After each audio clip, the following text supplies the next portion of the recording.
Oh, it's kind of hot in here. Okay, we have it on comfort mode. Okay, let's reset the stats. Okay, let me see. I have to get used to everything, get familiar again. I used to own a Beamer, so menu, car, driving information. Okay, let's reset the BC, journey data. Let's see how much we are spending on the way there. Let's reset the BC. Okay, always use B mode. Let's go. What actually moving? Is that annoying cup again?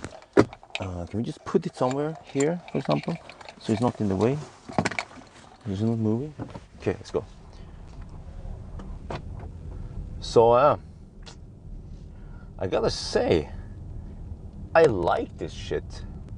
Okay, I mean it's based on a fossil car. I might have bashed. Wait, maybe D mode. I configured B mode to be one pedal driving. Yeah, we can use D mode instead. Yeah, so then people won't complain. Oh, Bjørn, you've been using B mode. Okay. So I'm quite excited about this test. However, there is a little downer, or whatever you call it, which is that wait, why does it feel so hot in here?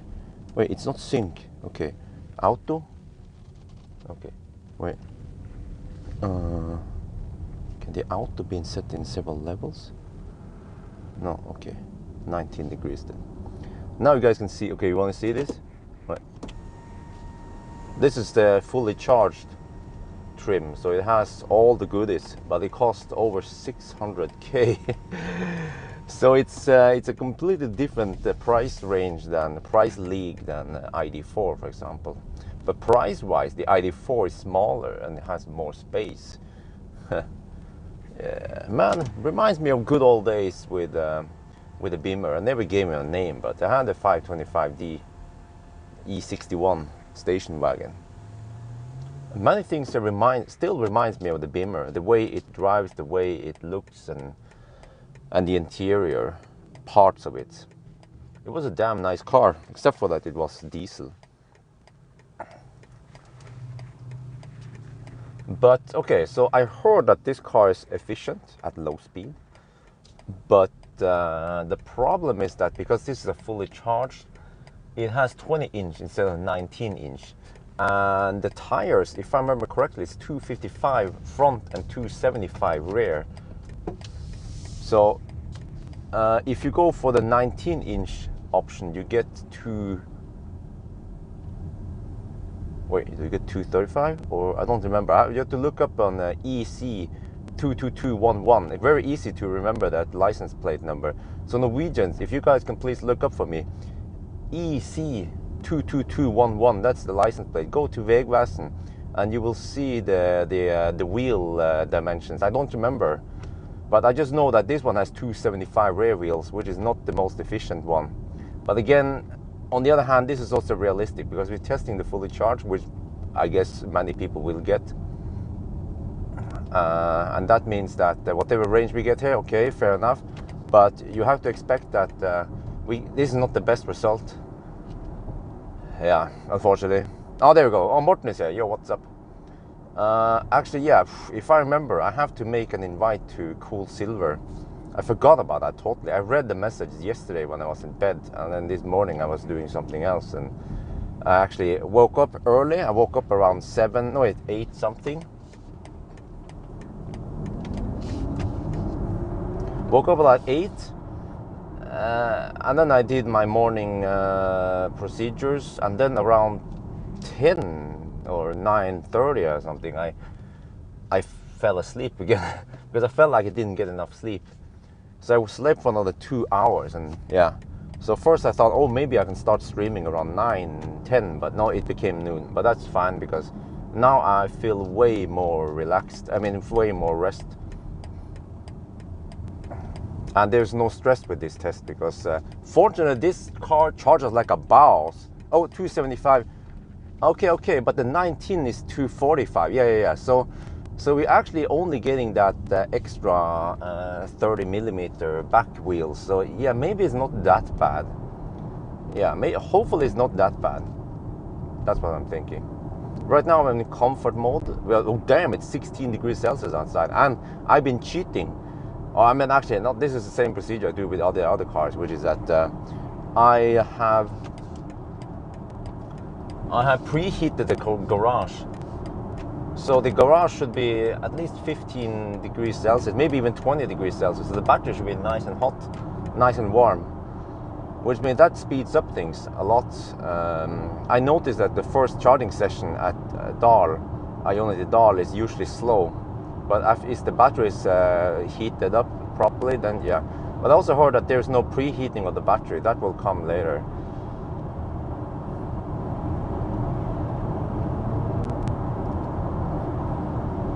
Yeah, no, after COVID, I become a morning bird, but sometimes a little bit too early. Like I would go to bed around midnight, 1 a.m., especially once I have the few times when I have the test and I have to stay up late, like yesterday. Then I wake up, I sleep at 2. By the time I come home and I eat and slack and whatever, I sleep at 2. And then wake up at 8:30. That's too early, man. But I can tell you, if you guys want to know, I did the noise test and the acceleration test yesterday. People who join the live stream, they can get early bird results. So the noise test, I think it has something similar to a Taycan, mainly because it's super quiet. It has the double glazed window in the front, but the regular window in the back. And immediately when I sat in here, I was like, damn, I'm home in the Bimmer. Bimmer Bjørn is back, yeah. But the tire noise kind of ruins it. So I guess if you guys are really obsessed with noise, you should get the let me set speed here. Yeah, this is just like the E61, the look and feel of the head-up display. I also used to have a head-up display in the E61. That was, damn, that was 15 years ago. So they haven't really changed that much of the look and feel and on certain things. No, but anyway, so noise levels, I think it's going to be around 63, 64 decibel. Let's say 63 something, and then around 67 and around 70 decibel. So that's roughly, I haven't checked the data yet, the average data from the logs. And when it comes to acceleration, it's around, it's supposed to be 6.8 seconds. It did it in around 6.5 something. Well, 6.5, 6.6, so it's slightly faster than spec. So there you go, now you guys have the result. You don't have to watch that video. Well, actually, you still want to watch it because, yeah, it's still interesting. But I know there are lots of potential buyers in Norway. And also, I think this will also pull in people interested from, I mean, people from the i3 group might also be interested in upgrading to iX3. Because up until now, many people who had i3, if they wanted more range, they simply had to go for a Tesla or something. Actually, I don't know, many i3 owners tend to go for Model 3. But I think actually for them, if they still want to have the same, you know, the same Bimmer feel, the same comfort, actually better comfort. Yeah, I like this better than i3. Then get the iX3. I mean, it's not perfect, but I bet you will be super happy with the car. So anyway, all right, let me see, let me flip mode here. So yeah, the plan now is that we are going to DAL, top up to 100% and do the 120 test first. And then we do the 90 test because of traffic. Yeah, traffic midday now shouldn't be too high. But in the afternoon, we might have some left lane huggers. Actually, by the time we finish, it should be 6. Yeah, let's do the high speed first. And actually, I kind of like doing the high-speed test first because then people will be like, Bjørn, you should have driven faster than 90 kilometers per hour. Yeah. Some people actually say, Bjørn, you should have tested 120 kilometers per hour. I'm like, dude, I literally just did that in the test, and also show the result and everything. Does that video have lots of not that much that time. Yeah, it's I couldn't find too many perv jokes. Like, that's what she said and stuff. Yeah, big long hood. Oh, yeah, it's so long. Can't reach all of it. That's what she said. I'm just hugging the left lane like a true beamer. And I don't know, I discovered the blinker. No joke, guys. You know, this car can configure how many blinks you have how many blinks you get when you soft tap it. And you know, in Seoul, you can choose between 3, 5, and 7. And I was like, oh, nice. Oh, let's increase the number of blinks. And I went into the menu. Well, guess what? You can only choose between 3 blinks, which is standard, and 1 blink. What? 1 blink? Oh shit! The jokes about BMW drivers, they are true then. Oh.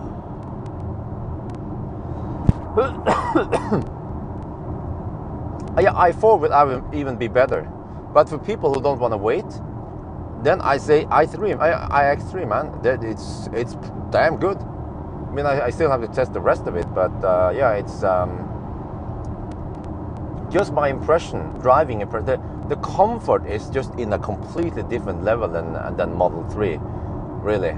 So if comfort matters, then you're torn between iX3 and Model 3, then get the iX3. But of course, equivalent Model 3 for 600k or 500k, that would be a long range. So the long range Model 3 will beat the heck out of this one in efficiency and charging speed and all that. But you know, not everyone cares about those metrics.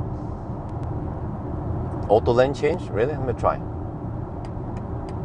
No. Okay. What? Is it supposed to? No. It's wait. No, it doesn't seem to have. I can test it later. Right now, I just have to get past this woman. She's been hugging it too long. Okay. So I have some kind of lane assist, but I don't feel like it's very good, and it doesn't lock that well. Lock onto the lane like a Tesla, like a locomotive on rails. Whoa, dude. Okay, yeah, he wants to overtake on the uphill there, I understand that. He might have a more powerful truck than his buddy. 0 blinks, yeah.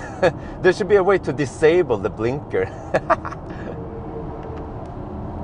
But I have to say, this car feels quick. Let's say, maybe I should find a way to test it, but maybe I should even, you know, let's say 80 to 100 kilometers per hour. Let me just test it here. Okay. Well, dude, move, get over. Go. I mean, it feels quick. Let's say even on the highway, on the motorway, on the autobahn, when you floor it. Well, actually, maybe it's not that quick. I take that back. It's just that the back end sags and then it feels quick. But at least look at lower speed. 50 to 120 kilometers per hour is pretty quick. But yeah, on these kind of speeds right now, let's say between 100 and 150 kilometers per hour, then it doesn't beat Tesla, obviously. But it's still not dog slow.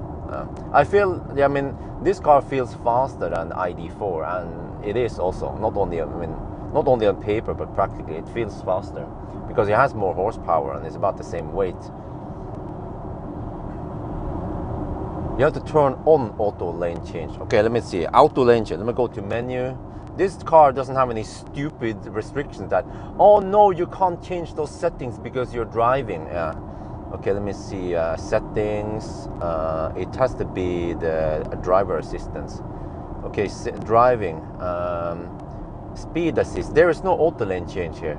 Oh, maybe they didn't buy the package. All right. Okay, whatever. Okay, let me see. Go back to vehicle status. No, wait, no, not that one. Driving information. Let me see the status. Guys, do we have anyone here who knows about the iX3 well? Because I haven't figured out how to show state of charge within the car. You can see it in the app, but the app is sluggish and slow and shit. So it would be nice if I can see state of charge in percentage inside the car. I mean, I guess I just have to go for the highly inaccurate. Oh shit, what the heck is going on over here? Left Lane Huggers Association is out driving again.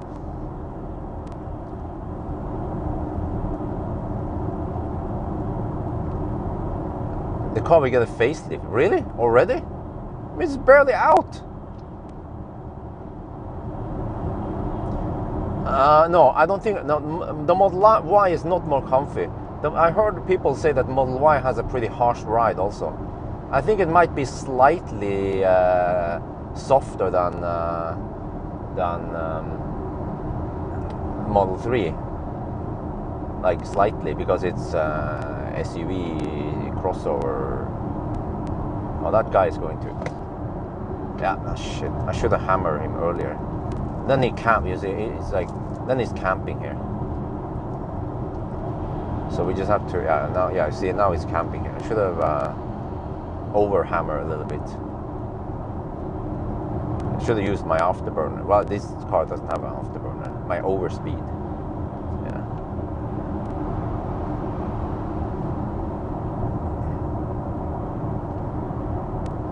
There's no way to store this one, but there's a meter on the bottom left. Yeah, I know.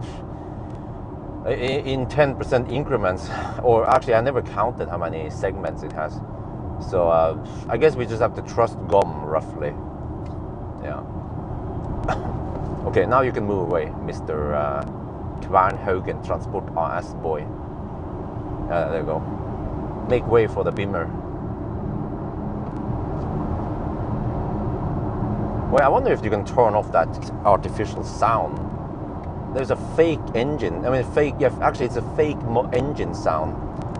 Let me see settings.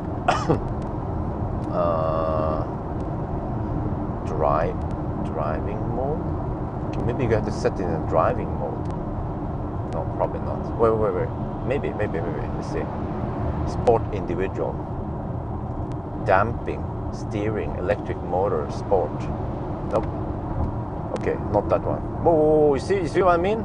This auto steer is like all over the place. I have to move, help it back, otherwise it's going to run into the ditch. Okay, let me see. Do you have any settings? There's maybe some sound settings. No, wait. General settings then. It's still a messy menu. Like every car out there. It's a really messy menu. You have yeah, units, let me see. Sound gestures. There must be sound. Is there some kind of... No, I already clicked through all the settings on the sound, and there's nothing there. So I think we can't disable that fake engine sound, because I believe the motor is not supposed to sound like that. It has like a low frequency growling. I'm like, what the heck is that? That's not how an electric motor is supposed to sound like. It's actually kind of stupid for me, who is an experienced EV driver, that I hear sounds like that. Because okay, a guy coming from a fossil Beamer, he'd be like, oh, that's pretty cool. Yeah, but for me, I'm like, no, that's not how it sounds like. You know.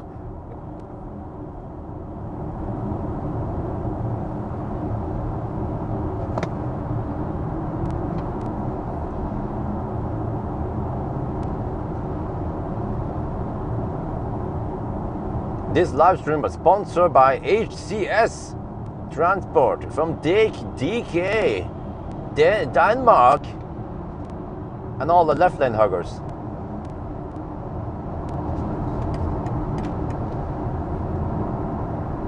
Let me try that one blink. We need to test it.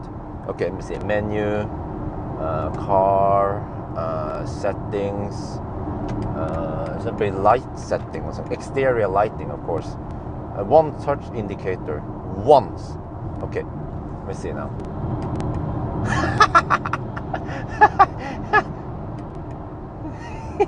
Well, you can click several times, I guess, if you want. I mean, dude, how hard is it? If you want 7 blinks, then blink 7 times. No, wait. Yeah. Oh shit! I need to show that in the video. The foolishness.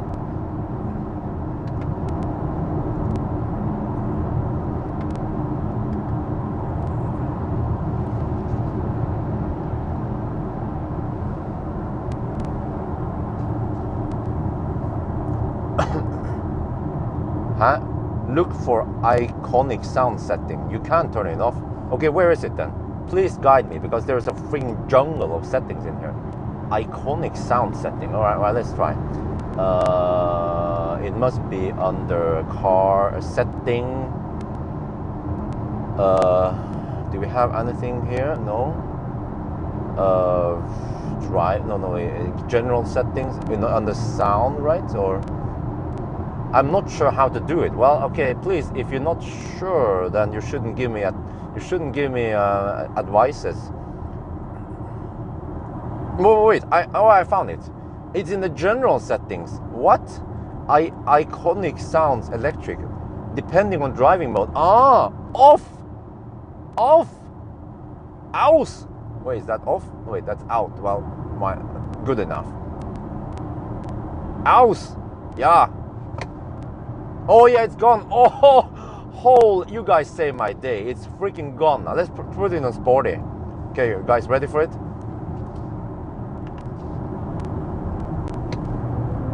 Yeah, then it's even more. Holy shit. Okay. We switch it off now. Oh, thank Lord Elon Musk for this setting. Oh, Jesus. Woo.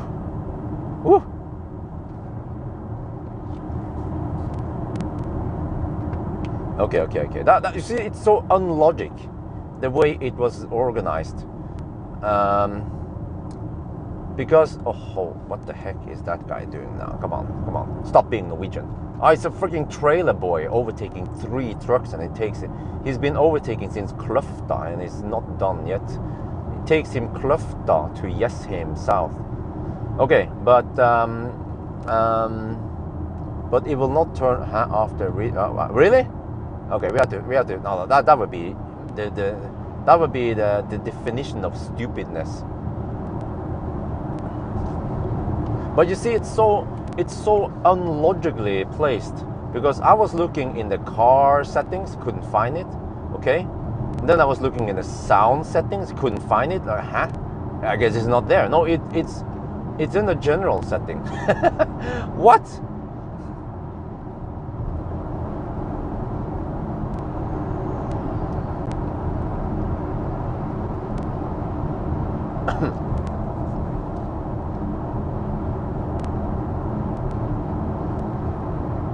Oh yeah. Okay, let me test it then. I'm gonna test now, because you guys heard a little vroom every time. Now, on the other hand, yeah, there is no sound. Good.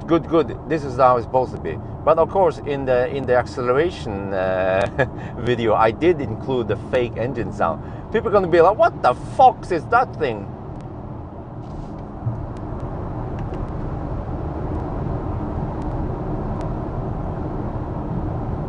Okay. Does it have fake engine to cover up the road? No. No, the road noise is actually pretty nice, except for that we have some not so quiet tires, I believe. It has Bridgestone something. I didn't see what it was. Some Bridgestone something. I guess the VAG group, they have a deal with Bridgestone for summer tires. They don't use Michelin or Nokia.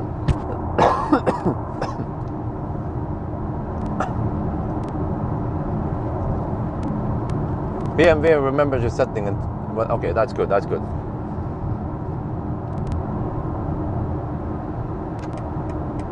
Yeah, and guys, it's not called BMW, it's called BMW. Yes.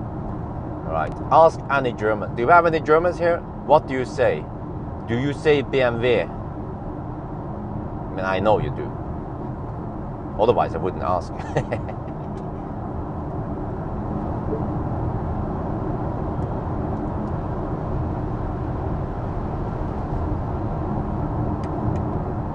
Yeah, see that? One blink. Tick, one blink. If you don't see it, then it's your own fault. You should pay attention. I blinked once. Yeah. If you don't see my one blink, like that, you should turn in your driver's license to the Polizei. Yeah. Let's do it again. There you go, one blink. That's enough. Yeah, the funny thing is that Norwegians, they also call it BMW. They don't say BMW. And people from time to time, they would try to teach me, "Hi Bjørn, I know you're a car expert. You're trying to be a car expert, but it's called WLTP." No, I'm half German. I say VLTP. All right? You have a problem with that? Go to Germany and argue with them.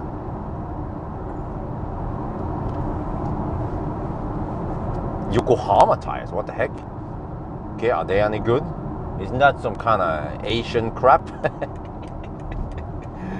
What's the consumption now? Consumption is, oh guys, the consumption is 226.8 watt-hour per kilometer.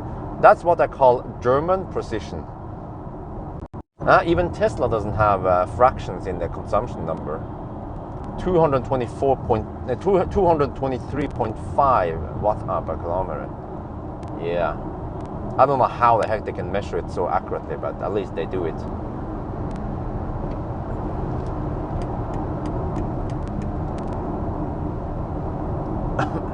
Oh, we have a donation. Niter donated 9.99. BMW Bjørn Nice, thank you. Wait, yeah.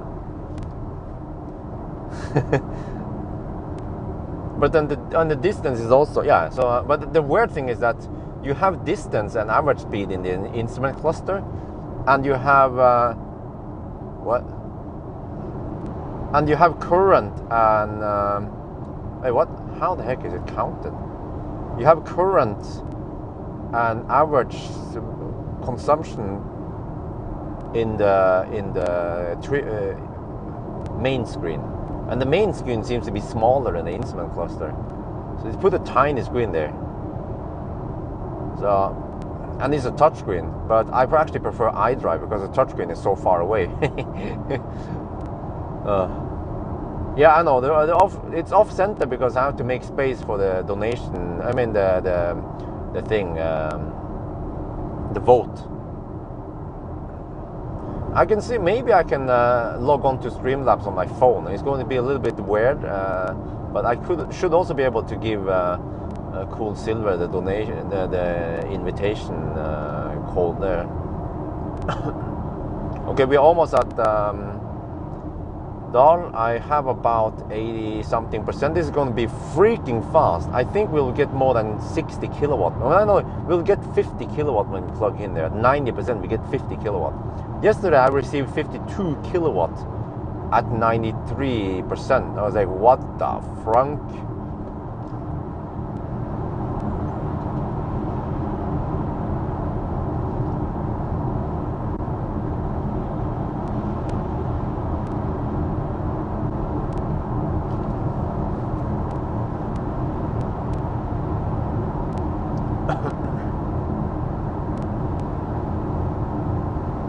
I'm driving at 80 kilometers per hour.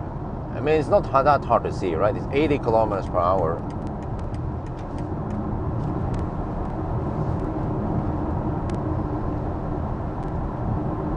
I wonder if the car is... Wait. How the heck is it counted here? This one has 74 kilowatt hour net capacity, right?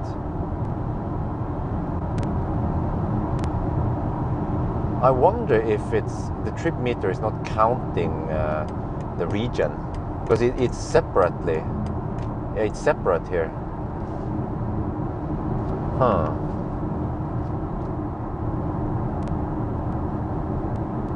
Okay, here we go. Dahl.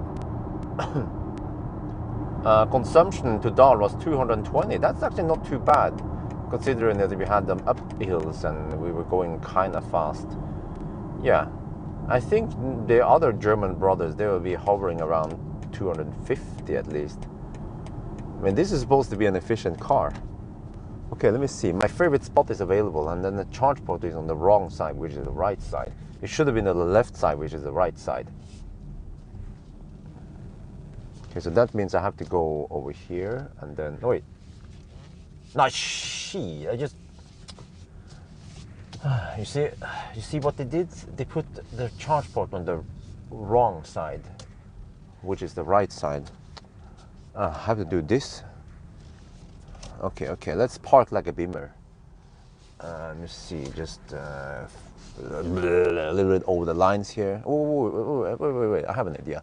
I can just plug it in like this. Yeah, okay. Park. You guys wanna park in me? Huh? Okay. And then, I mean, we don't have that much of a rush, right? I mean, we don't have to dig around too long, but okay, there. I think that's good enough. Okay, and then we use the shaft. Wait, maybe not this shaft. I should use the long shaft. So I guess I'll put you guys on my shaft, if you don't mind. Wait, let's see. Okay, just put it there, ish, and then pump it. Wait. I hope this one has a separate cooler for the cabin, not like the i3, which is silly design. Okay. Anyway, move that one off. Maybe I should move that stuff away. Put it back there. Okay, squeeze it in there. Okay, all right. And then, what are you guys talking about?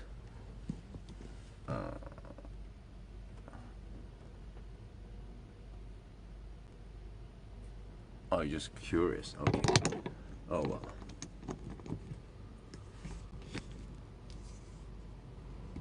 A, B, C, always be curious.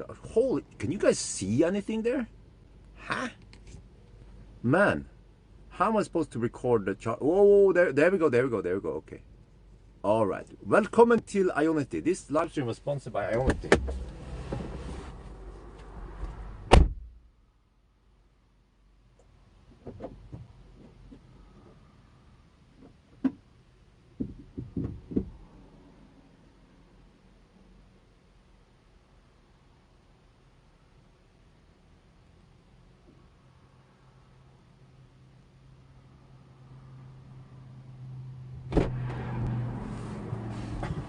Wait, is it consistent? Wait. Well, I guess I can do it from the remote.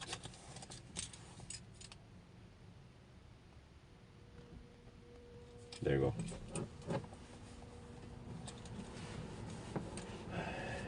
Oh yeah. Do you like that shit? Wait. Okay, I have to just move it further up then.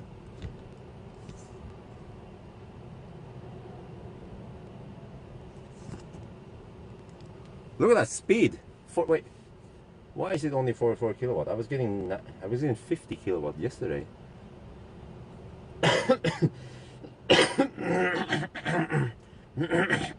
Okay, I have to hurry. I don't have too much time. I have to go and go to the restroom and stuff. And by the time I'm back, then we are fully charged. Well, actually, it says fully charged at 13:15, which would be accurate. Oh, in half an hour. Oh shit. Okay, I guess it will be dog slow towards the end. But what the heck? I was getting over 50 kilowatt yesterday. I was getting 52. No joke, I have it on video. So why is it slower now? I didn't really drive that far either. Huh.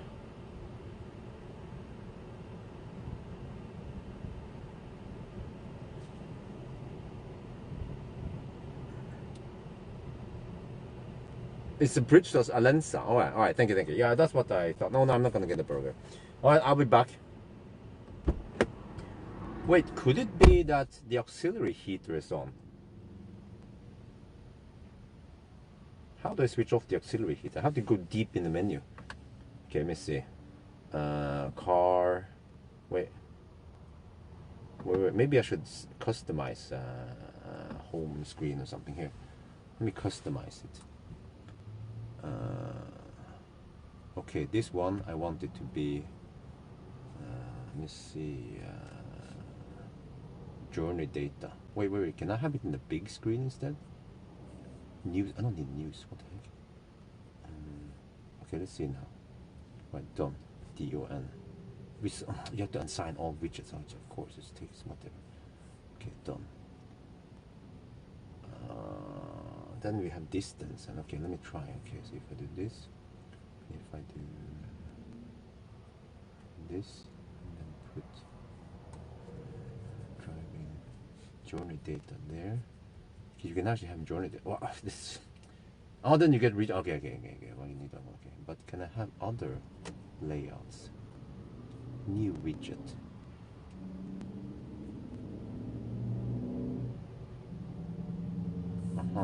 You have only, okay, you have only like that. Okay.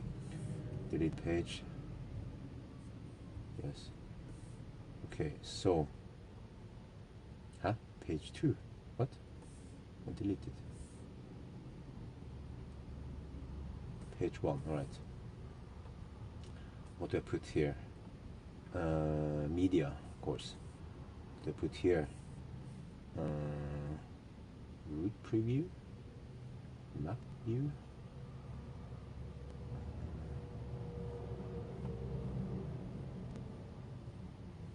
Traffic, no, position. I guess route preview. Done. Now what the heck? That's stupid. Okay. Alright, I know what to do. Delete, enlarge, done. Wait, how do you control that music then? Wait, go to home button. Back. Menu. Okay, every time you press menu, you get to this one. Noise. Alright. How do you play it? Huh? I guess I could use gestures then. Let's try home button then. Home gets you there. Okay, good. Alles gut, yeah. Alright, now I configure it. Wait. 44 kilowatt. Okay. Wait. I need to. The thing about the. It's under climate somewhere. Menu. Wait. Auxiliary. Okay, I disable auxiliary climate control. Now let's see what happened. Auxiliary heater has been disabled. Okay, nothing happens. Alright, okay, let's start up the auxiliary heater again. It's still called auxiliary climate control. They still didn't fix that one, but okay, whatever. I'll be back. It's supposed to finish by 13:15. Oh yeah, look here. Guys, I have to show you. Okay, it's a little bit zoomed in, but look at that. The car shows you charging speed. Oh, well done. Yeah, okay, let's put it back here. The car shows you charging speed. Huh? Other car manufacturers, pay attention to Beamer. Take a fossil platform, make an EV, and then show charging speed in there. Then take away the state of charging percentage that you had in the i3. Okay, I'll be back, guys. What is voltage is actually not that high. Ooh. Okay, I'll be back.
We're almost done.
I have to hurry and make a quick intro in 2 languages. This video, I mean this car, Thai people might be interested in this.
Man, I have to hurry.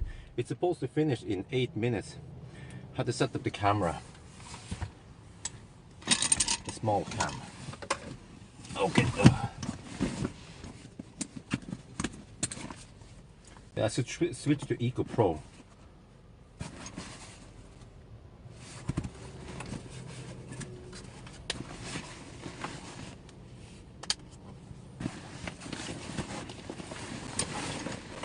Okay, almost done. You see, the last part is the slowest one. And I believe the car when they said that it will finish by... Well, now it says... Huh? Oh, it's about to finish. It came too fast. It's about to finish. I haven't set up everything yet. I have to quickly put this one here roughly. Once the power drops to 1 kilowatt or something, then that means that the charging is done. D-O-N. So I have to quickly put up the secondary camera here. Whoa, maybe I shouldn't put stuff in there. Charging. Let's hurry. 17 degrees outside. Whoa, it finished. Oh. Turn off the car. Or at least turn off the HVAC. How do you turn it off? There, off. That was quick. Man, it came so quick. Shit.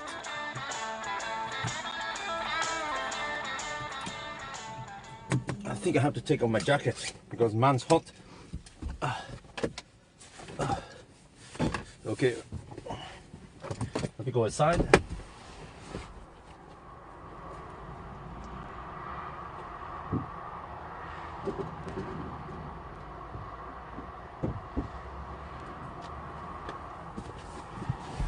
This is looking pretty good for a good time, since we have nice weather today. Okay, let's see. Oh shit, that one is kind of in the way. Or maybe not. Oh, okay, no, it's not affected by it. All right. Okay, let's see. Okay, manual focus is off. Charge there. All right. And plug in this one.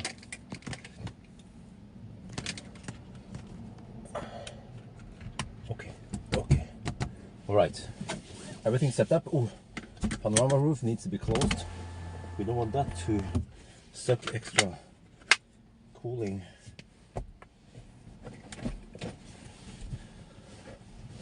All right. I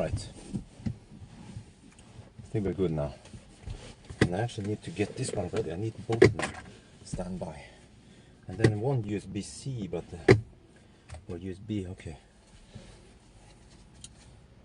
Actually should get one cable ready for when I need it. I don't want to fire up the car yet because then it will suck some yeah, that one. Let's get that one ready. Okay, almost good to go. Now we just plug it in. Oh, I missed the 10 donation. Okay, I understand. Feti donated $10. Can you please promote the petition? Change org, add manual battery heating. Sorry, I can't do that, but thank you for the donation. Because in general, I don't do. Actually, that's like a. Okay, let me start driving, and I will tell you. Okay, we're going to use Eco Pro. Start it. Okay, Eco Pro, but not the Eco Pro Ninja, whatever version. Okay, and then reset. Let's go. D mode. Okay, we're back here. Again, thank you for the donation, Feti, but sorry, I can't do that. Whenever you donate something to me, it should just be for the pure money. Okay, some people, they squeeze in a question. Okay, that's fine enough, but donating me money to do something like, you know, you say, you donate me $10 and say jump and sing hallelujah. I'm not going to do that. And of course, I know that you want to promote your whatever campaign, but in general, that's my policy, which is that I don't do any of that. Hope you understand, and no offense.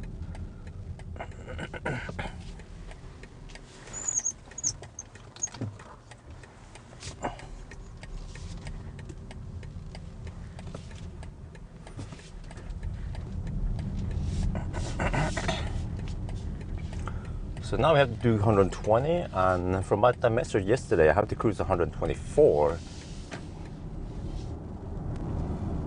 So hopefully we don't have any slow pokes on the road, like this woman in front of us, who's not accelerating like she should when you enter the motorway. Okay, let me check here.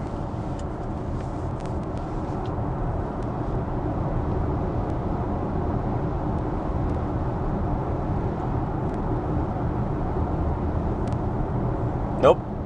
Evert Newman, you didn't hear me. I said someone asked me to do something. That doesn't mean that I can do it. Big difference. For example, ask me to jump off a cliff, can I do it? I would probably not do it. Okay, I actually have to cruise 125. Huh. Wow, okay. Well,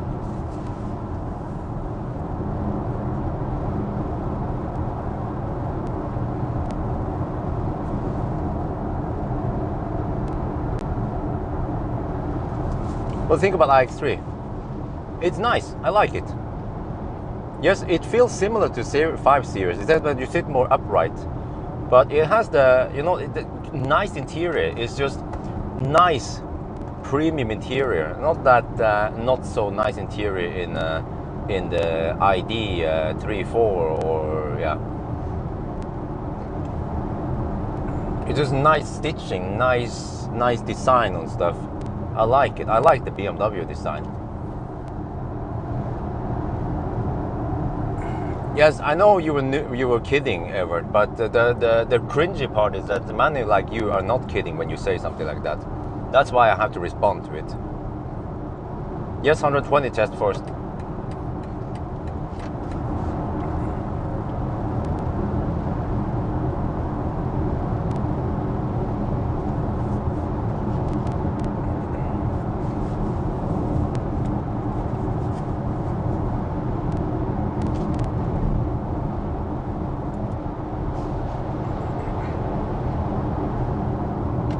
Oh, this one is also made in China. I actually didn't know that.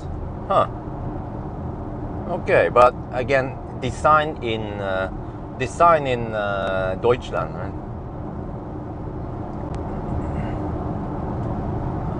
No, engineering essentials. Please don't spread false information. I repeat, engineering essential. Don't spread false information. Tesla has checked the log. Autopilot was not engaged.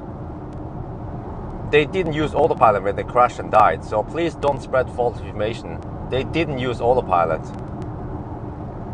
I hate that shit when people just spread stuff without checking.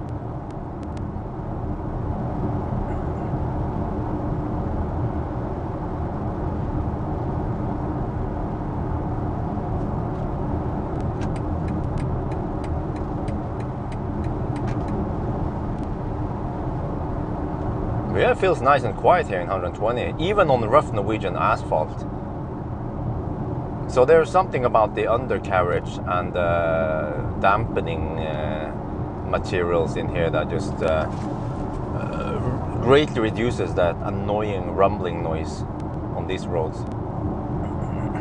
Yeah, exactly. Autopilot. FSD was even not purchased on that car. So that is just BS. And engineering essential, a whole bunch of people, especially more like news authorities, they just fell for it. What they say in Norwegian, slukte det helt rått og ukritisk, yeah. You have to be more critical to news like that, because it sounds highly unlikely for a reason, because it was fake news. It was just created just because there was some news, whatever agent thought that autopilot was active. I don't know why they think autopilot is active every crash it has. You know, it's just, to me, it's just someone needs to be bitch slapped and take a reality check.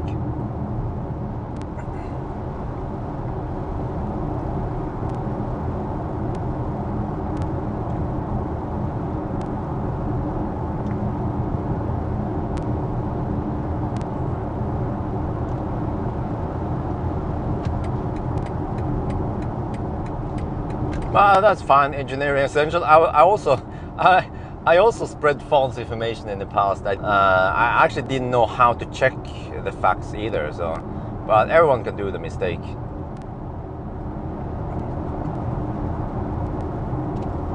Okay, let's see. I should shoot a little intro or whatever, that we are on the road now. Yeah, like I always do. But in the 120 test, I don't show the speed though.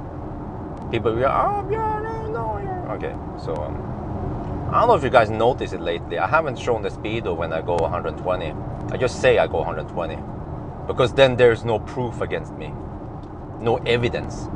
Yeah.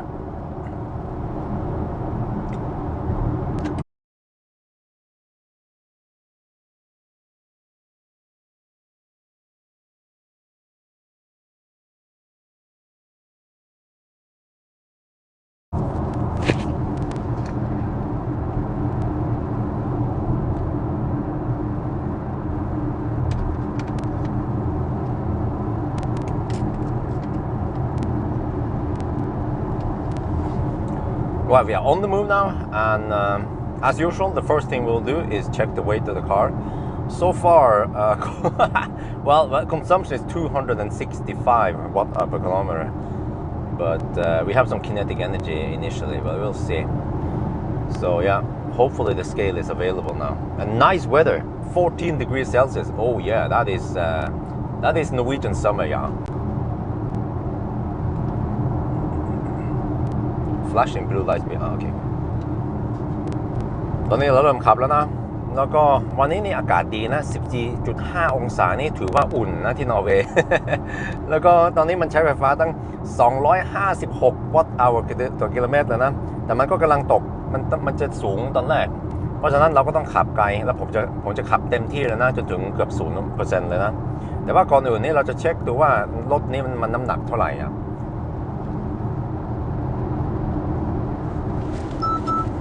Ah! Oh, that one is too. Okay, I have to lower it slightly. No big deal. Oh, then they disable it. Oh, nasty.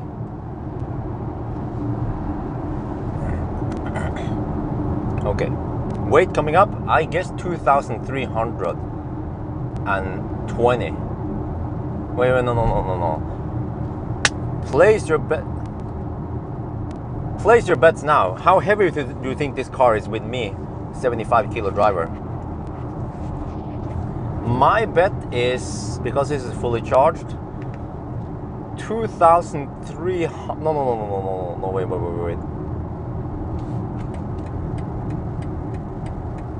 2,360. No, wait. 2,380 kilos. Yeah, 2,380. No, 2,360. 2,360. No, wait. 2,340. Okay, 2,340. That's my guess.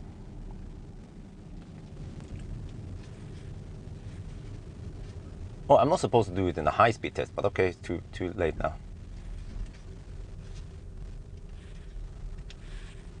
Okay, let's check front axle.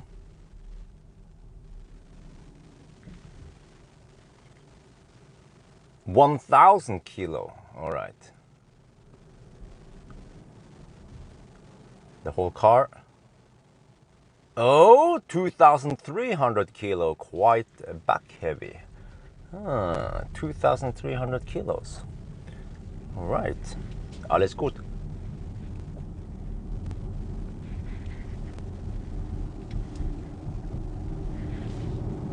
Okay, I was wrong. 2,300, not too bad. This seems to, oh yeah, we are. What is the weight distribution then? Wow, this car is pretty rear heavy. Whew. Damn. Well, maybe it was 2,299. Yeah.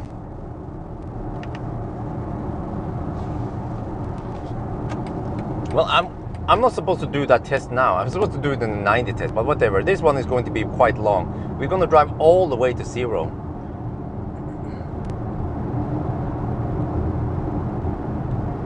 %56%. Whoa, that must be the most rear heavy car ever, I think.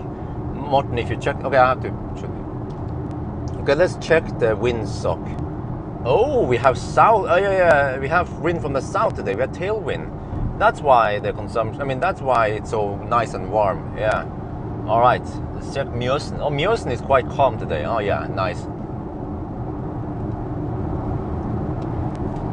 Oh, check ที่สะพานนะถุงลมหรือว่าผมไม่รู้มันเรียกอะไร ที่มันเช็คลมอ่ะนะโอเคตรงนี้เรามีลมส่งอ๋อก็แปลว่าทางนี้นี่มันจะดีนะมันใช้ไฟฟ้าน้อยแล้วก็แต่ว่าลมไม่ค่อยแรงหรอกลมเบามากเลยวันนี้เดี๋ยวมันอาจจะเพิ่มขึ้นนะกลางวันนะแล้วก็ตอนเย็นนะ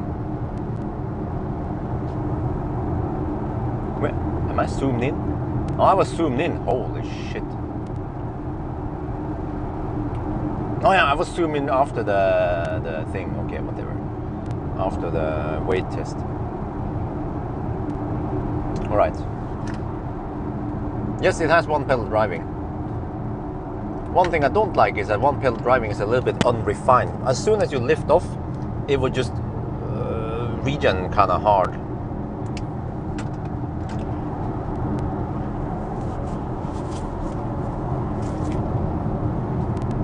And the bug season has started. Bug splat. Well, Gimla, didn't you ask earlier about the review, interior review? Let me scroll up here.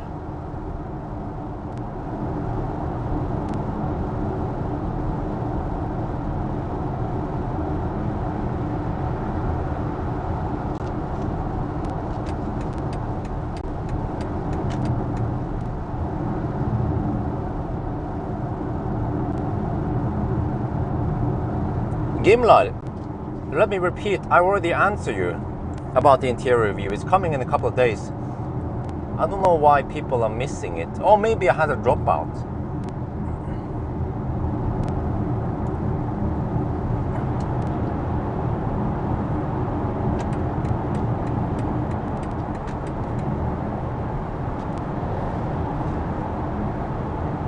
Yeah, 2,300 kilo is actually not that bad for a German car. As in general, I expect the German cars to be quite heavy. You know, Deutsche Panzer.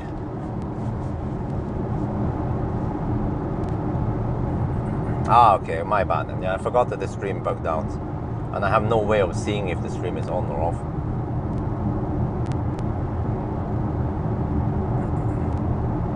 Yes, you have the auto, which is useless. Some people claim, oh, it's great, the auto is great. I tried it, it's freaking useless. Don't use auto regen. It doesn't know where you're supposed to go or how you want to regen. So people who claim that is good shit, okay, maybe if you use navigation, then it might know slightly better where you're supposed to go. But no, I still prefer full control over it. So yeah, you just set it on the highest setting. EQC, I guess. Actually, to be honest, I don't think I'm going to do that.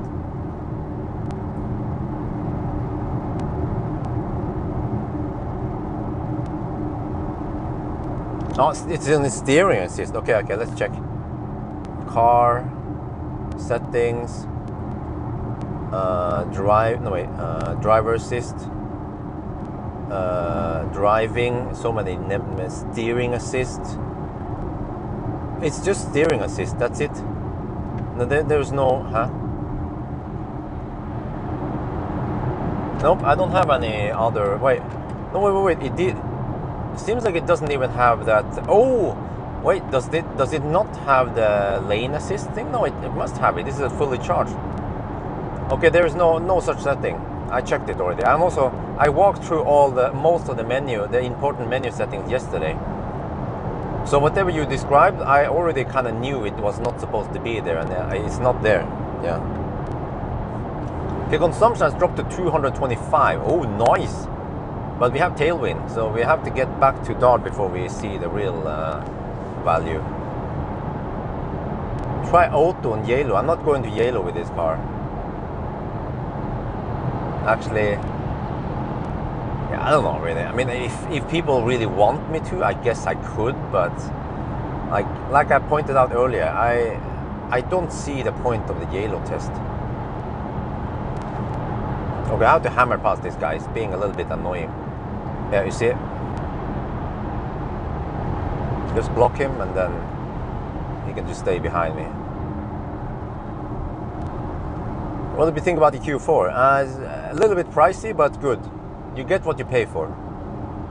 And I like that they make a sportback version of it, which will be more efficient. Fully charged. I'm driving the fully charged. Nope, iX3 is not thirsty. Like everyone else has been pointing out, it's not thirsty. That's what I'm trying to find out today. How efficient is it? The tire option is not the best, but I think it doesn't affect it too much.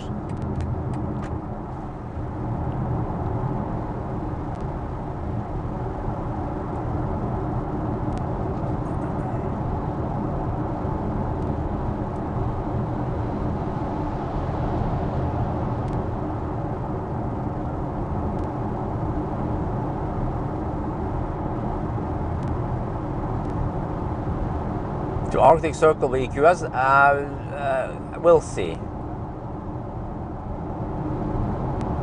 It depends how long I can borrow it. But wow, I have to say it's really nice and quiet in here. You see, this is supposed to be some rough tarmac, and it's just nice and pleasant.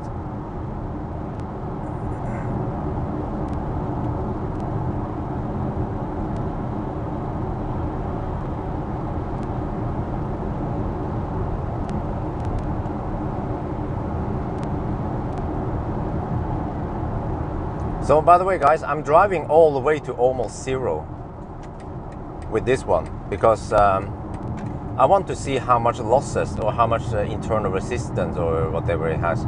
I want to see the losses at high speed versus low speed. Since I have time, I might as well do it. Because I did already do the acceleration and noise test and the light test yesterday. So that frees up time. So after I do actually the last thing I will do is the charging test, then I can go straight home. But unfortunately, it would actually be pretty good to do the charging test after this test, but there's simply too much sunlight. The sun is too strong. I had to wait until after the slow test, simply because, yeah, which is a bit unfortunate, but okay, whatever. Maybe I should actually charge 100%, because then we could compare this to an e-tron 50. Oh yeah, this one will be head-to-head against e-tron 50. Oh. e-tron 50 has 70. Oh no, wait. Oh no, it has smaller battery. Yeah. Wait, did that guy just speed up? I think it did.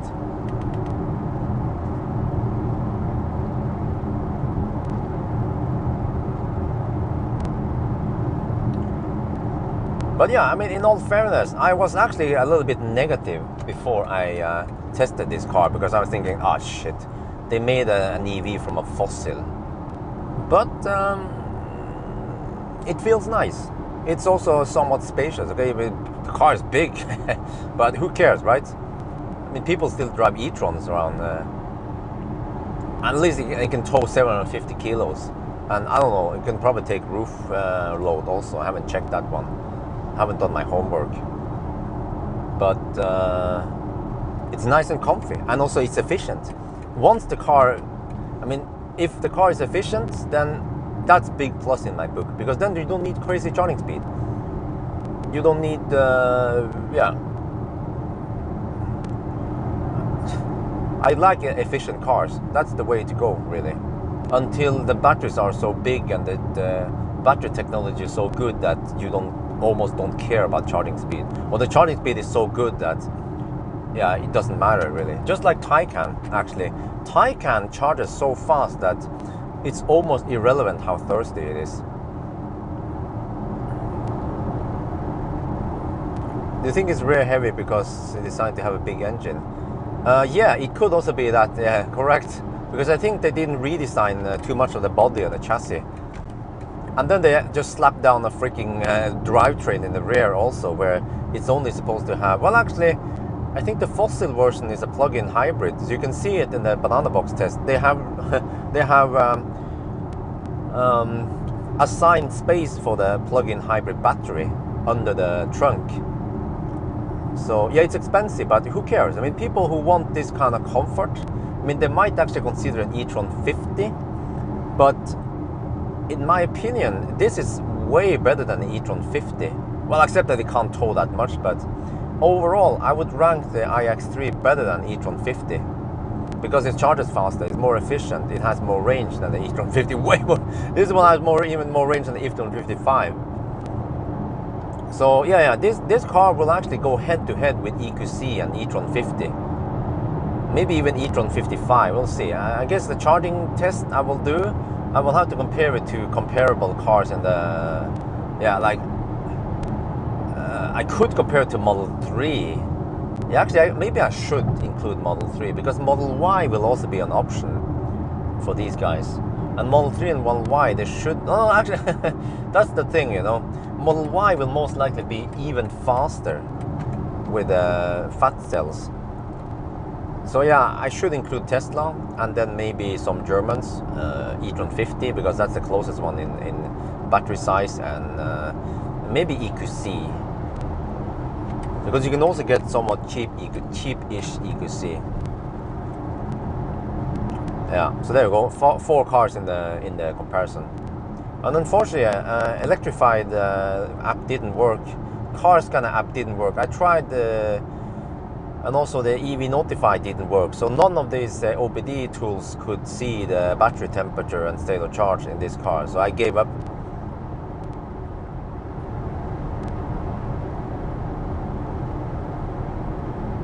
EQC, well, it's efficient.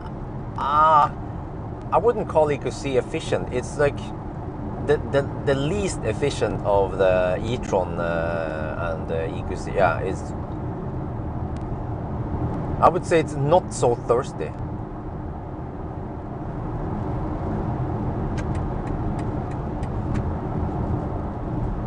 You're from Belgium, huh? Pressure work, okay, without videos on long message. Have sports review 5 minutes, huh? Okay, cool. Model 3 set down. You see, how is the auto steer seems a bit. Wait, and now it's okay. Yes, efficient compared to other German SUVs, whatever. All-wheel drives one. It seems like every car manufacturer or every legacy car manufacturer out there fails to make an efficient all-wheel drive. Only Tesla seems to be able to make efficient all-wheel drives. Yeah, well, actually, maybe EQC could be efficient if they made a sedan. But even the Model X, which is bigger, is still more efficient than EQC.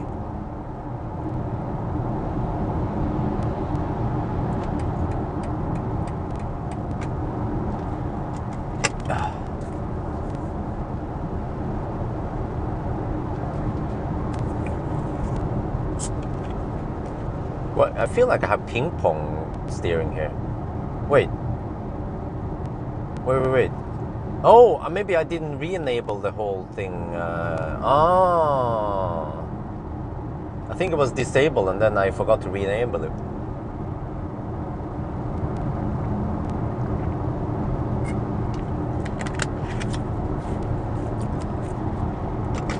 Well, the Taycan was efficient. What was the consumption again?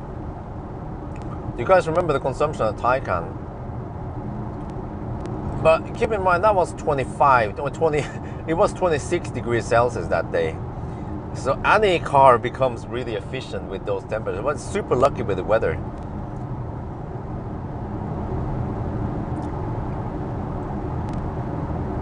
I think the Taycan was, it must have been 150 or something, or, but still, wait, if that was 86 kilowatt hour or something, 560 kilometers, yeah, that's 153 or something, yeah. Taycan was hovering around 150 something, but a small, I mean, an aerodynamic car like that should be at 130, maybe 140. You know, just keep in mind that the Model S that I did 640 kilometers, that was done in 15 degrees Celsius with some wet road, and it still managed to go to become super efficient. So actually, this summer, if I can get my hands on the classic, I would say the Raven Model S, the pre interior upgrade one, without too high mileage, I'd like to see how efficient it is at plus 25. I think it will be blown away. Maybe we can reach 700 kilometers, which is just crazy. But we need the best wheels. We need the Slipstream 19-inch wheels and 25 degrees Celsius.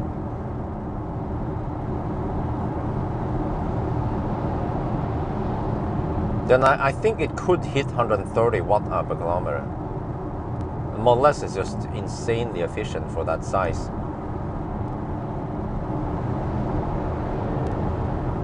No, the 173 was a worse result. That was not with the skinny tires. The best result was with the skinny tires, which almost nobody buys anyway. At least I haven't seen Taycan with the skinny tires. So so you know, you can ask yourself, how relevant is it, that result? Because most Taycans, they have bigger tires for summer. But for Tesla Model S, many people use those Slipstream 19-inch for summer. So it's more relevant for Tesla. So that should also be weighted. You could almost deem the Taycan test irrelevant, because not many people go for it. And you know, if you go for some of those nicer brakes, then you can't fit those tires. You can't fit the 19-inch. You have to go for 20, 21-inch or something, I don't remember.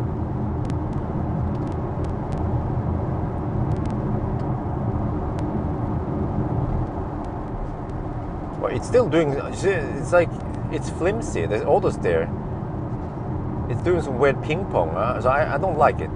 Most cars, they don't have good autos there. Only Tesla, really.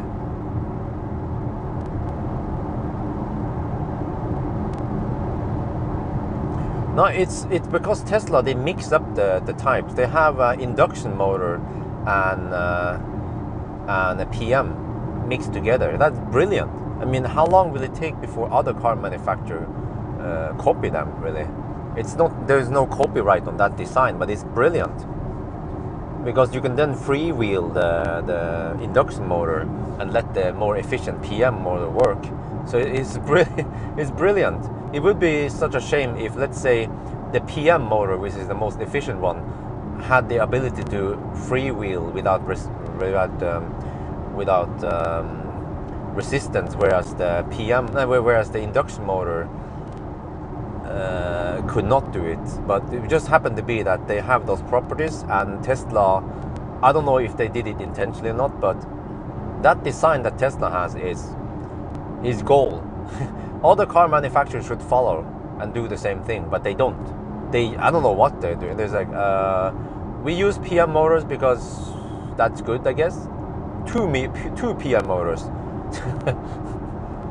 Because most of the time you don't need all-wheel drive always. You only need front-wheel drive or rear-wheel drive. It doesn't matter which one. And then, because this is electric motor, you can easily, quickly kick in one of them if needed.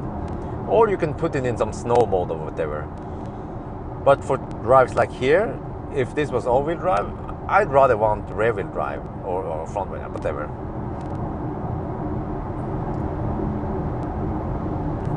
But axle disconnect, yeah, they could do that, of course.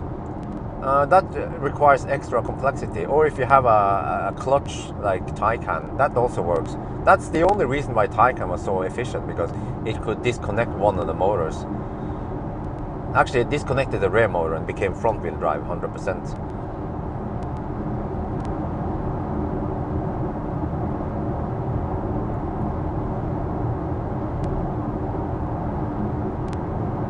Well, yeah, they could be developing something different, of course, but as of today, Tesla, they cracked the code. They made efficient all-wheel drives, and they are the only ones that have it, really. Well, except for Taycan, but they have a somewhat over-engineered car.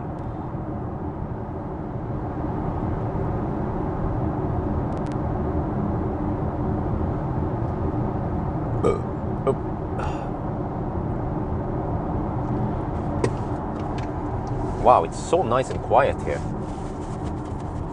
Very little wind noise.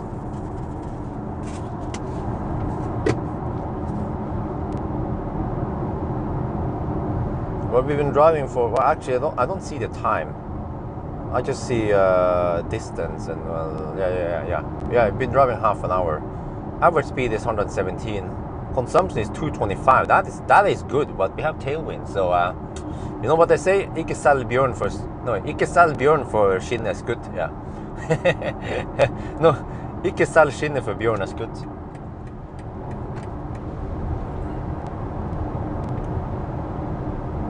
Is the frunk overrated? Well, actually, kind of. I mean, I've been a fan of frunk for the longest time, but after a while I realized that, okay, a car needs some components. And we even see Tesla that Tesla lately been shrinking the frunk. Maybe because, yeah, actually back in the days, Millennium Falcon had pretty long hood, unnecessarily long hood. But then I guess, but design-wise, the design language also tells. I mean, it's a cool-looking car with a long hood, which is true, but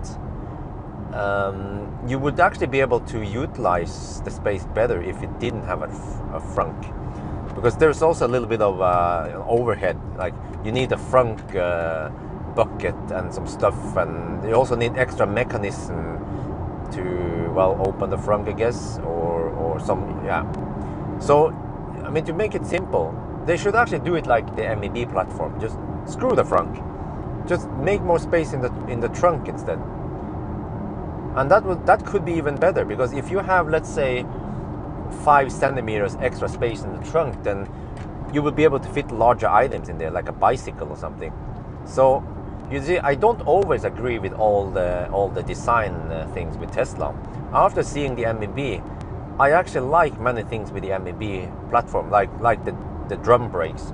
But of course, that will not work in a high performance car. But I mean, it could be an option. If you want the most efficient one, go for drum brakes. But then if you go for like a more performance version of it, then there will be regular disc brakes.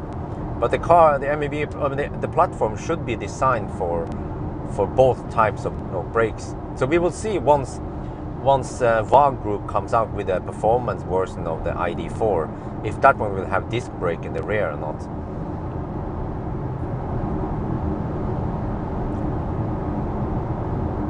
Yeah, okay, but I have experienced the frunk, and the problem with the frunk is that it gets lots of schmutz in the front. I should make a video talking about the frunk, actually. I love it in the old days, but eventually I started disliking it, because yes, you can put cables in there, you can put whatever in there, but it gets schmutzig, and in winter you get schmutz on your hands whenever you have to access stuff in the frunk. I had to access stuff in the frunk all the time when I did Nimber task. And the frunk can from time to time fail, especially I guess if you open and close it a lot. Then so the frunk has its ups and downs, but I think actually when I think about it, it has more ups. I mean, it has more disadvantages than advantages. Just think about it. It costs more. Just think in the hands of Sandy Munro. Having a frunk costs more money. You have to have that piece, that frunk bucket, maybe a front mat, front light. You know, all those components cost money. Just cut out the front and free up more space in the trunk instead, or for the passenger. That's better, in my opinion. Because you can, what they could do is you can have a little side pocket in the trunk where you can put your cables, so that you need to separate it so that when you put luggage in there, you can still access the cables, and that's a way better solution. Because as long as you have a motorized lift gate, then in winter you can access the cables, no problem. And yeah. And as for crumble zone, I don't think EVs, this is just my assumption, but I think EVs don't need a massive nose. It will still be good safety. I guess I haven't checked the MEB platform's crash test lately, but I just saw a glimpse of it, and the ID4, ID3 and Enyaq, they were getting full score on the crash test, which should mean that even a short hood will still give you the best safety, because it's an EV. Yeah, there is no heavy engine and gearbox that can intrude into the passenger cabin. So Sandy actually likes the front, but Sandy, he hasn't experienced Salzschmutzfest, and he hasn't experienced stuck front like I have. So I've been living with front for a long time, and like I said, Tesla, they are shrinking the front because they need space for a heat pump or whatever. So if the front is that small, then it kind of loses its value.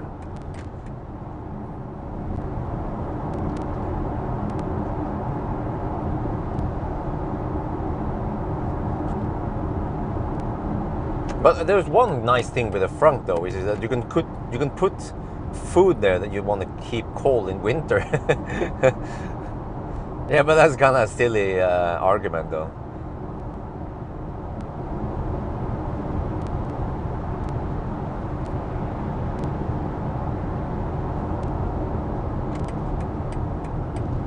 Well, but the thing is that car manufacturers, they should do it like iX3. That is just bad design, or just they took a shortcut because they don't want to waste too much money.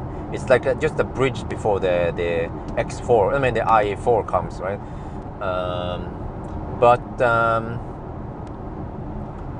But they should have, I mean, if they want to do it properly, like Tesla or whatever, they should do it like VAG, like MEB. Just make the front, just make the hood short. And free up space in the back. You guys see how awesome it is. You have so much space in the ID4 and the Enyaq. I haven't tested Enyaq, but I can assume it's the same. There's no need to have a big ass hood anymore. The old days, yes, you need a big ass hood because you have to fit in the V8 in there and the gearbox or some shit. But that's not needed anymore. So it's just it's just a change of, I don't know what they call it, perception, taste. People just have to get used to it, that more modern EVs, they will have shorter and shorter hood. I think even the Roadster has pretty short hood. It doesn't need to, but it's still sexy. You can still design a sexy car with a short hood.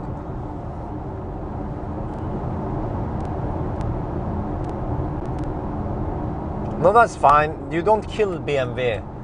BMW can still have a short hood as long as it has freaking huge kidney grills. Yeah, just the whole front of the car could just be 2 big kidney grills, and that's fine. We got you covered, no problemo.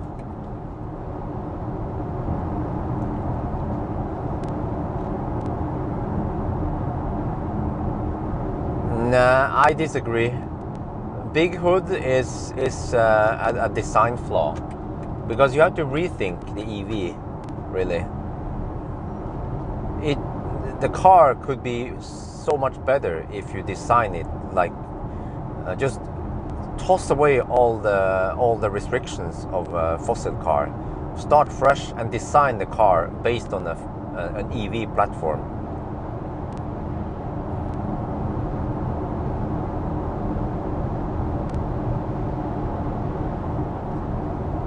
Okay, consumption 225.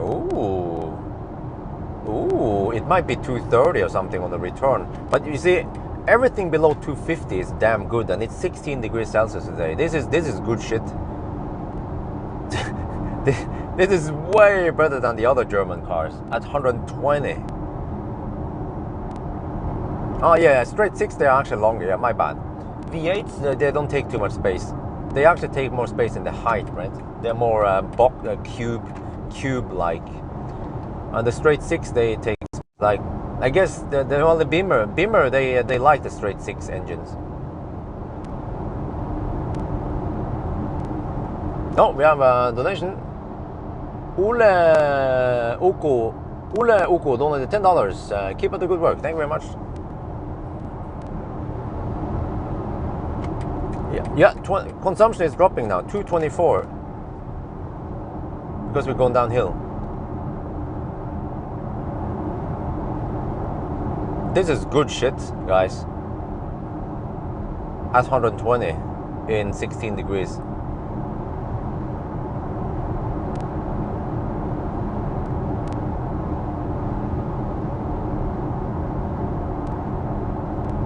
Yeah, even, wait, ID4,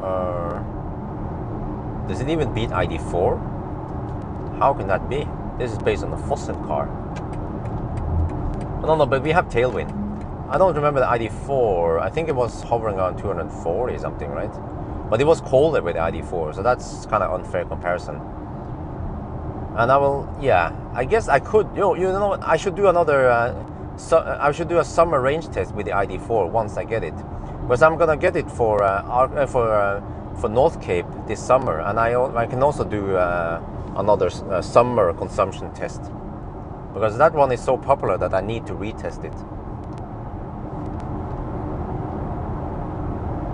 V8 is wider, yeah, but straight 6 and okay, I don't know too much about that, but okay, thank you for the information.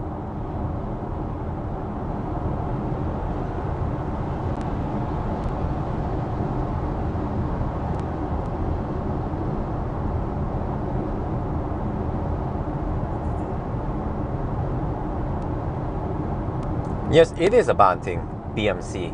I don't think you understand the disadvantages of basing it on a fossil car, because then the main problem is that you then get less space, and also it could also mean that you get worse worse efficiency, worse aerodynamic, basically. Because the hood of this car needs to be like this, because it needs to fit an engine or whatever. What they could do is they can make it shorter and more sloped. Like if you see a Model X hood, or even the ID3, ID4 hood, it slopes more downwards because they don't need all that space. And they can also make the whole hood section slightly lower, and that will improve aerodynamics. So can you guys please Google what is the CD value of iX3 versus Enyaq and ID4? And also space in the passenger. This car has this central hump, you know, where the shaft goes, and there is no shaft going back there. So they can just have it for structural rigidity, but you already get that with a battery pack, so you don't need that central hub. That central hump. So it's bad space for the third passenger in the back. So, but space is not an issue. Well, you can say that, but people who are buying an iX3, they might buy it because of the space. They might have a big family, you know, maybe they have 3 kids. So when they go to the cabin, they will actually squeeze all the 3 kids in the back. Oh, look at that. What is it, 29 or 28? Well, that's actually remarkably good for the Beamer, but I think BMW in general, they have okay drag coefficient. Unlike Volvo seems to be really bad in the fossils, but Beamer is like somewhere in the middle there, and then Mercedes fossils, they have really good drag coefficient. Drag coefficient. Oh, that was an ID4. Huh, cool. Maybe except for some of the Geländewagen, which is a brick. But those C-Class Mercedes, they are just awesome. They should make them electric. What, Enyaq is 2.6? Really? Are you sure about that?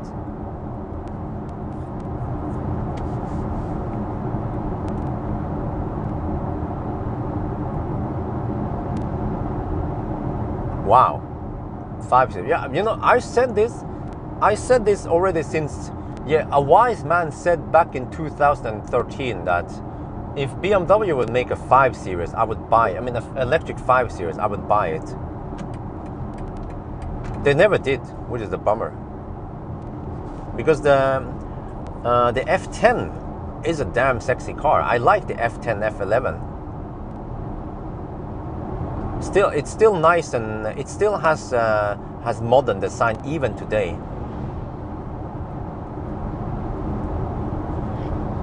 Maybe I should talk a little bit over here. How is the car so far? I like it. I like it actually. Not because I'm some BMW fanboy or something. I've been bashing BMW a lot in the late years. So I'm trying to be unbiased, honest about this. But I like the Beamer.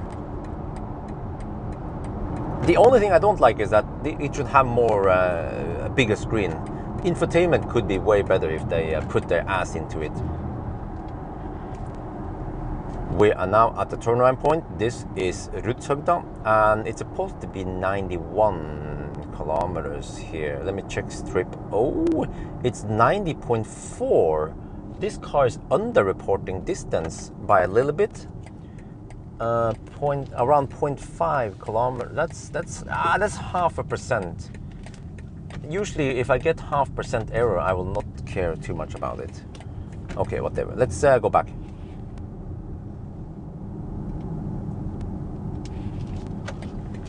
ตอนนี้เรามาถึงรุดเชิกเดอนะที่เราจะกลับไปแล้วก็จากนี่นะรถมันบอกว่ามันขับ 90.5 กิโลเมตรตาม Google มันน่าจะเป็น 91 กิโลเมตรแปลว่ามันผิดไปแค่ครึ่งกิโลเมตรก็เป็นประมาณ 5% 5-6% นะไม่ใช่ น้อยกว่าครึ่งเปอร์เซ็นต์แล้วประมาณครึ่งเปอร์เซ็นต์ใช่ถ้ามันน้อยขนาดนั้นนี่ผมก็อาจจะขี้เกียจนับนะ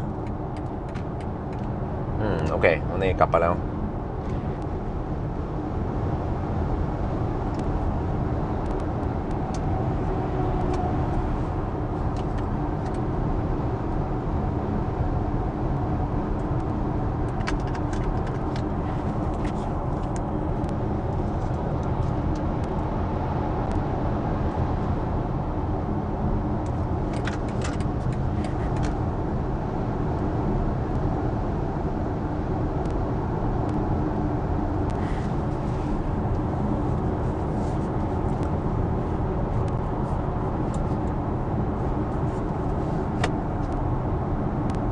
But I'm a little bit surprised that such a premium electro auto like this iX3 doesn't have electric adjustable steering wheel. Like, what the heck? And also the mirror position is not saved in the two. It has only two settings for seat memory. And there is not seat memory for the passenger side. So like what? I mean, Tesla could even implement, Tesla could implement seat memory for passenger if they cared. Maybe it's time for me to make another software changes for Tesla video. Because I said it before that the car is only as good as the software is, almost. So, too heavy, you mean too heavy, right? Two with a double O, Andre. So, they could have made it, you see, this is rigid design. You only have two positions on the seat memory. You cannot have 10 like Tesla, or I mean, even better, in Tesla you can name it. So that's Bjørn, I don't know who is in 1 and who is in 2, but I guess we could just stick on a label as you see. That's Wi-Fi, that's Bjørn. So you see, once you realize how, Like most people, they say they don't care. They don't care. Well, but 1 and 2 is not very useful and intuitive, and it's only 2. Why don't we have 10? Well, because there's simply not enough button space. Well, you can have it in the software then. Well, yeah, but we don't want to make it like that. It's not safe. Well, okay, whatever. Because how often do you actually change driver profile? You don't. So now the way Tesla does it with the driver profile is way ahead of other car manufacturers. Well, actually, there are some car manufacturers who have driver profile. I think it was Polestar or another Mercedes. They have it, but many cars they still use those physical memory buttons thing, and it doesn't save everything. Like Tesla will save mirror position, it will save steering wheel position, even temperature and setting. The Tesla saves so much in each profile. So yeah. But still, this is still a nice car. This is actually a car I wouldn't mind owning. But I also like the ID4. So if I'm a rich bastard, okay, next time I move to a house, I need to dig a garage under the house. A freaking huge garage under the house. And that would be temperature control. And so I can have a space for 10, 20 cars under the house. And then I could just own, I can buy, maybe I buy a Taycan, I have the iX3, and of course 2 Roadsters, and then the Model S long range that I'm buying this year, hopefully. Millennium Falcon will be there, Optimus Prime will be bought back, maybe also MC Hammer will be bought back. So, yeah. So I need lots of I need lots of parking spots. Tesla is a software company, but it's also a car manufacturer. Hamper, you have to realize that Tesla, they make damn good EVs. So people keep saying, but Tesla is a software company, so it's just a Silicon Valley company. No, it's not anymore. They have what the heck is going on there?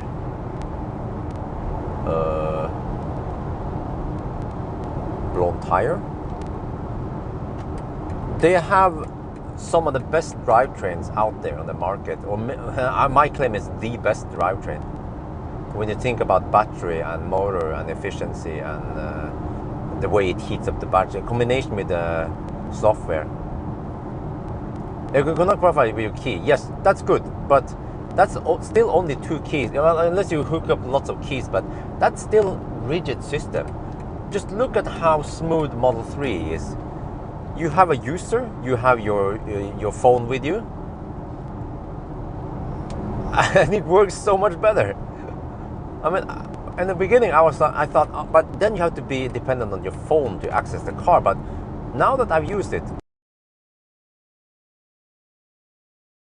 it's so good that every time I have to bring the key fob with Millennium Falcon, I'm like, it would be nice if Millennium Falcon had a Bluetooth key like Model 3. Yeah, Marcus Beals guy, yeah, he will lend me, throw cars after me. So really, many people who criticize Tesla, they either haven't tried Tesla before, or they own Tesla, but they didn't really utilize all the features. They don't understand how good it is, really.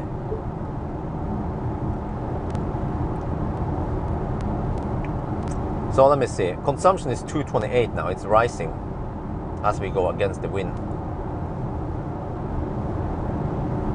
Oh, you can use a phone as a key. Oh, I should set it up then. Nice. But do we still get that integration and that we can save everything? Like the mirror settings. I don't know what the heck. The mirror settings. The mirror seems to be detached from the rest of the system.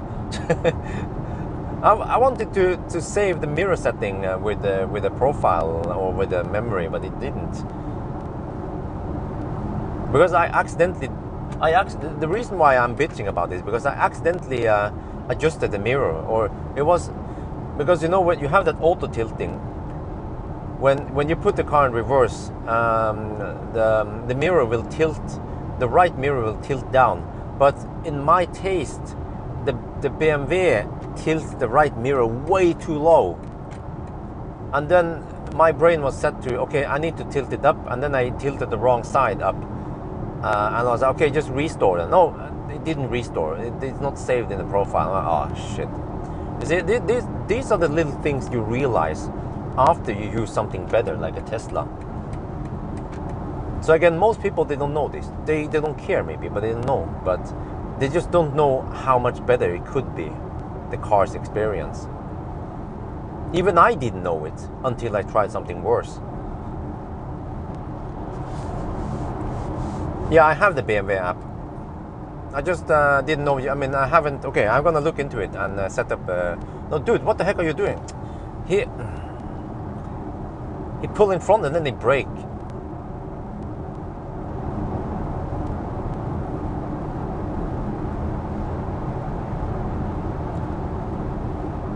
But Tesla has very bad navigation. Yeah, well, no head. Yeah, okay, that's true. And no head-up display. Okay, fair enough. Bad navigation. What do you mean bad? Because it's lacking the waypoint. True, but the navigation in Tesla is actually quite good in many ways, but not perfect, of course. Screen with all. Okay. Well, Stefan, he's probably German or something. So I mean, for you, you don't like Tesla. That's fair enough. But like I said, like I pointed out with the other things, like I can point out more stuff that is just so smooth in Tesla, like the way the way the app works, how fast it is, how intuitive it is. That you can do so much via the app, book appointments. You have sentry mode. There is so many good features with Tesla, but there will always be some dude like, yeah, but Tesla is noisy. I'm like, oh, I know, but when I'm praising the BMW here, you know, what I'm saying, this is a nice car. It's quiet. It's comfortable. Why doesn't anyone say, yeah, but it has a huge hood and it has bad utilization of the space? Nobody says that, right? Nobody is arguing with me when I say that this is a nice car. But why do they do it with Tesla? Because haters gonna hate.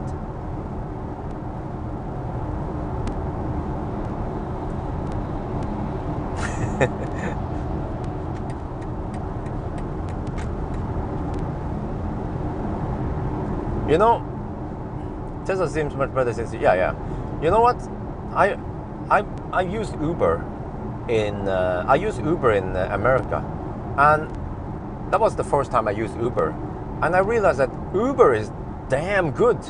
Like you book your Teslas, they are so good. They have been improving the software. It wasn't like this in Millennium Falcon's age, but they have been improving the software, making it better and better and better. So Teslas is in my claim is that they are so good because the software is so good, and people don't understand that you need good software in a good car, or the software will make the car better. They think, just make the car good. I mean, like Audi's, like you see the classic e-tron. The car is damn good to drive and comfy, and it charges fast, but the software is kind of messy and shitty and buggy and not well designed for EV. Is that white wheels?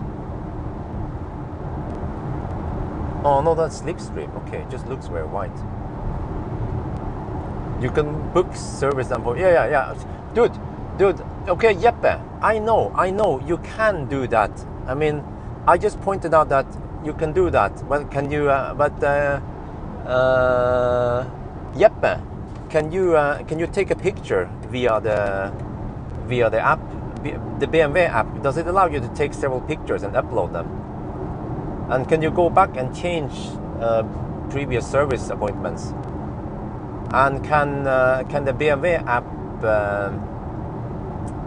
can the BMW app summon your car? Can the BMW app what else can it do? Well, you can preheat the battery and all that. That's good.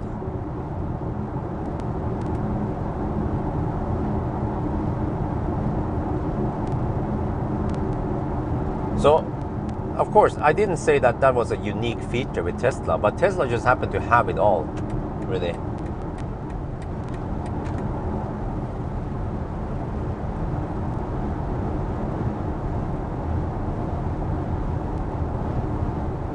I was a little bit disappointed when I saw the new BMW app. I was like, okay. And always, I mean, it's always slow because it has to send the command. There is no live update or something like Tesla. Yes, you can summon a Model 3 from the app. You can even do the smart summon.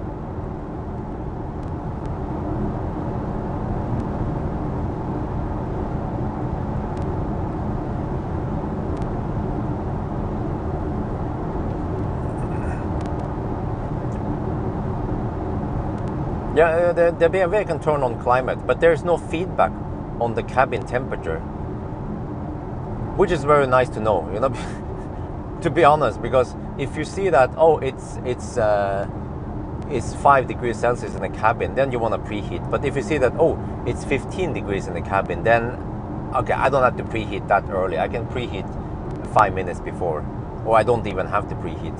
So just having the temperature feedback from the cabin is very nice. And Tesla, as far as I know, is the only car that has it. Or correct me if I'm wrong, but or among very few apps that shows cabin temperature in the app, and actually updates it also quite fast. So, I mean, I don't know why you guys are trying to argue, because the Tesla app is by far the best. It doesn't have every feature out there, like schedule preheating and schedule charging like most other apps have, but it just scores so well in the other metrics in that app. So my claim is that Tesla app is the best mobile app on the market today.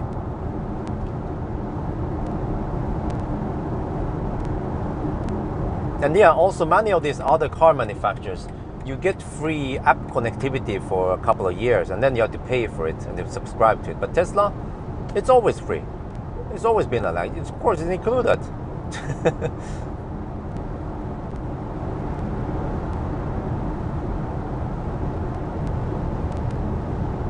It's still free from Millennium Falcon. He's getting, he will hit 8 years this year. We have to have a moment of silence once the battery warranty is out, and the battery and drivetrain warranty is out on the 22nd of November this year. We must have a live stream or something in the main channel. Yeah, 1 minute of silence. What app are you using? Yes, I know. I'm using my BMW, the new app. Of course, I'm using the new one. But again, people who haven't tried Tesla app, they shouldn't be arguing, because I tried various different apps, and those apps like I tried the Korean cars app and the ID3 app, ID4 app, and then the BMW connected app. The old one was also a little bit. It was nice looking, but also still slow and was lacking feature. It had nice feature though, like the preheating stuff, and you can set when to charge it when the electricity price is low and stuff. But yeah.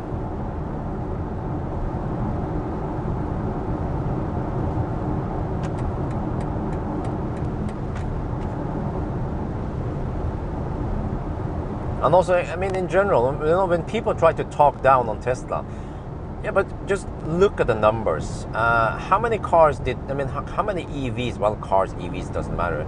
How many EVs did Tesla sell last year, right? I remember Tesla sold 365,000 Model 3s, like the one you see here. 365,000, that's 1,000 Model 3s per day globally. There must be a reason why they sold so many cars. And if those cars were shit, then people wouldn't buy them. And they bought them. And how many electro autos did Audi, Volkswagen, Hyundai, Kia, you know, if you accumulate all the other car manufacturers EV last year, I guess you have to accumulate many brands before you get 365,000, and that's only for Model 3. And again, soon, I guess this year, Model Y will take a big chunk of that sales, or I mean, Model Y is going to explode in sales numbers. This discussion sounds like mine is better than mine is better. No, it's not Mr. I don't know how to pronounce your name, but the Russian guy. I was the one who started pointing out lack of feature in this car, and then I just pointed out that, you know, in the Tesla it's better, and they could have solved it in this car if they care about making the software better. And then some haters or someone was like, wow, we don't want you to talk down on my brand. So then they were starting to argue, yeah, but the Tesla is bad on this, Tesla is bad on that. But I said, no, but when it comes to software, Tesla is king, there is no doubt, so just stop arguing about it. But the kids, they just want to try to talk down on Tesla. I mean, you see, have you guys noticed that I never try to discuss with other people that, oh, you know, the Tesla is not that noisy. No, I know it's noisy. And also, the ride comfort in Model 3, I never argue that, because I know that the ride comfort in Model 3 is shit. But other people who are fans of the legacy automakers, they tend to try to argue that no, this is good. You know, we like this, the way the infotainment works. So I'm like, no. The new Toyota, yeah, I saw the yoke wheel on the Toyota EV, yeah.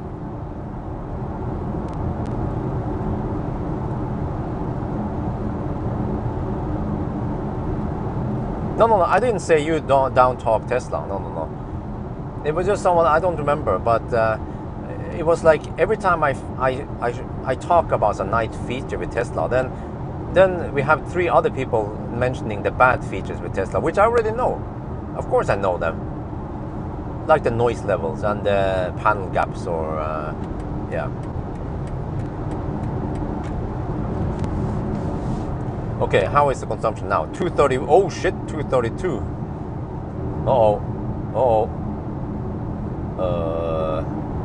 We are still not done yet.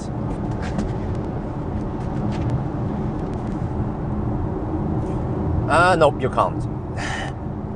Mr. Stein Egil, you cannot fix noise with dampening mats.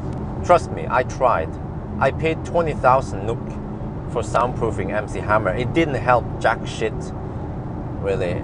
The car was just designed badly for noise, and you can't fix that. You have to go deeper and maybe change suspension, or I don't know what they have to do, but no. You want to believe in Santa Claus? Go ahead and put dampening mats there, but you will waste your money and time. Actually, one thing that does help is to change tires. Get more silent tires. That's where you have to start. Start from the root of the problem, which is from the road.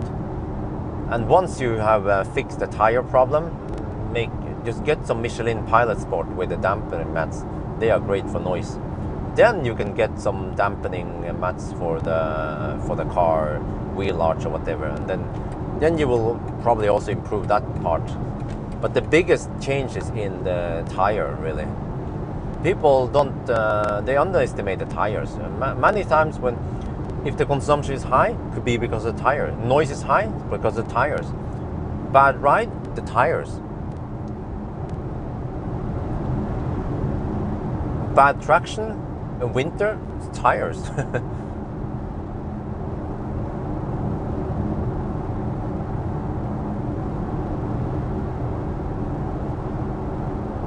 Oh yeah, it was the well, actually, or Primacy or the Pilot Sport. The ones that have the foam on it.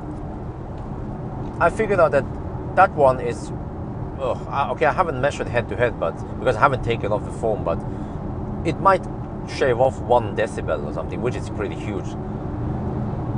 every time I test the every time I test the Michelin summer tires against the other ones, like Hankook or the Nerius, or what was it again, the Windrun. Like the Windrun could never beat Pilot Sport or Primacy on noise.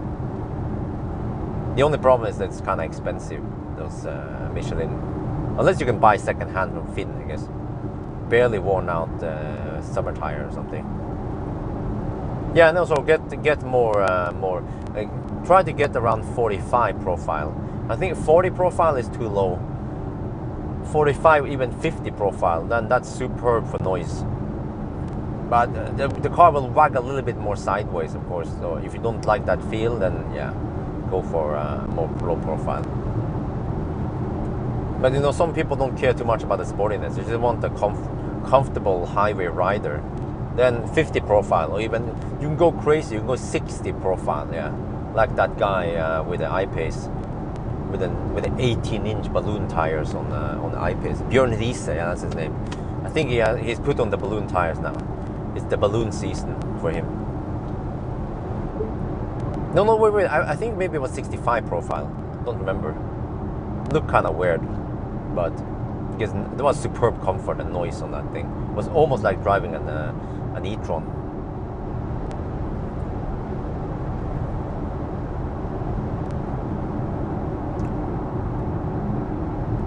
Oh shit, okay. Phone is overheating, but I have 89%. So that's fine.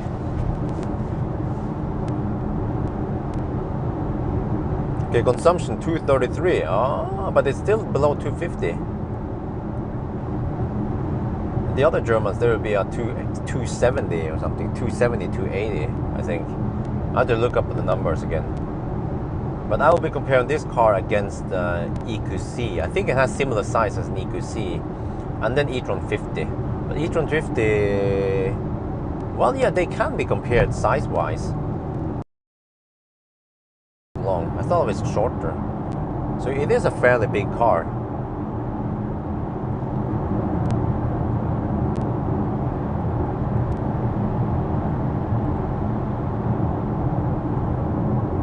How many percent? We are about 55%. I don't know for sure. Roughly 55%. So which means I can't take a full, a second full lap. I have to stop. This is kind of hard for me to estimate, by the way. I guess I'll just drive to Espa and back. Yeah, something like that. We'll see.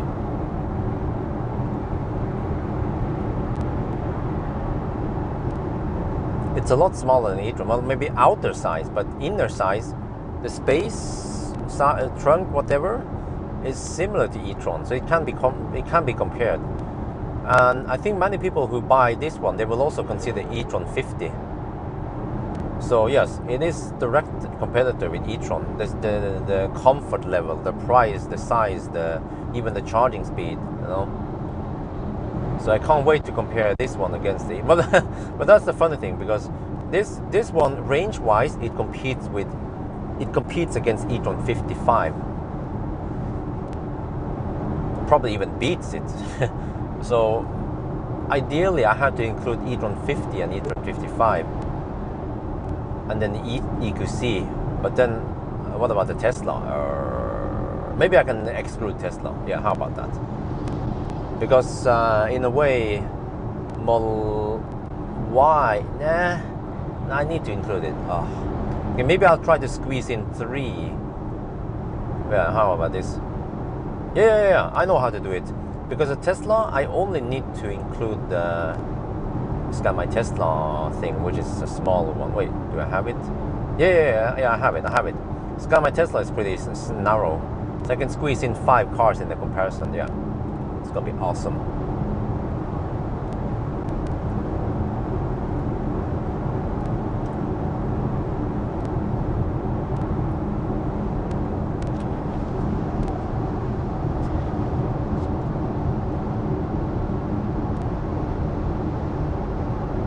Model 3 should be... No. Okay, listen.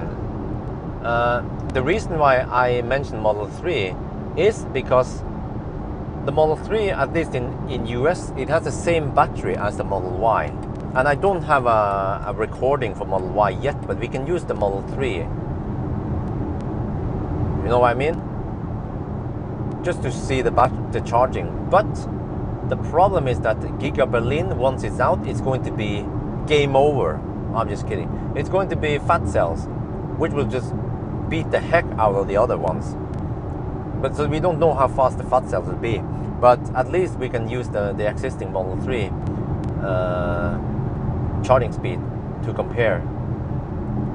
So we can assume that at least, you know, Tesla will probably beat many of these other cars on the rush to 75% or whatever. And then you can assume that the Model Y from Giga Berlin will be even faster. So if charging speed matters, get Model Y. If comfort and the looks matters, get some of the German cars instead.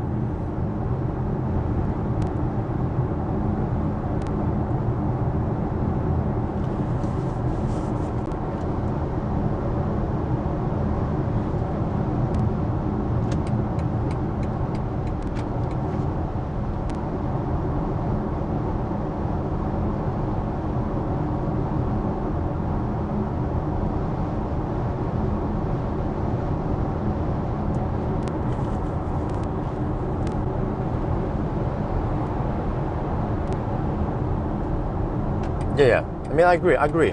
I remember driving the e-tron. It was super comfy. Same with this one here, the BMW. They feel more or less the same, and the whole build and feel. When every time you touch the parts of the interior, it feels nice and sturdy. It was built to last, just like the Beamer I had.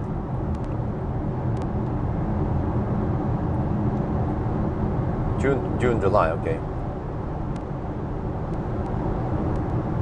Will it be Model Y? I don't know. Standard Range Plus Model Y. Maybe.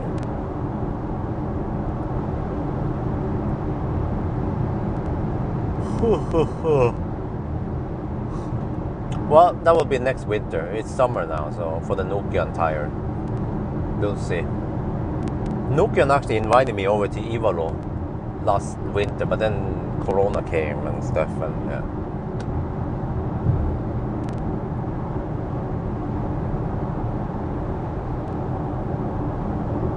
Wait, over the Inaria, but I don't know. It was one of those Finnish lakes where Nokian have some. No, not Nokia. Yeah, Nokian. Forget the BMW, not the e-tron 50,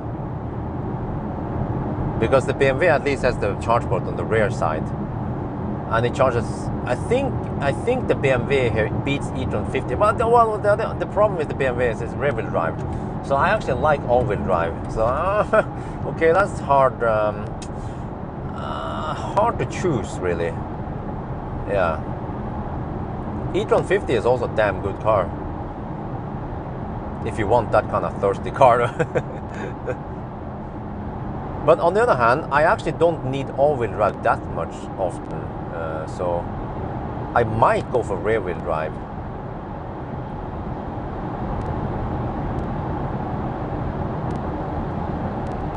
Is it correct? Nope, it's incorrect. Stefan, that is actually it's a big misconception.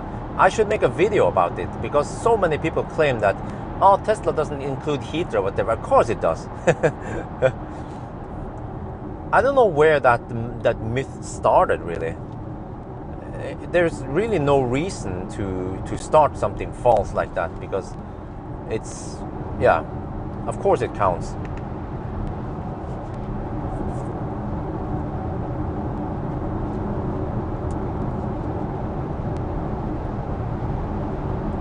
I mean, I even have videos.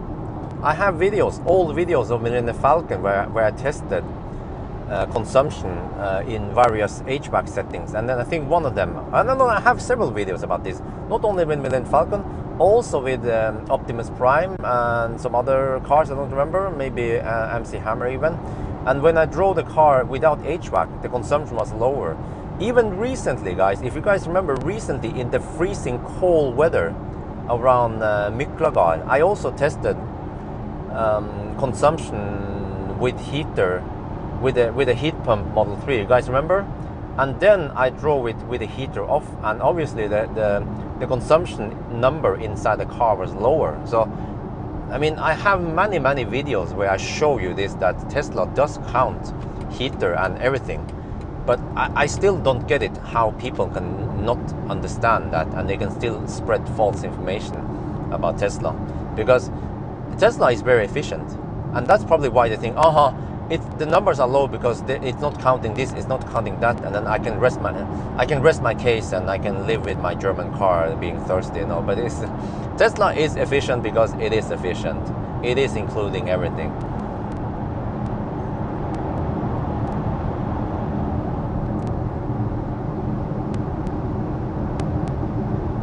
No, displayed consumption in Tesla is not way off. That is also incorrect. It depends on the over-reporting or under-reporting distance, but it's only about plus minus 1%. That's it, and that's not way off. So again, please stop spreading false information.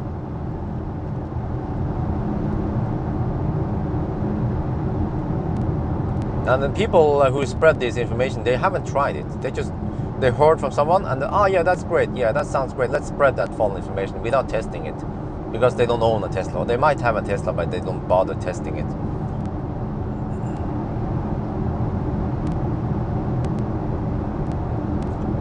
Yes, it doesn't count when it's parked, but that is a different discussion, because actually the ID3, ID4 also doesn't count when it's parked.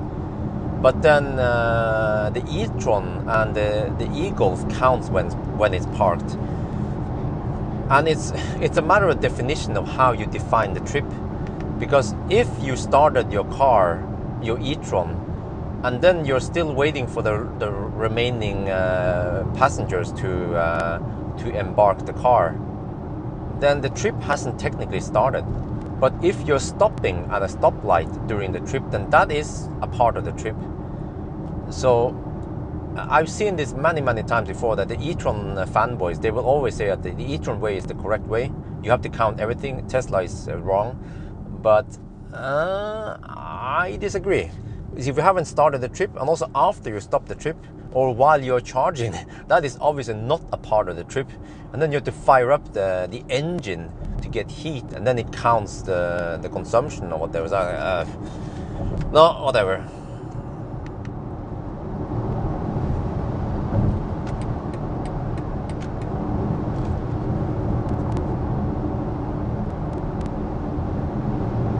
If there's one thing I've done a lot, and that is consumption test with Tesla. I've done so many different consumption tests with Tesla, with Millennium Falcon, MC Hammer, Optimus Prime. I've done so many various, and also not only those cars, but other Teslas I've borrowed. So I think I know a thing or two about how consumption is counted and losses and everything. Okay, consumption is 236. Not the worst, but again, we can't expect Model 3 consumption here. So yeah, I think it's pretty good, which means that we will be able to go a little bit over 300 kilometers, and that means I have to go. Oh, I have to go pretty far actually. I think I have to go to Tongue and back again. Or maybe about Tongue and back, and then I can drive a little bit back and forth. Make a trailer test with Standard Range Plus. Bjørn, do you want me to drive a trailer at 120 kilometers per hour? Please donate about, let's say how much. Bjørn, can you donate 10,000 NOK to me? And then I will drive a trailer at 120 kilometers per hour in Norway. Yeah. So if you donate 10,000 NOK to me, Bjørn, I can consider doing it.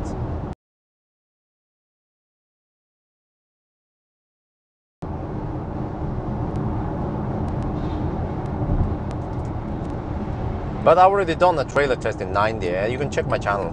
I did test the small trailer and the big trailer.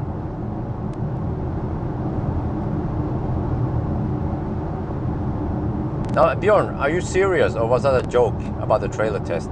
You should know better, right? Because you sound Norwegian or Swedish, and you should know better. Yeah, he's just being silly. Let me give him a 5-minute timeout here. Oh shit, I can only do a 2-minute timeout. Okay, there we go. Enjoy your 2-minute timeout.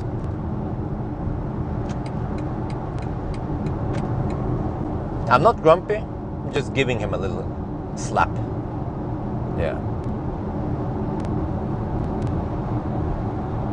Yeah, exactly. It'll be more than 10k NOK.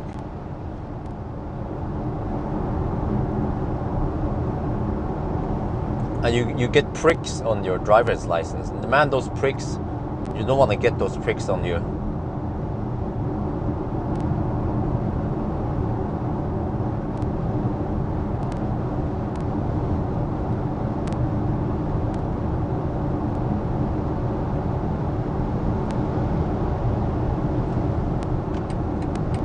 Okay, let me see. 200. Yeah, it seems like it doesn't go about 240. And then once we regen back now, we will get the kinetic energy back. So roof box test. Okay, Andre, what do you want me to test then with the roof box? Please specify.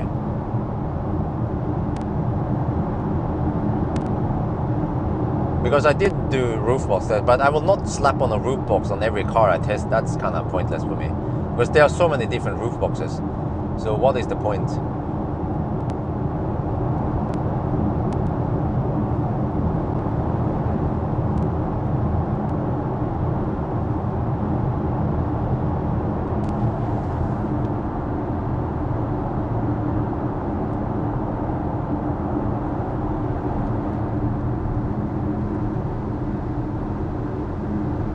Oh, dude, MTAC 1. All right, listen. MTAC 1, listen to me carefully. Or do we have a moderator in here? Can you guys find that video about charging loss I made last summer? Please send MTAC 1 the video about charging loss. MTAC doesn't understand the difference between charging loss and whatever the car. Yeah, you have charging loss, dude. And you might also have a preheating of the car while stationary. That's why your meter is off the car's display. It has nothing to do with Tesla underreporting it. It's just, if you do this with other EVs, you will also get the same charging loss numbers. And also if you're preheating your Audi in the garage, you will also have this loss that is not counted in the total trip, whatever. No, dude, MTAC. Oh, where's it going again? Yeah, MTAC, whatever. Dude, listen. I did test consumption from electricity meter. I actually did 2 videos of that. So just search for charging loss in my channel, all right? Trying to, but the MT, I just call you MTAC. Sorry if I mispronounce it. MTAC. Find the video, watch it, then come back here. Or someone else just post that video. It's actually very important. No wonder why people are spreading false information about Tesla. Because why it is important for me? Because we have to get the fact out that Tesla are actually efficient. And then we have some people who just spread false information, making other people also believe that, oh, but no, Tesla is misreporting. No, it's not misreporting. If it's misreporting, then that's a different case, but it's not misreporting.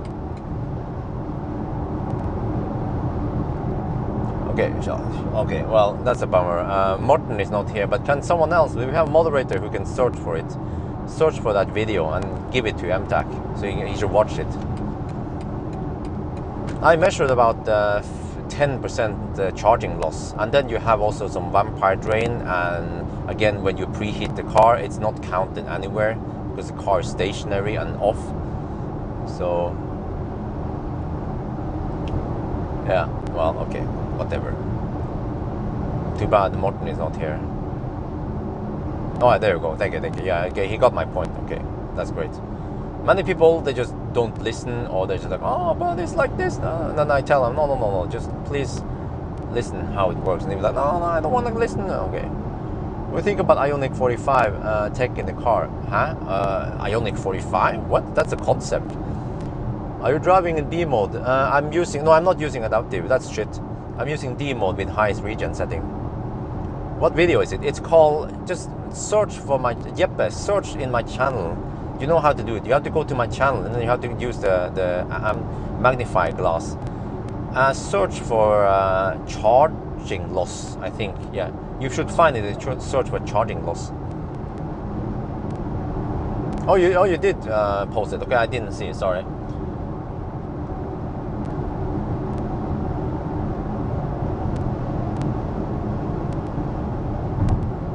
Technically, should be possible to change it, the battery, to a long range, but it might increase the weight, and then suddenly you have to have it re-approved. But I actually don't know how it works. But Tesla should be smart enough to make the batteries the same size, but just fewer modules in there or something. It has some so-called. Many of these German cars, they tend to have some kind of smart recuperation, but I tested on all of them and they just don't work very well because they don't know where I'm going, what I'm thinking of doing. And of course they will convince you that that's great, but I tried them. I gave them several chances, but they just didn't work the way I wanted it to work. Yeah, we have charging loss between AC, DC. We have a little bit of losses in the cable and stuff. Let me see. How do I do this one?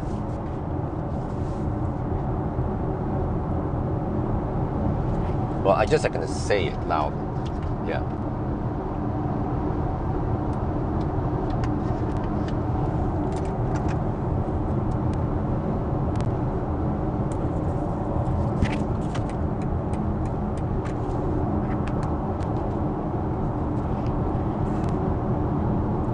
Okay, we're going to do checkpoints.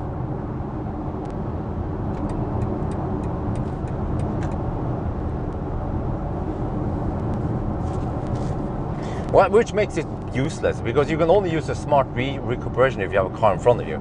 Well, what if you don't have a car in front of you? We are now back at the starting point. So according to, well, Google, and this is a known distance that I always use, it's supposed to be 182 kilometers. Let's see now, about to the roundabout. Oh, it's reporting 180.8 right now, so it's going to be around 181. So it is 1 kilometer underreported, which is about 0.5%. So I would probably not bother, because yeah, you might get 1 watt-hour per kilometer lower consumption, but that's almost irrelevant.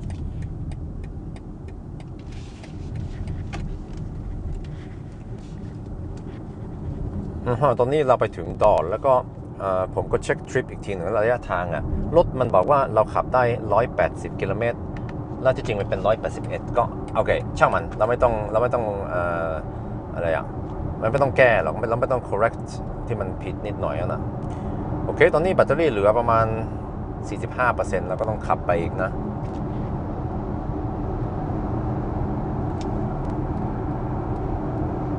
alright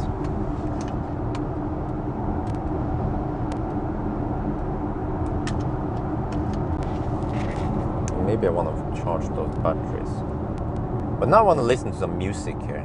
Been talking non-stop for I don't know, long time. Get sun in my face now, but let's try. How do you start the music?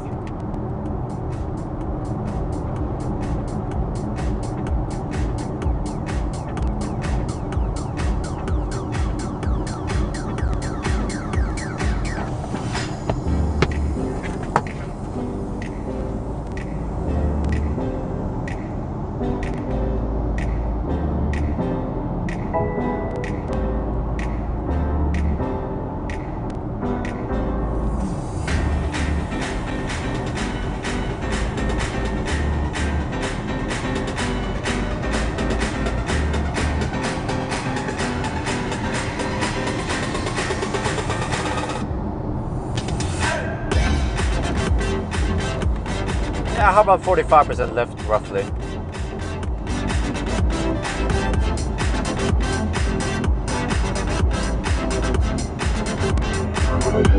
Whoa!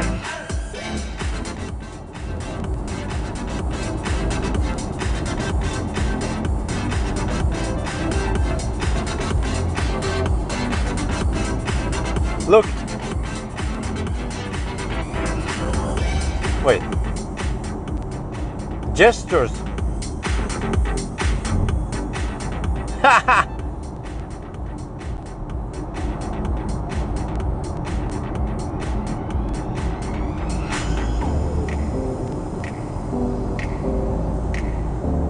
Hand gestures work in here.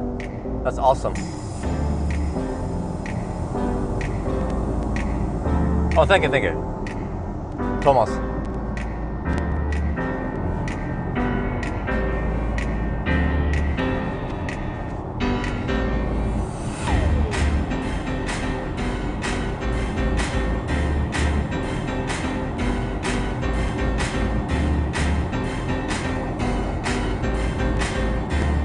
Now the stereo sounds great. It's Harman Kardon, or I don't know how you pronounce it, but it's Harman Kardon speakers. So it sounds great. Wait, which car had Harman Kardon? Let me see. I-Pace had Meridian.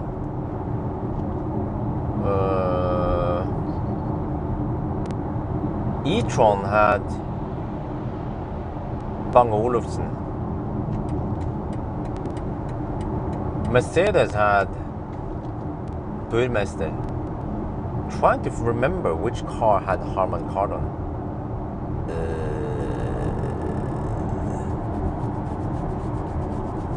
It wasn't a cheap car. It wasn't some Korean car. Harman Kardon. No. It was the i3, of course. The i3 had Harman Kardon also. Yeah, of course. Mustang? No. What? Really? Did the Mustang have it? E-Soul had Harman Kardon. Oh, really? Wait. I thought they had Infin. No, wait, really? I remember that the Korean cars didn't have that nice stereo. Yeah, i3 had Harman Kardon. Wait, did the E-Soul also have it?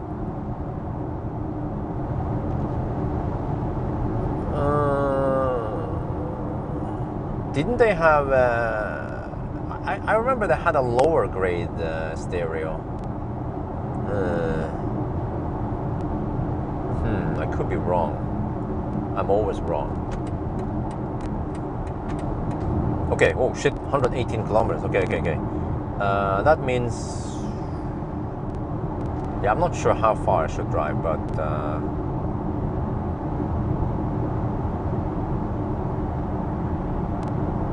Volvo Bowers Wilkes. Bowers Wilkes is also freaking awesome, man. Yeah, JBL. That's right. That's the E-Soul.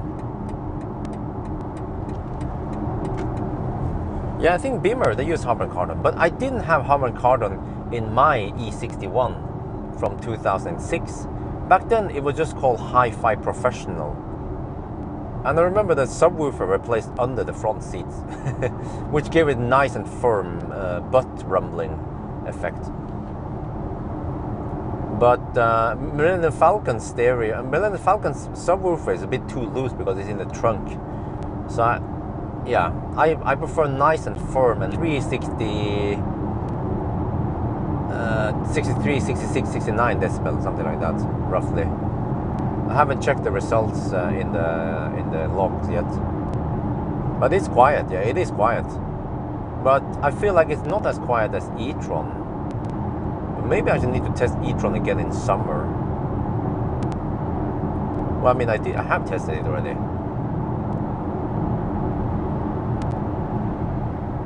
Yeah, it is different suppliers depending on which market the car is on. I had a pretty well-loaded BMW. It cost 735k when it was new. It had everything, man. Head-up display, electric adjustable seat, motorized liftgate, even night vision, Hi-Fi Professional. It had the M Sport skirt, M Sport it had a whole M Sport package. I don't remember all of it. It was a really well-loaded BMW 5 Series. But this was the old pre-LCI engine. It was actually a 2.5 liter straight 6 diesel engine, and for some reason it was thirsty. I was hovering around 7.5 to 9 liters per 100 kilometers with that beast. I love that car, that Beamer. It was a very nice car. I drove actually on Europe road trip with it also. But it had its problems, lots of problems. Yeah.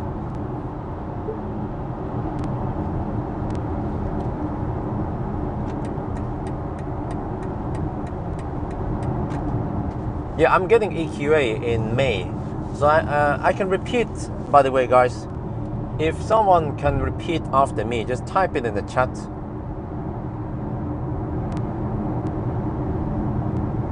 Or just listen carefully, I guess. Next week I'm getting Lexus. Next week after that one I'm getting Enyaq. And then next week after that one I'm getting EQA. And then we are in the middle of then we are in the second half of May. So I already have very important cars lined up, and I guess I will try to squeeze in the EC4 and maybe a quick review of the Fiat. But yeah, I don't know where to get the Fiat from though, from a manufacturer, I mean dealership. Okay, there we go. Thank you for repeating.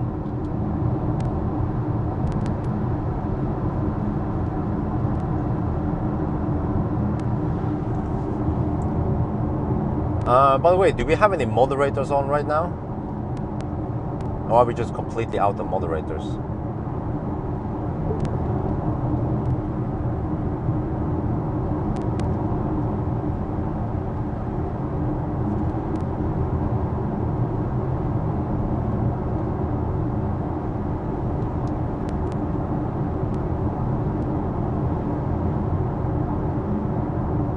Yeah, those are somewhat important cars, maybe except for the Lexus.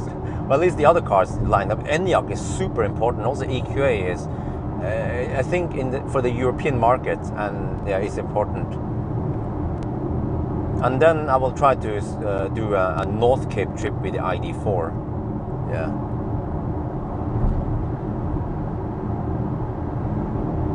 Yeah.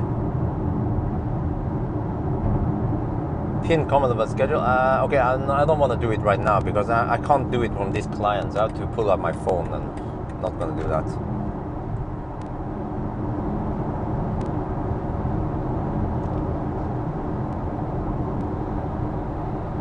Oh, that's a long road truck train thing.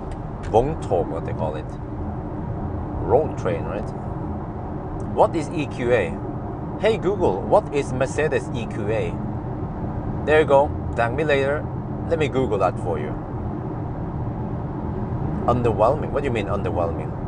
What's wrong with it? Oh, what huh? You mean they don't like the car? It's shit? Or I think it's front wheel drive, right? But it should have the same noise level and premium feel like the EQC, right? Yeah, what the heck is that guy doing?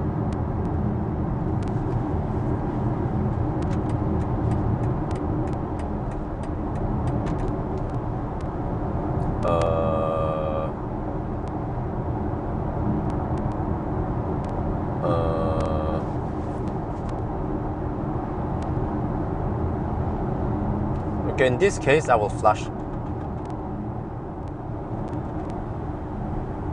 Okay, maybe he wants to drive that way. He's probably he has to hug the left lane because he's checking something. What? No, he's probably not. I'm not sure why. Why is he hugging the left lane? Because if it's Statens Vegvesen, they might be inspecting the left lane for some reason. But I think that guy was just a typical Norwegian. And yeah, I'm still waiting for e-tron GT, but I don't know when I have time for e-tron GT. Hopefully this summer I can test it. I need a whole week with it. I need to do lots of tests with it. But I have to hurry before they sell the press cars. They tend to sell press cars. I don't know why. Mulle, yeah.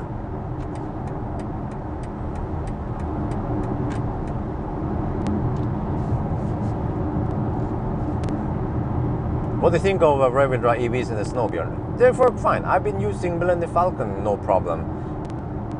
Again, I should also make a video talking about rear-wheel drive, because I don't know why people even ask about this. I mean, well, actually, I know why, because fossil rear-wheel drives, they are not that great. But it's completely different with all-wheel drive. I mean, with rear-wheel drive EVs. We talked about this way too many times before, so do we really have to talk about it today also? Maybe someone can just make a quick summary, 2 sentences, why rear-wheel drive EVs are great. What do you think of the iX and how much I don't know too much about the iX thing. To worsen? What do you mean to worsen? Huh?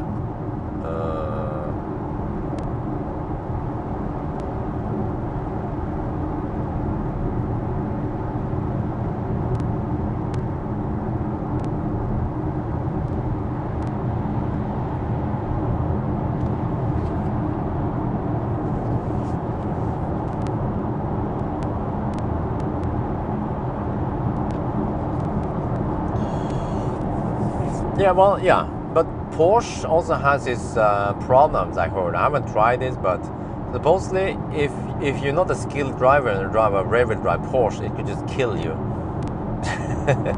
That's based on what a highly reliable educational source told me, which is called Top Gear.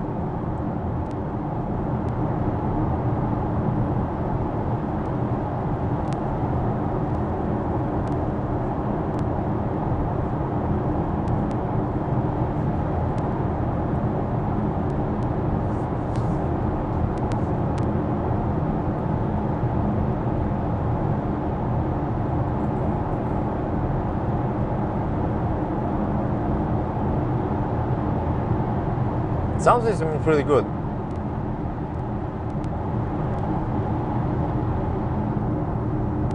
Okay, let me focus here. Maybe I should navigate nav. Let's see. Let's try to find search.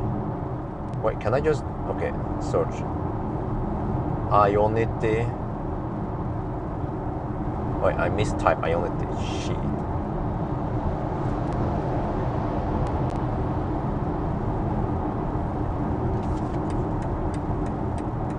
Yeah, I found it. Ionity Dark. Let's go. Let's go. Okay. Start route guidance. Okay, do we see any navigation stuff here?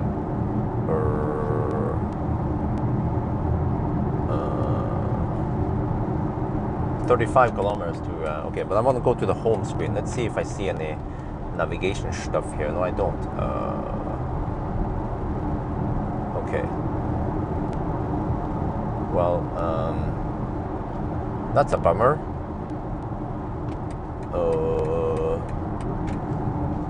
Wait, huh? Is there no way for me to see the... What? How about this one? Car. Let me see. Let me configure the instrument cluster.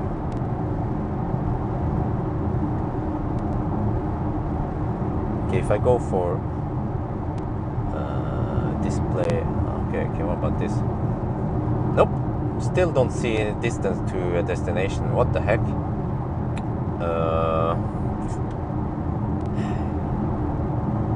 Oh, I see time to...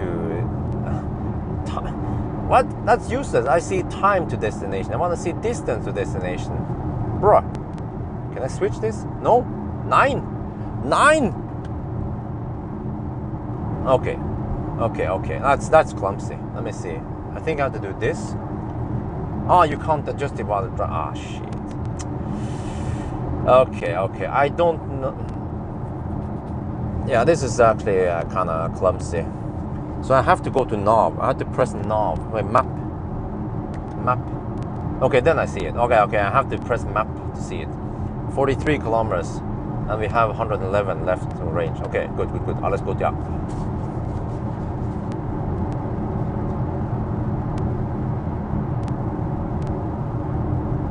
Yo, what's up? Yeah, nothing happens. Okay, seems like I have about 30% left now. But I just trust GOM, I guess. GOM claims 113, so we just keep driving. And then we probably have to do a reset of loop. So let's see. Consumption is, yeah, it seems to be around 235-ish. But it has 0.5% error. It's under-reporting distance by 0.5%, which means that the consumption is 1 watt per kilometer higher than it is. So, I mean, lower than it is. So I usually don't care if it's less than half, maybe around 0.5%. Once it's around 1%, that's when I count it. Because 0.5% is almost within a measurement error, you know. I could be stuck behind a truck for a kilometer, and that usually messes up the measurement anyway. Or Kia Soul, I have, yeah, supposedly one repair video or something, but I feel like it's maybe, I don't know, enough for those repair videos, and so I might tell Marcus that, okay, maybe we have enough of those.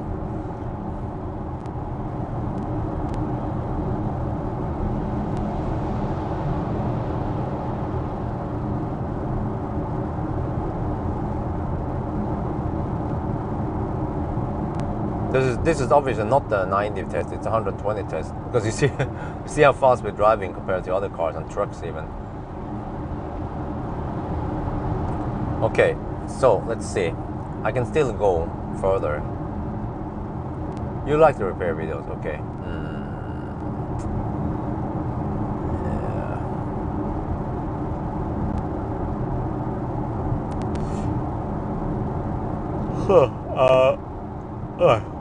I might go to the old turnaround point. No, maybe that's too far. Okay, let's go.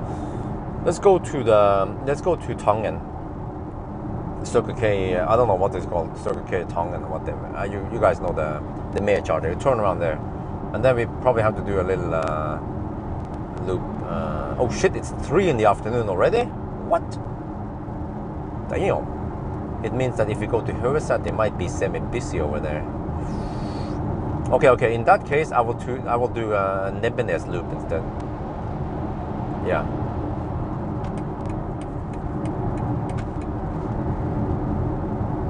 Nah, okay, just so you do Høveset. I think it can't be that bad. Yeah, 235 for this brick. I mean, just look at it. It's like a brick, but how the heck can this be so much more efficient than the XC40? That is beyond me. That guy's over the line. Maybe I should flash at him. Dude, just, yeah, pay attention, okay? I think he was fiddling with his phone, that's why. And he obviously didn't know how to use ProPilot on the Leaf.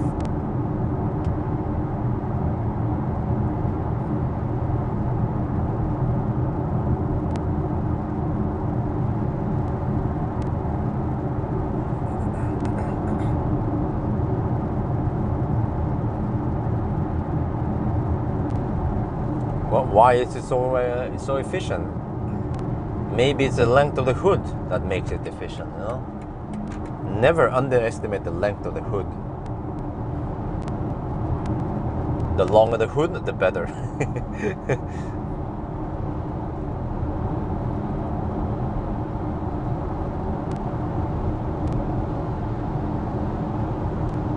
Okay, we're gonna have a pretty long charging stop here. Okay, I will see, but I have my doubts that we get any good shots in the sunlight. It's going to be shit. So much reflection in the video, and I actually don't want that kind of weird bright. I want that evening shot. So if 3 now, okay, we charge up. It takes an hour. Wait, we're still not done. Let's say we start at 5, 6, 7, 8, 9, 10. Holy sh! Okay, it should be dark enough by 10. Yeah. Then we do the charging test tonight. Oh man, I should get some popcorn for this, because this thing is going to charge like a boss. The ultimate charging machine, that's what this thing is. No, I'm going to get the Mexican. Oh yeah, get the Mexican and then look at the charging. Big Mexican in my mouth. Yeah.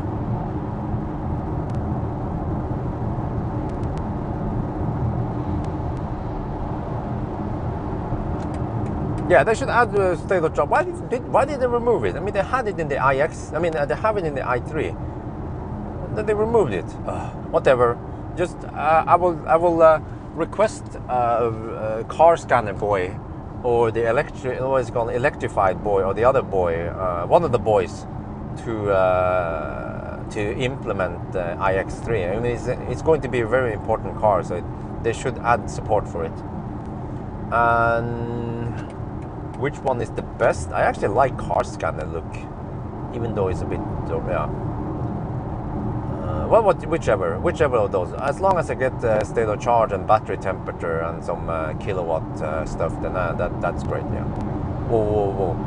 I think I have to go behind the truck. Wait, I can go to the old turnaround point. Yeah. Let's do that. Let me see. Let's check map. Yeah, plenty. Let's go to the old turnaround point instead. Okay, let's have the map open for now. How to estimate here? I could almost go to almost Hamar, but or Furnes even. Let's see. Okay, now it says 61 kilometers. Let me zoom out here. Oh yeah, the iDrive. Okay, 61 kilometers, 99. Oh wow. Okay.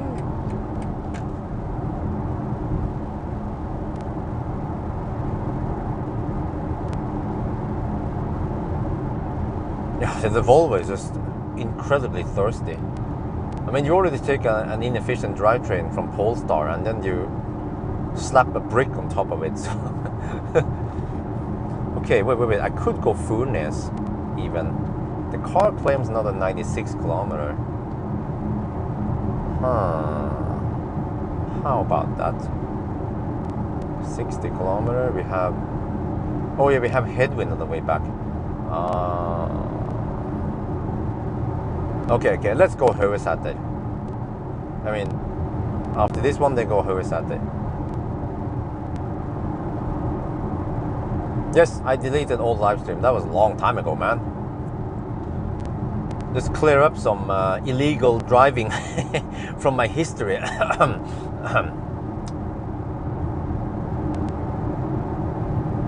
You know, I feel like having a Big Mexican now. Yeah, how about that? Yeah, I'm gonna go for Big Mexican now.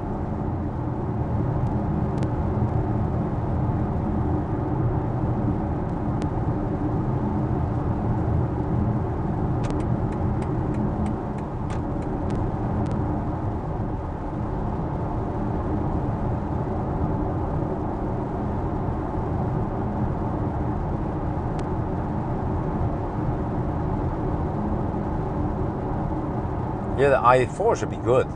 Man, BMW, they need to step up the game and get back in the game here.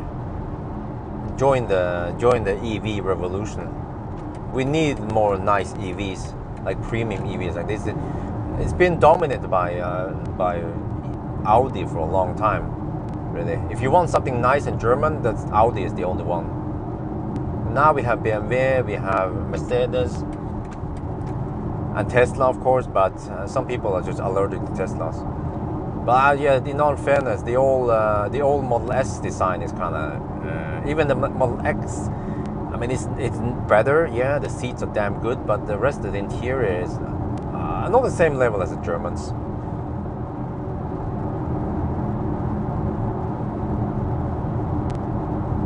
Wait. I'm supposed to exit here, right? Or go Furnes.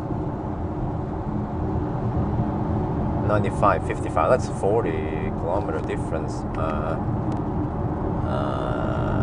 Okay, let's go here.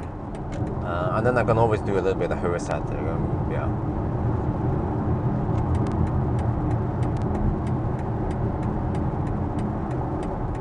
Yeah. Okay, let's see. Region. Yeah, I like the region. It's quite strong. Yeah, you see here, I didn't touch the brakes at all. At low speed, it also has good, nice region. So, you see, this car ticks the right boxes. I didn't know about this before I tried driving it, but it was like instantly. I sat in here like, ooh, nice interior. Ooh, strong region. Ooh, quiet ride and comfortable ride. And I also heard that it was efficient and that it charges fast. So it ticks the right boxes in my book.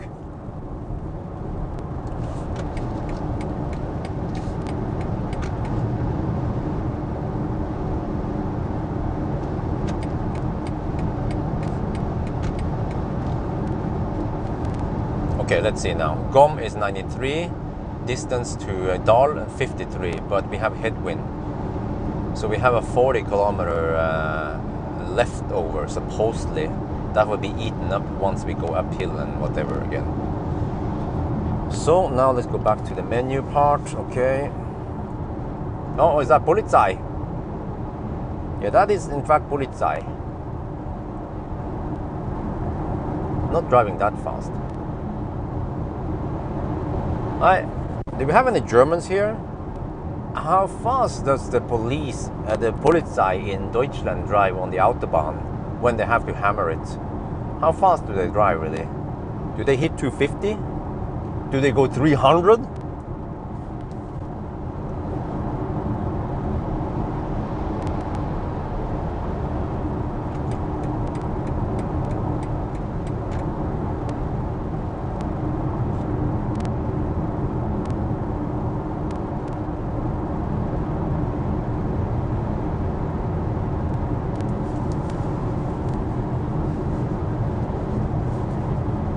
But are you an automotive or electric? No, I am a computer engineer. More than 200, damn. And I guess actually the Germans, they have something called lane discipline that doesn't exist for the rest of Europe. Yeah, I use the turn signal. It needs a little bit of exercising. At least 250, holy shit.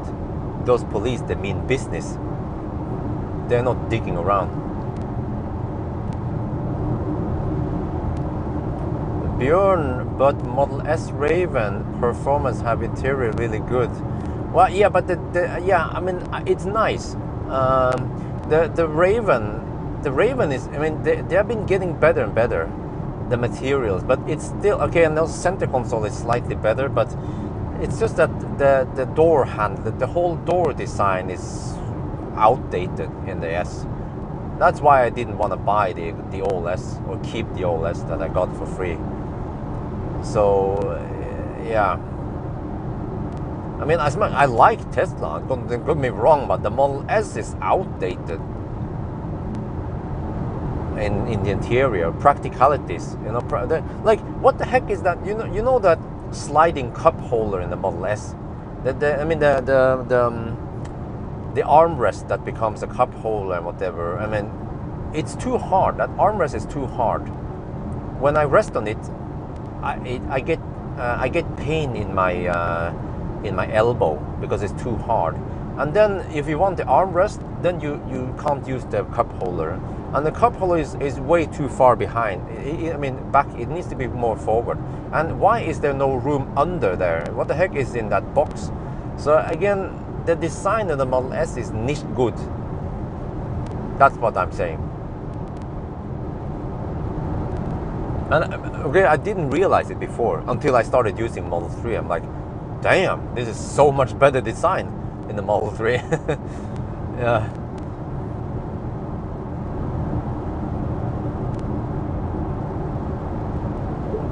Okay, anyway, let me pay attention to the mission here.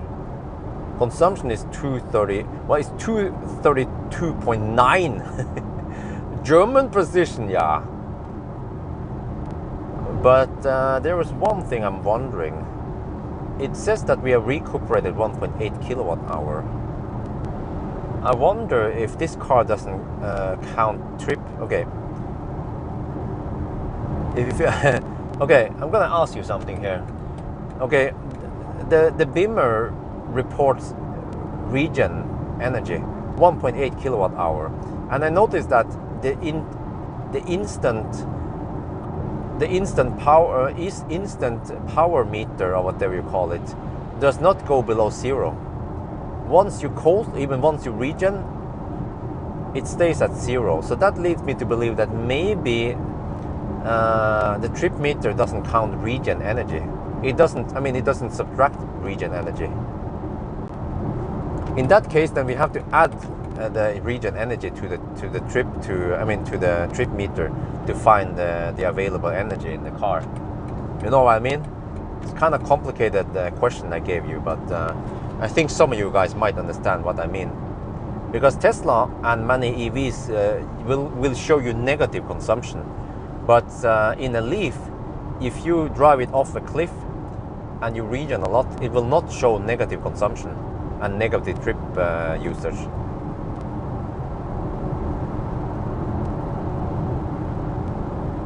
This is also something I notice when I do the Yellow test, that once I go downhill, yeah, many cars don't show negative consumption.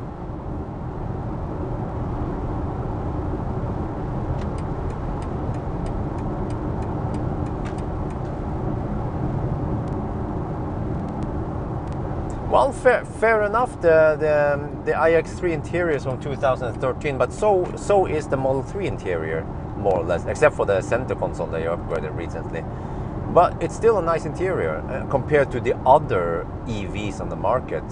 I know that some people, they were disappointed in the iX3 because they were expecting better than the current BMW they have, but yeah. Yeah, negative consumption is the correct way to do it. The Tesla way is the correct way. Leaf way is incorrect way. Arctic Circle trip, I don't know really. Actually, I don't think I have time for it.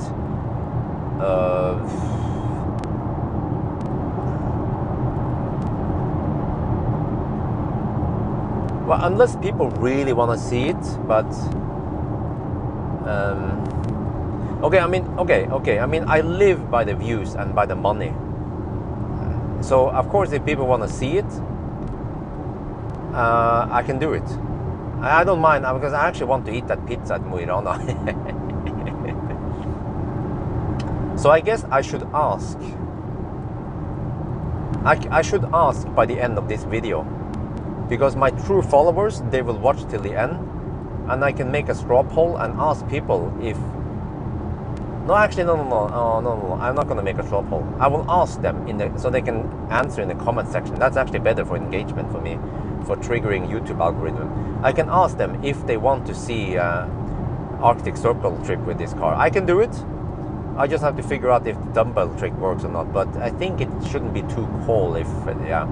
And it's actually quite spacious in here, which would be superb for sleeping in the car.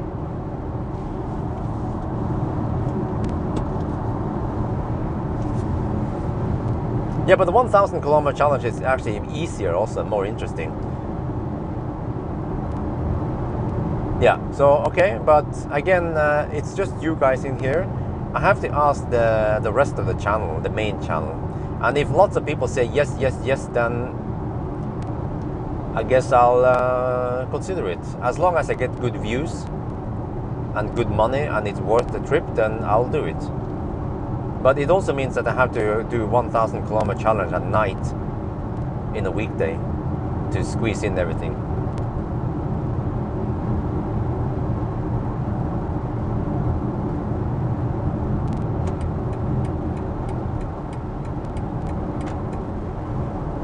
Oh, cool, Silver is here. Yo, what's up?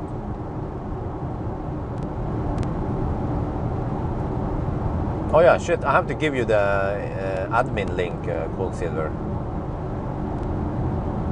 No, there was a Circle K pizza. I don't know why, but it just tasted great. It had a nice crunchy crust, and it also tastes great on the second day. It might just be a coincidence that it applies to every pizza like that, but yeah, it was nice. I felt like having it again. I need my cheat weekend. Because I don't know, did I have a cheat weekend last weekend? I didn't, right? So yeah, let me just treat myself with a cheat weekend. If we go Arctic Circle, I will have to do 1,000 kilometer challenge Thursday night to Friday morning, and then I need to sleep like a... Oh wow, it says broken down vehicle here on the screen. Holy guacamole! It pulls live data. Ha! It says in the instrument cluster, broken down vehicle, Unfall a kaput auto in 4.4 kilometers.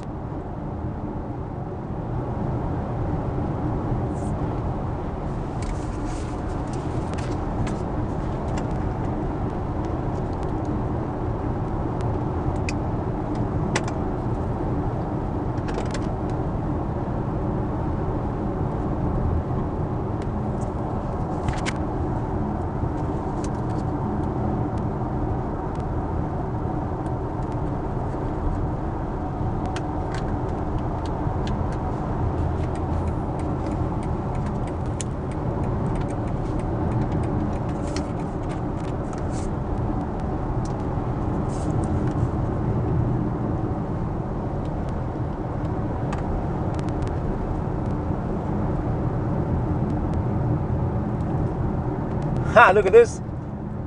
Oh.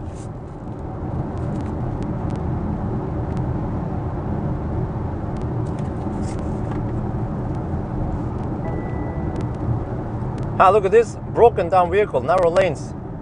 In 2.1 kilometers, there's a broken down vehicle. I know that because I've driven past it.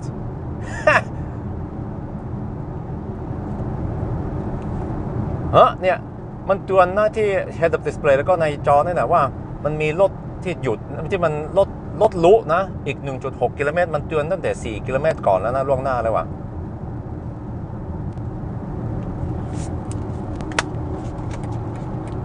Okay, now we might have some limited lanes or whatever. Let's see.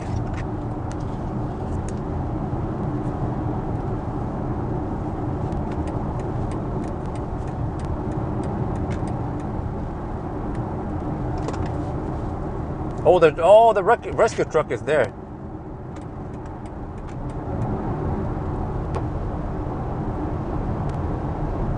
Yeah, that's Viking. He's on its way.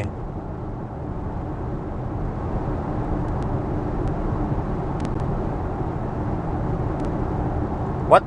Oh,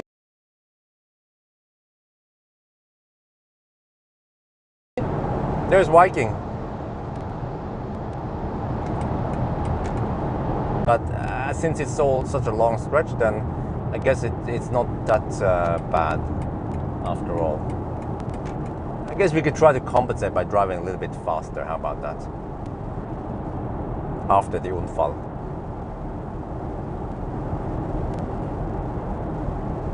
Oh, I hope the rescue is fast because I have to pass. Oh yeah, it will take 3 more hours at least before I pass here again. But first I have to go back and then to charge and then it should be rescued by that time.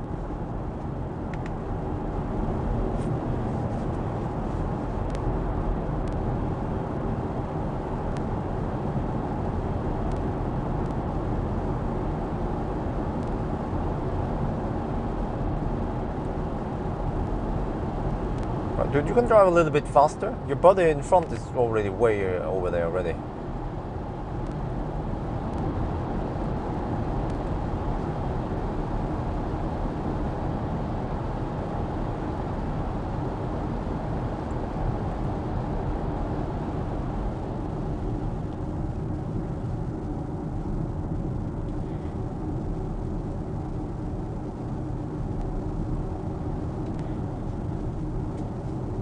All right, here you go. Unfall, das Auto ist kaputt. Ah, go.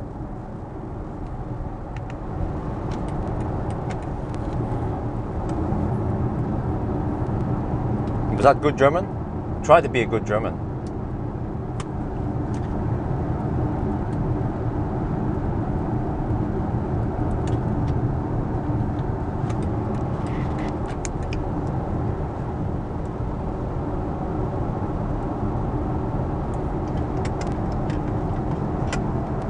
But yeah, on a second thought, Arctic Circle trip is nice, but I think I might skip it. Yeah, I don't want to overwork. So I will probably just do 999 on Saturday and that's it. And then Thursday or something, Friday, I'll do something else.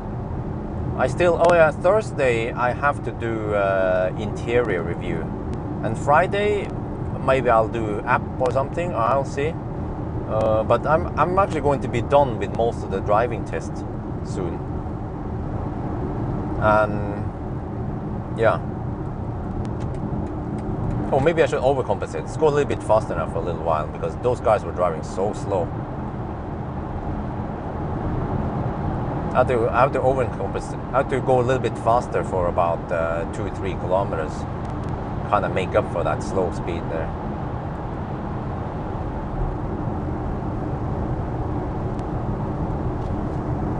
Oh shit! Chat is bugged. Okay, we're back. Yeah. Chat was bugged and I didn't notice right away. Oh, 52 kilometers of GOM range left, and we are 22 kilometers away. Okay, that sounds like a Herisator loop.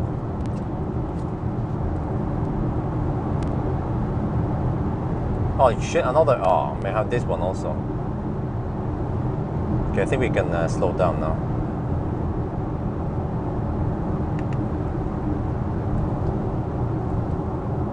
This one seems to last a while.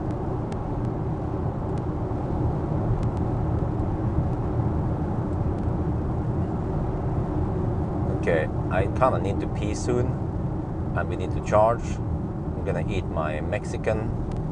I have, well, not so cold Fridays left, but that's fine.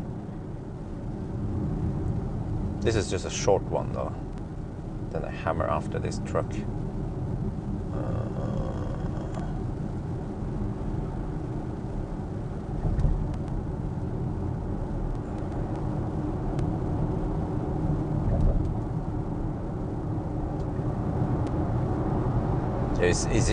It kicks well, this car. It has good acceleration from 60 to 120.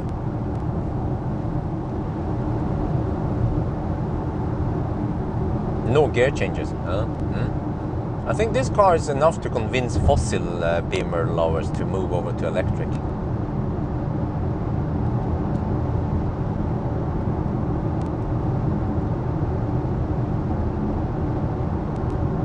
Well, I guess I have to watch the Yalo test again. I mean, I can look at the Yalo test in the studio tool.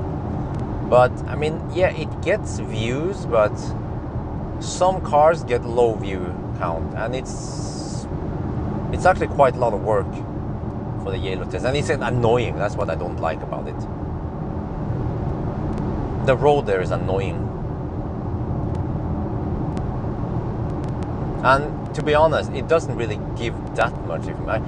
I think I'm going to make a Colgate test.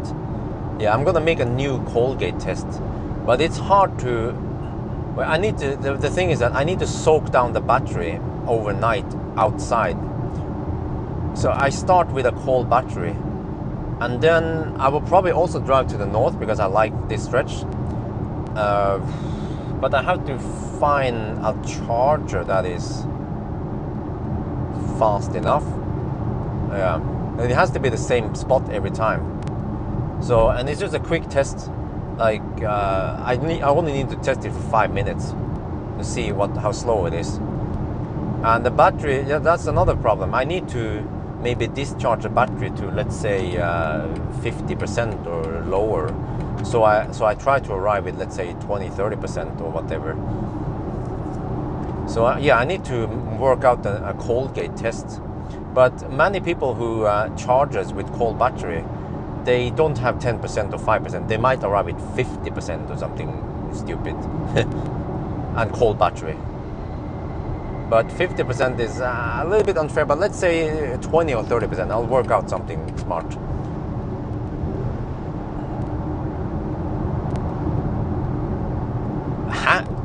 No, dude, I'm not going there.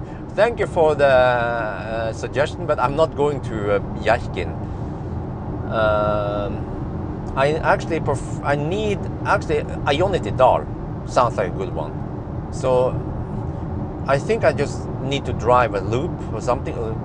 Actually, just drive to Dal. You know, simple as that. Keep it simple. Drive to Dal. Many people, they do that. They drive very short distance and then they plug it in. with 40% in the battery, and then they bitch about slow charging.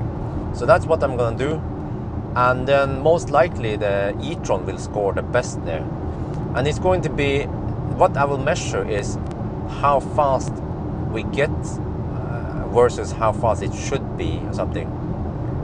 Yeah, and it should be, I think I will try to arrive with somewhere between 20 and 40%. Haven't decided yet. And the number I will calculate is the diff in percentage, like how fast is it charging versus how fast it should be charging, you know? And the lower the diff, the better. Something like that.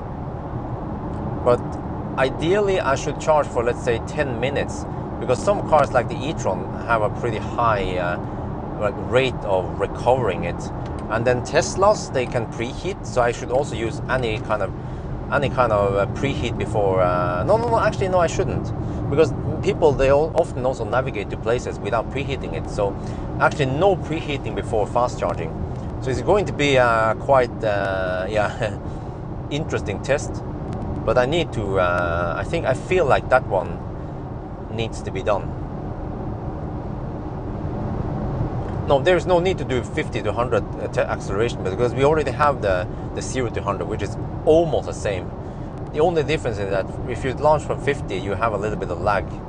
But no, it's that one. No, I'm not going to waste time making a test that is almost the same as the one we already have. That test showed nothing on X. Okay. Okay, I'm down to 37 kilometers on GOM. Whoa, whoa, whoa. Is the GOM going down fast now? You see, the diff was 40 kilometers. And now the diff between the real and the... Oh, wait. Now the diff is only 27 kilometers. Yeah, I wonder if I can even make it to Høveset and back again. We'll see, I guess. The car wants me to have some coffee at Annelva.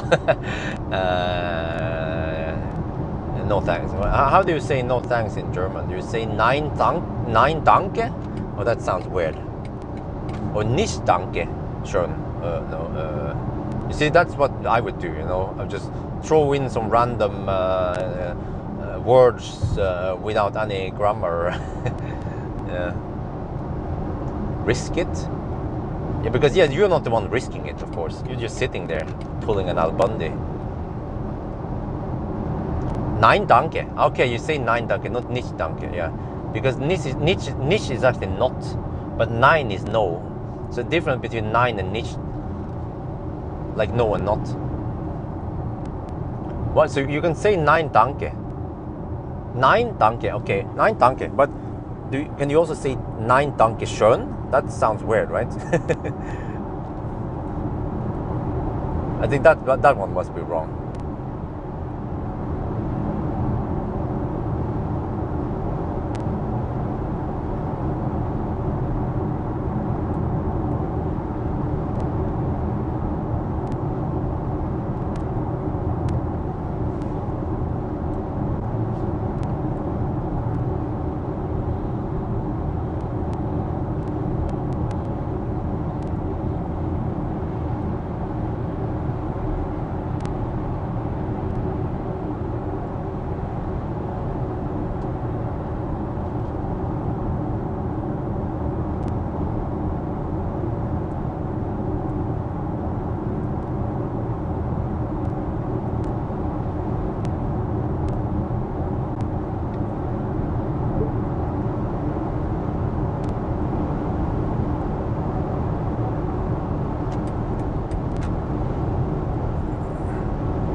Let's see.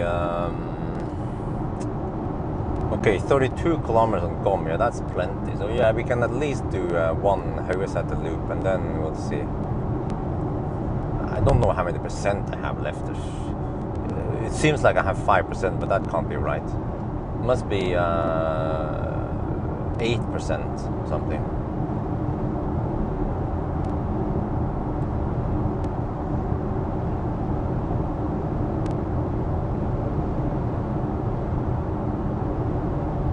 Okay, let me see.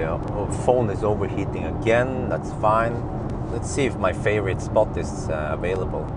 Oh, it's 3:30 in the afternoon now. Wow, 17 degrees Celsius outside. Nice.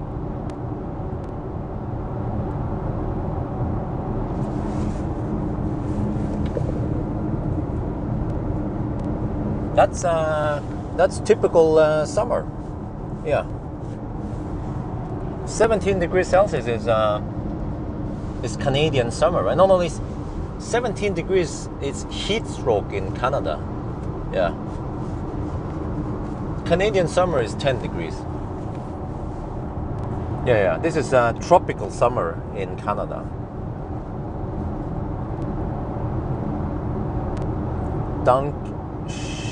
Danke. Okay. I need to take some German lessons from Helga when I have time.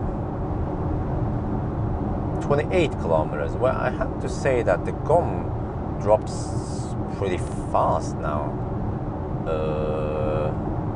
I mean, is it safe to go over there? I mean, it would be a disaster if I ran out of juice, right? But I mean, if the car claims 28 kilometers, then we trust it. In Beamer, we trust.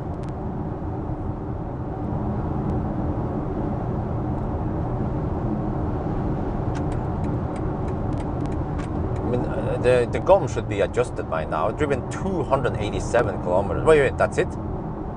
Uh-oh, only 287 kilometers, guys. Yeah. It will be barely 300 kilometers. Oh shit, look at that traffic. Uh-oh. Yeah, lots of traffic is going towards Dal. So we have left lane huggers here suddenly. Oh shit. I should have gone Nebbenes loop.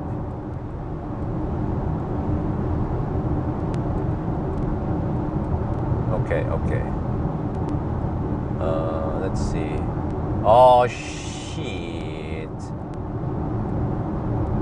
The Left Lane Huggers Association just left the building.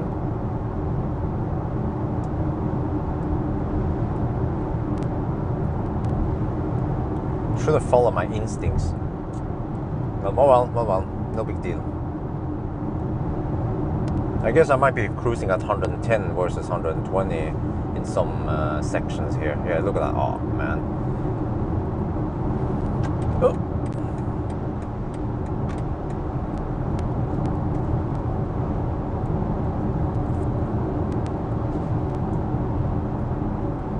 $25, 24 kilometers on GOM. Uh-oh.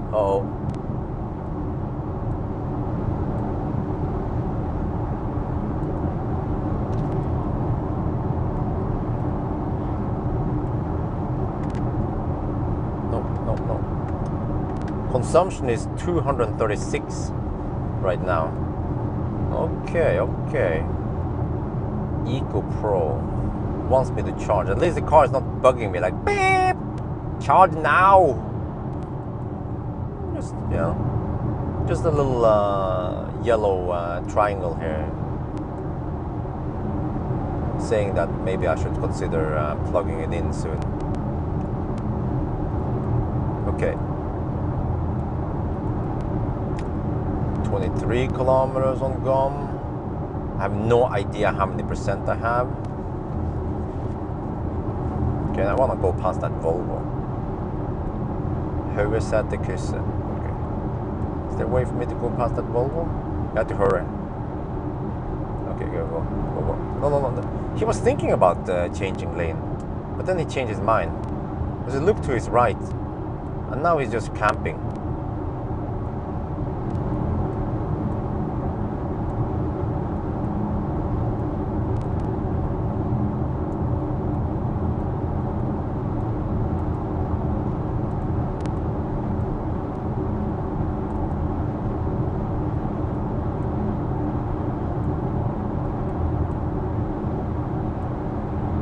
Let's hurry and pass him before he changes his mind again.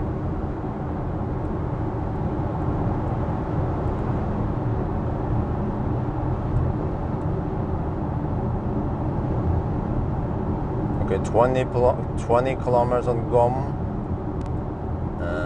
20 kilometers should be, I'm not sure. I mean, if 300 is, we should be at 7% by now, roughly.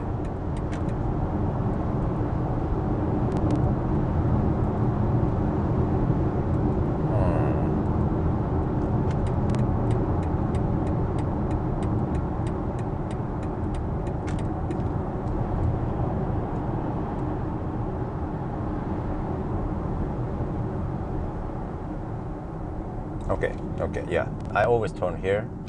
Don't want to go past this point because it's slow, complicated intersection. Like Jessheim. Well, yeah, Jessheim south would be okay. Kløfta, now then they have too much traffic there this time of the day. So we go here, and then we go back. And then I might be able to squeeze in a little Mogren loop also. I just want to go deep. Yeah.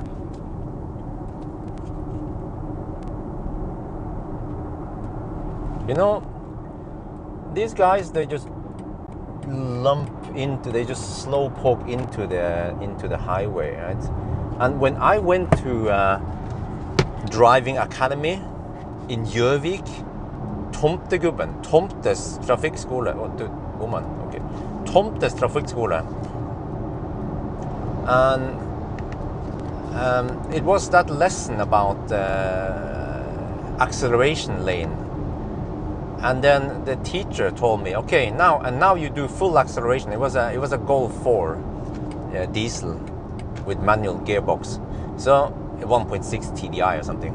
So the teacher told me, yeah, now you accelerate full throttle into the highway from the acceleration lane, and then I think I did half throttle or something, and then the teacher pushed the pedal all the way down. He just VOT for me, and he said that's full throttle. I'm like, ah. So when you want to accelerate into the highway, you have to accelerate quickly and match the speed of the highway, the cars driving on the highway. And many Norwegians, they don't do that. They lump into this kind of road, the 110 zone, doing 80 kilometers per hour, and then people behind have to brake for them. So I'm like, did you buy your driver's license from Claes Olsson or Biltema? Exactly, your teacher also did the same. Seems like people have forgotten how you're supposed to drive. You know, after a few years, they start doing weird. They start getting weird, bad habits. I actually had that. You know, after driving for about, I think it was 5-6 years, I went back to driving school, and I had a 2 times 45 minutes of driving lesson, just of my own interest, because I wanted to see if I had some bad habits. And the first thing the teacher noticed was that I changed lane too quickly. You're supposed to turn on the turn signal and wait a couple of seconds so other people see you, and then you turn lane. I'm gonna show you what I did before the teacher corrected me. I did something like this. You know, I changed lane, and as I changed lane, I put on the blinker. You might as well not put on the blinker. It's too late. So I did something like this. Yeah, it was a little bit over exaggerated, but you know what I mean. So anyway, 15 kilometers now. Let's go Mogren loop. And I also had the wrong line in the roundabout. You're supposed to block when you the roundabout is very complicated. You're supposed to block the lane when you're about to exit it. I hugged the inner side of the roundabout too long, which was also a mistake.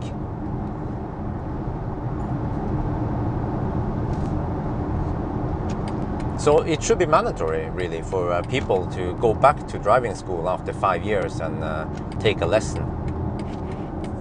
mean, they probably don't have to take an exam, but at least take a lesson, and the teacher will give you some advices, and then I guess some people will listen to those advices. Some people, they will just not give a shit and still go back to the old habits. But that's, at least we tried, right? Try to make the world a better place for you and for me and for, yeah, all the left-hand hovers. Okay, let me see. 15 kilometers of GOM. Let's go back here. You see, that guy is doing it slightly better, or not really. Or it could also be that that fossil car is really slow. Yeah, I mean, maybe I'm just too used to EVs and the power they have. Oops. Okay, let me see. 13 kilometers. I can take 2 of these loops just to make it, just to go deep, right? Because I think these German cars, they have a little bit of margin on the top and the bottom. And wait, do I see? I still don't have any power limit or anything. Okay.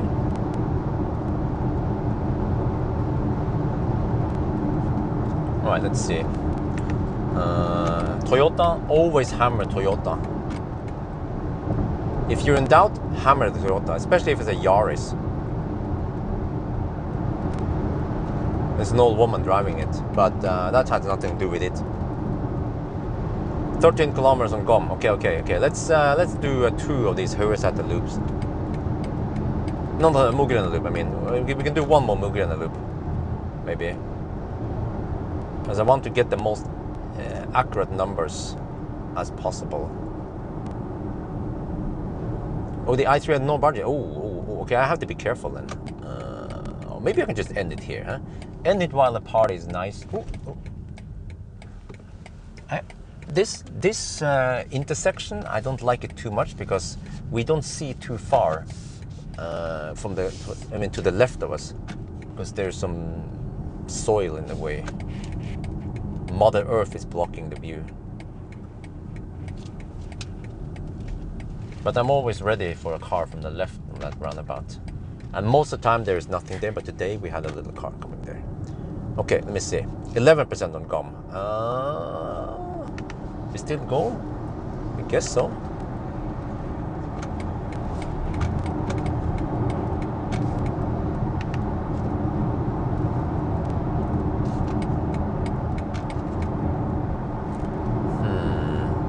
Well, the circle is shrinking suddenly. 9 kilometers on GOM.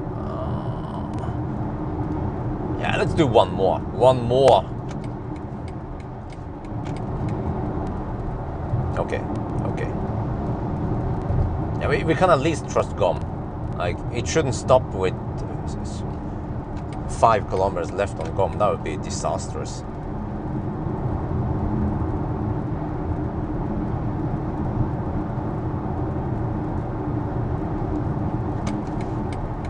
Wait a minute, 500 meters. Yeah, I can go. 8 kilometers. Oh shit. It's kind of shrinking fast though. Ah! Oh, okay. I'm Bela. Turtle is here. Let's go. Pull in. Whoop. Low terrain. Pull up. Whoop. Pull up. Yeah. Turtle just appeared now. Oh shit. Turtle mode at 8 kilometers of range left. Wait, that's about 3%. Yeah. I guess 3%. Okay, let me see. I have to be on this side, or like this, I guess. Yeah. Wait, can we go on the other side instead? You know, maybe the other side is better, because then we get it in the shade. Yeah. Because I'm shady. Okay. Oh, the wonderful turning circle of this fossil electro outdoor. Okay. Yeah, I think this is slightly better on this side. Right? Am I right? Yeah, it's slightly better. Okay. There. Perfect. Prime spot for you guys. Now let's record the data. Menu, distance. Ooh, 119.7 kilometers per hour average speed.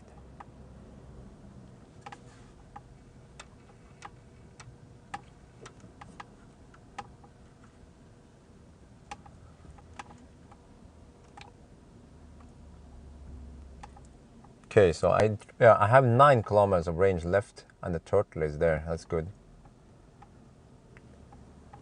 Wait, and the consumption. Oh, consumption. Wait, it seems like the consumption is not counting when we are stationary. Ah, they fixed that. BMW is slowly improving also. Actually, everything stopped once we put the car in park. They have slowly learned.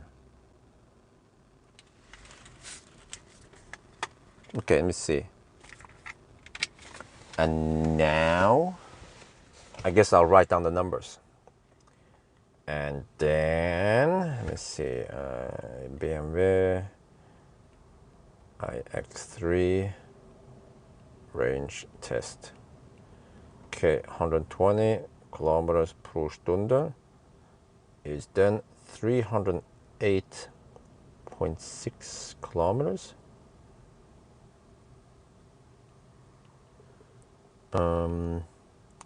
Consumption was 234.7 watt-hour per kilometer. And then it had 3.4 kilowatt-hour regen. Yeah. And 9 kilometers of range, 9 kilometers left. Okay, and then we have to see how many percent we came with. So that's also important to document.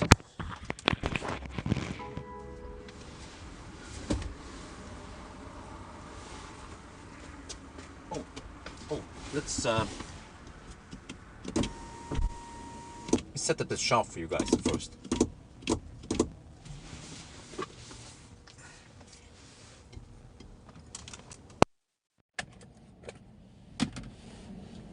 Okay, let's put it here, I guess. Roughly.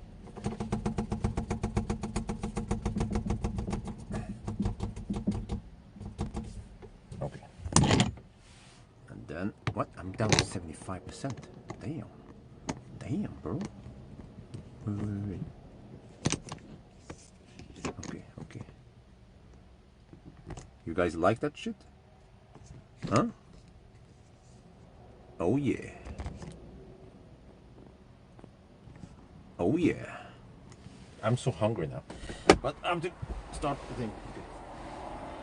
Bring out the camera also.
All right, we came with 3%.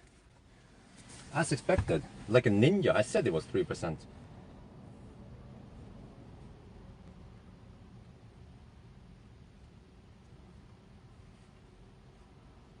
Now I need to start the auxiliary heater. Let me see, menu. Is there a fast way to do it? Well, I don't know, I can just press the what?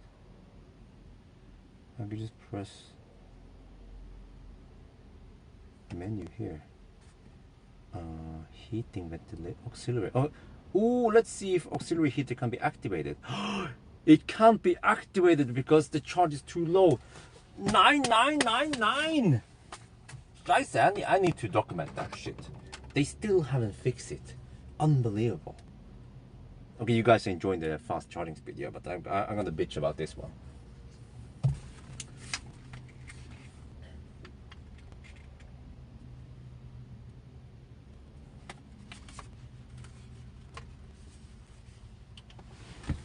We are back at Ionity now, so yeah, pretty good results. I will look closer at it and by the end of the video, but I have a little complaint about this car already.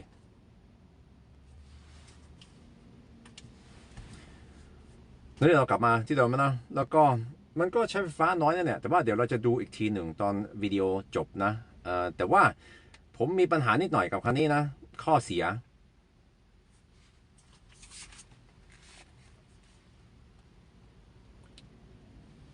You see here, auxiliary climate, they still call it auxiliary, but you can't start preheating or pre-cooling the car now. And it says that this function is not available because charge is too low. Well, buddy, we are at Ionity here. You know, DC Ultraschnellladen. We are getting 150 kilowatt. Can't you just spare 1 kilowatt for air conditioning? It's getting pretty hot in here now. So this is, I thought they would have fixed this. This was the problem also with the i3, which has a small battery, understandable. But in the iX3, still haven't fixed it. 9999.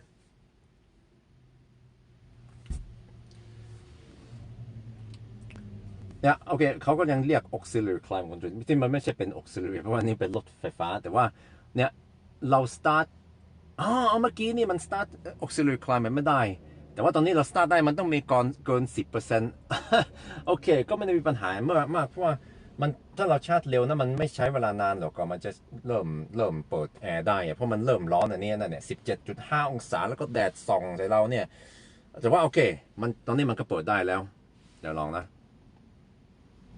โอ้สุดยอด Can we turn it off? I have to show in the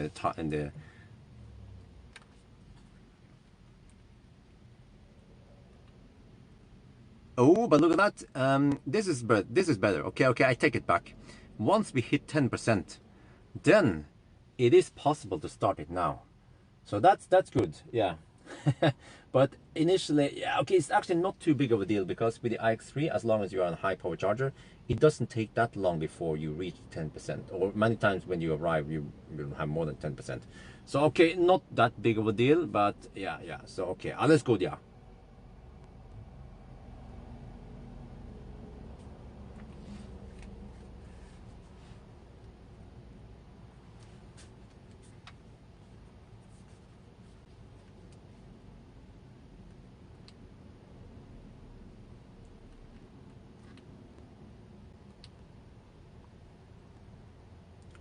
Wow, take a look at that charging. Oh, okay, it was hovering around 155 kilowatt.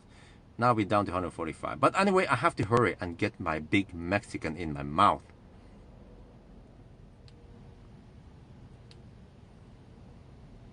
Oh, เมื่อกี้นี่มันรับตั้ง155กิโลวัตต์นะจนถึง 17% แล้วตอนนี้มันก็เพิ่งจะลดลงแต่ว่า147นี่ก็ดีมากเลยนะแต่ว่าตอนนี้เราจะไปเข้าห้องน้ำที่ปั๊มน้ำมันแล้วก็กินข้าวนะ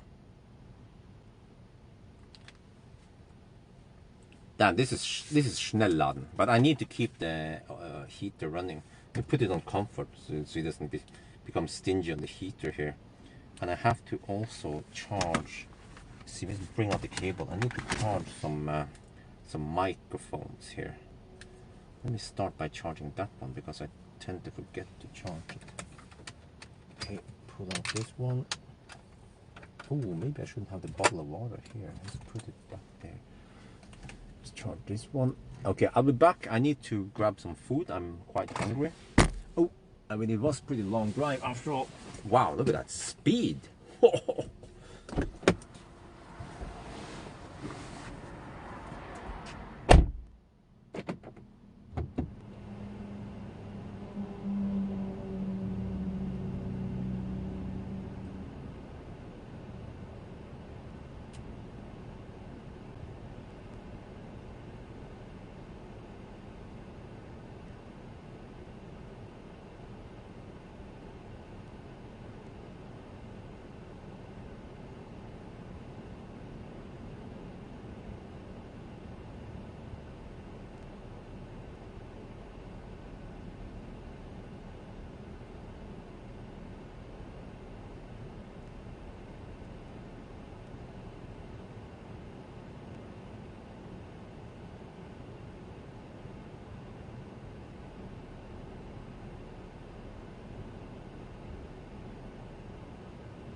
All right.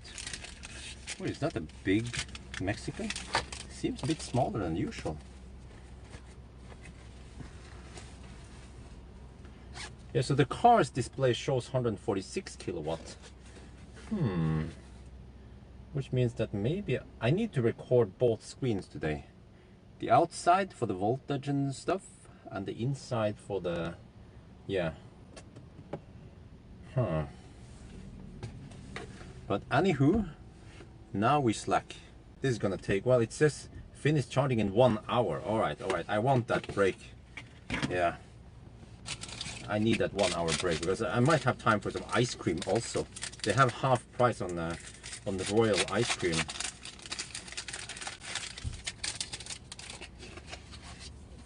Let me see if I can show this in the video. If I just, nah, let's not. Okay.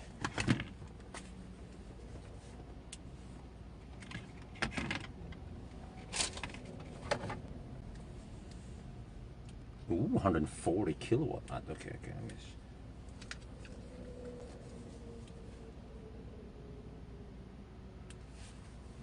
Well, I could use this one. Yeah, kind of works. Okay, because I'm lazy. I like to adjust the steering wheel. Okay, let's do that. I kind of know which position it's supposed to have anyway. There.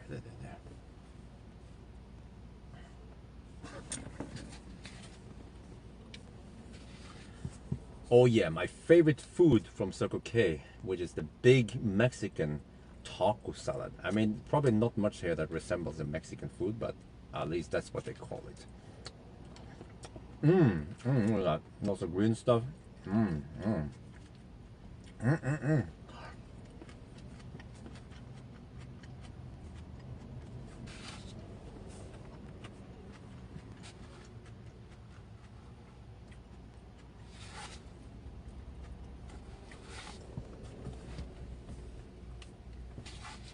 อันนี้ของโปรดนะจาก Circle K นะผมชอบ Mexican salad มีข้าวแล้วก็มีถั่วมีซัลซานะอร่อยเลย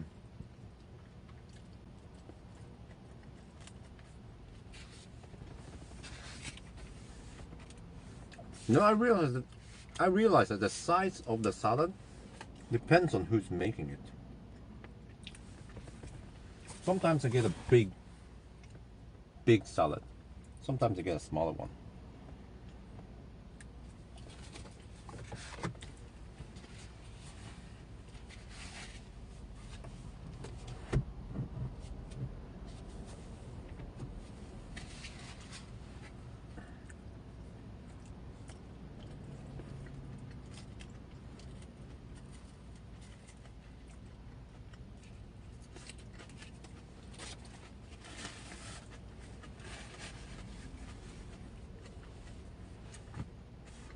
Oh, you see my hand.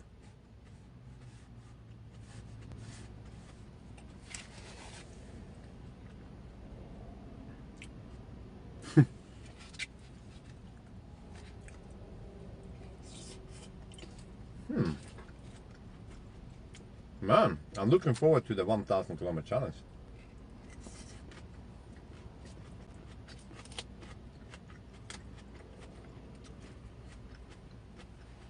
Like shit, how much time do I have? It sounds to me that I should charge to 70% or something. It has a fairly flat curve. Wow, that is impressive shit.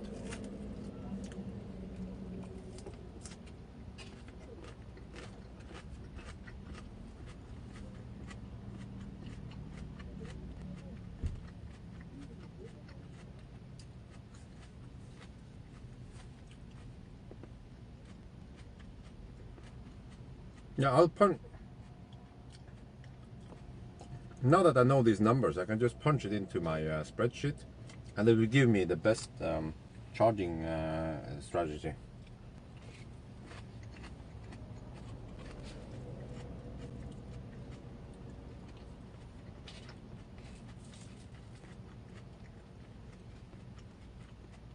What?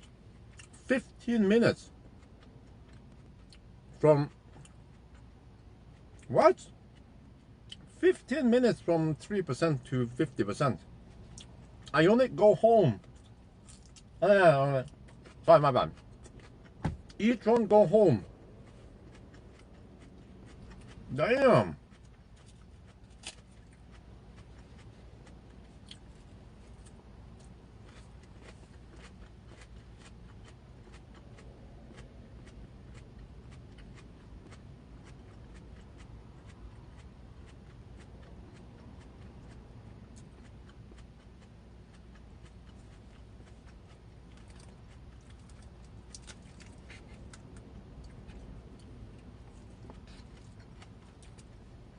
Which makes me wonder, because this battery is even smaller than the BMW. You know, the 82 kilowatt hour ID4 battery, ID3 battery.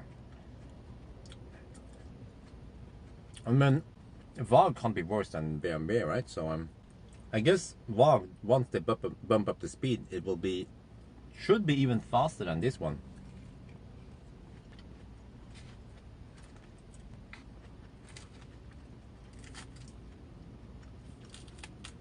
Look at that, 114 kilowatt. It's actually 113 kilowatt.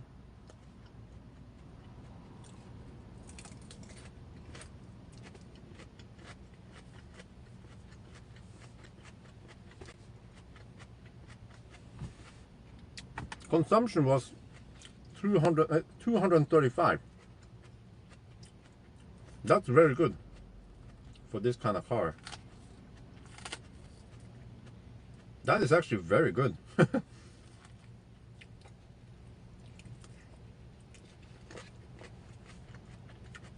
Right.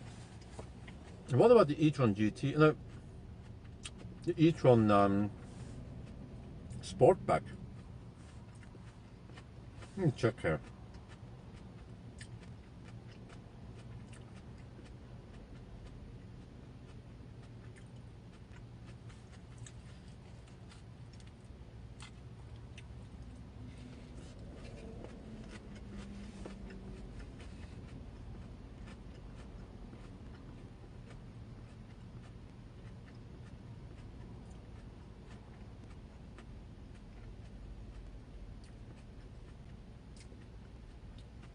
e-tron Sportback.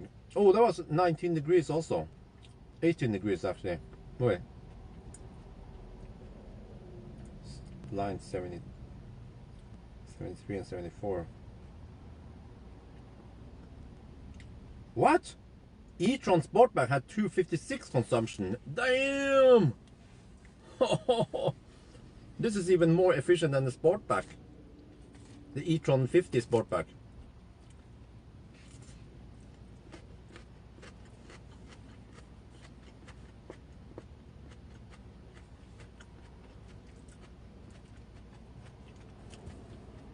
I think this one is more efficient than E28.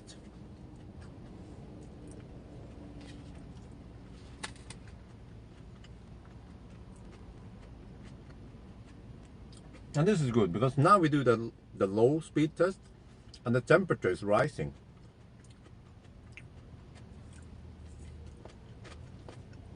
And then hopefully we finish right before sun sets. Actually now right after, yeah.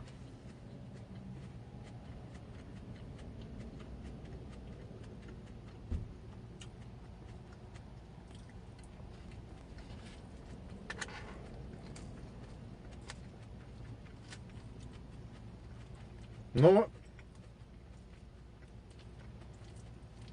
Do you know what would be hilarious? Okay, but by the way, seems like I want to charge about 55%. 55, 60%. Yeah, that seems to be the best, the sweet spot for 1,000 kilometer challenge. But, you know, it would be hilarious if this iX3 beat e-tron on 1,000 kilometer challenge. I'm going to input the numbers tonight and see what the time will be. I wonder if it can beat it because it has way better efficiency, and you can charge fast in the low end and then just hammer it. Because, you know, to be honest, the very fast charging speed of e-tron is impressive, but charging flat to 80% is not really that big of an advantage. If you have something like iX3 that can just charge to 55% and then hammer it and be able to match or even beat e-tron in that one. So we'll see. That would be pretty cool if it can go close to 10 hours.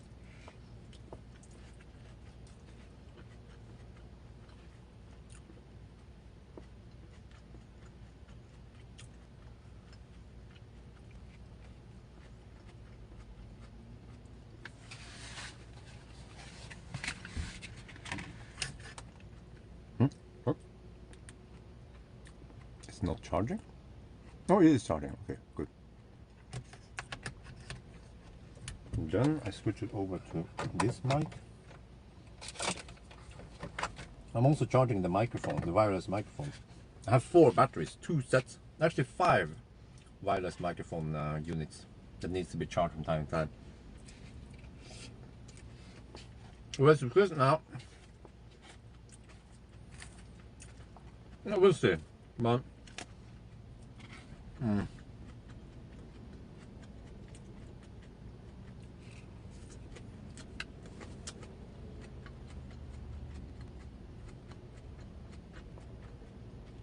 okay, yeah, I might charge it 50% and hammer it.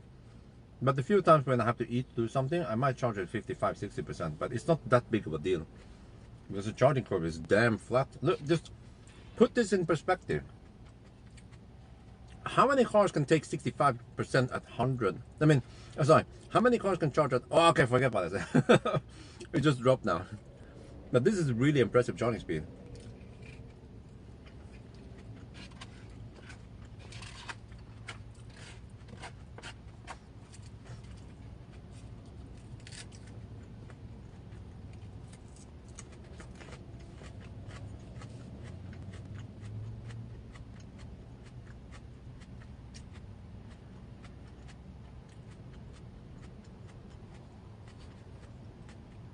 Man, I'm excited for the range test now. Let's see how efficient it gets on low speed. It's reporting 19 degrees Celsius right now on the tarmac.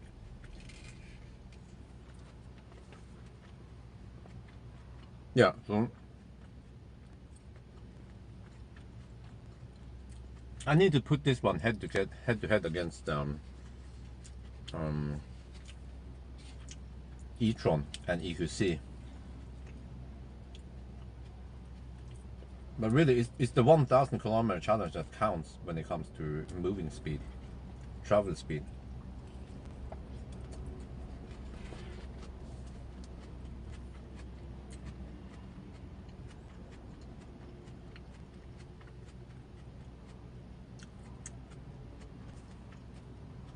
Damn, 24 minutes only. And we're already at almost 70%. Nope, the OBD stuff didn't work.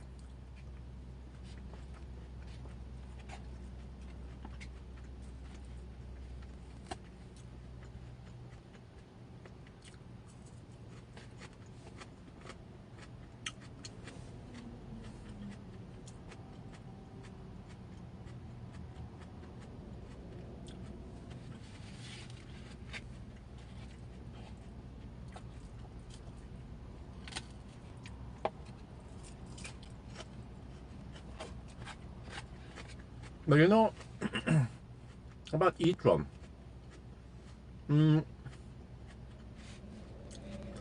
was something about battery university. They don't recommend charging at 2C or almost or 1.5C. Yeah, battery university doesn't recommend charging to charging at 1.5C or something, close to 80%, because it's not healthy for the battery. But e-tron and somewhat e-tron and Taycan might be doing it. So I just wonder how healthy it is. I need to test an e-tron, a 2-year-old e-tron that has fast charge a lot. I think I'm going to post it on the Norwegian e-tron group. Find someone who will be willing to lend me it for a day. I can test it.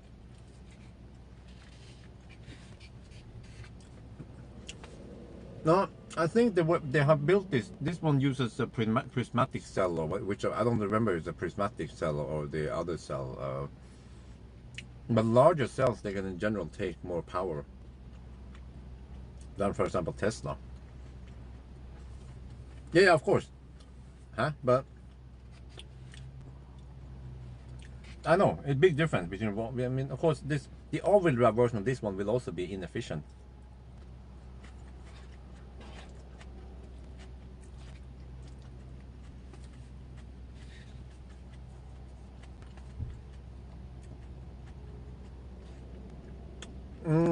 But Chris's e-tron is not that old yet.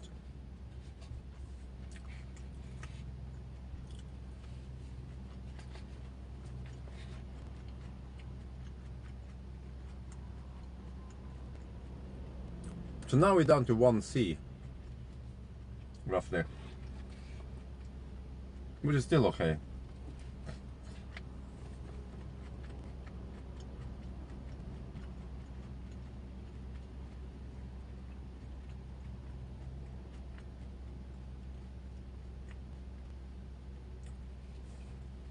There's a lower cobalt in this one. Hey! What the heck happened there?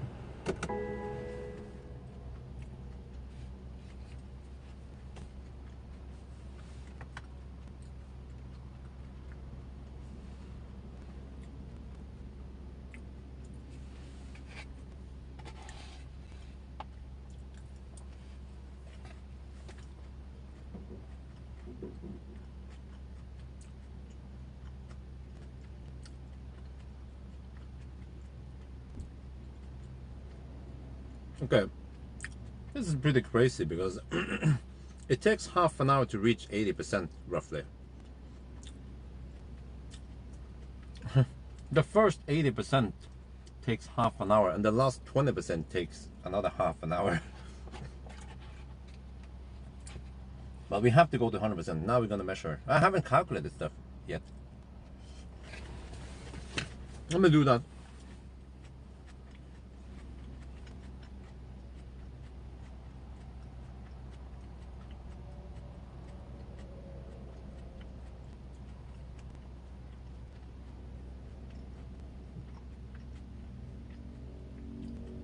$308.6 multiplied by 234.7.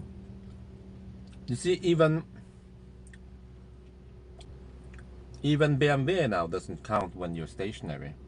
They also stopped doing that. So now it's only e-tron and the e-golf, which is discontinued, that counts when you're stationary.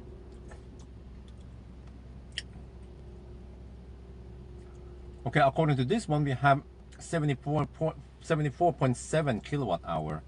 Okay, which means that it most likely counts a region, but it just displays it in a weird way. Okay, 74 point, what was it again? So okay guys, we measured 74.7 kilowatt hour net capacity.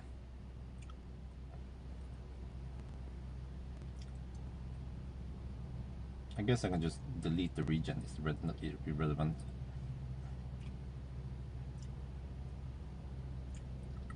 And then the range is then 308.6, okay. I don't care about the %, yeah.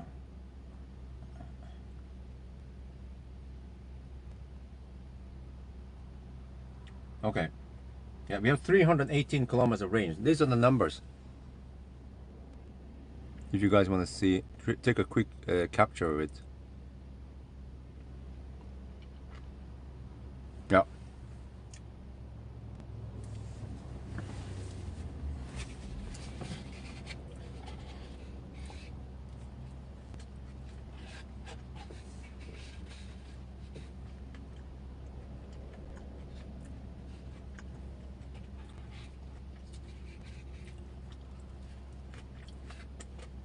I think I have time for an ice cream. I just need to just meet up now, eat lots of food, but I had enough sleep, so I'm fortunately not sleepy today. So no food coma can hit me today.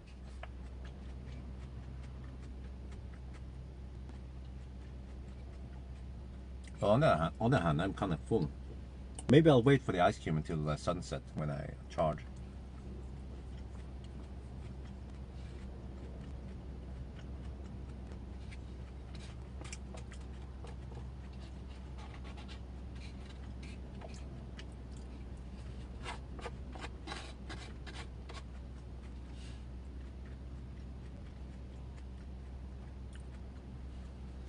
Well, for normal trips, yeah, bathe at 75%.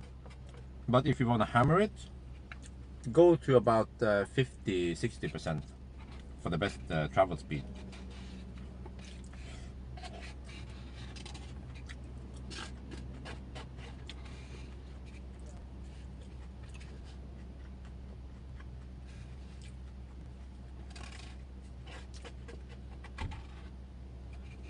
Well, I'm going to input these numbers in my spreadsheet, and hopefully I'll get good speed after the slow test also. We'll have to see. Where did I put my shit? Okay, it's over there. Man, I feel like having an ice cream right now. And we still have half an hour left, right? Or do we?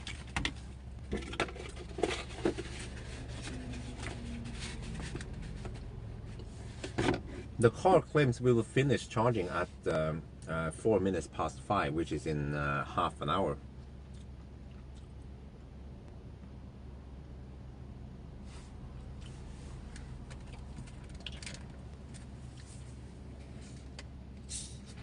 EQQ, what? What the heck is that?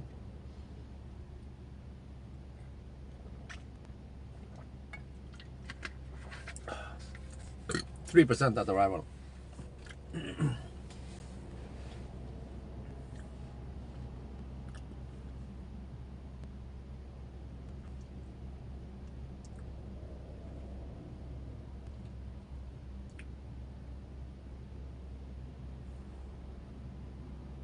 Okay, so when I see throttle mode, you better pull in. You better pull out when you see throttle mode. I mean, pull out from the highway. Yeah, that's what I meant.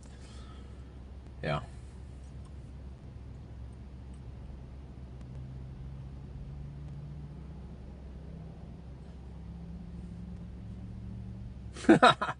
I think we need to tweak Streamlabs bot a little bit here. And Ionity charger stalls are quite full right now. I feel like, well, no one is queuing up anyway, so all the 6 stalls are available. Okay, that guy pulled out now. All the 6 stalls are up and running again. Oh, actually, one is kaput. Okay, 5 stalls are up and running, so that's, I guess, good.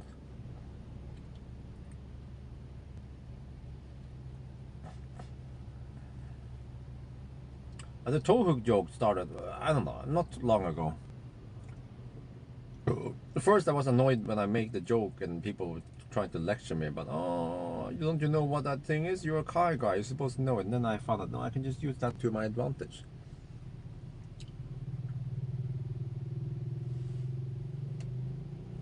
And I have to say, one thing I like about the iX3 interior is that it's not too cramped. It's still kind of open-ish. Like, I have to point out, Polestar interior is too cramped. Here we have some open space list in the interior, in the cabin, front side of the cabin. So I like it. No, I have to say that it ticks many right boxes, for me at least.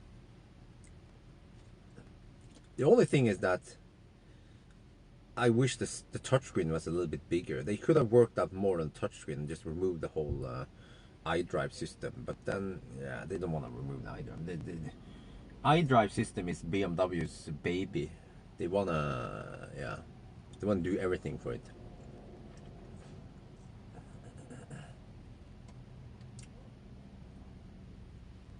Yeah, but guys, okay, I have to ask you guys, because I haven't seen electric tow bar like that before.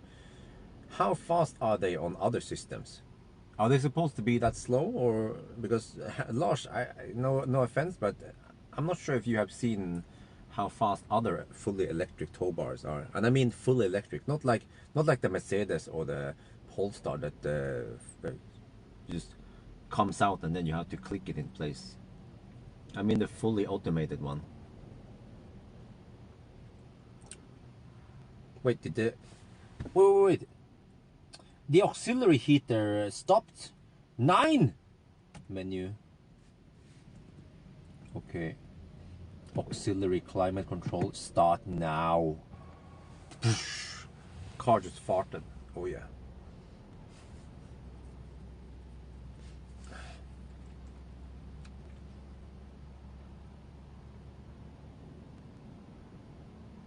Well, we're supposed to have another half an hour left. Is that true? Let me see, how many kilowatt-stunden do we have to push in there? We have about 15% left, and now I know that it's 74.6 kilowatt hour, roughly. No wait, how much again? 74.6 was it? 74.7. Okay, close now. So I need to push in another 11 kilowatt hour, and it's going to be slow towards the end. So let's say our speed is 20. Yeah. So in about half an hour we'll finish. Skoda's Superb had one. Okay. Fully out. Okay, so that one, the Superb had a fully electric. I mean, fully automated.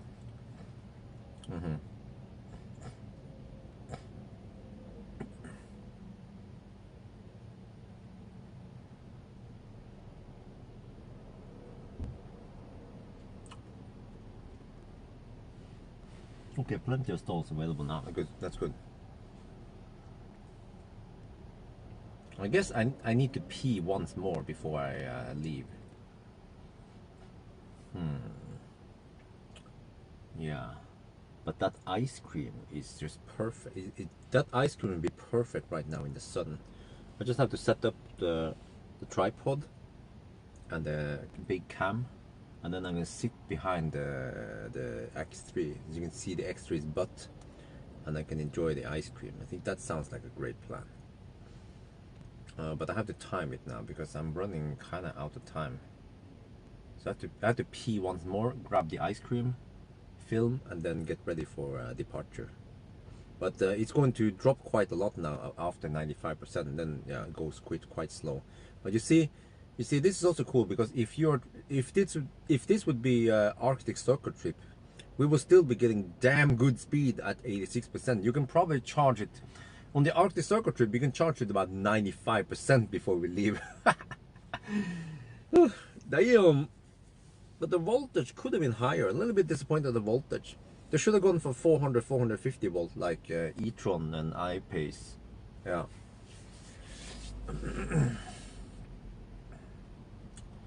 Actually, to be on a second thought, maybe I'm a little bit too full for ice cream. So I might eat the ice cream while I'm. No, I can't. I have. I need.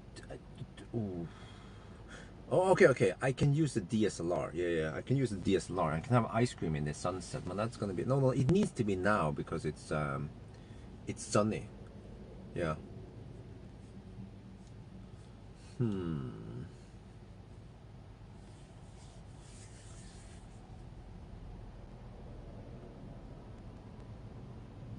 What about 40? You guys remember, right? The ID4 didn't charge this fast, did it? No, it didn't. Or no, it's the ID4 start throttling after 80% or 85%. It was.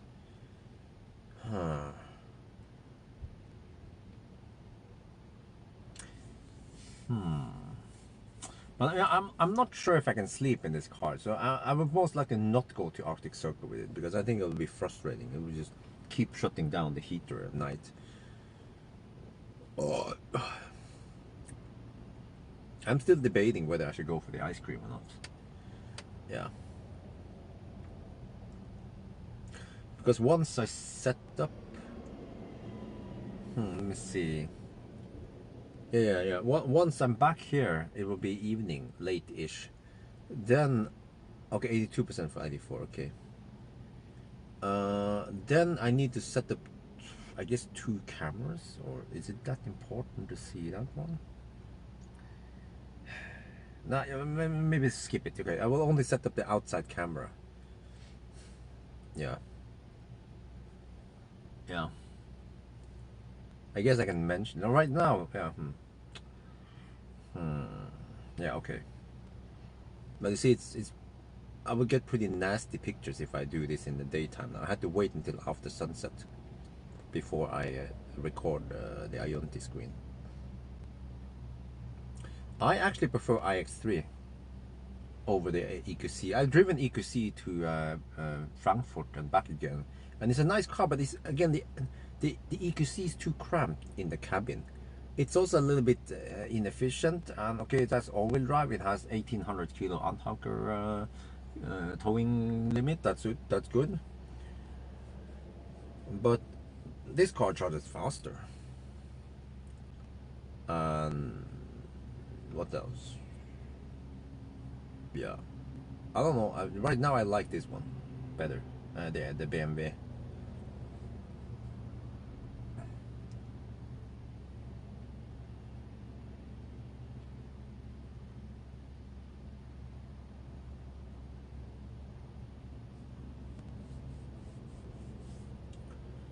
Okay, I might skip that ice cream. I'm trying to figure out, because actually I think if I eat that ice cream I'll just be stuffed. I'll be totally fed up. Yeah.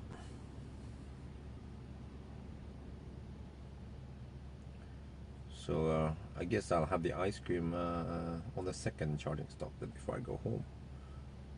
Because I bet I will also be quite hungry. Oh yeah, shit, in 5 hours. It's going to take 5 hours before I'm done DON with this test. As I expect at least 450 kilometers on this test, maybe even 500. I mean, Marius, the communication manager at BMW, he even said that, you know, they kind of underestimated the VLTP, so maybe they have to adjust up the VLTP. Well, we'll see now. Whatever I get, that would be the VLTP. There, right there. Yes, yes. Okay, I see that guy has an ice cream. I have to get an ice cream now. Shit, I should have gone for. I'll be back, guys. I need ice cream. I'm gonna do the ice cream shop now. I have 20 minutes to do it on. Okay, let's hurry.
95%. Okay, let's hurry. Set the camera. Set up the camera. Set up the tripod. I should have. Oh, according to this one, I should have 20 more minutes. But I don't know if it will finish faster. But let's get the camera action ready.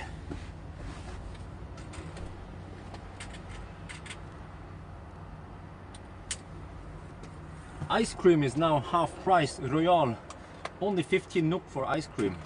Normal price is 30 NOK.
Okay, let me do the ice cream scene.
Okay, I have to finish the ice cream outside.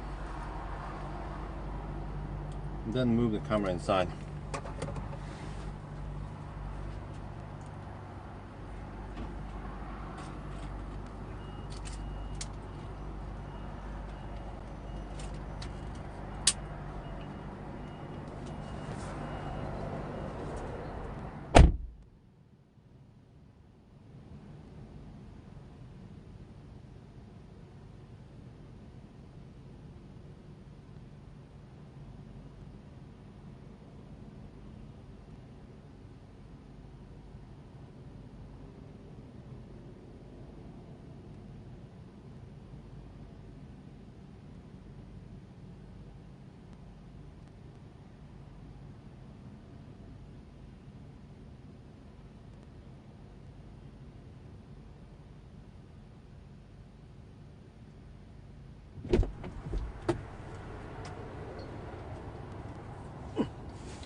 Shit, I better hurry.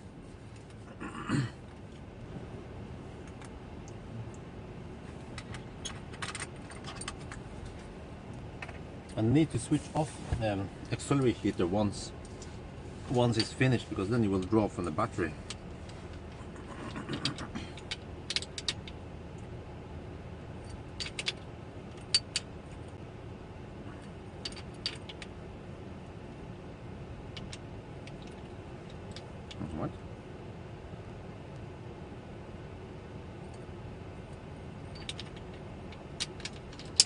there. Okay.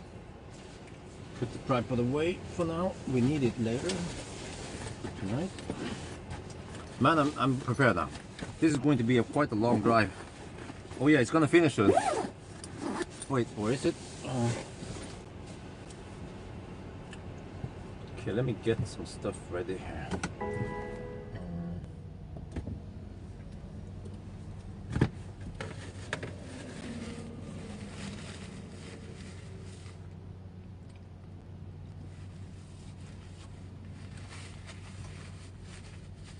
Now the Volkswagen will add the 170 kilowatt stuff. I could actually just reset this now, but let me get my music thing ready. I don't think we need to charge any USB right now. Anyway, the car claims it will need another 10 minutes for those last. It's now doing the 99% whatever it's doing.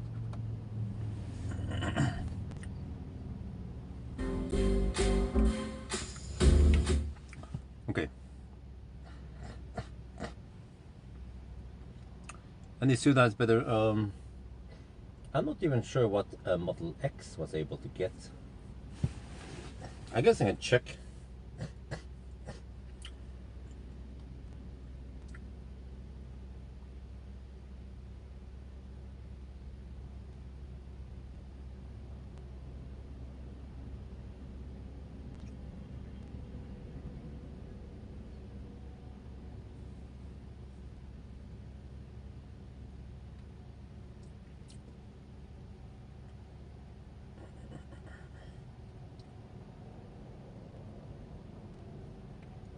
Model S Raven at 211.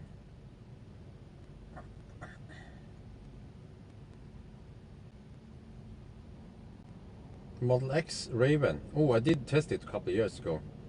Model X Raven, let's see, 48. Line 48. 229. Okay. But Model X barely beat this one. Yeah.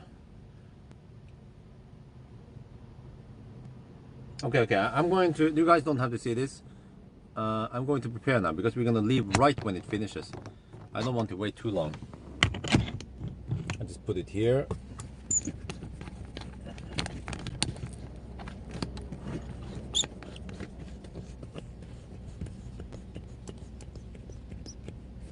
Well, maybe you guys can see this screen. Can I squeeze in? Yeah, I can squeeze in that noise. Okay, let me get everything ready. Microphone will be plugged in.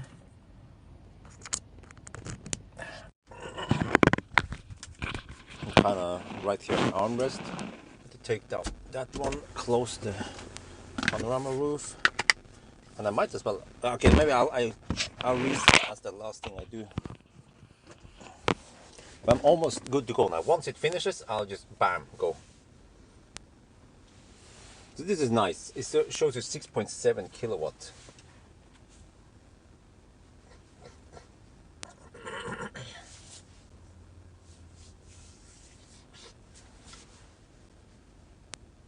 Well, this one will most likely beat the ID4 because the ID4 hasn't got the upgrade, the speed upgrade yet. It's almost as if BMW they came out with a speed upgrade once the car was launched. Maybe they spent longer time testing the batteries and whatever.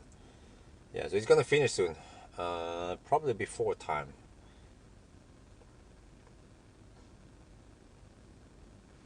Yeah, there's some infrared stuff going on there. Yeah, once we drive, we'll see some infrared stuff there. Okay, 90 kilometers per hour. We don't have to do the measuring, the weight test. I guess we just drive back and forth to the route circuit and back again then. Oh shit, it's gonna take a while. Yeah, yeah. At home it shows me 3.3 kilowatts. But what about this, huh? Do you like this shit, huh? Tell me, what other car shows you highly accurate consumption numbers there, huh? That is Deutsche Precision, 234.7 watt-hour per kilometer. So that means actually 234 if we subtract 0.5% error. But 0.5% error is almost within the measuring error anyway, so yeah.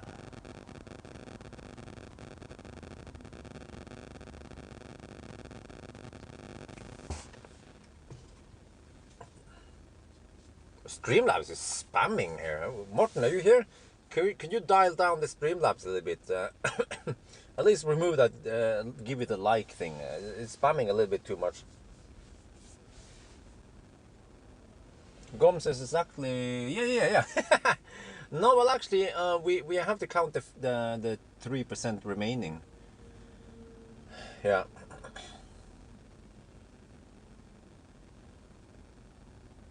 Okay, 5.5 kilowatt. Yeah, now it goes kind of slow. But I guess it's still not 100%, right? I mean, there's a little bit of top buffer here because I can regen after I unplug now.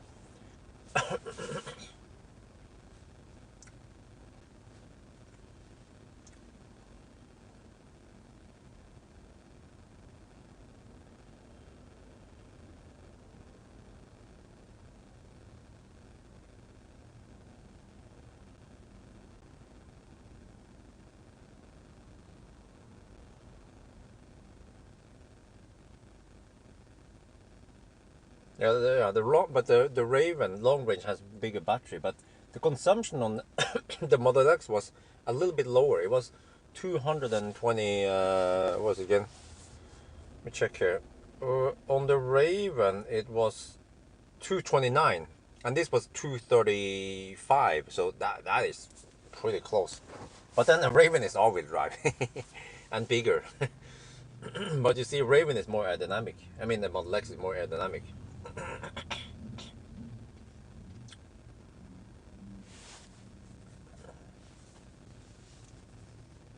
Yeah, I feel like it's getting very close to the end. I see this one updated. Okay, it's gonna finish now soon. It's going to finish soon. Okay, let's get ready. Yeah, it says 1703 now. So it finished a little bit faster than expected. Yeah, taking 4 kilowatt now. It's about to end. I will then unplug, reset, and go. Yeah, I cut down the downtime as much as possible now.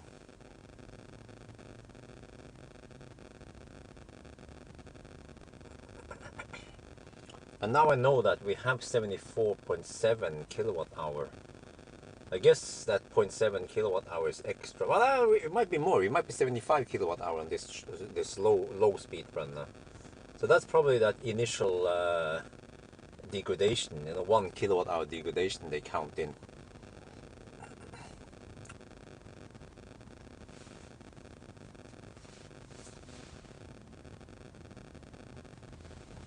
There.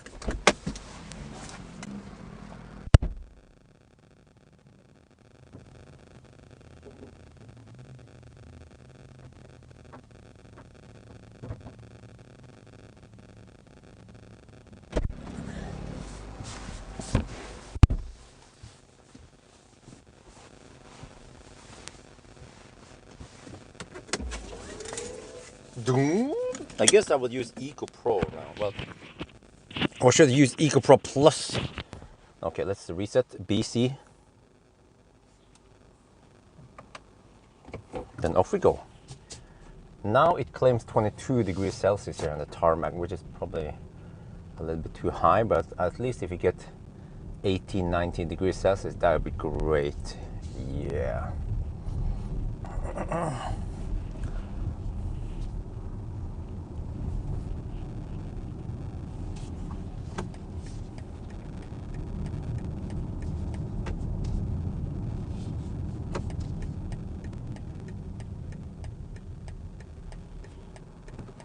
Well, the region is strong with this one. Yeah, I saw the iX3 was a small car, but it's actually not that small after all.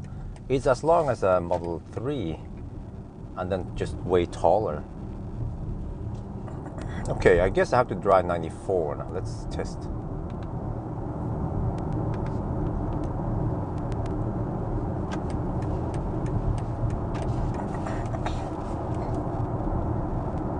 Horsepower, 285 horsepower.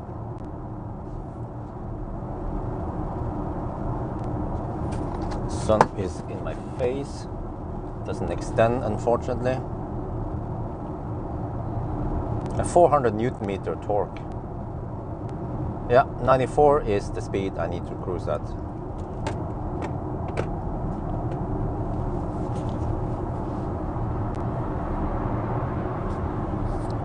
What car can you compare to ID3? Well, Model 3, E-Niro, E-Soul, Kona.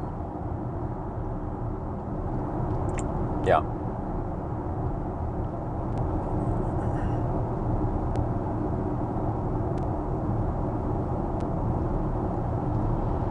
No, there is regen at 100% with this car because it has a top buffer, maybe 2 kilowatt hour top buffer. It was charging at around 4 kilowatt before. Now, actually, I feel like maybe the top buffer is not that high, maybe 1 kilowatt hour. And then there's a braking protection.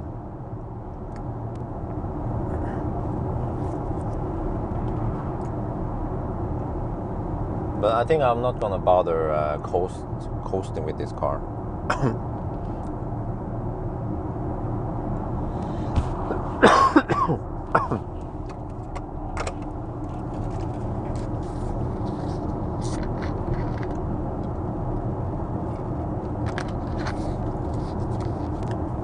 I hit the fan up button. What?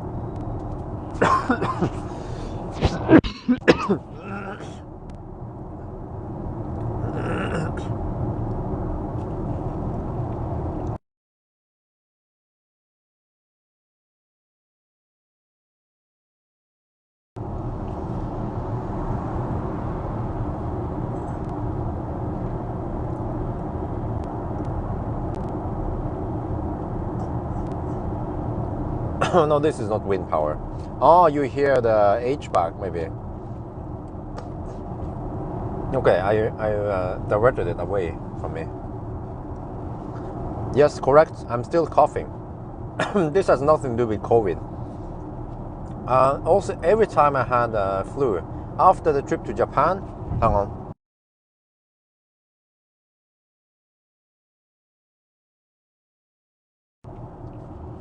Even after the trip to Japan, when I had the Japanese flu,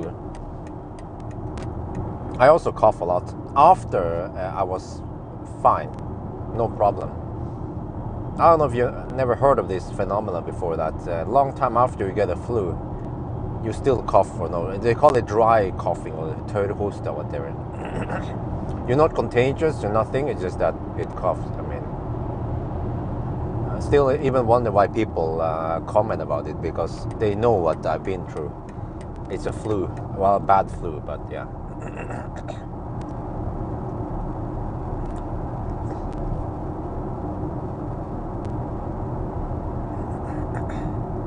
But it's very quiet, and also the tarmac here is not the most quiet one, but the car makes it nice and quiet.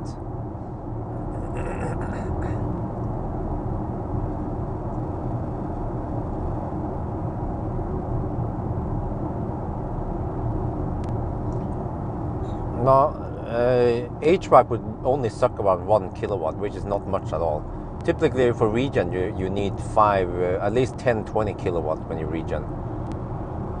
So that would be a pretty overload to the HVAC system. Or the HVAC system would only be able to utilize a fraction of it.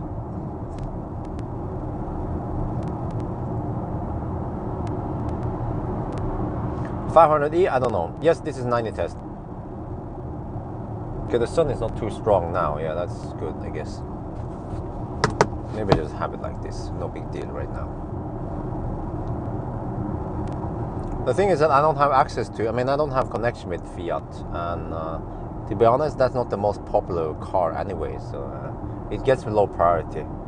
ENIAC is way more important. ENIAC and EQA, yeah, way more important for me, but especially ENIAC.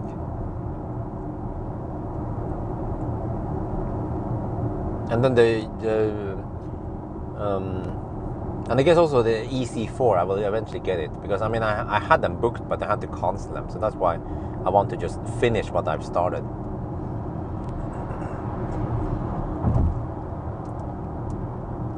Yeah, but ice cream will cool down your throat, and that's why it triggers coughing. But that actually didn't trigger any coughing for me as I ate the ice cream. But it's just that, I don't know if you guys follow me on the Millennium Falcon trip. You know, when I was sleeping in the back of Millennium Falcon, about every half of an hour I would just suddenly wake up because I was coughing. It just, I don't know, it's just something weird with the body after recovering from the flu. Yeah, I like the car. The consumption is 184 right now, which is okay, I guess.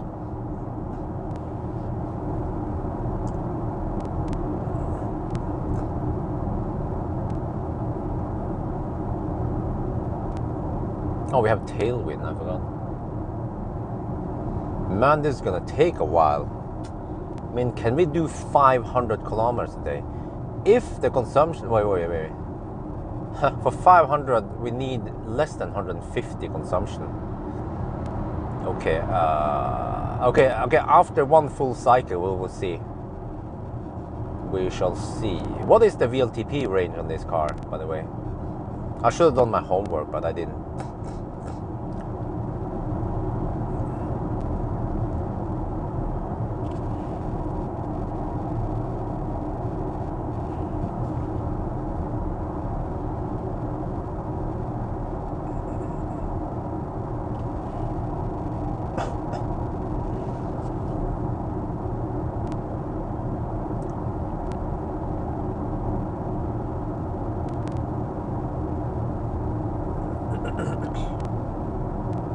Wait, let me check the thing.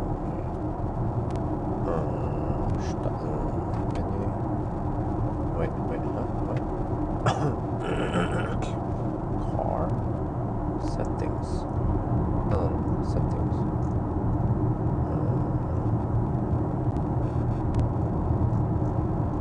General settings.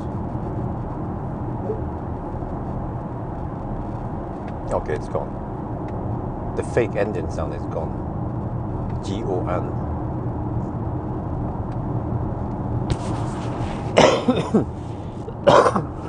Okay, about 450 kilometers. All right.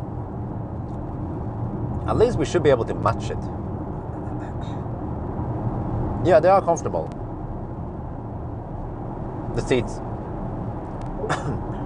Gives them a nice, okay side support, you know, without being too loose or whatever, too tight. Just perfect for me.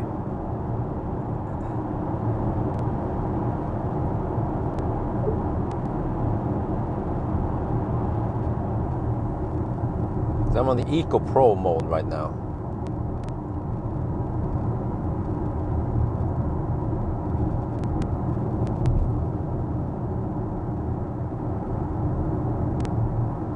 Oh, it's 440 kilometers VLTP, alright.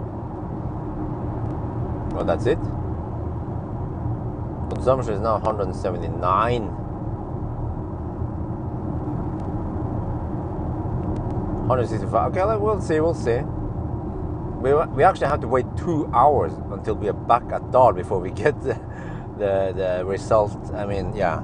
And then based on the capacity, we can already then estimate what the range will be quite accurately.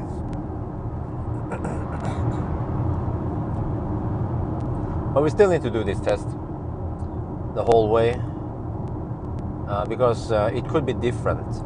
We could be getting more energy out on this than with the other one. So actually, yeah, this is the one I should be doing, the first one, and then I could go for the short 120 test. That's what I usually do.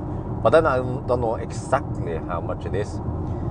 But it's not that important. It's just plus minus a couple of kilometers usually, if we don't count the losses correctly.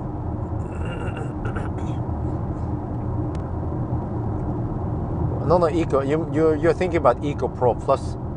Eco Pro is just stingy mode on the HVAC. Eco Pro Plus is the one where the heater is off. I'm not sure if this one even has Eco Pro Plus. Let me try to hold down the Eco Pro button. This, what? Okay, didn't touch. But this one doesn't have Eco Pro Plus.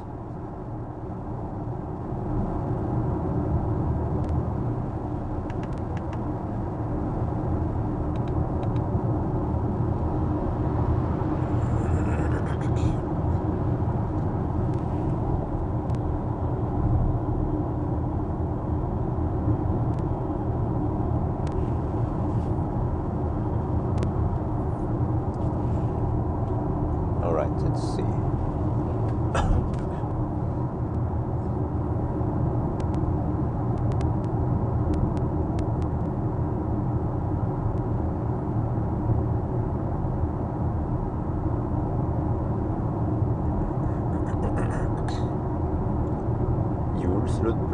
Okay.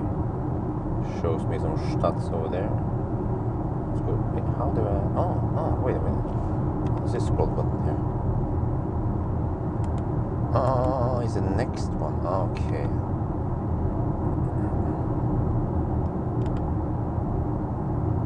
But how do you start it then? Huh? Oh, what? What? What the heck happened there? Huh? Oh, seems like it goes in different.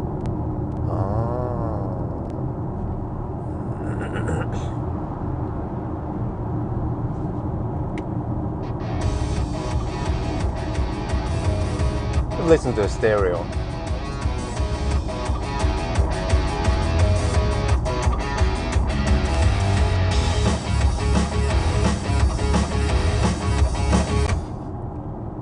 Tesla Geek donated $30. Enjoy your big money waster.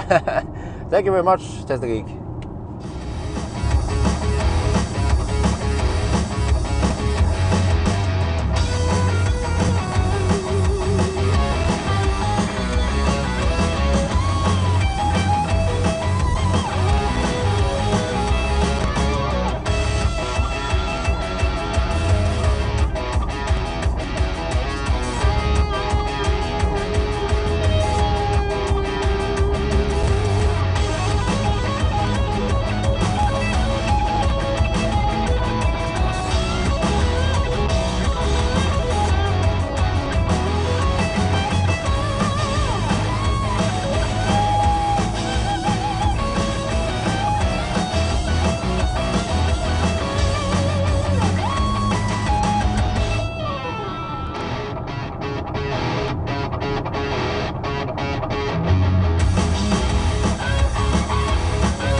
The Tesla-like display, nah, it's not really Tesla-like, but I mean, many cars, they have something similar to this, but yeah, I drive with that one because there's nothing else useful to display there anyway.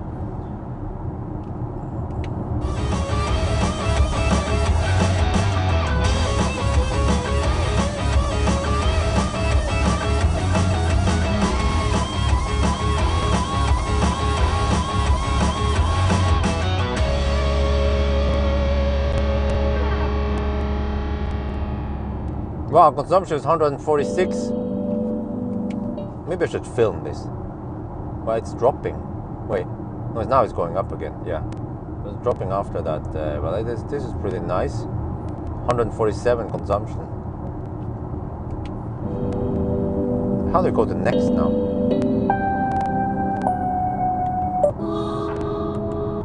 Yeah, okay. We'll listen to this one.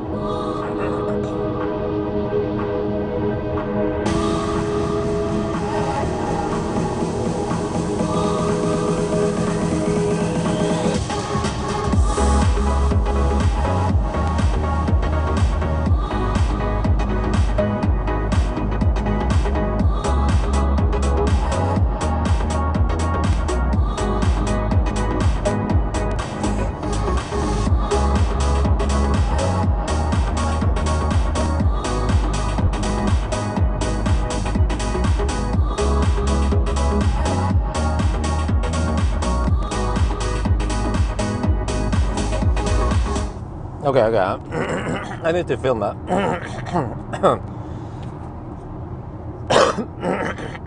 144, but we have tailwind and downhill.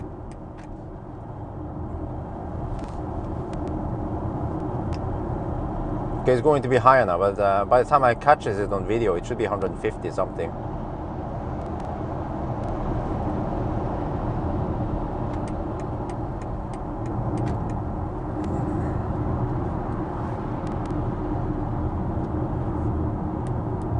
There, okay, microphone is on.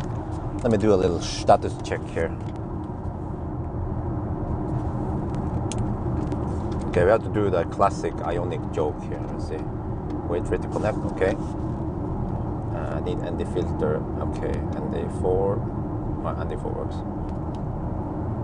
We are on the move now. So this one, since it's fully charged, we have header display here. Yeah, nice. It shows actually quite a lot of information. Not only the speed, you can actually change, when you change songs over there, you can also get stuff, radio channels over there. And then we have pretty big instrument cluster, you see. The instrument cluster is almost as big as the infotainment screen here. And it's also controlled by the iDrive, or it's a touchscreen. But look at that consumption, 149 watt-hour per kilometer. Let's say 150. 150 watt-hour per kilometer. Ionic go home. This car for this size is super efficient. We are looking at the numbers in Model X Raven. It's slightly more efficient, but this, compared to the other German cars, the iX3 here is way more efficient. But of course, it's rear-wheel drive. You have to keep that in mind. And then comes a tunnel, of course. Now, you know, we're not going to get 150 consumption now because don't be fooled by this. We have tailwind and downhill. Like I said, we have to measure. We have to look at the consumption once we're back in Dal. So I guess, yeah, maybe 160 consumption by the time we're back there. We'll see.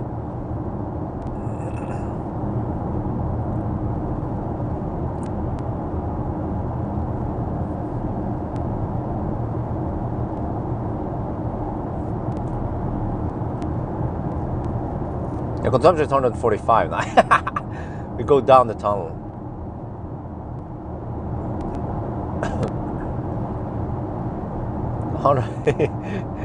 Yeah, it's downhill in the tunnel. 143 right now.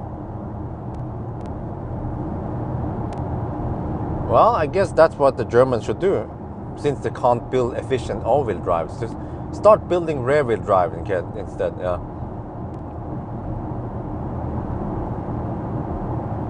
Ambient temperature, it was 18 degrees outside. In the tunnel here is 13.5.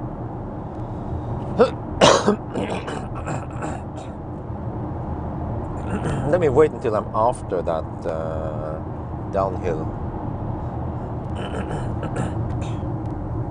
Coming to uphill again and then downhill, and then I can shoot the Thai video.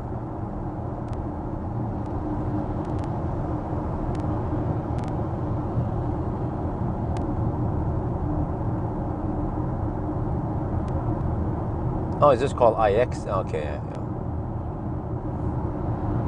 To be honest, I haven't paid too much attention to the BMW's upcoming cars.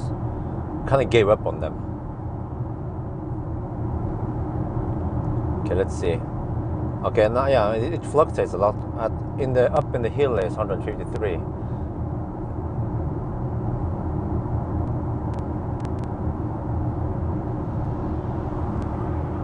Eco Pro individual, huh? What the heck? What did I change really? Eco Pro standard. There, I don't know what I changed. Individual? Oh, weird. Okay, let's see now. Let's see the consumption drop like a rock. Huh? The iX3 doesn't have induction or PM. What kind of motor does it use then?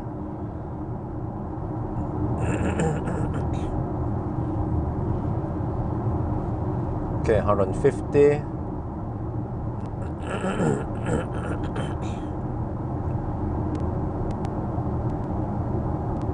149. Okay, I can start filming now. By the time I'm done talking, I can point at the screen. 147 consumption.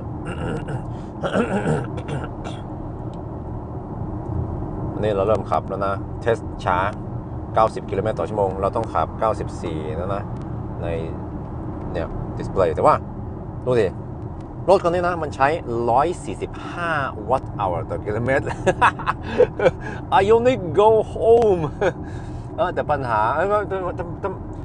มันต่ำเพราะว่าเรามีลมส่งตอนนี้เนี่ยไม่รู้ว่าเห็นไหมที่ทะเลสาบแม่น้ำใช่ลมส่งแล้วก็ลงดอยนิดหน่อยมันก็เป็นอย่างนี้ก็เราต้องเช็คดูตอนเรากลับไปที่เดิมนั่นแหละที่ Ionity นะแต่ว่าเทสนี้มันก็จะใช้เวลาโคตรนานเลยเพราะว่าตาม specification นะคันนี้มันน่าจะขับประมาณ450 กิโลเมตรได้นะวันนี้ไม่รู้เท่าไหร่แต่ว่าก็400ถ้ามันเป็น450นะประมาณนั้นเราต้องใช้เวลาตั้ง5 ชั่วโมงกว่ามันจะเสร็จนะ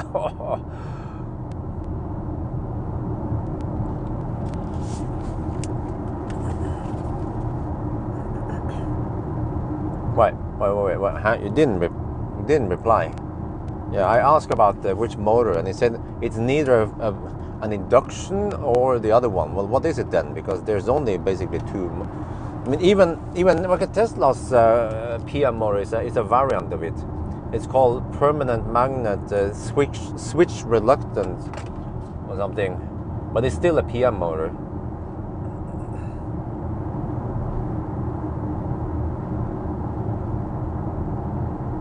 Externally excited synchronous motor without permanent magnet. Oh, okay. So, but it's... Oh, what the heck is that? Some people racing here? Okay.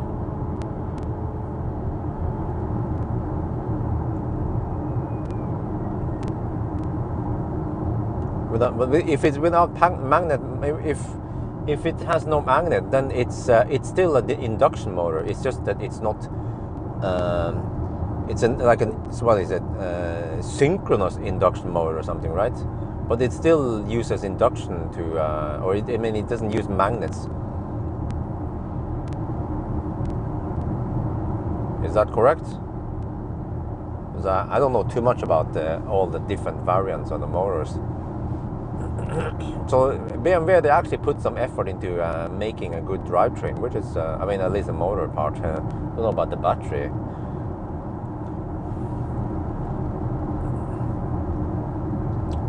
Okay, consumption 143.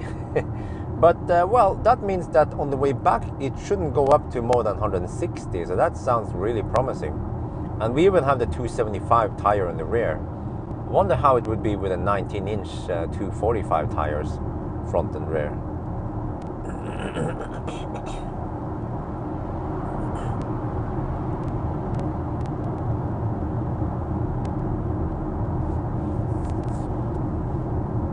Okay, but Tesla managed to make a PM variant of the switch reluctance.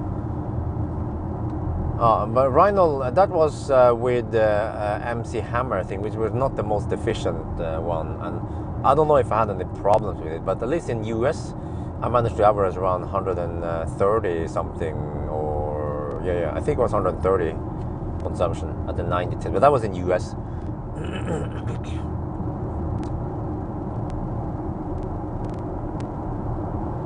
But again, guys, don't be fooled by the tailwind and the downhill.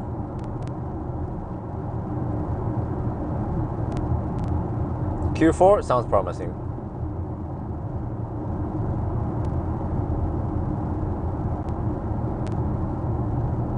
Yeah, Model 3 performance, yeah. So it can't really be compared.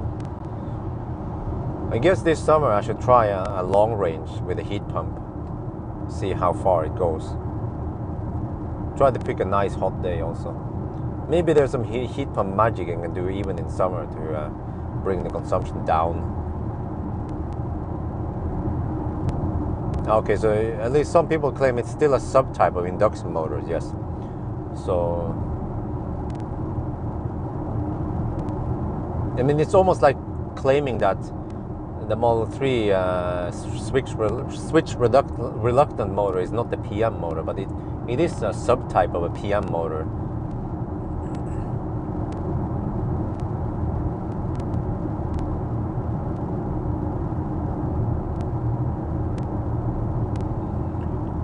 Well, okay, now we wait another 4.5 hours. Oh, it is gonna take a while.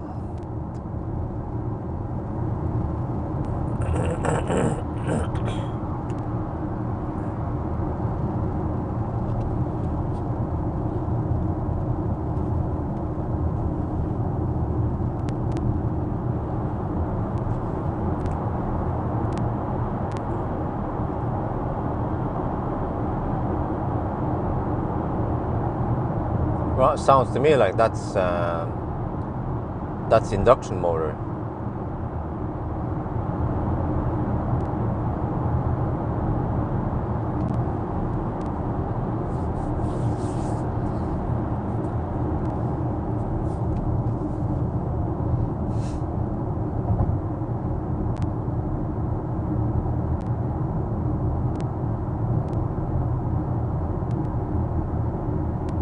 Okay, so it is a PM motor then.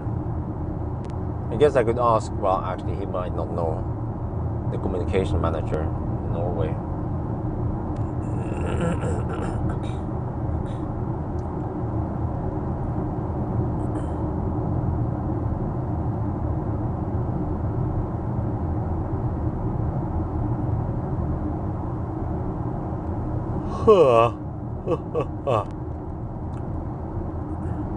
Okay, let me estimate now. So this will take another 5 hours.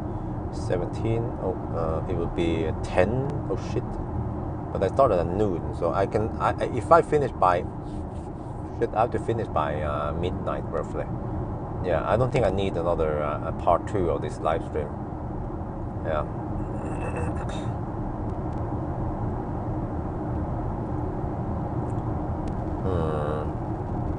Because I should be back. I mean, I should finish this. Let me see, 5, 6, 7.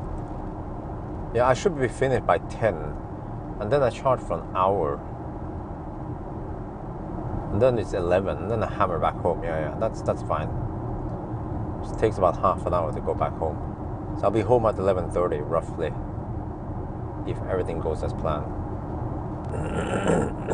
Actually, I don't even have to charge it 100%, but I might just do it, because I think I charge 100% on the other cars, German cars, so it might be a little extra bonus, the bonus material, past 90% on the Deutsche Autos.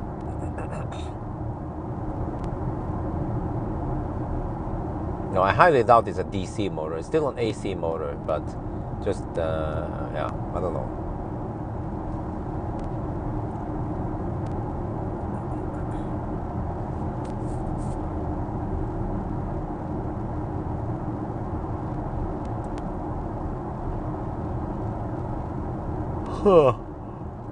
In 4.5 hours we'll have the next charging. Actually, you know what, maybe I don't have to repeat too much, because if it's quite obvious what my reply is, for example, if I say in 4.5 hours and you look at the question, it has nothing to do with the DC, it has nothing to do with the motors, so my reply 4.5 hours must be about the charging session. Yeah, I might do that next time, because I feel like I have to repeat the whole question and then answer it.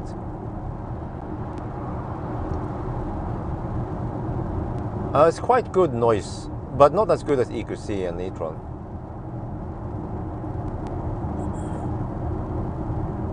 But you see, I didn't even have to say noise. I could say it's quite good, but almost not as good as EQC. Yeah. I need to find a way to save my words and still be able to make myself understood.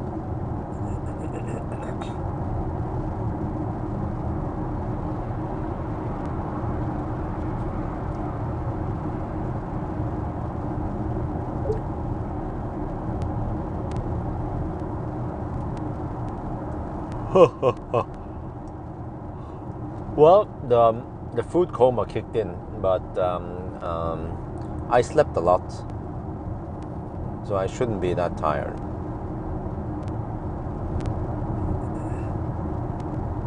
Well, that would be great then.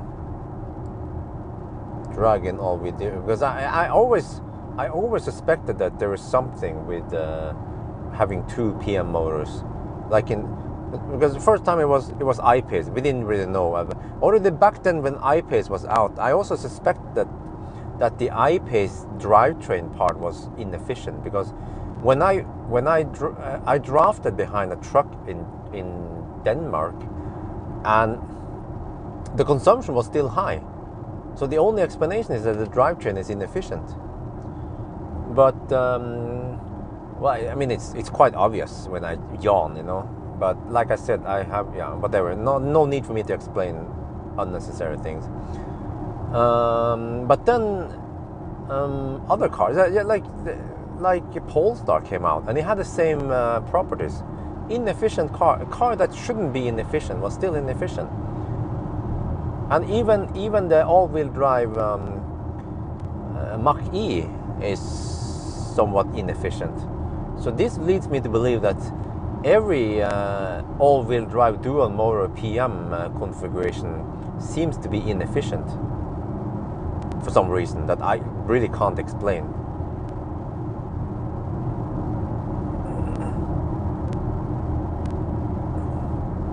And I think even Tesla was struggling a little bit. You guys remember, P85D used to be quite thirsty. And then once they switched it so that it would be front-wheel drive only, it became way better. Actually, we haven't saw it before. Back in the days, I guess, when they did something with torque sleep and whatever, they talk about it. They were open about it back in the days. Nowadays, I feel like Tesla just don't tell anything. Whatever they do, really, with stuff. Yeah. What, is it stuck again? No, it's not stuck. This time it's not stuck. People don't talk. Sometimes people talk and I don't know because the chat is stuck. But this time the chat is not stuck.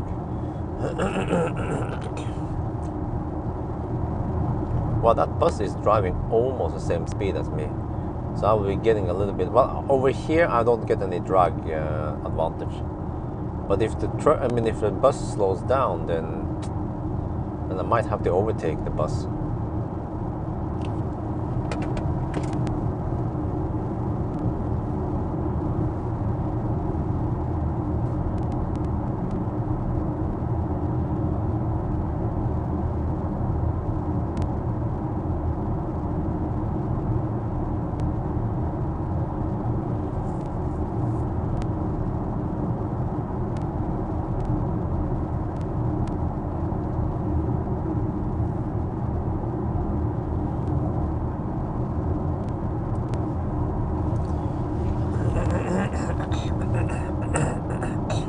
So,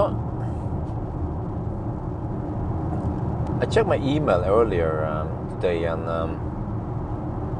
someone emailed me about offering to become a sponsor for my channel. I guess I have to just show the logo and maybe say a few words about that product. But, No, I don't like adaptive region. It's shit. But it's a sponsor about the company that wants to sponsor me makes some medical equipment or something, which is totally unrelated to my channel. I would like to have my sponsors to have some kind of relation, or I mean, I need to have I need to know the product, like Circle K or Stormberg or. Well, I feel like I'm getting draft from this bus now, so I'm going to overtake him or her or whatever.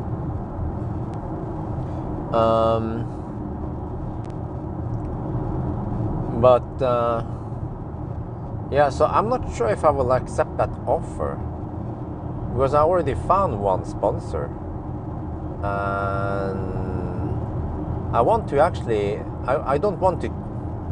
How do I put this? I don't want too many sponsors. I prefer that the few sponsors that I have will have good enough exposure so that they feel that they are getting value for money, and that eventually once I grow bigger they can increase the monthly pay to me. So, well, hopefully this guy is going to Elverum, we'll see. If not, then I have to consider hammering and bus soon, because now I'm getting closer and closer. Actually, maybe just let's do it now.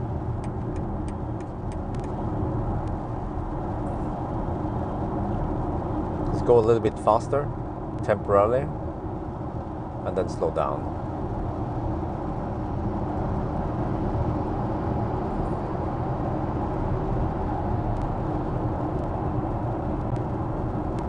Well, I don't know, they don't make COVID vaccine. But even if they did, I still don't see the whole relevance. I mean, maybe it's just me, but I'm a little bit picky about my sponsors. And I don't want to have 10 different sponsors. You know, like this video was sponsored by this and this and this and this. No. I just want to keep it small for now. I think that's best. Well, technically, Marcus Bill, he's not a money sponsor. He just gives me free items, and then I just mention him or show him his logo. So I think that works fine. But he's too small to give me a significant amount. Like, I would usually try to ask for 1,000 euro per month, fixed rate, flat rate. And I found one. I think I found one that is willing to pay that much. And in return, they will be mentioned in front of every video, maybe except for the headlight test or something. But every video I have edited, they will have that intro, the 10-second intro.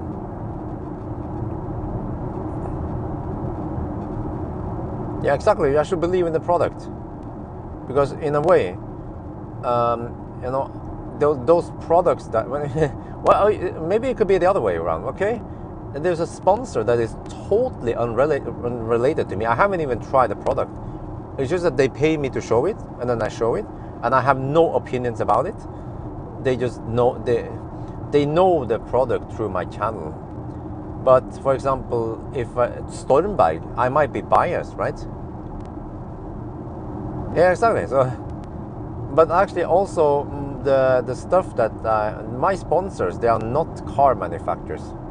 So they will not affect the way I review cars, which is the core business. Correct, I have over 200k subs. So we'll see. I might have to reject that one, but say that I might be open for it later, maybe.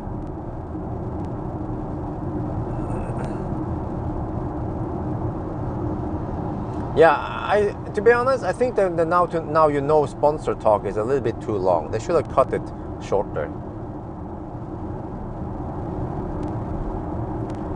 So my sponsorship thing in the beginning, I mean, I made some clips already, and believe it or not, it's only 7 to 8 seconds long, but it brings out the word, and it shows the logo. And then I just mentioned that. Look at the video description for more information. Something. Actually, I don't remember. I think I just type it. Yeah, I just type the text there. So they can read the text, and they can also listen to me. So, yeah. So I made a long video, 20-minute long video, where I explain why I'm moving away from YouTube and why I'm getting sponsors now, so that people are prepared. Because some people will be like, "Hey, what the heck is this shit?" And then they're like, but Bjørn, you're now suddenly a sponsored whore. I'm like, dude, it doesn't matter really. If you see an ad via Google or you see an ad via me, it's still an ad. You know, the difference is that there's no middleman taking 40% cut. And that means that you will be seeing fewer ads in the future. That's basically the essence of my video, where I explain sponsorship. And I also announce which company is my first official sponsor. So I should actually push that out quite soon, but now I feel like I need to push out the iX videos. Yeah.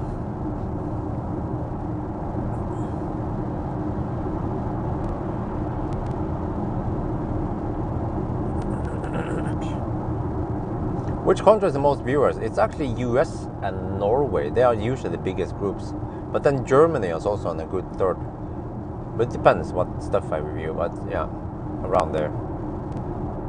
US, Norway and Germany. And then many European countries, they are on the top list of viewers.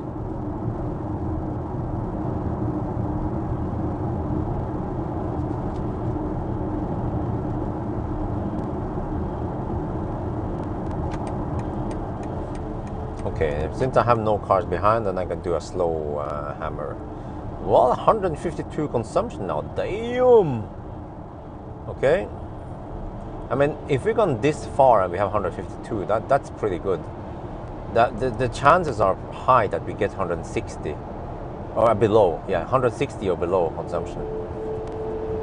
And we're also in a semi-highland now, kind of. Yeah.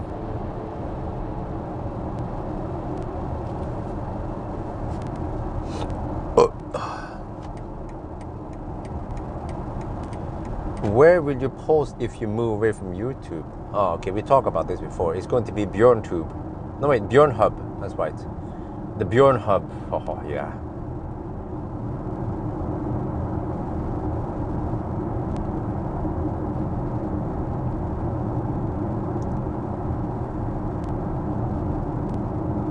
EQS? Nope.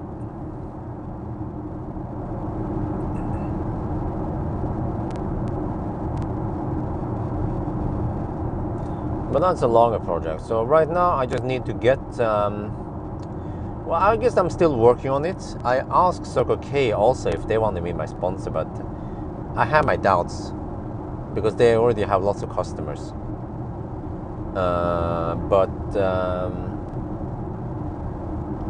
Yeah, we'll see. I mean, in the beginning, just that one sponsor is good enough for me. And actually, that's also a good advertisement for other companies. They'd be like, damn, I also want a piece of that sponsorship in the beginning. I might get more offers, but again, I want to be able to relate to that product somehow. Or know that product, or preferably even using that product. Lars Henrik, thank you for the offer, but no thanks. No offense. So maybe I'm thinking 3 to 5 sponsors only. That's good enough for me, as long as they pay well. Yeah. Or maybe some of the big YouTubers. Let's say MKBHD. I think he has Squarespace as sponsor. He must be getting big money from that one because he talks enough about it, and yeah. Bolela, no. Is it preferably something local? I talked about this before, you know. If you look at Markus Bil, only 13 to 15% of my viewers are Norwegian.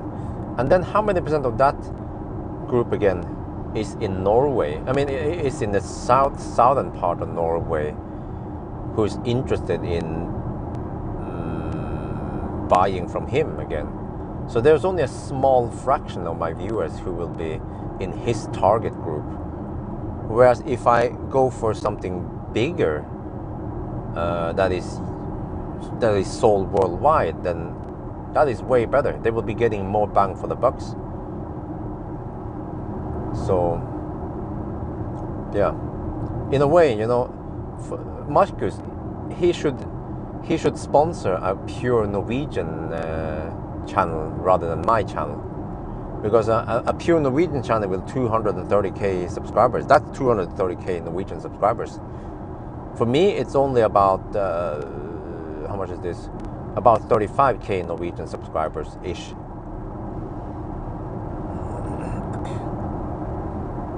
Mr. Green, well, Mr. Green is Europe-wide. That's way bigger. They are planning on expanding through Europe, and Europe is huge. Norway is a piece of shit land. 5 million people. Europe, how many people do you have in Europe? 250, 300 million, right? So that's why Mr. Green, they don't mind. They can pay stuff to get the exposure. But I also talked to Mr. Green that, well, actually I haven't talked to him yet. I should. That we can just take the sticker off. I mean, we can keep the sticker on Millennium Falcon, no problem. But I can just say Mr. Green in front of every video instead. But then we have to make a deal that they pay me 1,000 euro per month. I mean, they already paid a lot. They pay. They're probably going. They already paid enough for 6 months or about 6 months anyway. 1,000. Yeah. I think all the repairs and upgrade, it will cost 500, I mean 5,000, 6,000 euros already after discounts. Are they bigger? Dude, Mr. Green is huge. Way bigger than Marcus Biel. They have a big fleet in Netherlands. They have Netherlands and I don't remember the other countries, and they just established in Denmark now. They are big. Yeah. Oh shit, 700 million people in Europe. Yeah, see. So no, Dennis. I never said I will sack YouTube. I think you need to watch my video eventually about sponsorships. It's not about sucking YouTube. YouTube will still be important because it makes me grow. But I will eventually turn off more and more of the ads in YouTube. That might scare away some people. But YouTube is still the platform for me to still make some money out of it and then make the channel grow. And then it's actually like this. I will recruit people via YouTube channel, and then I will convince them to go to Bjørn Hub, which is better. Huh? Leave then? What? What the heck are you talking about?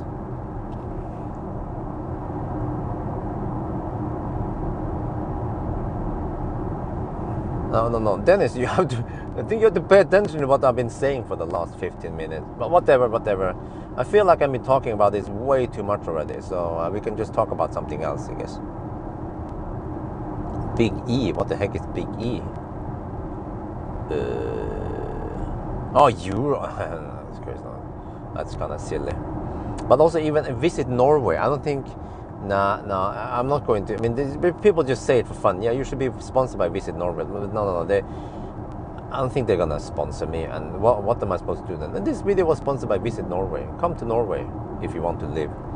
No. Exactly. You got it. YouTube for growth.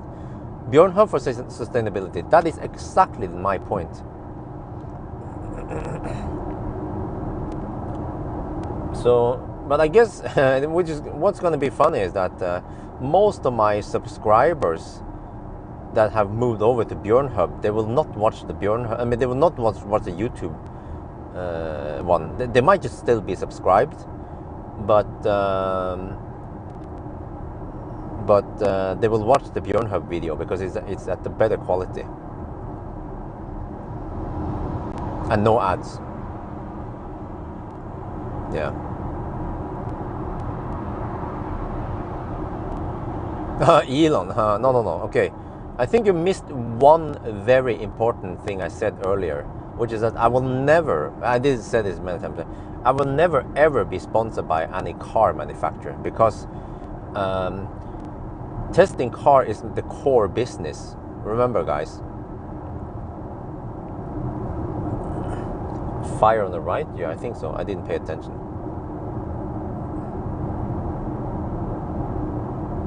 Huh? New platform? No. I will. That's the thing. I will make my own platform. Which is that's the heavy part because I have to make my own platform.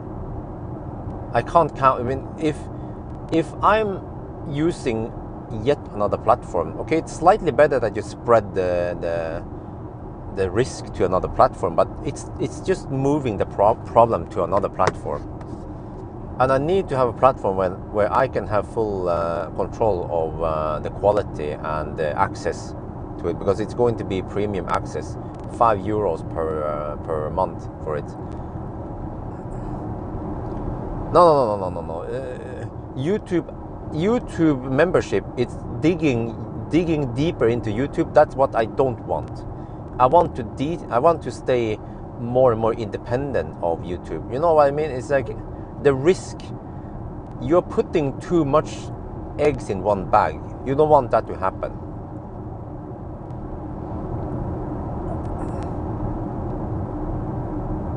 Well, that's actually pretty big, Marcus Biel, yeah. 14 employees, he is big. But I think, once again, Mr. Green is most likely even bigger. They have business across several countries, and they have a big fleet of leasing cars.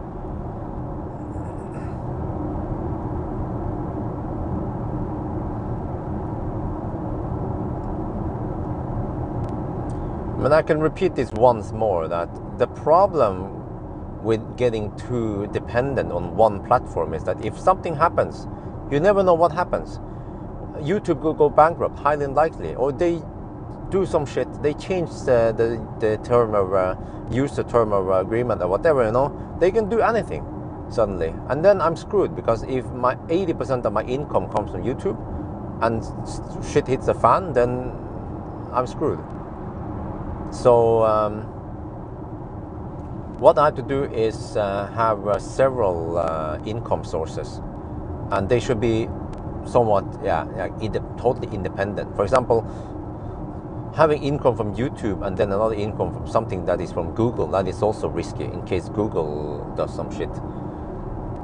So that's why sponsors are great, because they're totally independent and they don't really care. As long as they get the message out through my channel or another platform, then they don't care, as long as they reach out. Exactly, same with one sponsor. But there you go. That's why I want to have several sponsors, but not too many, because I don't want to list up a whole bunch of sponsors in front of every video, and every sponsor feel like they get less importance. So that's why I want to keep it low, just 3 to 5 sponsors. They get prime spot, they get, you know, the 5-star spot in the beginning. I want to feel like, I mean, I want my sponsors to feel like they are appreciated and that they get the best exposure place. Yeah, you see, Mr. Green way bigger. So this is just pocket money for Mr. Green.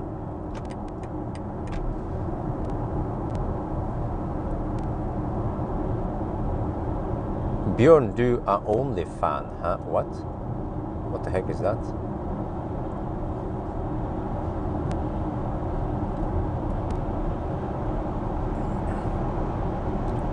Nope. Twitch, nope. Live streaming is not a core business, really. It's just a nice add-on. And I also want to keep stuff simple. So, no. And also, Twitch, it's not really, like, it's for gaming. Yeah, I mean, they have some real life stuff, and IRL stuff in Twitch, but no. I don't know. People keep mentioning Twitch, but no. It is YouTube. It's going to be YouTube. Tom, just please rewind 5 minutes and listen to what I said 5 minutes ago, or 10 minutes ago. Oh, the whole content we'll see, but it's gonna take a while. That one requires lots of knowledge and organization and money, investment. Yeah, so it's not something I can just pull off right now, especially now that I still feel like I'm in this establishment step here. I'm not as big as you know, Linus Tech Tips or MKBHD, but they commit, of course, to YouTube, but they have some big sponsors. But I want to go the other way, and hopefully that will be better. I don't know yet. I mean, yeah, because actually if I instead offer 4K videos in good quality, then YouTube will be good enough. But then what about the whole YouTube? Well, and then yeah. But the problem is that no matter what you do, as long as you're a partner of YouTube, they will take 40% cut. And as a small YouTuber, that doesn't matter. The bigger you grow, yeah, you know what I mean. Yeah, I know Twitch is not only for gaming, but still, you know, I don't want to use Twitch. I prefer using YouTube, because YouTube is my main platform.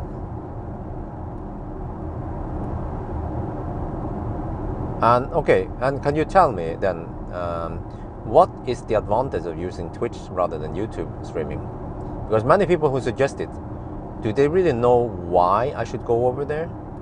There should be more reasons to go there than to stay here, right? So I want to hear the reasons. Why should I use Twitch instead?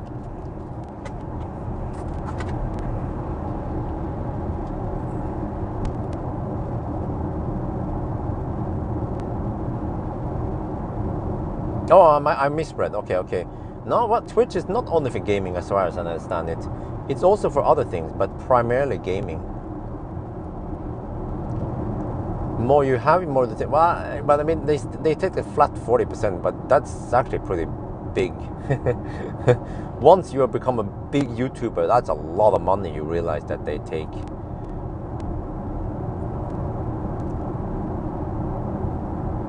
Yes, floor platform, huh?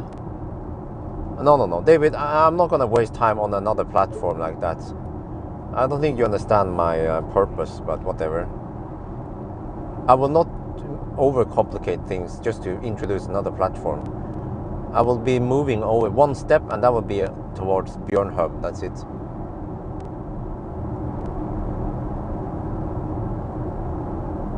Twitch has a better chat culture.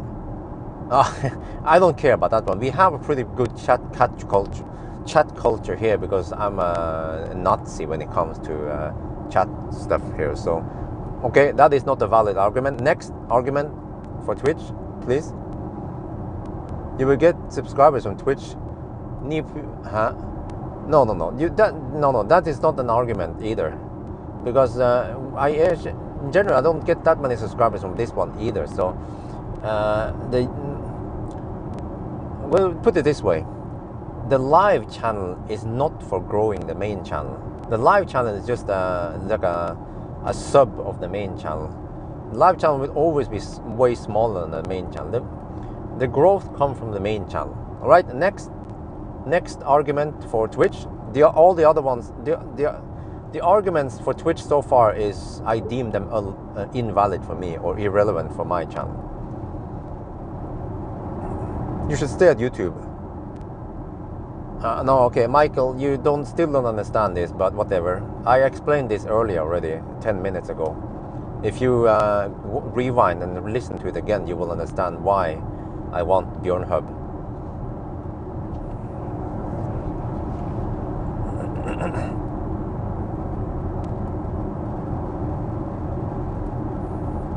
Well, I don't know if it's going to be called Bjørn Hub, but we'll see. Yeah, okay, that's good. I mean, that's good. Twitch is not Google, but again, live streaming is not a core. It's not part of the core business. So to me, it's no big deal really. That it's not. I mean, that I'm still dependent on YouTube on this one. The advantage is that I'm still using the same platform. You guys actually don't see the advantages. None of you guys have actually mentioned the advantages of using YouTube as streaming platform. And can you also stream Twitch? Yeah, I think you can. You can via yeah, you can. Twitch is Amazon. Well, I guess slightly better.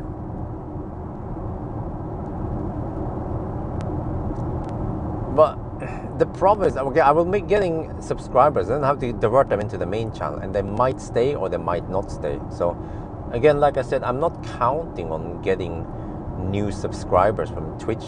I mean, from the live channel.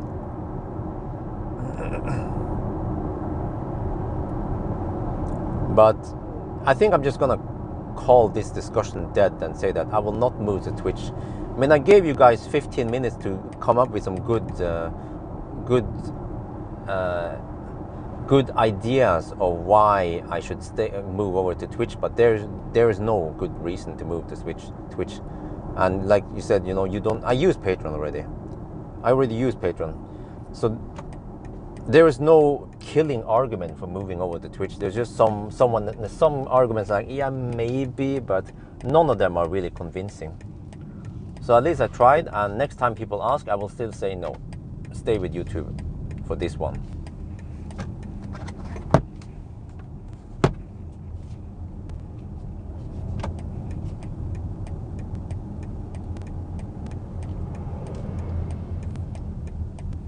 Holy shit, I just ended up behind the slowest Zoe ever. Okay, she's going down. What? She blinked to the left. You're not supposed to blink to the left if you're going straight, woman.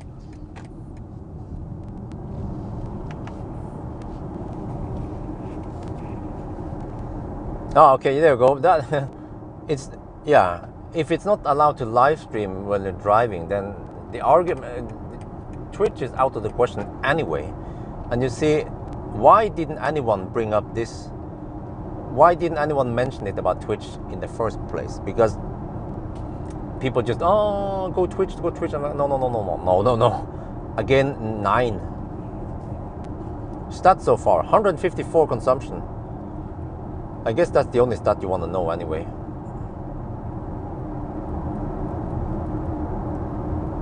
You can't stream or drive. Yeah, you see, that is actually a very important restriction or constraint that you guys should have known before even mentioning Twitch for me. Okay, you are allowed. Oh, okay, misinformation, who is right, who is wrong. But yeah, I mean, I made up my mind already. Exactly. No, but not only that, guys. I was open for suggestions. I was open for a discussion here. But like I said, there aren't any killing arguments for using Twitch. You know. You guys couldn't come up with any good reasons for me to move over to Twitch. And I already said the arguments for YouTube, that it's still the same platform. It's less mess for me. I'm using the same platform anyway for posting videos. So I just want to keep things simple. It's already going to be quite complicated once I introduce Bjørn Hub.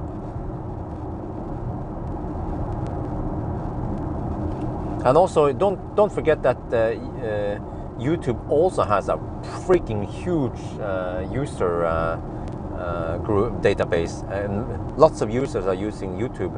So the argument that, oh, but Twitch has lots of users, well, YouTube has even more users. So there could also be random people popping into the YouTube channel, the live channel, and then they, oh, cool, and then they join the. So you see, that argument is already not valid.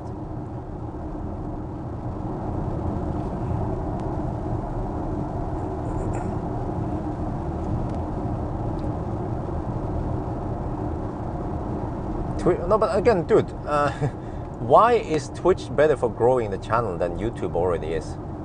Anyway, I mean, because if we are live streaming now, there could be random people who come in here like, oh, what is this? And then, oh, okay. And then someone explains, well, he has a main channel. You can go check out his main channel. To me, it sounds like YouTube has a bigger user database than Twitch. So it would actually be an advantage to stay on YouTube than Twitch.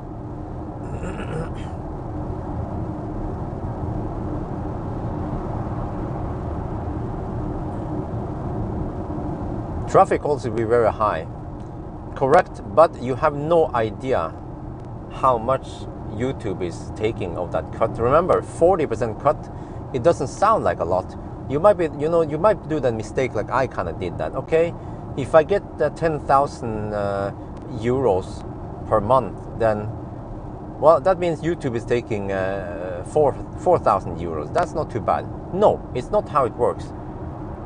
If I get 10,000 euros, it means that YouTube, they run away with about, how much is it? 70,000 euros. No, 7,000 euros or something. If you do the math.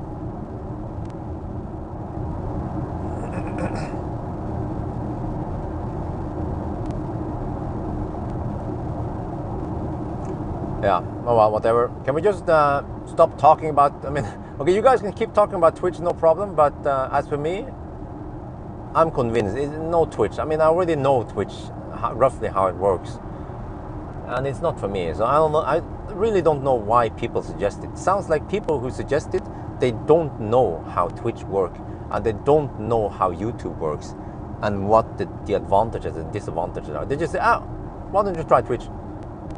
And then when they ask why, then they can't really come up with any good arguments. So, yeah.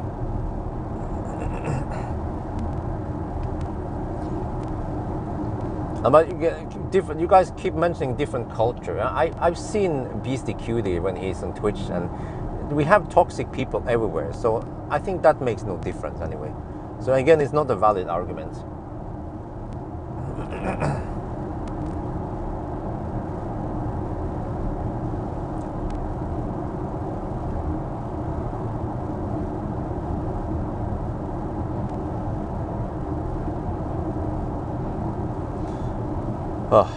whatever. Let me see. Let's go back to the real stuff here. Consumption is 148. Ooh, if at this point, if we have 148, it is likely that it will be 160 or lower once we're back at Dal. That is great news, guys. It means we will be able to hit 450, 60 kilometers maybe today. We'll see. We shall see.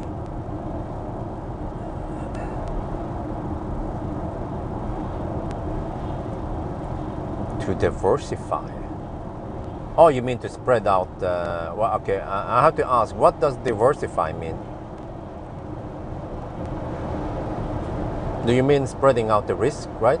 If that's what I'm assuming. Because let me remind you again that live stream is not a core business for me. You know what I mean? I can stop live streaming today, and it will not affect my channel, my life, or anything really at all. Okay, I'll be losing a little bit of donations. Yeah, that's true, but it's such a small part of the core business that it's okay, let me explain that. Listen carefully, guys.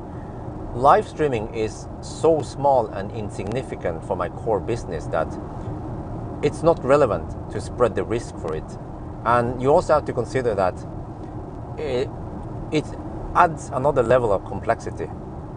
So I'm using YouTube. I want to use YouTube, keep it simple, and the nice integration I already have there. And no, it's not worth, I mean, to me, no, I don't care. Like I said again, you guys have to rewind 30 minutes back, and when I talk about the whole why I want to make the Bjørn hub. That one is big. If I can get that one up and running, that one will be pretty huge. And if I get enough members on that one, I could turn off a lot of the ads on my own channel, my main channel. For example, the pre-roll ads could be turned off, and the mid ad breaks can also be turned off. And I will still be getting more and more subscribers, and I almost to the point where I almost don't care about the income from YouTube. I just want those people to know my channel, start liking my videos, get hooked, and then get them over to Bjørn Hub so they can become paying members.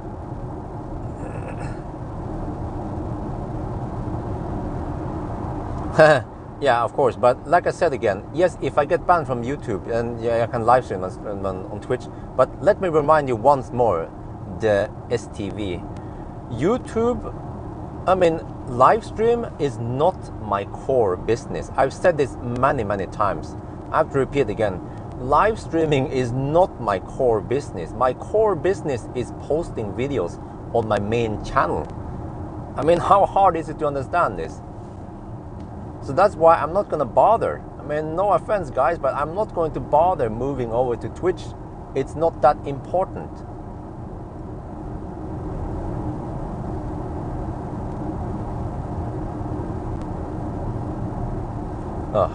Sometimes you guys are a little bit yikes. Like you have to talk, you have to say things 5 or 10 times before some of you guys understand what I'm saying. So essentially it means that when I talk about Bjørn Hub, it's about moving the core business, the core income from YouTube, away from YouTube, and then over to Bjørn Hub. So, but that's going to take a lot of effort and experience, and I'm not ready for that step yet.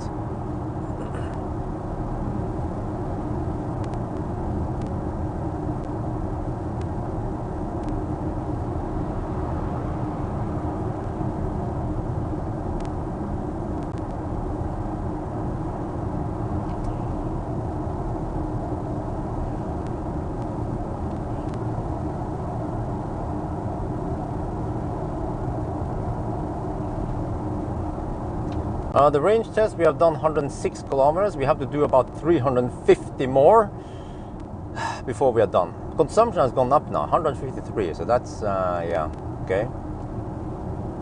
But it seems like we will not be able to do 500 today. It will probably be 450 something. So, yeah. I think that's pretty good. How many cars in this class can do 450 kilometers, really?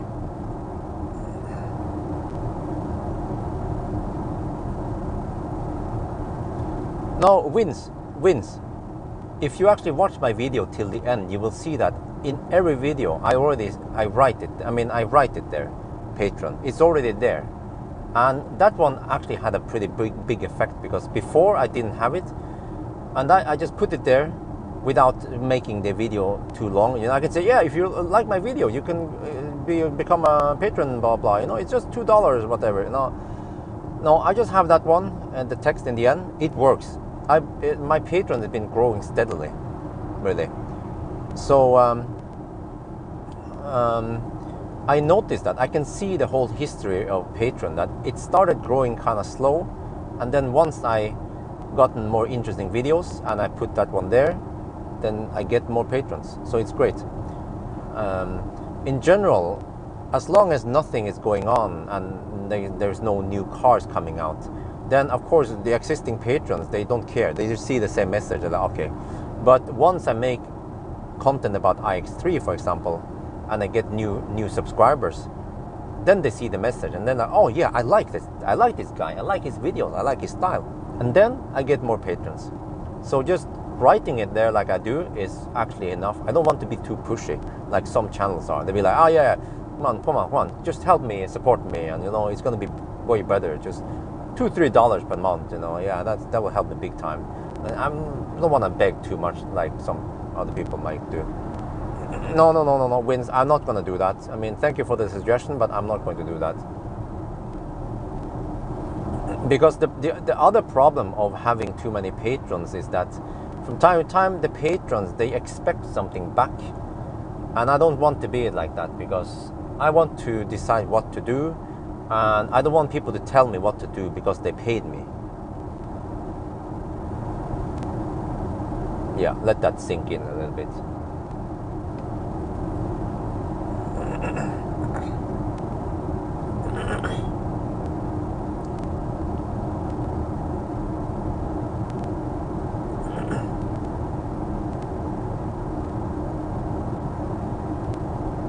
And it's actually pretty crazy, because my patrons, okay, they are long loyal patrons through many years. But if I get let's say I get 3-4 subscribers, no, how to put it this way? If I get just 2 big sponsors, that will be the same as all my patrons. Can you imagine that? 2 big sponsors will pay me the same as lots of patrons. So that's why I'm more towards getting sponsors right now, and I feel like I'm big enough to get sponsors, and that they will actually pay me some significant amount. Patreon take a 5% cut. Donation, well, and then of course PayPal, they take another 3 to 5% cut roughly, depending on the amount. Streamlabs, they don't take any cut, because Streamlabs only directs you towards the donation page, whatever.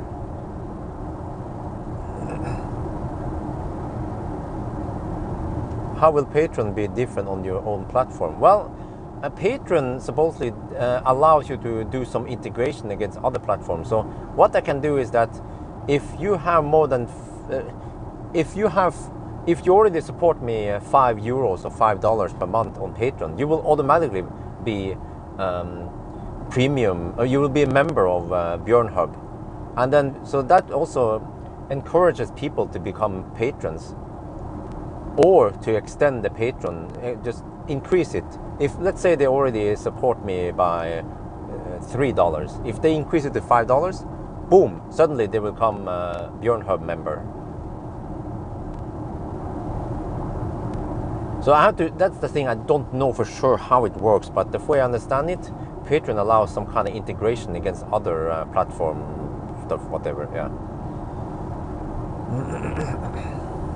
Okay, consumption is now 152 152 and we're going uphill. Yeah, I mean, Patreon's a good tip jar. I mean, it's been helping me big time over the years. But eventually, I feel like the sponsors will outgrow patrons. But patrons will also be still a good one extra leg you can stand on in case things go rough, like during COVID last year. In April, I think it was April 2020, it was pretty bad. My income on YouTube plummeted, but fortunately, because I had patrons, and I didn't die right away. I struggled a little bit, but it helped big time to have patrons.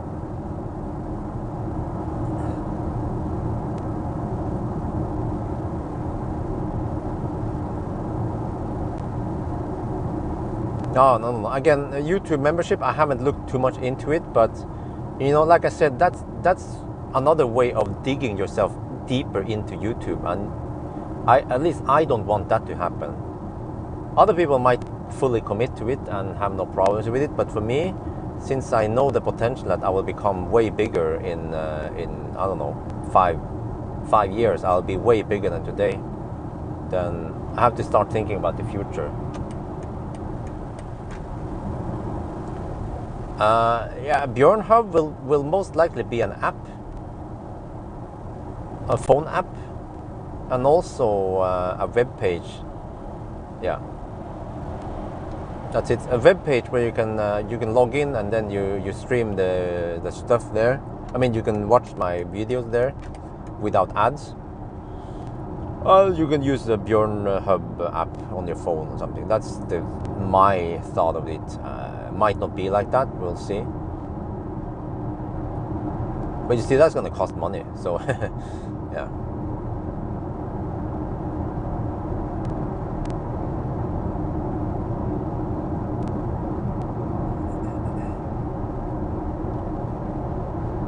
No. It's not going to be 152 consumption, because we have headwind. So like I said earlier, don't be fooled by the tailwind. Many inexperienced people, they're like, oh yeah, great, and then no, you had headwind, lots of headwind. So it might be good that day, but then next day you have you had tailwind. I mean, yeah. So especially for a brick like this with CD 0.29, then the wind is somewhat significant.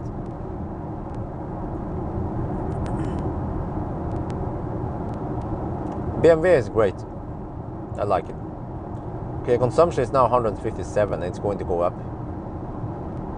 I bet it will be 160-ish by the time we get back to Dal. What percentage will you have gone? Okay, I did some napkin calculation. That was a while ago, and I calculated that. How was this again?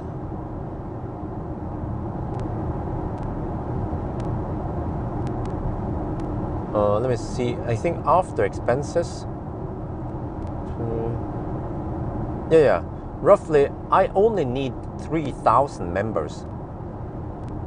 Yeah, I need only 3,000 members to match today's income, which is pretty crazy. 3,000 members of the 230k subscribers. How many percent is that really? I think it's about a little over 1% of my subscribers.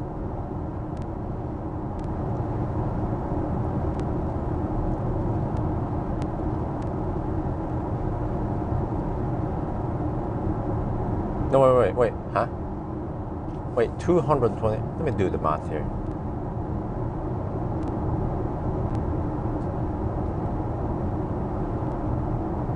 Yeah, 1.3%, yeah. If 1.3% of my subscribers became member of Bjørn Hub, okay, maybe minus some patrons, so let's say 2%, and 2% of my subscribers. But that's actually quite hard to pull off, because when you look at numbers of patrons, we have even less than that. First I thought, oh, no problem, maybe we can get 5% of my subscribers to become patrons. No, it's way less than that. It's like I think I don't even have 1,000 patrons right now. I think I have about 700 only. Which means 0.03% of my subscribers are patrons. So if I can expect the same from Bjørn Hub, then I guess it's a start. Yeah, we're getting about 1,000 members there. Could Bjørn Hub include your, huh? No, it will stay on the drive, yeah. Because I mean that shit will be copied anyway, so no point trying to protect it. It's just, my result is just public property, yeah. I think that's what I call it anyway, CC public or whatever, is public domain. Anyone can use it, modify it. Well, actually they shouldn't modify it, right? Modify the result, yeah. Why does it feel cold now suddenly?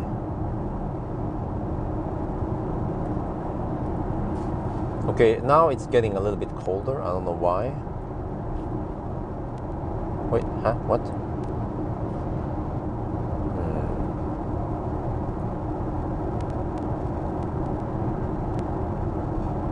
Nope, not gonna stop YouTube. I already explained this. 626 per. Okay, that's pretty cool.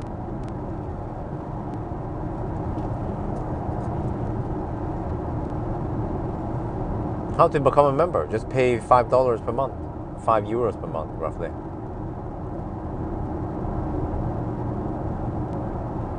But again, it's not up and running. I don't know when I'm gonna set up that thing, or I mean, it requires a pretty hefty investment. The platform needs to be good, which means I have to hire people, or I don't know. It will cost lots of money to build a platform and have distributed system and all that. It's a massive investment. Yeah. And then the gain is, we don't know really. That's the problem. We don't know if people will go for it. And also, things might change, and then, yeah. So again, it's just an idea I have. How realistic it is, I don't know. But getting sponsors is way more realistic and way safer. So I'll bet some dude has already bought bjornhub.com. Yeah. How many percent left of the car? About 75% roughly. What? Or 70 maybe. 70 something. Or I don't know. Wait. No, actually it should be 60%, but this scale is weird.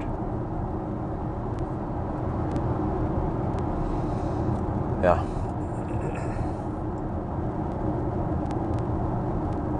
But you know, I want to offer something there that they don't get other places. That's the thing. And I mean, Bjørn Hub needs to compete with YouTube Premium.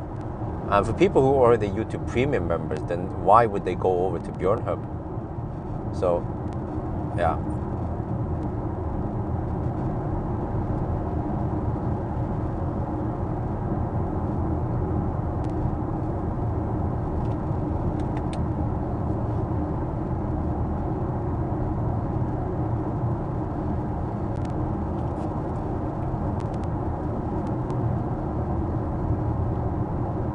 I did a little over 300 kilometers. I think the range was 318 or something at 120. Yeah, I think around $5 per month. Something. Maybe I could even lower it to 3, but can you test heat pump performance of this BMW in wind? Probably not. I have somewhat limited time with it, and I need to do my standard test and whatever. And I also need a little bit of time home editing videos. But yeah, yeah. You want to subscribe? Also, Martin B. Yeah. If you only had like preview videos on the YouTube, no, that's not how you. I mean, no, that will not make me grow, because I need to give people the full version of it on YouTube. That's how they can like my. That's how they can become hooked to my videos. Yeah. Exclusive content? Maybe. Yeah, maybe I'll see. But then, if I make something good that will potentially get lots of views, then I definitely want it on YouTube, because YouTube has the user mass and the potential for that video to make my channel grow. So I don't want to hide it in Bjørn Hub. So that's why. So again, the whole Bjørn Hub thing is a nice idea, but I'm not sure if I will ever pull it off or not. We'll see. But if I pull it off, it has massive potential, really. That's the thing, it has massive potential. And I can only imagine how much YouTube is making on YouTube Premium.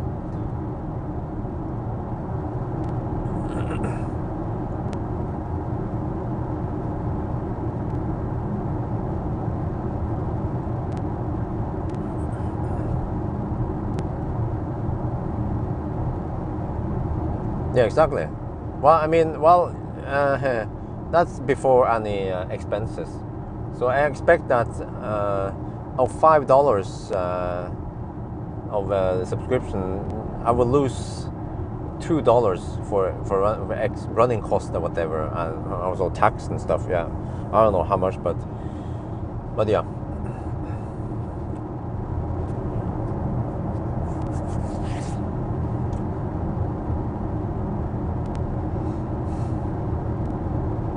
Yeah, well, YouTube Premium is quite pricey. Damn. That's more than, what is that, huh? Is that $20 or 20 euros? DriveTribe is an argument against.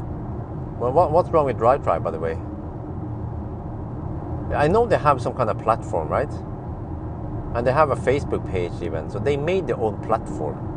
But how good is it? Are people using it? Or what kind of stuff do they offer?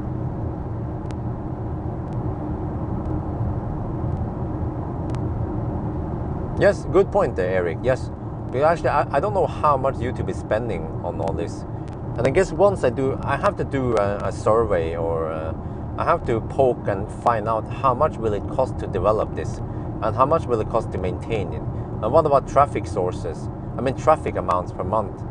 Because my videos will pull lots of traffic. So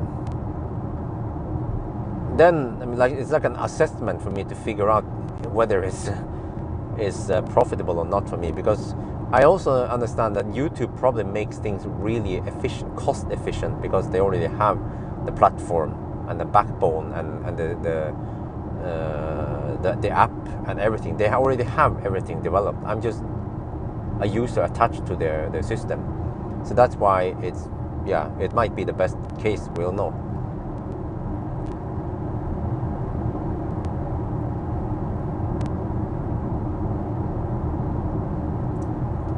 $119 or $175 family, okay.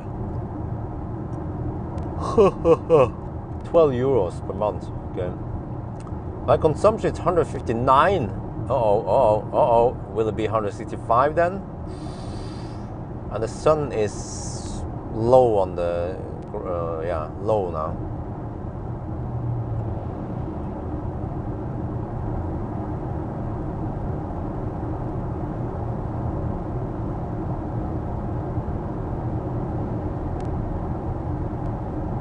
But I mean, maybe I'll just keep it simple, like the other big YouTubers. Just get some well-paid sponsors, and that's it. Just stay the same like here. Just grow big, like MKBHD, and just get well-paid sponsors.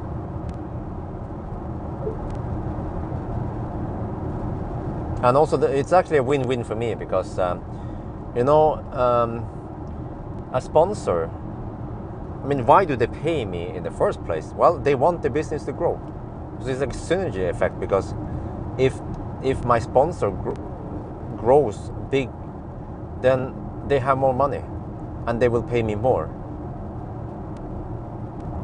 So of course I want my sponsors to get more customers, because it will also benefit me in the long run. Oh shit, we already talked about Twitch. Are you serious, Jacob? I hope you're not. I mean, you are, but you don't know much about Twitch and YouTube, so let's just end it there, Jacob. Or you rewind back half an hour. if you want to see or listen to what we talk about. Backseat driving. Go to Google backseat driving Urban Dictionary.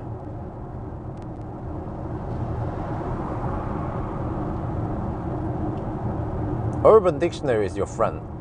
Google is for Googling, but Urban Dictionary will explain beyond Google on certain things, like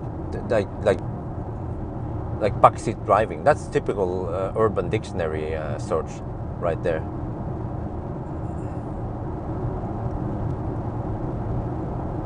No, we already discussed about Twitch and yeah.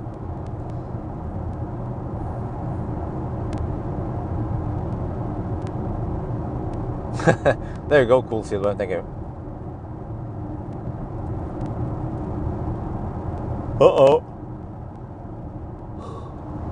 Well, consumption is now 160.7, 0.8, 0.9.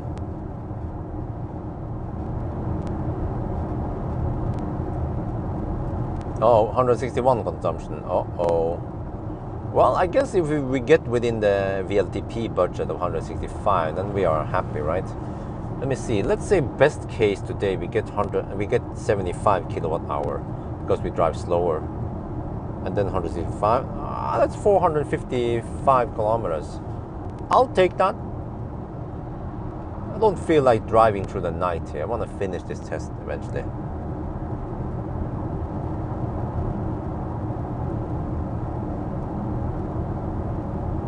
Oh, ID4 was 100. But I think it was colder for the ID4 test.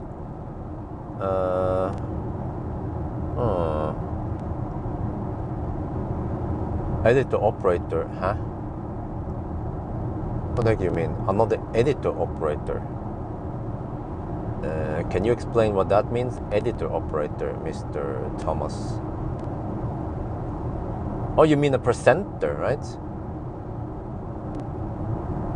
You mean like a woman presenter or something? Now, you know that's not going to happen, if that's what you meant. You need that much to survive, huh? What? Need what?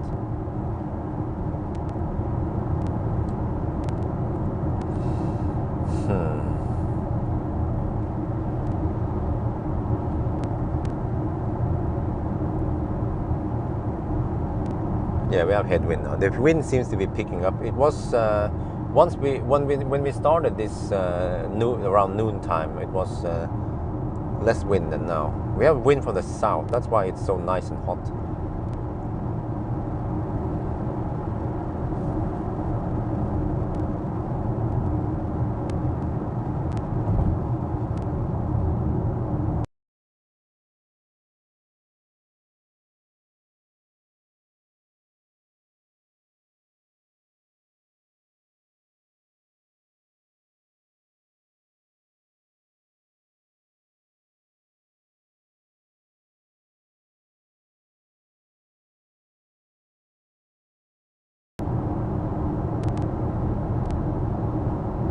Well, are we still lagged out here? Oh, no, someone who help you edit your videos and film. Nope, Thomas, ain't gonna happen. Thank you for the suggestion, but that's not going to happen. I know those bigger productions, how they are, but you have to understand that it's different for them and for me, because they have a studio, they review phones mainly. And in that kind of setting, yeah, you might want to have some employees. But for me, first of all, I prefer driving alone. I don't want to have another cameraman with me, and then I have to hire him. And again, I'm the director and the editor and everything and the presenter in one person, and I can do that job perfectly fine. So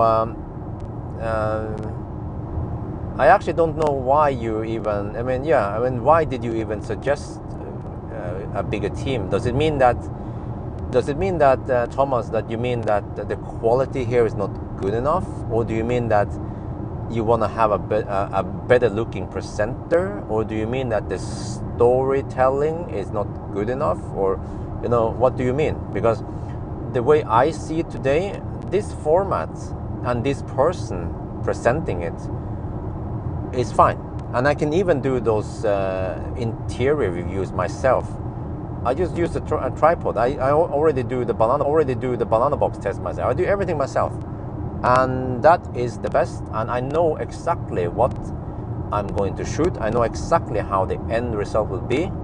There is no need to communicate between different persons and so on. So again, I don't need a big team because it will overcomplicate things. We have to hire more people.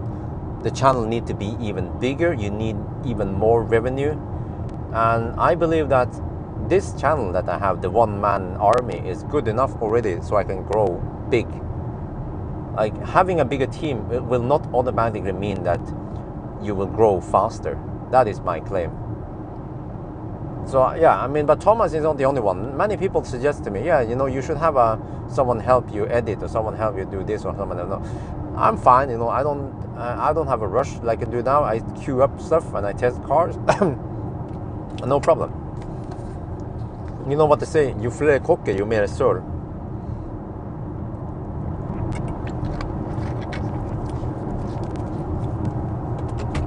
I actually talked to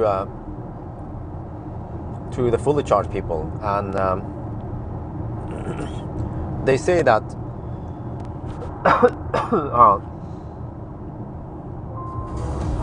what?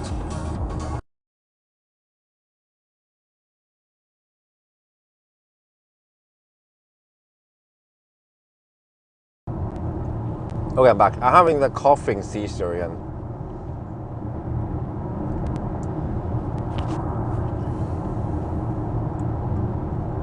Close up, showing details.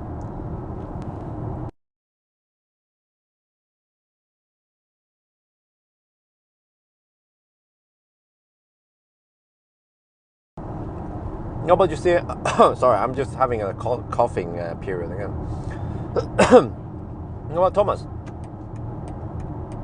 You have to realize that I don't need to hire someone else to do close-ups. And those close-ups are not critical. Those close-ups will not mean that I get more subscribers or more money. It would actually just add more complexity and more cost to the channel, to my business.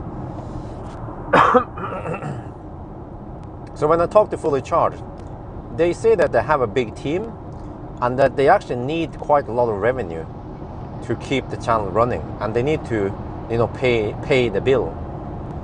So that's why they accepted money from Xbank, and also because they were,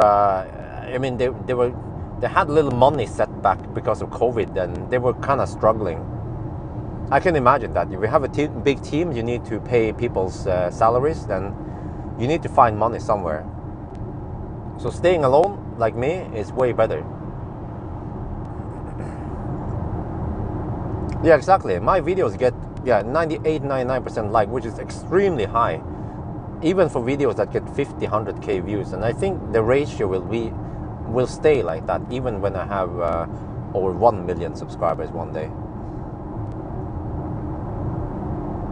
Yeah, and also, I can make cool shots in 4K and have some nice music, but that's really not giving people what they need, like information about the car. So that's why I'm focusing more on the the content, and not too much on the artistic part that many YouTubers tend to have.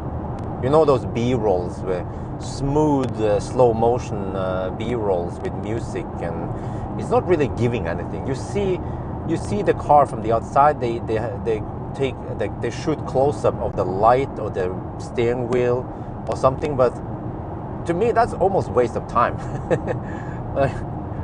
Because you can already see that in press shots or whatever.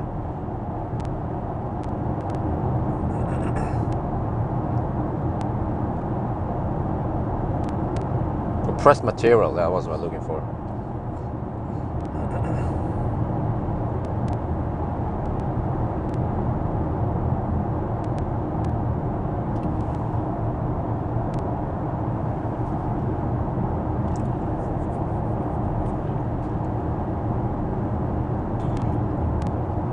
Huh. Okay, how is it now? 162 consumption. Uh-oh.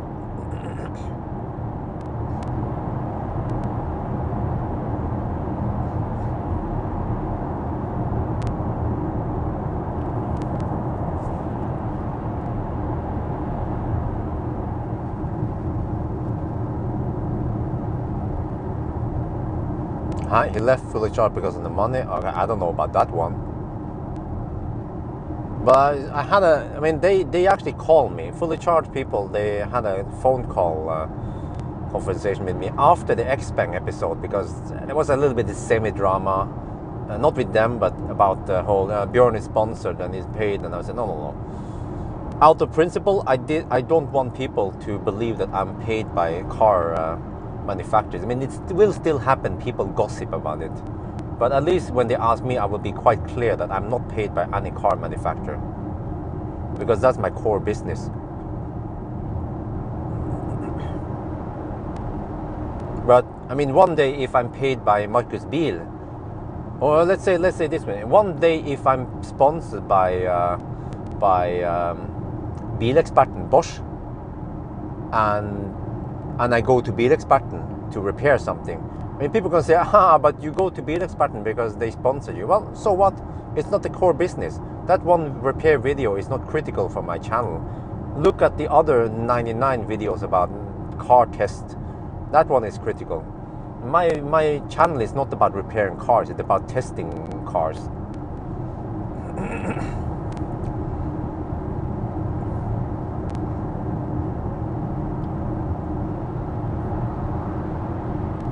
Okay, let's see now.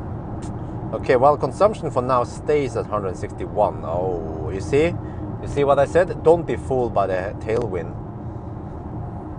And also temperature is dropping, so that will actually make it slightly worse. And we are actually even not halfway yet. Oh shit. It means the second half will be slightly harder, colder, lower temperature.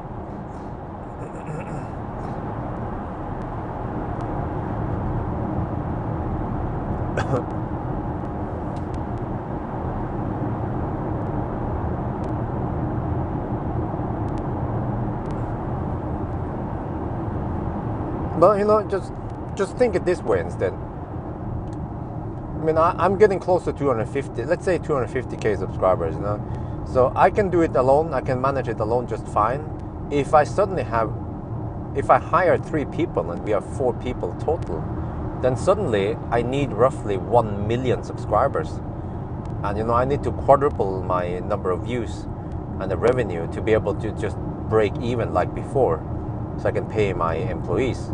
Well, unless of course I take the biggest chunk, and then yeah, that could also be the case. Yeah, my employees, they get shit payment, and then I become rich on their behalf because of them.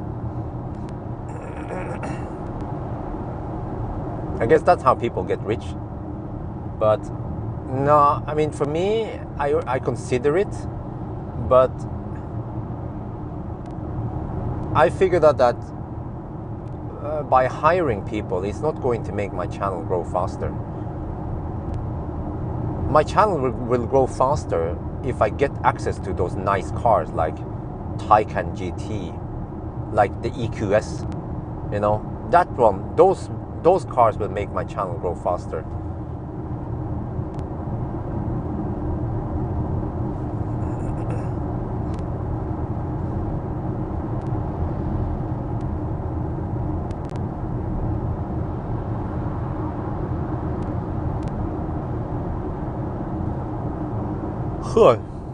All right. Yeah, we have this one that we can't avoid. They will not finish today.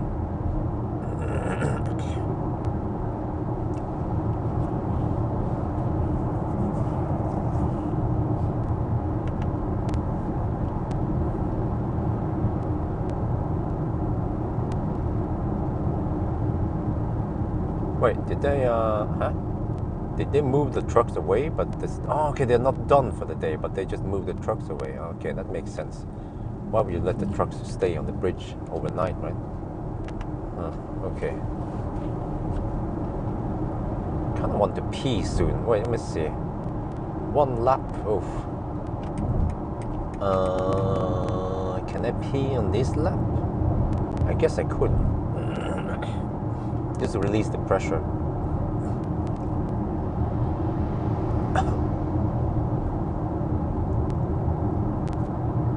No, did I say Taycan GT? I meant e-tron GT if I said the other way around, yeah.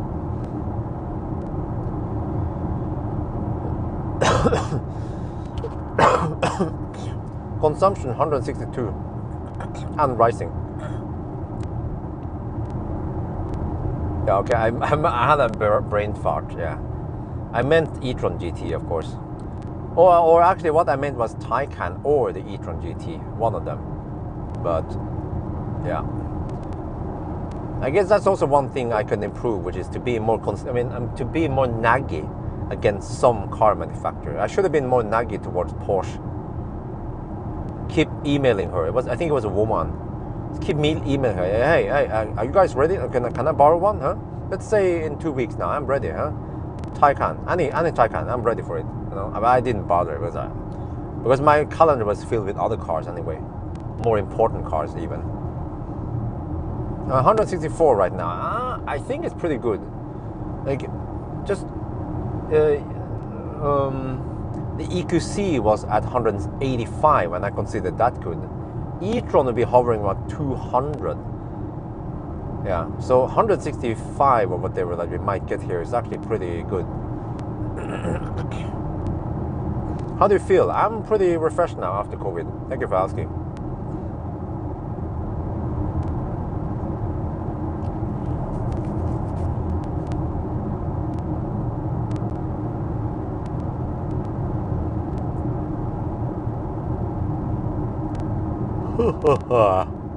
So let's see. 1 lap is 182 kilometers. 2 lap is 364 kilometers. And then 2 laps, and then I don't know, go to Espa and back again or something. Yeah. And then I do some heroes at the loop.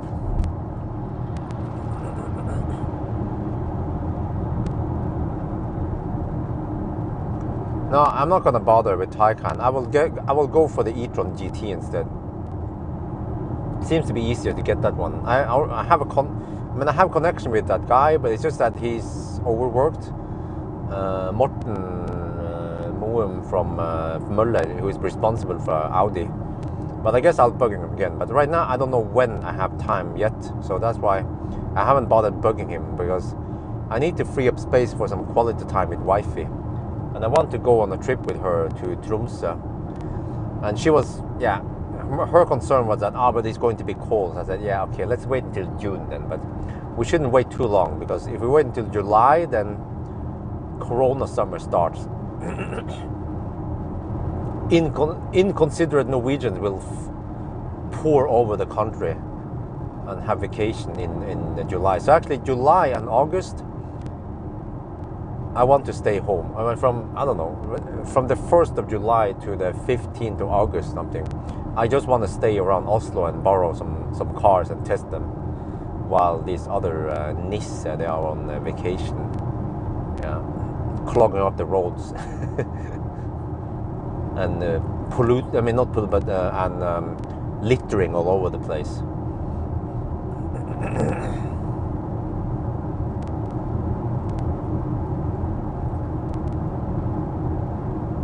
Yeah, Lexus is coming next week. No, yeah, next week is Lexus, and then the next week after that one is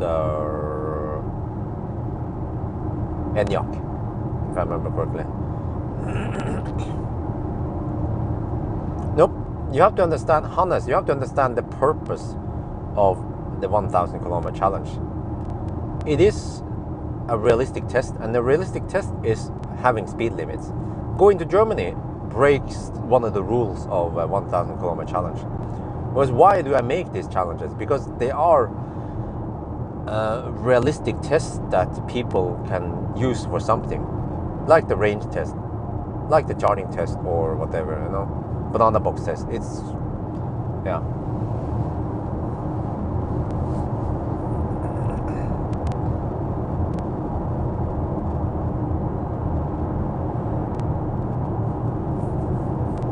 I think once I'm on my trip with wifey, I will make these talk videos. Like, I need to explain what is the purpose of each test. That would be a long video.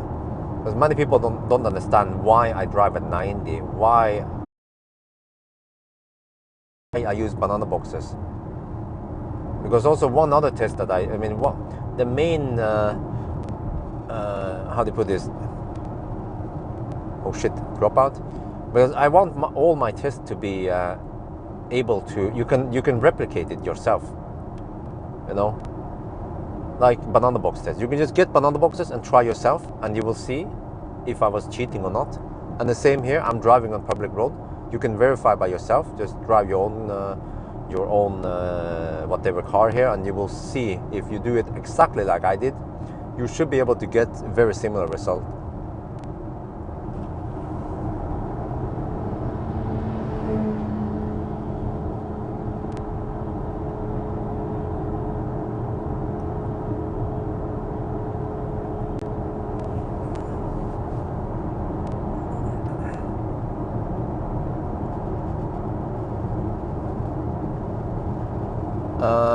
Is accurate only for if car? No, not really. That is also incorrect claim, because I have done 1,000 kilometer challenges through similar highway motorways. What is common with them is that they usually have 110 to 120 kilometers per hour speed limits, and you will find that throughout Europe. That was the whole purpose of the 1,000 kilometer challenge, because I found out that the range test didn't really give you, I mean, it was unrealistic in many of the European countries, but highly realistic in Norway. But also realistic if you have a mixed driving, like city, highway, something driving. So, I mean, I could do 1,000 kilometer challenge from Oslo to Stockholm, and I should be getting similar results. But then, okay, the roads in Stockholm are not the best, but at least, you know, 1,000 kilometer challenge from Oslo to through Copenhagen, for example, or from Paris to Hilton, right? I should still be getting very similar results.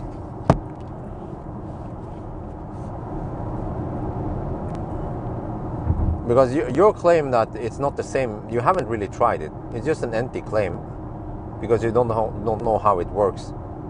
Mr. Maxawe, yeah.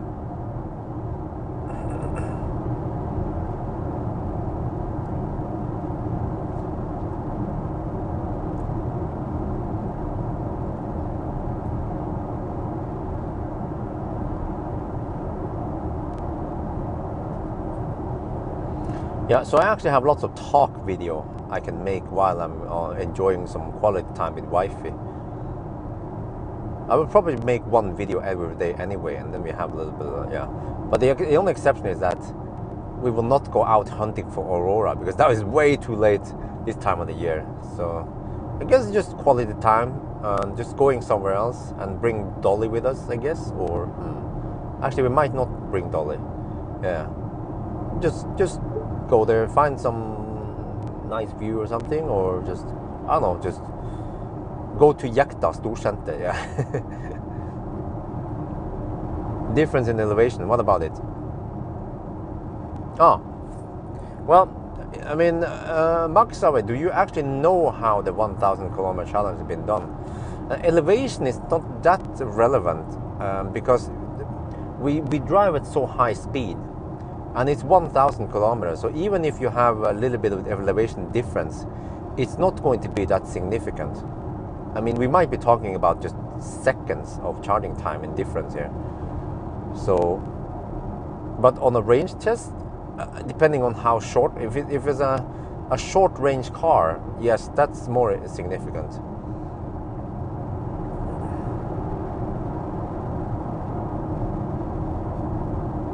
Yeah, exactly. Hannes, you have a good point there. But if you also understand my 1,000 kilometer challenge, most of the time I start and end up on the same place. But it's not always like that. So you can say actually some of the 1,000 kilometer challenges I had was a little bit unfair, because some of them, actually the very first 1,000 kilometer challenge I did started from Busdorf and ended up in Oslo. which I counted was 1,000 kilometers. That one was the most realistic one because you had to drive through so many countries and you didn't drive back and forth. But then, of course, practically, I couldn't do that every time I want to do 1,000 kilometer challenge. That's why I created the Swedish 1,000 kilometer route, which seems to be good enough and realistic. And I still don't know if people try to verify it, but that's, I mean, be my guest, I would love people to try to verify it in your own country with the same car I did, driving the same maximum speed I did, and charging about the same I did. And you should be able to get, or basically try to drive from A to B on motorways with speed limits and see what you get. Because one of the reasons why I made this was when I took those Europe road trips, I wanted to know how fast can I expect to travel. When I calculated the distance from, let's say I want to go from München to, okay, maybe Germany is a bad example, but I want to go from Amsterdam to Paris, then how many hours will it take, or what is the average speed? So that's why I worked out this one. And then now I know that if I have a Model 3, I can expect 95 to 100 kilometers per hour if optimal, but of course with Wi-Fi it might just be 90 kilometers per hour. But then it's way easier for me to plan the trip and okay, how many kilometers and so on, roughly how long will it take. So yeah. And this is also a way to benchmark various cars, because you test so many aspects, not only range but charging speed and lots of stuff combined, high speed efficiency also. Okay, I need to turn around here. Okay, maybe I'll fire up the camera and the mic just to see that it is consistent at the low speed test also. Wait, why is this microphone so slow? Yes, I miss the Swedish route because this one, the Norway route, is, I mentioned it before, it's too repetitive because I do the same thing on the range test, and many of the other tests also go on the same route. At least the Swedish route was different. Okay, I have to. We are now back at the starting point. Let me see. Consumption is 165 watt-hour per kilometer. Damn, that means spot on with VLTP. Yes, around 440 kilometers of range if it stays like this. Distance is also 181, again, just like the previous run, so that is very consistent. Slightly underreporting it, but that's fine. Oh, there's a Lexus. Is that a electric Lexus? No, it's a self-charging Lexus. Okay, so now we go back another round. Yeah, wait, do I need to pee?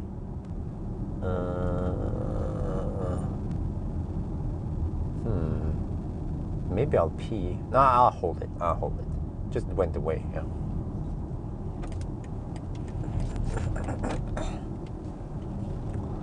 Okay. ตอนนี้ก็อีกทีหนึ่งเรากลับมาที่ดอนแล้วผมเพิ่งจะเช็คแล้วนะตอนนี้รถมันใช้ไฟฟ้าแค่165วัตต์hourต่อกิโลเมตรก็แปลว่าเราน่าจะขับได้สัก450นะมันเป๊ะกับ VLTP แล้วนะไอ้ VLTP นี่มันเป็น WLTP แต่ผมก็เรียก VLTP นะตาม specification มันจะขับได้ประมาณ450กิโลเมตรโอเคแต่ว่าเดี๋ยวเราต้องขับไปอีกรอบหนึ่งแล้วตอนนี้มันก็ตะวันจะตกแล้วนะ13องศาถ้าเป็นรอบหน้านี่มันอาจจะใช้ไฟฟ้ามากกว่านี้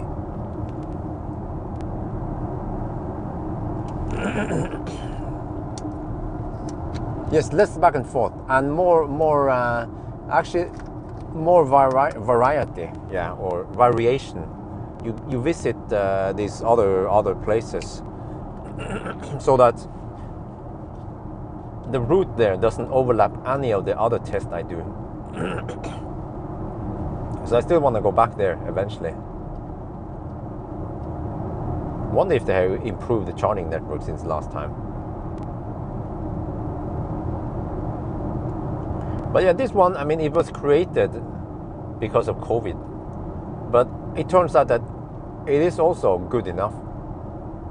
So, I mean, like everything else with COVID, right? I mean, you know, nowadays when you buy something from Claes Olsson, you have to order online, and then you have to go to the back entrance, and then they give you the parcel. And the same, you can't eat at the restaurant. You have to order takeaway. So every business, they find workarounds because of COVID restrictions. And so did I. But eventually, you want to be able to go back to Chop and eat, or your favorite restaurant, or your favorite grocery, your favorite tool shop. Back to normal. Man, I miss that. I miss that normal life. I hope the thing stops soon. Oh yeah, COVID, yeah. Man. So, how many of you guys are fed up with COVID? I mean, fortunately for me though, I still feel like, okay, we have some restrictions, but I still feel like I can live about, let's say 70 to 80% of my normal life. Okay, we can't eat at restaurants. We can still shop stuff. I mean, I shop more and more online anyway, so it doesn't affect me that much. Norwegian 1,000 kilometers corresponds to its calculated time. Huh? Nope. I already tested it. We did one cross check, and it did correspond. So of course, I can't test every car I've tested in Sweden, in Norway also. But based on what I know about the route and everything, it shouldn't matter. It should be plus minus, I don't know, 5-10 minutes only. So that's good enough. Just like it's good enough to pick up the food, takeaway food. It's good enough to go to the back side of the Claes Olsson to pick up the merchandise. You know, it's all about finding a solution during COVID time.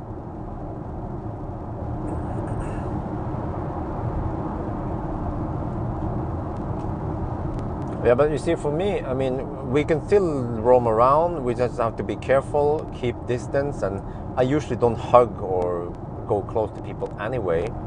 So I still feel like I can have a fairly normal life, and I can still do my work just fine. So, yeah. It's just that I can't travel like I did before. I went to US to test. By now, I should be able to test Model Y in US, but I couldn't do that, unfortunately. How is the interest in Thai? Yes, Thailand, actually, they are growing big in EVs.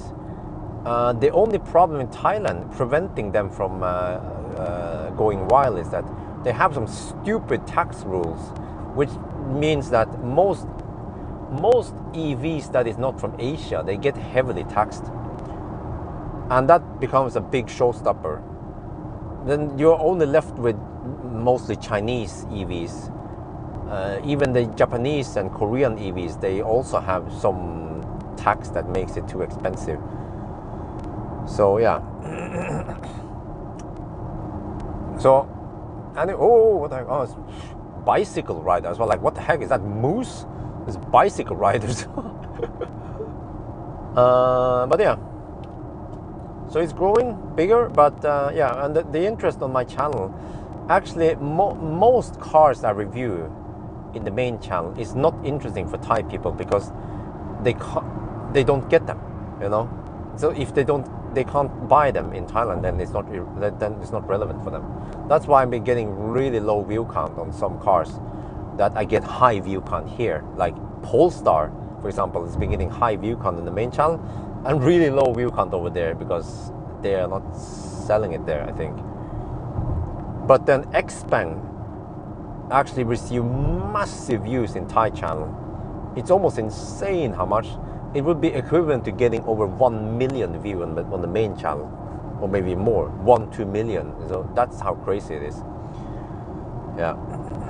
No, but Japan. Okay, I have to explain the whole fair trade. I mean, the whole trade agreement they have, which is Thailand and China. They have a trading agreement, so there's no import tax on cars. But from Japan, you have to pay, I think it was 30% import tax on the cars, and some other I don't remember. So a Leaf over there is about twice as expensive as an MG ZS EV. And the same Kona also.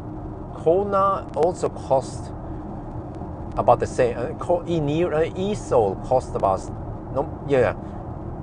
twice as much as MG ZS EV. Over here in Europe, the price is only about 20-30% more, and it even gets more crazy. e-tron in Thailand costs, it's extremely expensive. All the German cars are really expensive. You have to double or triple, roughly double the price over there. So e-tron would be like, would you pay over 100k euros for an e-tron? No, you wouldn't. And that's just an e-tron, like low trim e-tron 55 or some shit. So no, I think it was more. It was more than 100k. It was 120, 150k for e-tron. Yeah. I-Pace also 100k something euros for I-Pace. Just crazy how expensive they are because of the tax. Yeah. All right. About peeing, maybe I should just stop and pee at the resting place. Yeah, maybe I'll do that. It's faster. Suddenly felt like I needed to pee soon.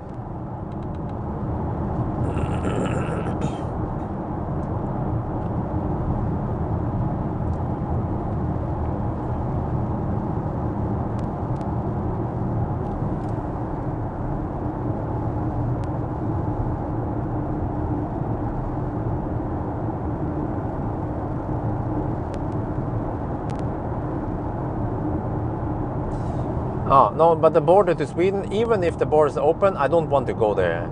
You know, the Norwegian government, they recommend people to avoid traveling, and I'm actually traveling, but at least I'm just in my own car.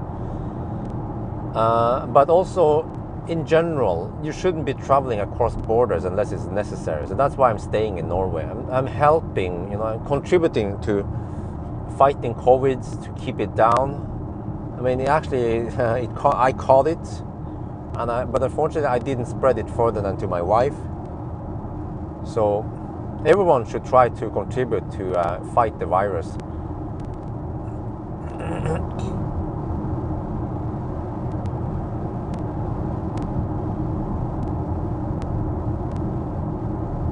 But yeah, Tesla is not doomed, and Tesla will never be doomed.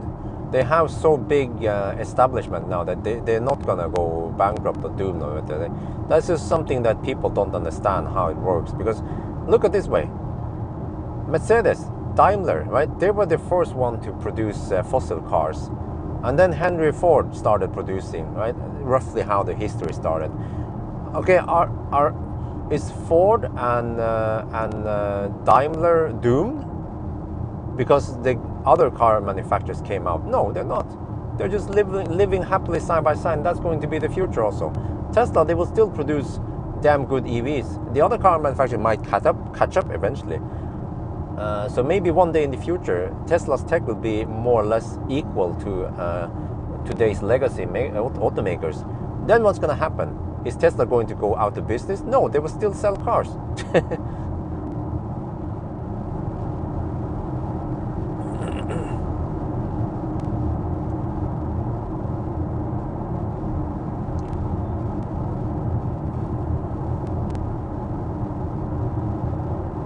Okay, the consumption is still 106. I think the consumption is going up now because it's evening-ish. Yeah, it's evening.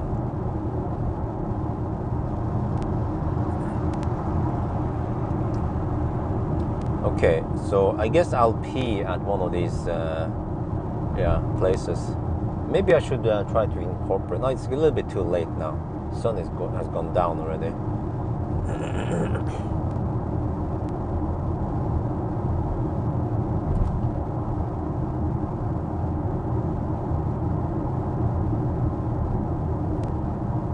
Lane assist is not very good. Head up display is great. It can show you nice, cool information in the head up display. It's pretty big. It can show you like radio station and stuff. List of radio station. That's pretty cool.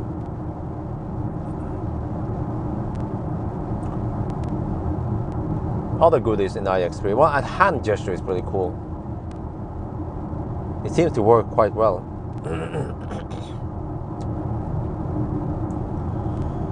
Oh man, are we half? We are not even halfway. We have done 200 kilometers soon.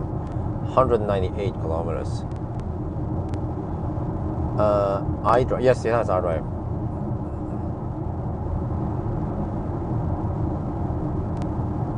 Okay, let me see. Oh, classic soul. I can see the blue classic soul.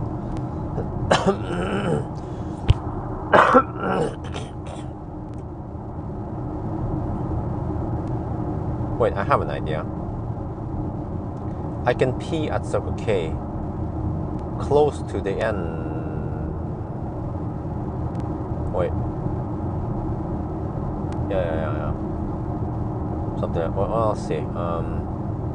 Is I P close to the end, then I can just fire up the camera stuff, and then can hang out in the car while we are charging.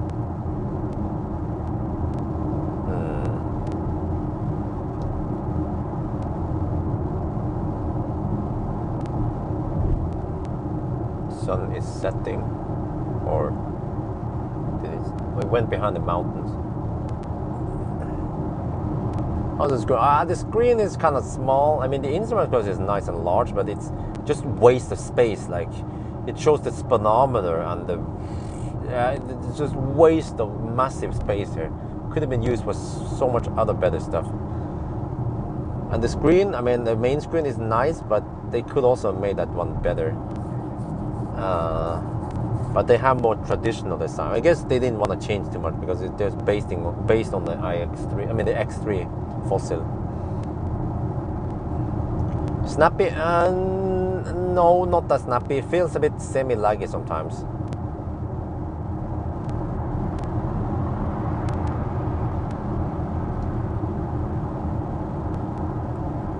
Huh. That was a Model S60.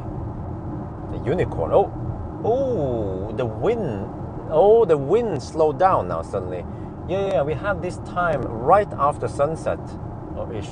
Then the wind calms down, which is actually good for us. We can ride on this calm wind for a couple of hours, and then I guess the wind turns around the other way, or actually maybe not. Or yeah, I see now that Mjøsen is not too windy. But once we get past the Tangen, then it's also not very windy. It's just around here that it blows more than the rest of the stretch. But you know, it boils down to price for the EQS, because the EQS is very impressive, but what is the price for it then?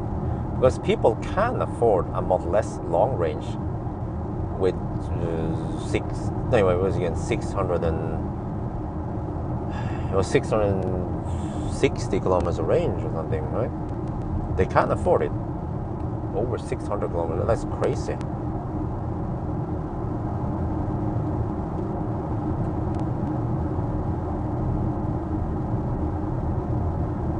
Consumption 163 now, but we went, yeah. Consumption is about, no, I would say 165 is the consumption that it should be once we go back again.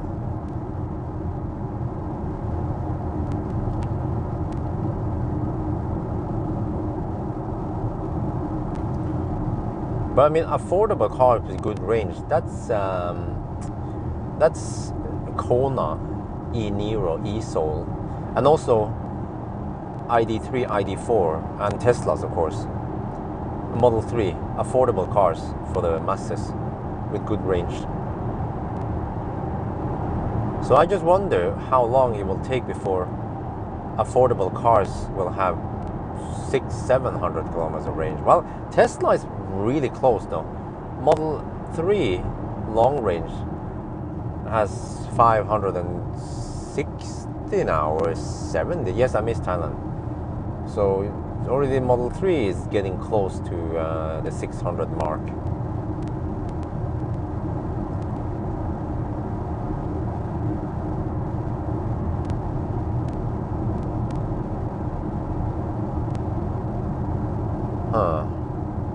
So yeah, maybe I'll after the next lap I will go on P at Circle K, shoot a little video that I've stopped here, and then I finish it.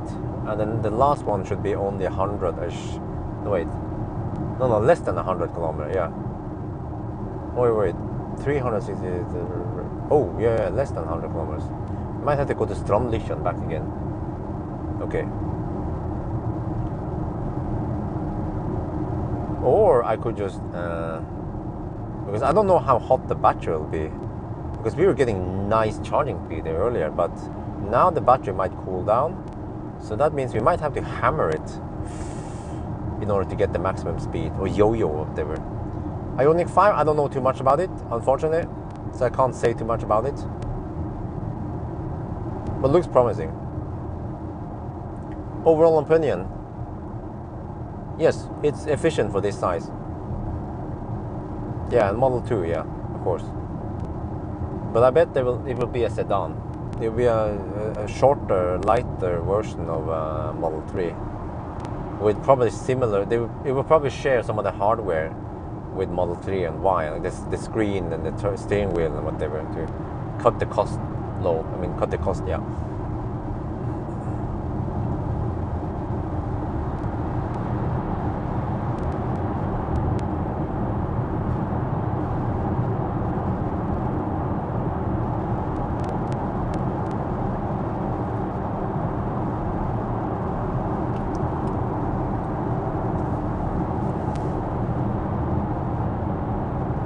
No, it doesn't work. Dongle.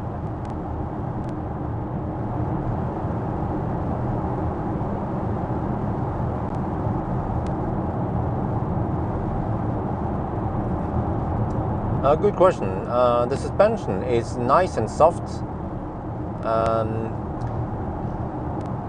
It's softer than Tesla, definitely, but not as soft as e-tron, and not as soft as EQC. It's similar to ID4, yeah, something like that. It's nice and soft, but I mean, I would say firmer than e-tron in EQC, but not as firm as, well, not as firm. Yeah, I-Pace is a bit, yeah. But I was surprised how comfy it was when I drove over typical hard bumps that I would feel in my spine in a Tesla, and it just roll over them like it wasn't even there. The bumps are like, damn.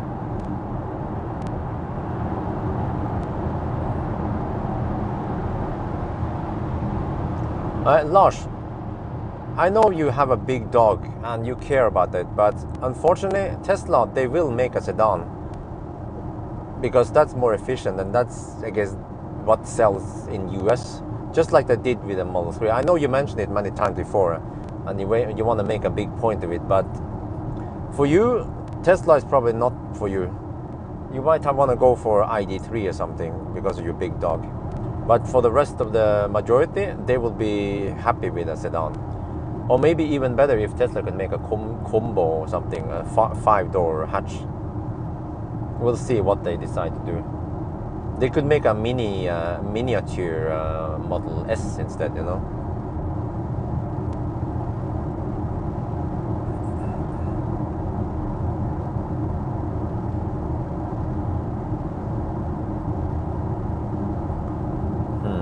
On the other hand, I feel like I need to pee soon, so maybe I'll just follow my instincts and contribute to nature's needs.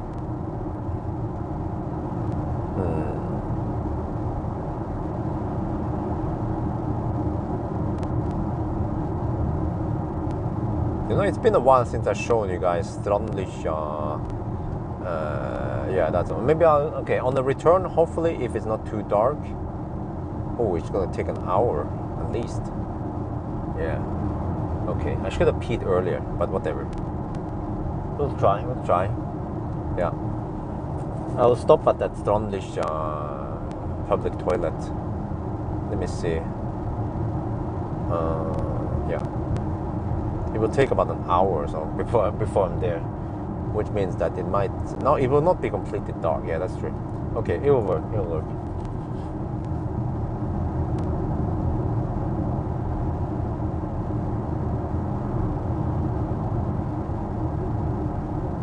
Yeah, I mean, that kind of similar like a Model S, but then I think they need to make the hood shorter. And in my opinion, just drop the frunk. I mean, that might be the first Tesla without a frunk, but just drop the frunk, make the hood short, but still make it kind of sexy in some way, you know, and give it good trunk space and passenger space, and you will have a winner. Access to the supercharger network, 50-60 kilowatt hour, plenty, and it will be even more efficient than Ionity will ever be. But yeah, big trunk opening, you know. But then there is always a dilemma, because if you have that kind of trunk opening and it's not too long, then you must have a sloping back end, and how do you solve that? So I don't know how to solve it really. So I'm afraid it might be a sedan opening also.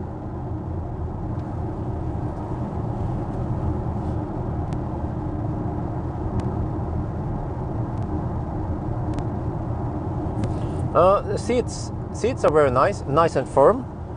No problem there. And the steering wheel can also be adjusted perfect for me. So again, no problem with the steering wheel and the seat. And I can have I have been having my hand on the middle console thing, and the middle console there is firm. I mean, firm-ish, but also soft enough so that I don't feel pain in the elbow like I feel in Millennium Falcon. Yeah, on long trip with Millennium Falcon, that last weekend, I was like, oh man, I want to put something there. I want to put a pillow or something on the center armrest, because my elbow was starting to hurt. So it's I have to say the comfort is nice in the Beamer, and I can't always say that with, let's say, Korean cars. I don't remember what was wrong with those cars. Noise maybe, or yeah, like Leaf. It's not always that I can find a good steering wheel position with the Leaf, even though the seats there are even nicer, softer. But these ones, they seem to be more durable, and the leather seat.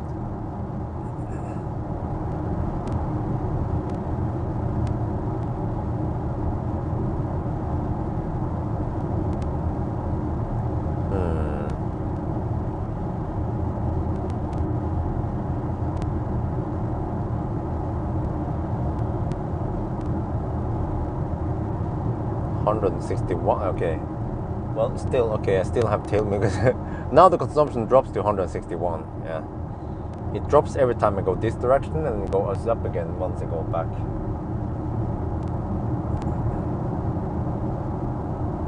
Charging problems? Nah, I actually, now it charges fine at 22 kilowatt, but I think it still should. Oh no, that charging problem.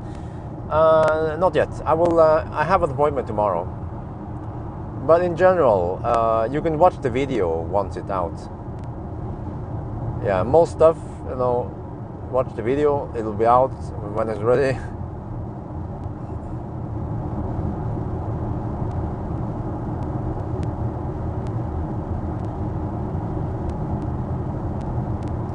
But would be nice to have massage seat here.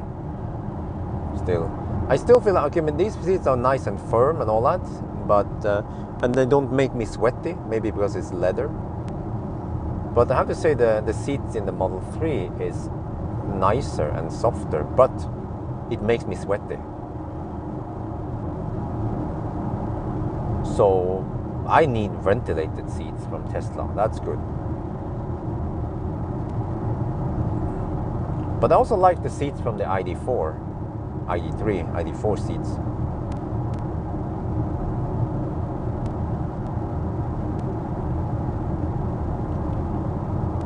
Oh, you order iX3. I think you're gonna love it. If you used to BMW, then you will love going back to it. And this is one of the better Beamers I tested, because I have to say the i3 is a little bit like quirky in some ways.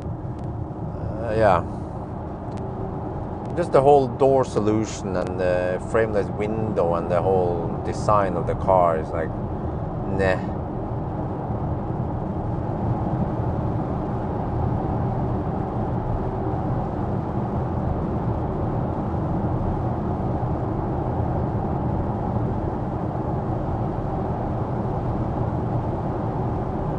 Okay, I have to overtake this bus because I'm now soon I will be drafting on the bus, which is an advantage for this car. So, but I see there's a fast coming. What is that? Oh, it's a Model 3 coming behind me, kind of schnell. So, wait. Oh, that's not a Model 3. It's a Porsche, but it's not a. No, it's not a Taycan. Wait. Are those lights different? Oh, it is a Taycan. All right. I was about to say Taycan, but then I wasn't sure. But it is a Taycan.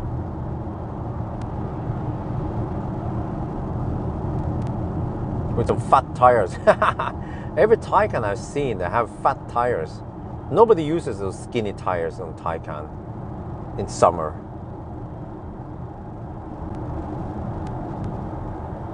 Understatement. Yeah, it is. Like the i3, it's unstable at high speed. I mean, people who own i3s, they love them. But to me, I'm like... and also the openness. I mean, I like the openness in the cabin, but it's a little bit too open. Would be better to have some kind of center console where you can organize your shit in there.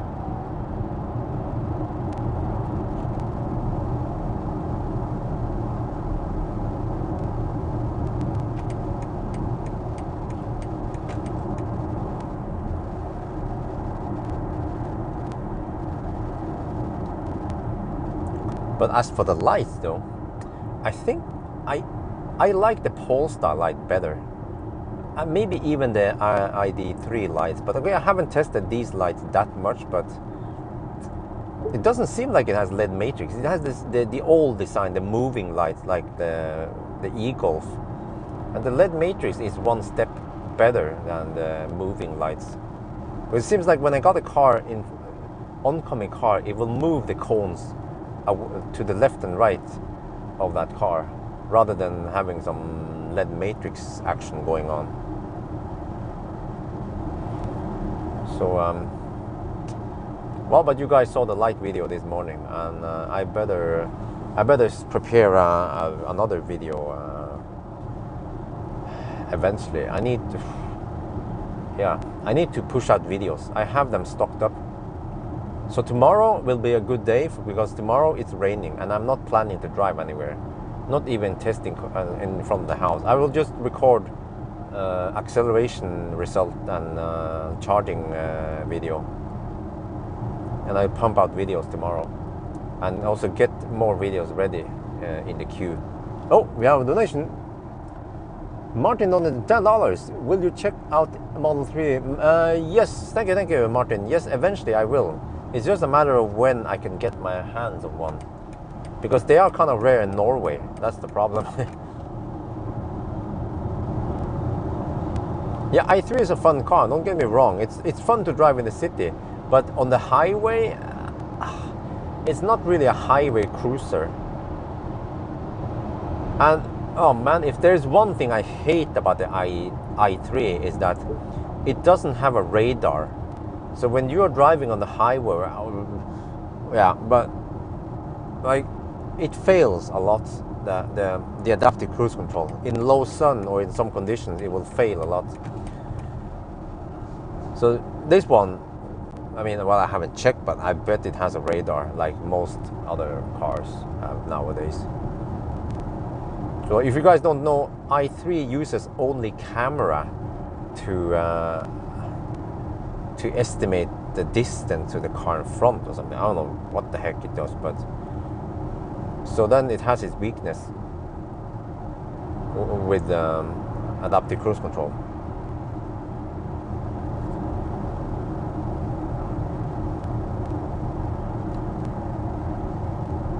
Well, are they gonna update the i3?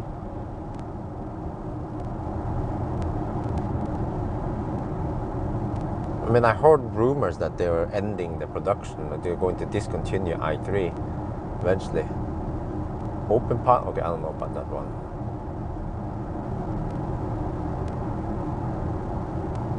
Well. I think we are about 50% now. And we have 228 kilometers driven.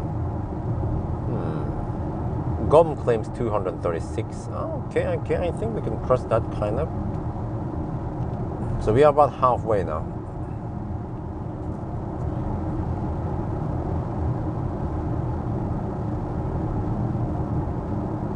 Huh? Tesla will also abandon radar. Really?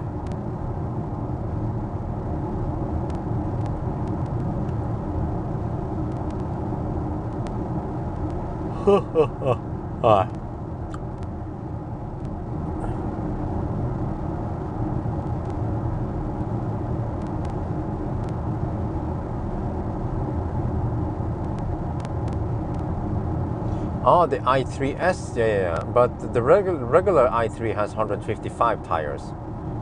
The i3S has has wider tires. Wait, was it 155? I just remember it was ridiculously narrow. But the i3S has a wider, rear tire at least, right?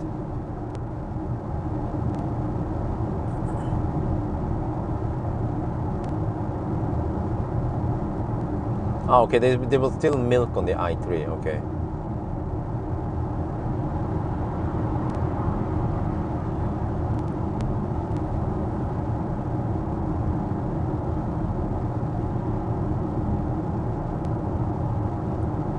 Oh, it has 155. Yeah, that's what I thought. Which is crazy. I mean, you can get twice as wide tires for Taycan, right? No, I think Taycan comes in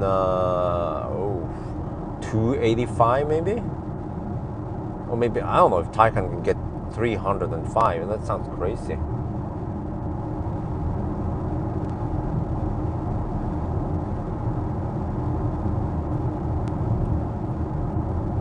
Okay, consumption right now is 161.5.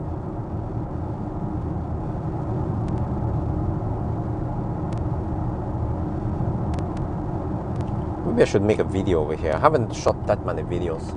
I'm gonna do a little shooting here. I should mention that it's very nice and quiet in here. Oh, come on.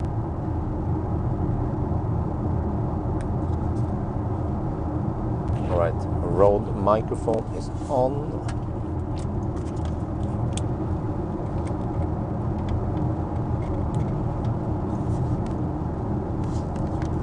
Oh, there's one thing I need to test, which is what happens if you don't touch the steering wheel. But I have a bus behind me, so I can't do that. We have been driving for almost 3 hours now. And so far, we can see here, well, this is a bit weird that here we see distance, and well, actually we see distance there. We also see it here. Yeah, we don't have to look there.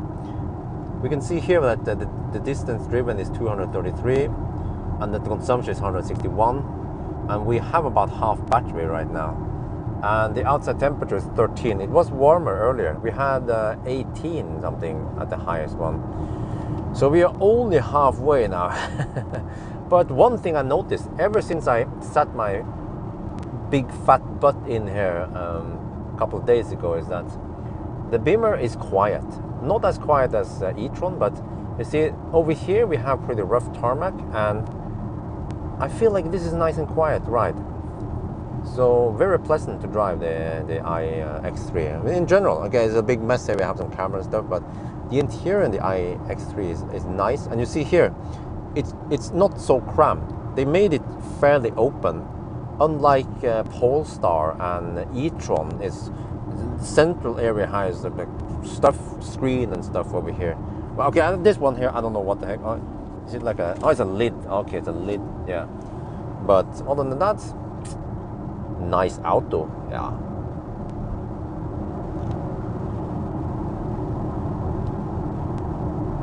Oh, เราได้ขับเกือบ3 ชั่วโมงแล้วนะแล้วก็ตะวันก็ไม่รู้ตอนนี้ตะวันมันกำลังจะตกนะมั้งแล้วในนี้นะมันก็จะมีข้อมูลว่าเราขับได้เท่าไหร่เนี่ย235 กิโลเมตรแต่ว่าจริงเราไม่ต้องดูจอนี้ก็ได้เราดูนี่ก็ได้235.7 กิโลเมตรนะแล้วก็ใช้ไฟฟ้า161นะ แล้วข้างนอกตอนนี้มันกี่องศาต้องดูทีนี้13 องศาก็มันก็เริ่มเย็นนิดหน่อยแต่ว่ากลางวันนี่มันเป็นตั้ง18แล้วนะที่มันอุ่นสุดนะก็ดีแล้วเนี่ยผมสังเกตนะว่า BM เนี่ยนะมันเก็บเสียงได้ดีนะตั้งแต่ผมไปรับรถ2 วันก่อนนะผมก็ได้ยินว่าโอ้มันเงียบดีนะโอเคมันคงไม่ได้เงียบเท่า e-tron กับiX3 แต่ว่ามันก็ยังเก็บเสียงได้ดีกว่ารถคันอื่นนั่นนะก็มันเป็นรถเยอรมันนะก็ขับไกลอย่างนี้นี่แล้วก็โดยเฉพาะตอนผมขับเร็วนั่นนะ120 กิโลเมตรต่อชั่วโมงมันเก็บเสียงได้ดีแล้วเงียบเลยนะเนี่ย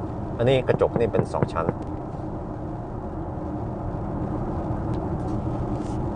But did I not record that one? Did I forget to hit record?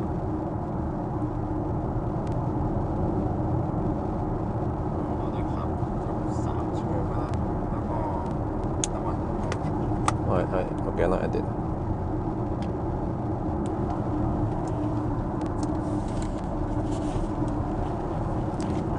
Yeah, well, consumption stays at 162 for now. So hopefully we can average 165 something. That is good news, man. That we can hit VLTP.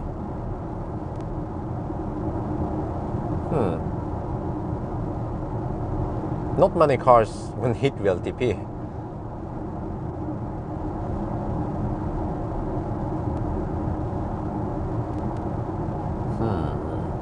But my only concern is that the battery won't be hot enough. So, okay, I have to set up the camera, and if it's too slow, then I have to abort and then hammer it and then come back again, and yeah. But whatever. I wonder if I have time to push out the video tonight. If I do a quick edit of something.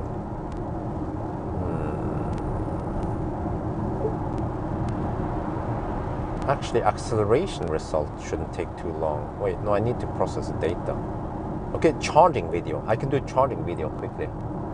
The charging video needs almost no editing. And I already prepared them. But it will come late. It will come like midnight, which is past prime time, unfortunately. ID4, what was the consumption ID4 again, guys, remember? Wasn't it 170 something or 60? No. This car has similar range as ID4, but ID4 has, yeah, about the same available energy also, if I remember correctly. ID4 has slightly more energy, about 2 kilowatt hour more. Yeah, 160, yeah, very similar actually. Huh.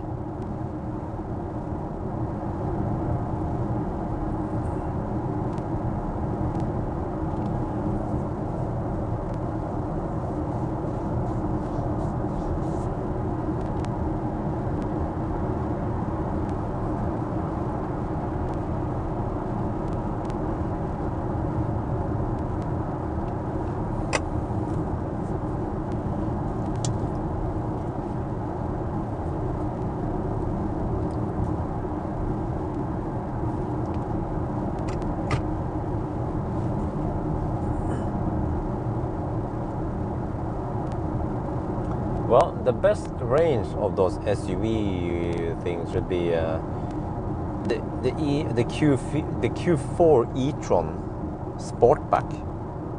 Yeah, that one should have the best efficiency. Well, or is it?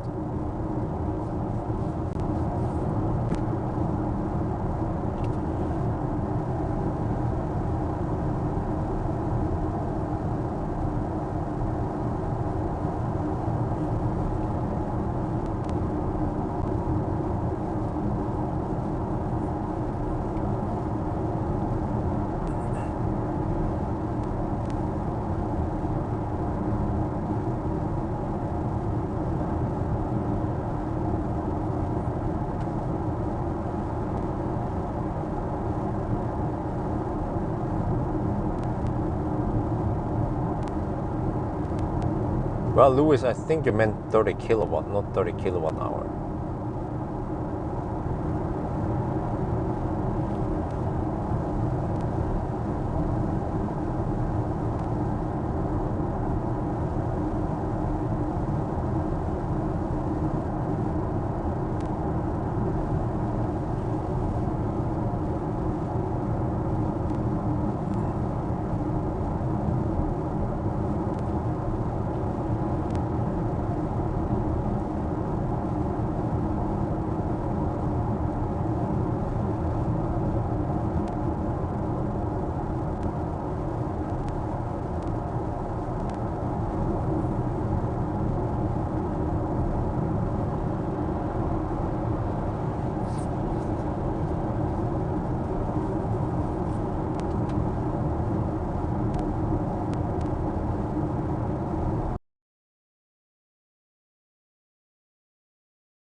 Clouds are coming, and then I don't know when the rain starts, but it's going to be a wet day tomorrow. Do you have option to prep battery for it? Nope. Tesla seems to be the only only EV that does that. Well, I guess maybe MG, but I'm not sure how well it's working with MG.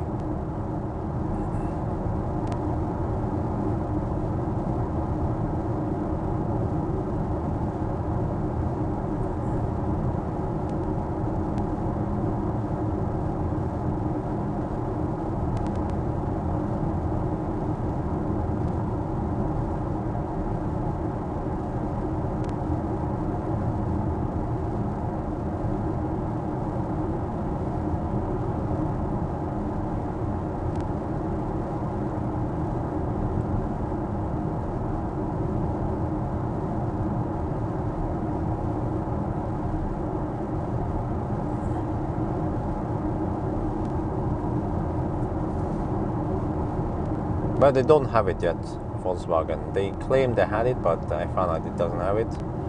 I guess eventually they will go for it, but I wonder how they will implement it. They're probably scratching their heads now how the heck they're going to do it.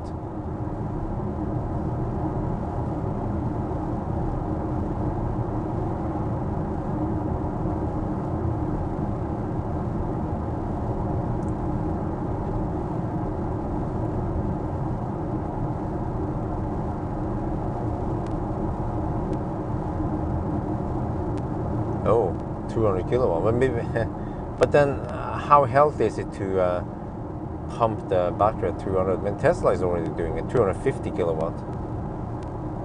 But then briefly.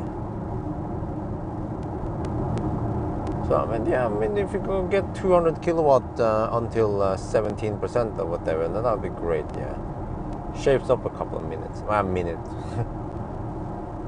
Wow, I have to say that the water level on Mjøsen is quite low nowadays. I've been driving past Mjøsen a lot, and I see that it seems to be like 2 meters lower than normal.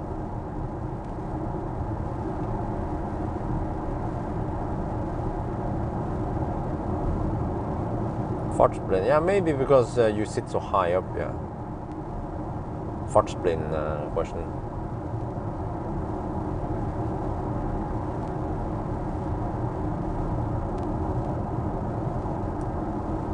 Huh.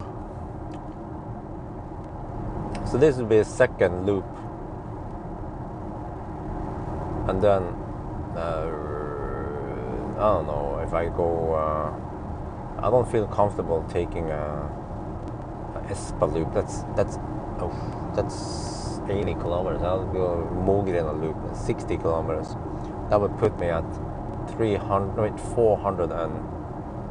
420 kilometers only. Okay, I will see, I guess, once we get closer what to do. Now I'll just figure out whether I should turn around at Mugrena or go to... No, not Mugrena. Turn around at... oh man, there's so many names I should... Espa or the one before that one.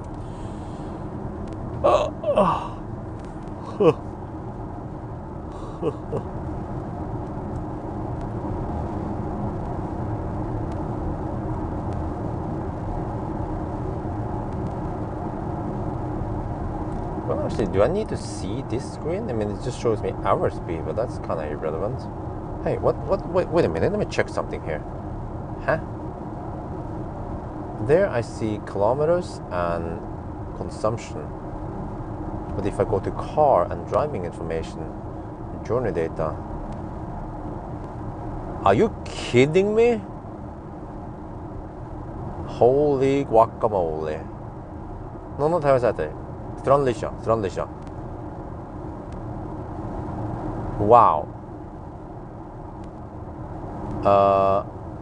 I guess I can show you guys this later, but you know, when you go into the journey data, I'm going to show you here quickly. You see this one here, the one that I've been using by default until I set up the home screen. This one didn't show me all the data. See, it shows you the instantaneous consumption, and then you have the average consumption, and then the average speed, which is kind of irrelevant for me, right? So I've been looking at this one for the consumption number, and then I have to look at this one for the distance number, right? Okay, so now let's look here. When I go to menu and I see this one is different, because here we have distance driven and average consumption. That's exactly what I need. And why is it not consistent that you don't see the same numbers here than you saw in the previous one? And why do you have to have this big ass car taking up the space? I mean, it has the right color, at least. That they got that one right, unlike Volkswagen. But I don't need to be reminded that the car is blue and that it has a big kidney grill. So they could have put something else there. But at least I don't have to show this one anymore, since I have all of that stuff in here.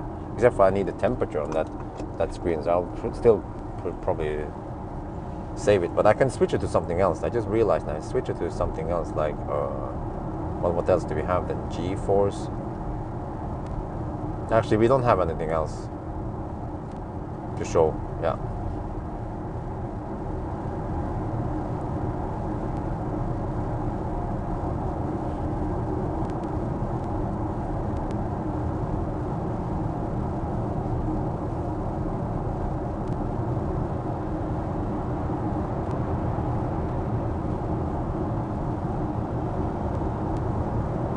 Yes. Driver monitoring.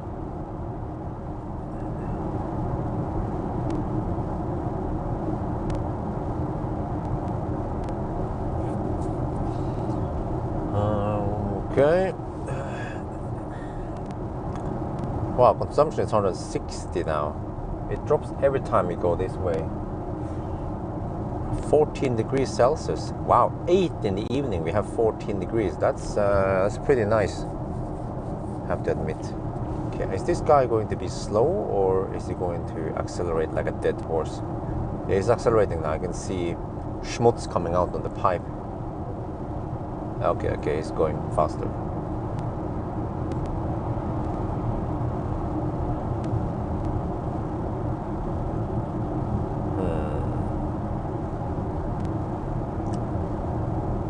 Yeah, correct. Raining tomorrow. So tomorrow I have other stuff to do. I have to deliver Millennium Falcon and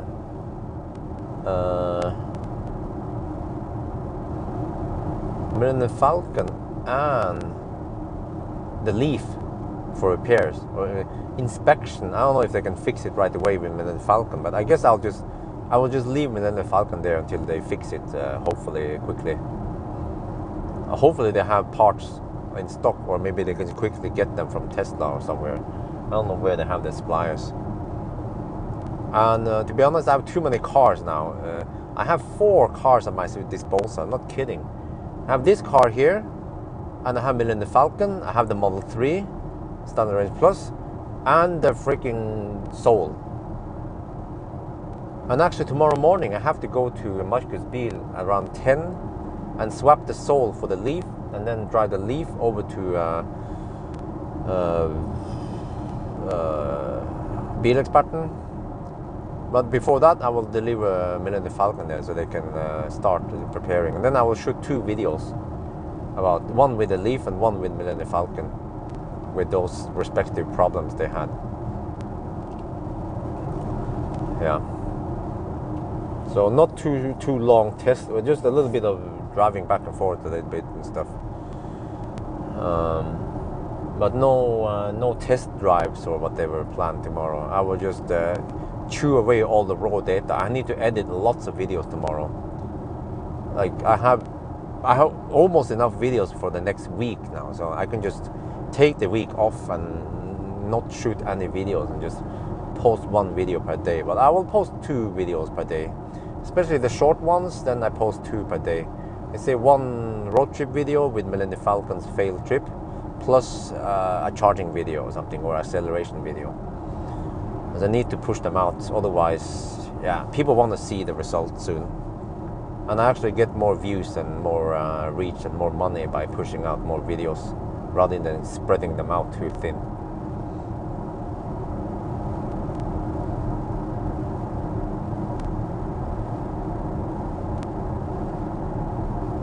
Because I think the headlight test, yeah, in general, headlight test doesn't get too many views, but on the other hand, they only take, the headlight test takes about 15 minutes to shoot and requires no editing, so it's super easy to just make them because people still want them.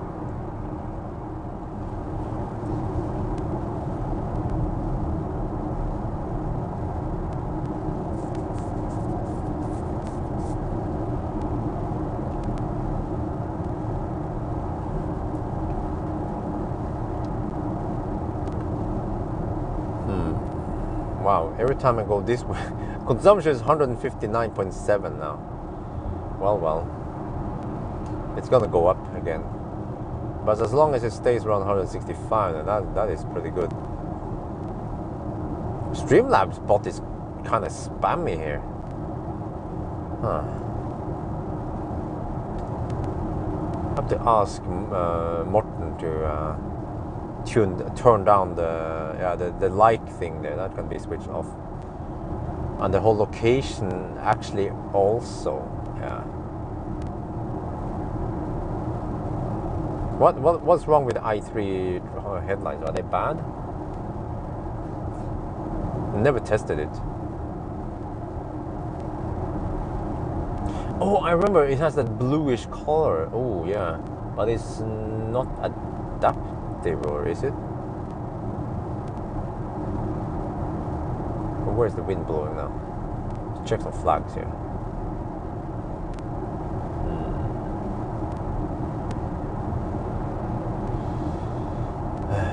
Yeah, so I don't want to film too much around here because it's been filmed too many times. I mean, in the edited video, because I have to come back here on Sunday anyway, 1,000 kilometer challenge. But that's as if it's Tuesday today. Wow. So wait. So technically, I don't need to do more tests until Saturday. I'm done with most of my driving tests now after this one. Yellow test, nah. I mean, I can kind of know how the yellow test will be anyway based on the range test. So no, we did 120 earlier, Olav. So oh, you have a video? Oh, I have it. Oh damn, I forgot about it. Okay, I guess it wasn't that great then. Not that the high winds big. Oh, okay, all right. So what am I supposed to do then? Wednesday, tomorrow, I don't drive much at all, except for I have a shuffle around with the cars. Yeah, I'm in the Falcon and Leaf time, and then Thursday, Friday we'll have nice weather. So I mean, I could do that driving and rambling. What do you guys think about that one? You know, when it's almost like a summary after I've tested the car. Then I can drive and ramble about what I feel about, because I haven't mentioned this the suspension comfort, the noise. Like, it's like a nice summary, and it will be about 15 minutes when I try to mention everything, that it charges fast, it's fairly efficient, it's quick, it's fun to drive, comfortable, seats are like this, stereo sounds nice. So it's like a summary, but it's not something new. If the hardcore followers have watched all my other videos, then there's not much new information I will be talking about in that video. But you guys know, when I put the camera in the back and you see the cockpit view of it, when I drive around town, my neighborhood. Okay, you guys want it, right? Okay. So maybe I'll make that one on Thursday or something. And then yeah, I should do. What do you guys think about the walkthrough of infotainment system? An app, yeah, infotainment system and app, mobile app. I mean, I could do that on Friday just to have something else. I mean, something to do.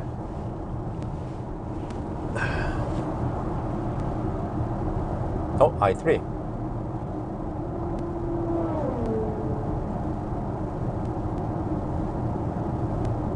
And I don't feel like taking a race against Chris to Christian's son. Just remember, you know what's funny? Oh, Ralph said, yo, what's up? App is good. Okay, you guys, okay. It's funny that Chris, his test goes to Christian's son, Christian San, with Chris Rifa. Yeah. Maybe my test should go to Bjørn Nyland. Okay, I might do that. I'm not sure what else. Okay. You know what? I want to do some fun tests, like out of the regular stuff. So it would be fun to do. Yeah, I want to try the rise and dumbbell trick. Yeah, let's try that. I need to know if you can camp in the Bimmer or not. Yeah, he started making Norwegian videos. He has a Norwegian channel now.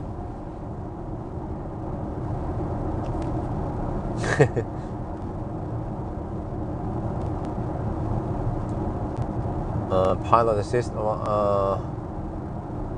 Oh, well, that's the thing, because the region mode and the pilot assist, especially region mode, you know, the automatic region is like a hyped up feature, and it doesn't work very well. So, I mean, I can talk about it for 2 minutes maybe, and that's it. I mean, I can show you that it doesn't work the way I want it to work, and then I disable it, and that's it. And automatic cruise, it's those features. I mean, like automatic cruise control or whatever, you find them in other cars also, and they kind of work similar to the other cars. So I don't feel like I want to test them, and it doesn't give me a hard on, you know. But the charging curve, yeah, that man, oh damn, it gives me an erection. I'm not talking about the trailer hitch erection.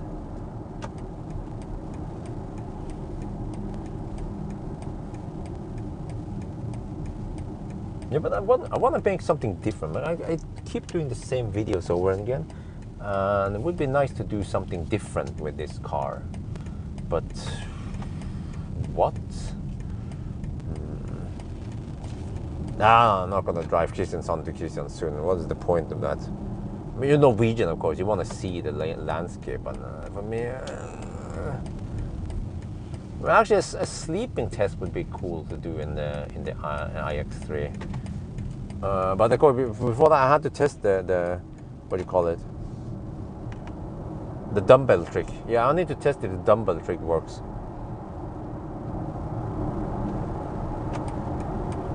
So it's kind of weird, because I hogged the car for 1 week, but I only drive it for 3 days. could have been 2 days. Yeah. But of course, I review stuff also at home, and yeah, whatever. So, but it's nice because then I can choose which days to not drive on, like tomorrow because it's raining. Bergen, yeah, I also thought about that. Bergen, Stavanger, you know, that loop. But then it's a long trip, and what do you gain by taking that trip then? You know, and you guys have, many people have seen Bergen, Stavanger, Kristiansand before, so I feel like it's not giving you that much more information. That's the thing. Yeah, the Dreamcast Fit, we tested it last Saturday.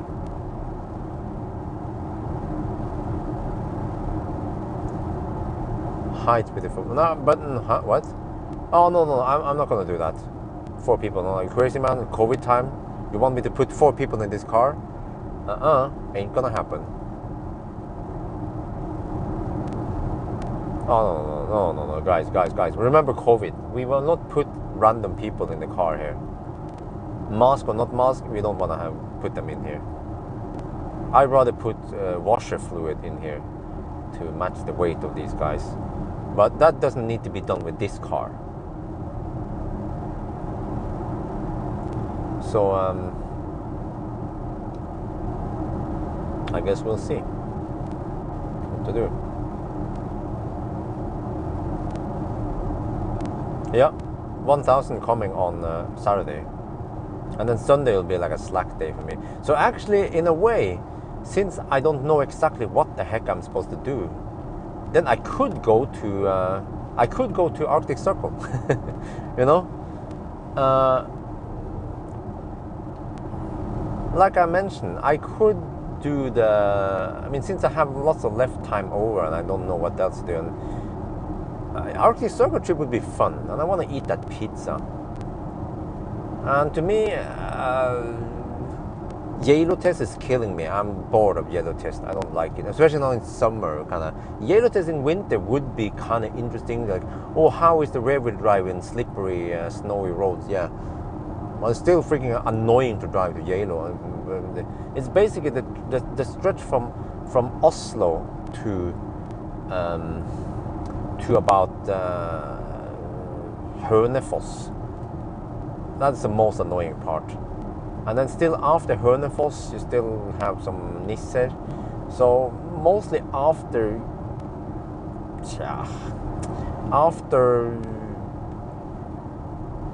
Gol, maybe it becomes slightly better. Yeah. Romsdal again? Well, I've been there before so many times now. I mean, I want to mix it up with some other places.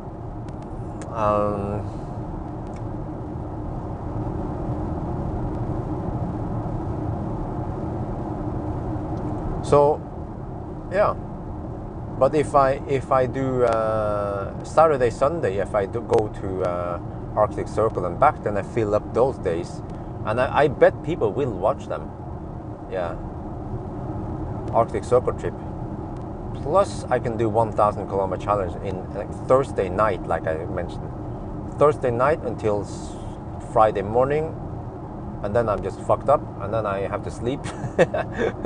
And then Saturday morning, I start again.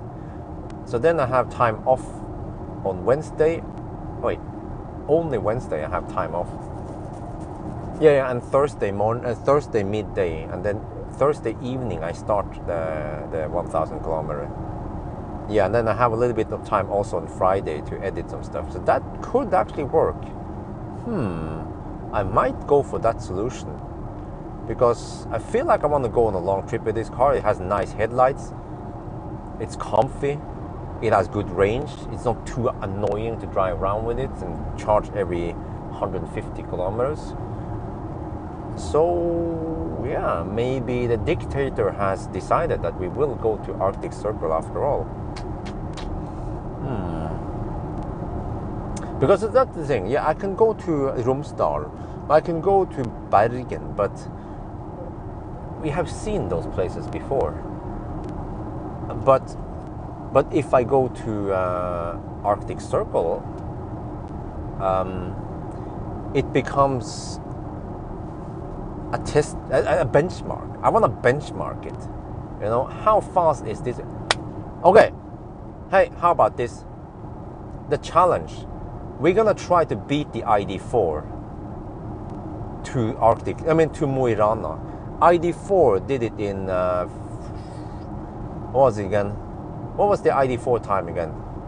It was 13 hours and 40 minutes. Let's see if the iX3 can beat ID4 to Mo i Rana this Saturday. Huh? You guys up for it? Now that got me interested.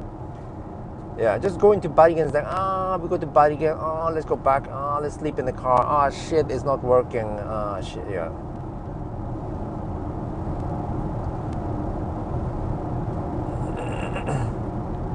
Yeah, so I want to do that. Yeah, I want to do that. That sounds fun. Because one thing is 1,000 kilometer challenge, but that's autobahn speed or motorway speed. But then Arctic Circle is Norwegian Krøttesti, yeah, or the slow roads without high power support, high power charger support. So I guess my strategy is to top up as much as possible. Oh, Stjørdal! I can top up to 95% in Stjørdal. And then I wonder if I can go all the way to Mo i Rana. That would be freaking hilarious if I could do that.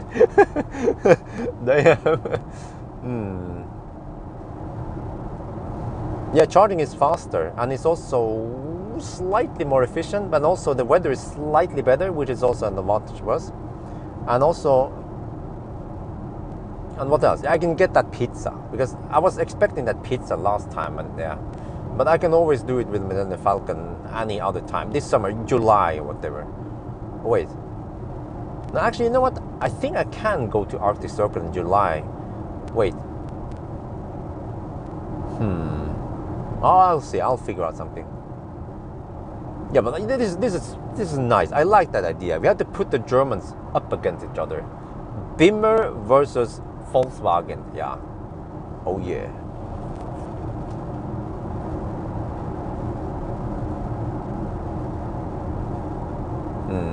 Yeah, the high-speed stretches at 90 kilometers per hour north of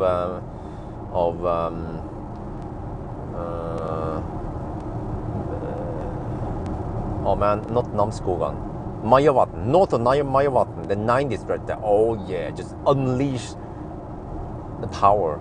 I don't know, maybe not all of it. I need to unleash the 35 horsepower I need to maintain speed over there.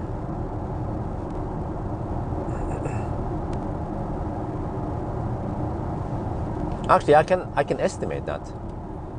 Yeah, we can estimate how many horsepower we need roughly, because if we say that I cruise at 100 kilometers per hour, then the consumption should be 170 maybe. No wait, let's say 175, and then times 100. That's 17.5 kilowatts. What? That's it? I need 13 horsepower to maintain 100 kilometers per hour. Damn. Okay, let's unleash all the 13 horsepower then when you get to that road.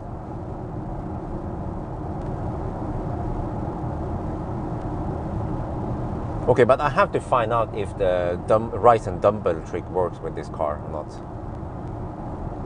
Also, I will try all the tricks, like put the car on a neutral or some shit, put some rocks, or I need those tire jack, and those tire not the jack, but those tire things. You squeeze it so you what do you call it, so that the car won't roll or something. Okay, my math was too fast for you, buddy. Yeah, let me explain. If you are cruising at 100 kilometers per hour and your consumption is 175 watt-hour per kilometer, it means that the average power output is those two numbers multiplied together, and then you get 17.5 kilowatt. And then you take 17.5 kilowatt divided by 1.36 and you get 13 horsepower. But, oh shit, my bad. This is the other way. Okay, it's the other way.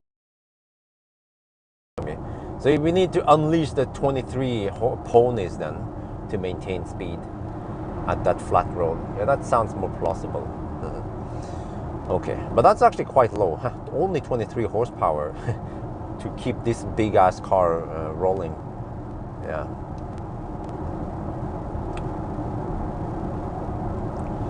But yeah. Okay. Anywho, how are we looking now? Can I still hold it for the P part, or I guess I can stop at that P stop maybe. We'll be there in about half an hour. Yeah, because I realized, I mean, I've taken the yellow test out of this. So Arctic Circle. Okay, Arctic Circle instead.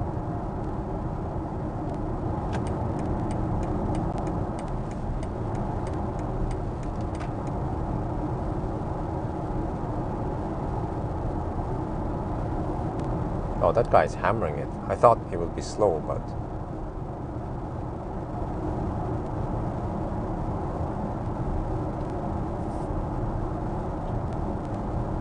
No, he's fast.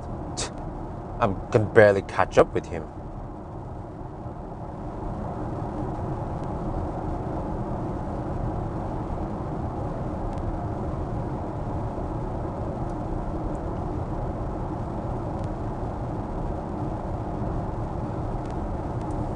Okay, just a local boy. Okay. Is it Tesla? If you change lane like this situation too early, it will phantom brake, even though that lane is available, plenty of space. Yeah, but Sandy is not too familiar with the ID4 software though. So, I mean, I was also mad at the JLR software because I didn't know it. But I mean, I guess it's for a good reason, because it should be easy to understand how it works. And I guess once you get used to Tesla, then everything else is shit. Because Tesla was so easy. When I had Millennium Falcon, I could figure out how stuff worked. It was very intuitive. But that's not the case for other systems. Like for me, it took a little while for me to get used to the E61 I had, the Beamer.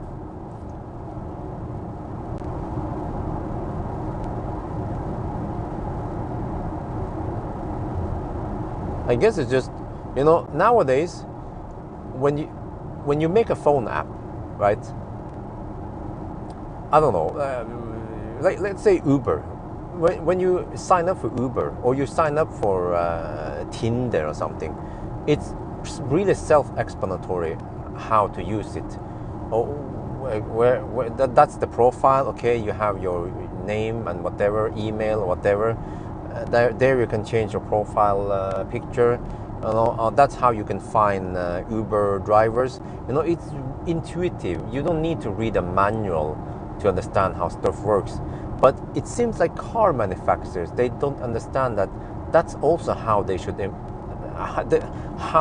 design infotainment system. But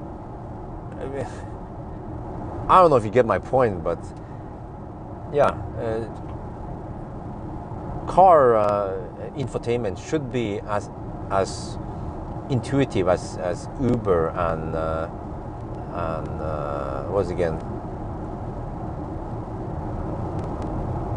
Airbnb or whatever app you're using. Usually, it's really easy to use.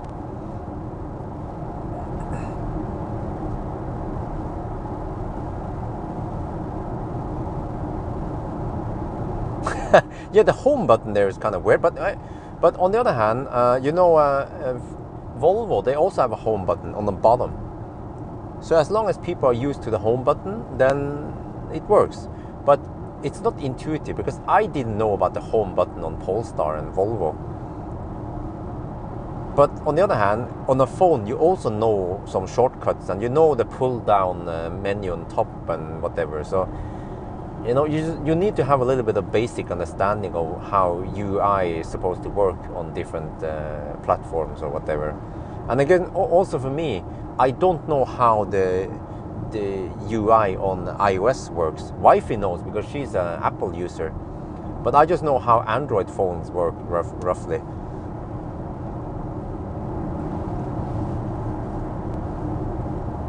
Colgate data. What? Okay. Yeah, so maybe that's it. But I have to check the weather. Yeah. I mean, if the weather is shit to the north this weekend, then I don't feel like driving a lot of rain and shit.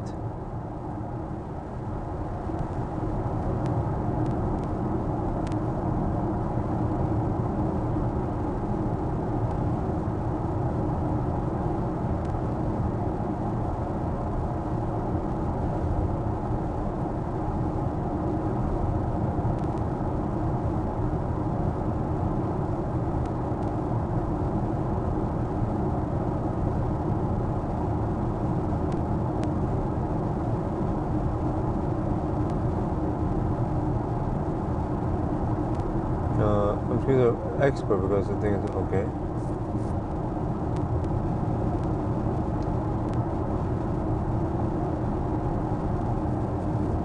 Must run. Well, hasta la vista.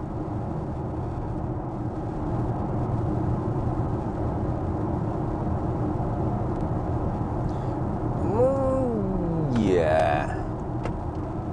Why is Morten here? No. Do we have anyone? Oh shit. I should have given access to a cool silver. Would be cool to have a live bolt right now. But oh, CX30. Oh, CX30. I thought it was MX30. So yeah, maybe I have to find out about the dumbbell trick though. Well, I could already wait. What percent is it? I have no idea how many percent I have. Don't ask so hard questions, man. Consumption is 163.2, and we have done 298 kilometers now.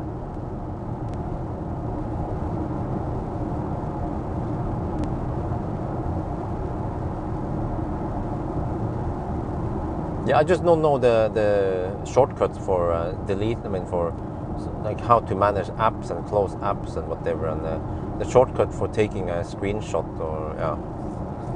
But there are some hidden things, gestures or whatever, you know, on Android as an Android user. So wow, it's 8:30 and it's still bright outside. Okay, yeah, well, okay, maybe let's just go for it. I mean, I lean more and more towards Arctic Circle trip because I don't know what else to do with the car, to be honest. And I booked it long enough, just in case. And then I guess meanwhile I ditched the Yellow test, because I don't feel like it's giving me anything. But I feel like the Arctic Circle test is nice, and it has 2 parts. And it's a nice mix because we go to the north, and it's also it's nicer now that the days are longer. So yeah. Oh, you can swipe. You can. Damn. Really? I have to try that. Is it on Android?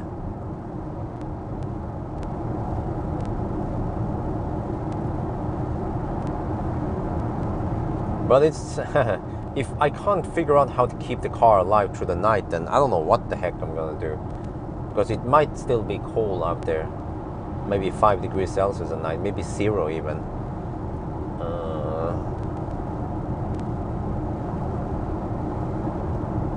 Yeah, most likely I'm going to stop the Yellow test because, again, I don't know what I'm getting from it, or like what kind of. I mean, I will.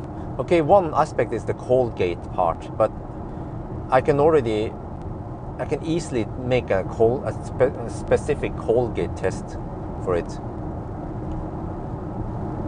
BMW, I don't know if they watch my videos, but yeah, not sure about that one. But I heard that Ionity, how they put this, Ionity executives, they enjoy watching my videos, and especially the 1,000 kilometer challenge. That's pretty cool. Yeah, and I bet especially when I'm testing German cars, they want to see how well German car does it. I mean, they are Germans, you know, the BMW. I mean, the Ionity executives. So yeah, they love their own brands, countries, yeah. What are they? Patriots, right? But I don't know. I have no idea if the BMW people are watching or not. It doesn't seem like they had, you know, they might not be that enthusiastic as Harald. He's like the nicest and the most enthusiastic director or CEO of a car importer, at least. So I've never seen that kind of personality even in Tesla. You know, can you believe that? Tesla, like I'm like the #1 ambassador for Tesla, but I still don't get that kind of treatment from them. So yeah, but I mean I have good connection with Nissan and Kia, Bertil Osten. So yeah, and also yeah, Volkswagen. So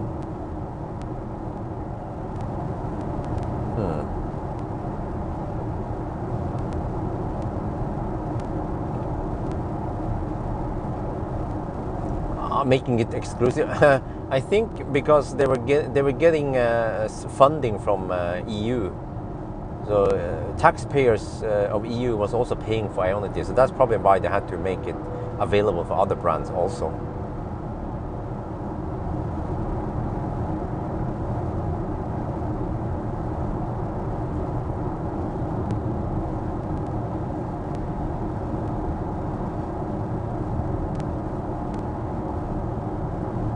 Why would they take away the roadster referrals? That would be breaking, I don't know, breaking promises,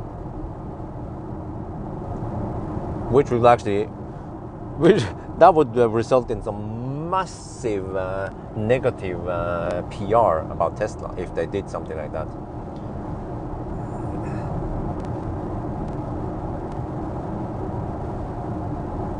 No, I mean this versus Tesla, they have their own strengths and weaknesses. So you have to know what this car is good for and what Tesla is good for, and then you decide.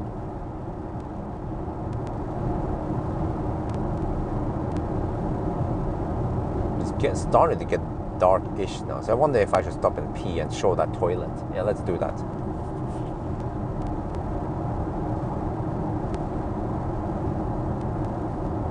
Bus? Nope, not electric. Fossil.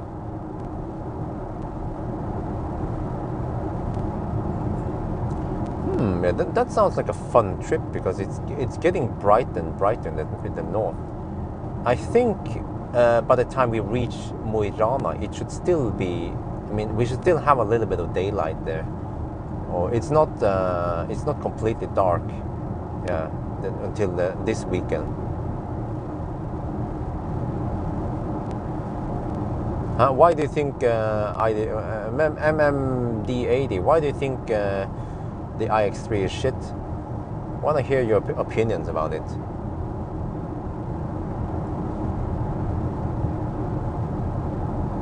Yeah, well, yeah. I mean, yes, it's also kind of exclusively because you have to pay so high price for the other brands that they can charge their on emergency, and that will take you home at least. You don't, yeah. But at least Tesla, no, you can't even charge on Tesla. Even if you're almost running out of juice, you can't charge there.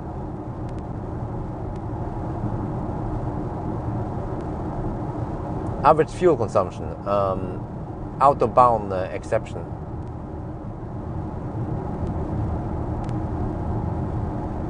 Now I have to pee before the car runs out. Or I mean, I can hold it, but I'm not sure how healthy it is.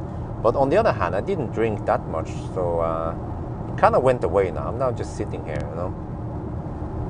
I'm still waiting for a reply from MMD80 about why he thinks that this car is shitty. Yeah, MMD80, I'm just curious. Why do you think this car is shitty?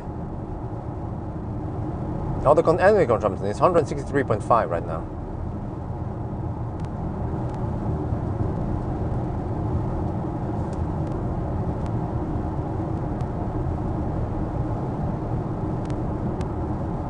MMD80 has left the chat.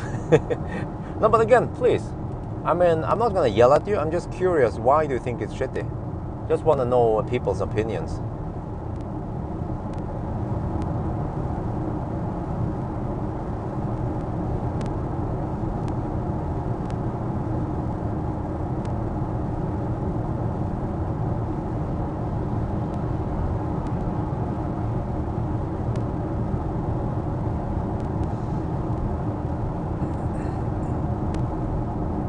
Because to be honest, I have to admit that I was also a bit negative towards the iX3 because I thought, oh shit, it's based on the fossil platform, and but it turns out, okay, it's not that bad. I mean, Ionic is also based on the fossil platform, and people still love Ionic, and the e-tron is also based on the fossil platform, and it's still good. So I'm still, there we go. Price performance ratio is not too bad. Okay, all right. Interesting. You mean like range versus price and stuff like that, right? Well, but keep in mind that the interior quality here is on a different level as the ID4. So, and also just the sound system is better. I mean, the whole interior here is better than the ID4. So I totally understand if people want to pay 100k extra for this car versus ID4. And also this car, when I think about it, is fully loaded, so it has it has lots of equipment. But I still think that ID4 gives you more bang for the bucks. But on the other hand, this is not like totally out. I mean, it doesn't cost 100 euros. It costs 60-70k euros. So yes, you get slightly less bang for the bucks, but to me, it's not shit, really. So I disagree with your opinion, Mr. D80, about this. And to be honest, I think you actually don't know much about this car. For a good reason, because there might not be many good tests of this car yet, but trust me. What? Power, okay, but D80, trust me, you should watch some of my videos. They might be slightly biased because I used to be a BMW lover, but I think you might change your opinion after watching some of my videos and seeing the test, those unbiased tests that I do with range and charging and 1,000 kilometer challenge or whatever, because this car might outperform the ID4. So which means that, okay, you get better performance, you get better interior, and it costs more. So which is fair, right? But I don't know yet before I've tested everything.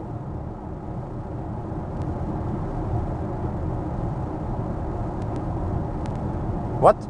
Huh? Well, I'm not a journalist, by the way. I'm a pretty bad journalist, to be honest.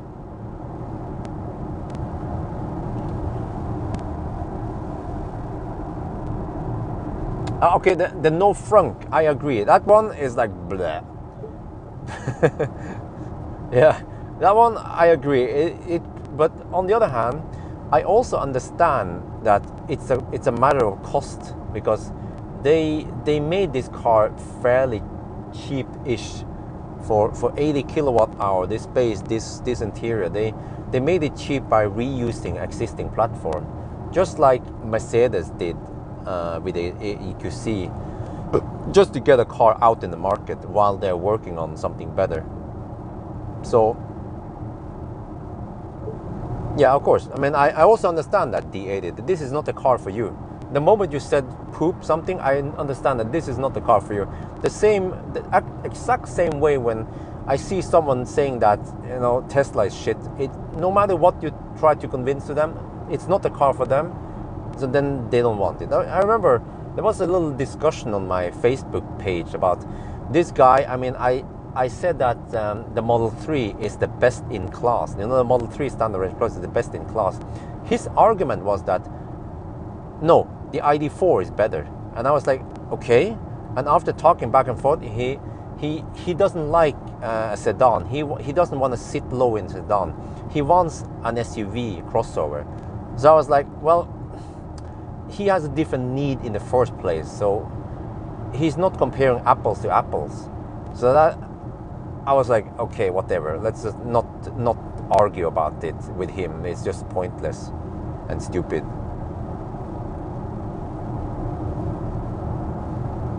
But I mean, if the car is really shit, if this car is really shit, then you would have heard it from me first, or what? And it's not that bad. I mean, if there is something like I don't know, really bad,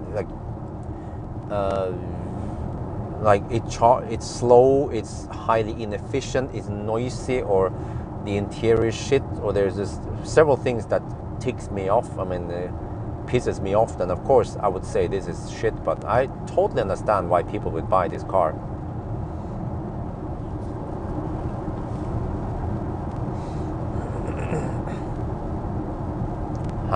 What?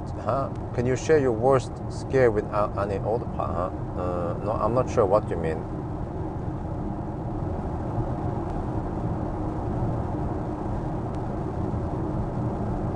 Yeah.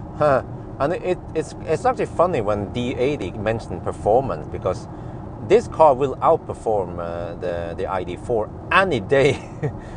It's actually more fun to drive. It has 285 horsepower. I don't know how many Newton meter the ID4 has, but it probably doesn't have 400 Newton meter. This one here is actually quite fast compared to ID4. You know, like I mentioned sometimes that the ID4 felt like a dead horse, but this one is not like that. Still not as fast as Tesla, but yeah. So you actually also get more power for the bucks. So when you think about this, compared to ID4, it charges faster as of today. This car charges faster than ID4. It accelerates faster. Noise-wise, it's about the same. Interior-wise, this is way better in terms of quality and feel. So yeah, only 310 Newton meter versus 400. That's pretty big. So I think I take it back. I think the value for money is more or less the same for these cars. ID4 versus iX3. iX3 is more expensive because you get more. Just like a Model Y. A Model Y is also more expensive than ID4 because you get more for the money.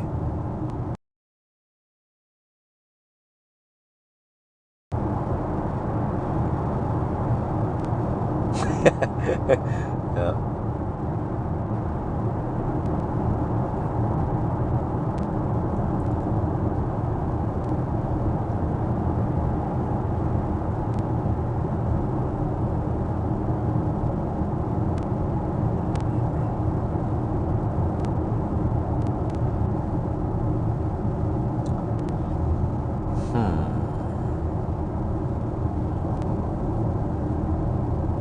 Well, I measured 6.5 seconds roughly.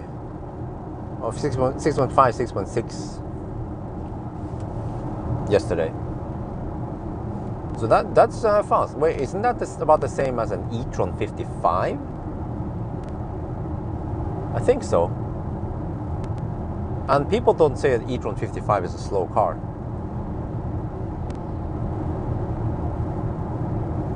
Wait, we're getting close to that place. Oh, there's a little bit of light still. Oh, okay. All right. So I'm gonna stop at Strandlycka because I still have to drive another 100, over 100, about 120 more kilometers before I stop. Well, GOM claims 119. Well, that's 1 more hour. Wait a minute. But I kind of want to show that toilet because I haven't shown it in many years. So many people don't know about that toilet at Strandlycka. So we'll stop there and get my shit ready.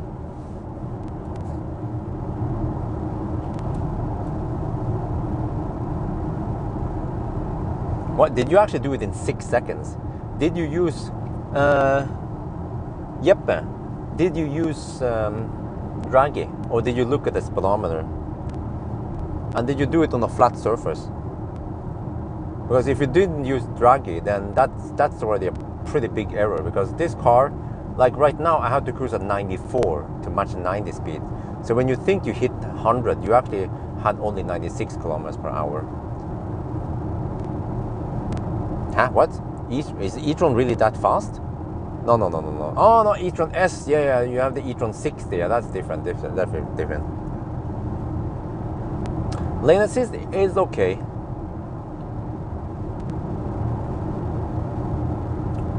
Okay, I have to stop here soon. Let's get ready. Let's get the thing ready here. Road, mic.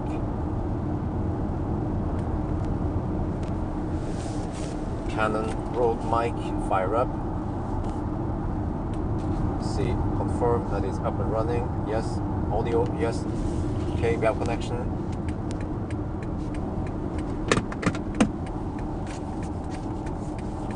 Okay, let me see. Yeah, we still have some sun, well, a little bit of light. That's good. I can show the toilet. 5.5 seconds e-tron. Yeah, you see that's. Oh, it was 5.5 seconds. Oh, I forgot. Wait, cars go straight. Yeah, I forgot e-tron is faster. Yeah. I mixed up 5.5 and 6.5 seconds, so that was my bad. Okay, we have handicap spots there. Let me just park here then.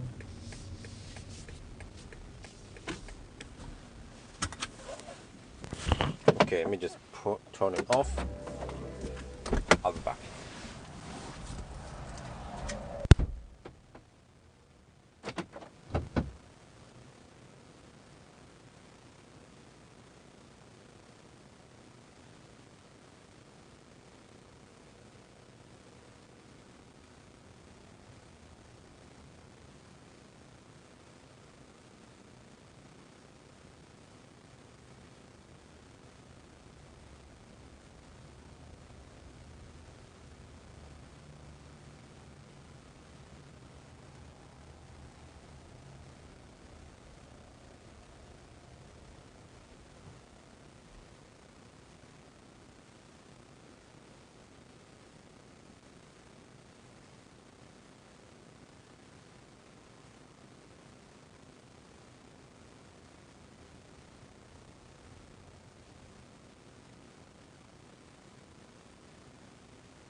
Yeah.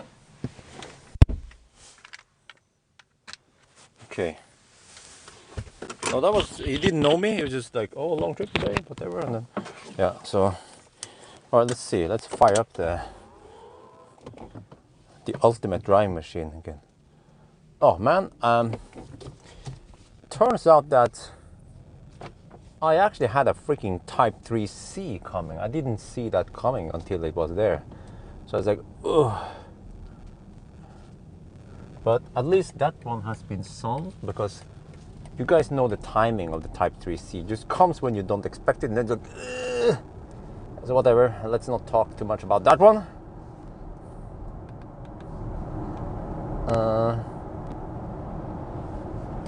Now we're back on the road.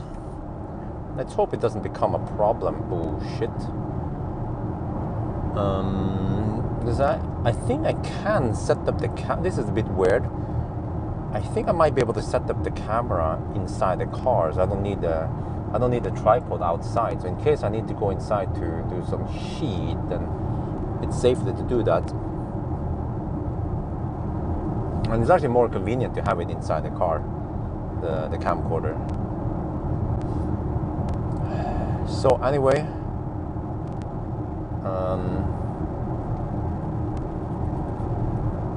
no, he's not a stalker. He didn't know me at all, I think, or no, I don't think so. So yeah, I still have to drive another 100-ish kilometers or something before we're done. Oh shit, it's 9 already.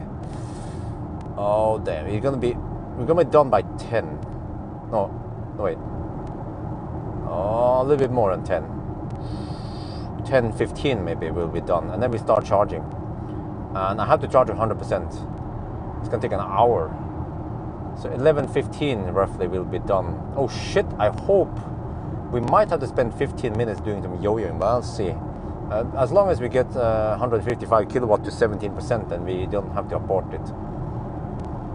Hopefully there's enough cobalt in here to receive the maximum speed. We'll see.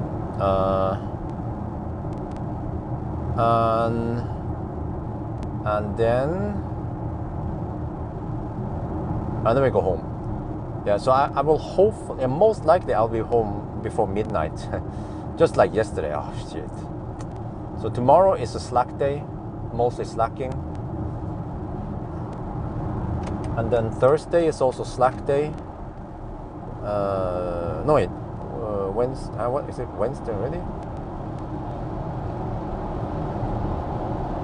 Wednesday, Thursday, half of Thursday will be slack day, and then Friday, half of Friday will also be slacking. Well, what the heck did that guy do? He hammered it and now he slowed down. Are you serious, bro? Okay, yeah, he picks up speed, good.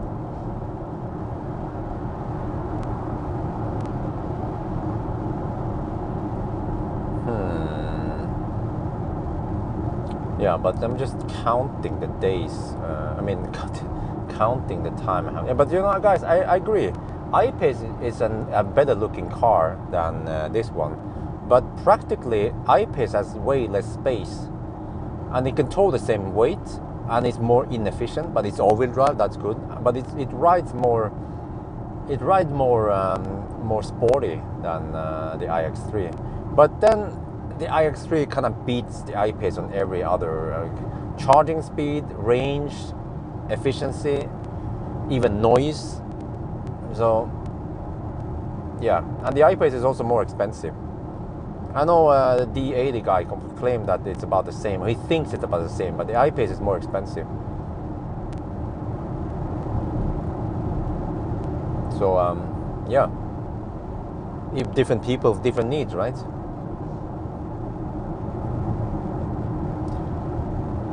Okay, before midnight. Oh shit! What? Then if I quickly do a video, can I shoot the video while I'm recording the charging?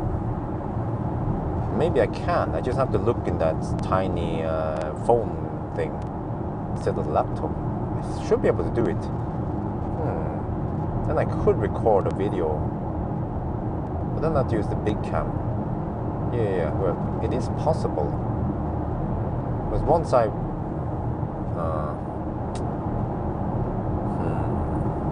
okay, no, I might have to admit defeat here. I cannot push. Oh shit! Drop out.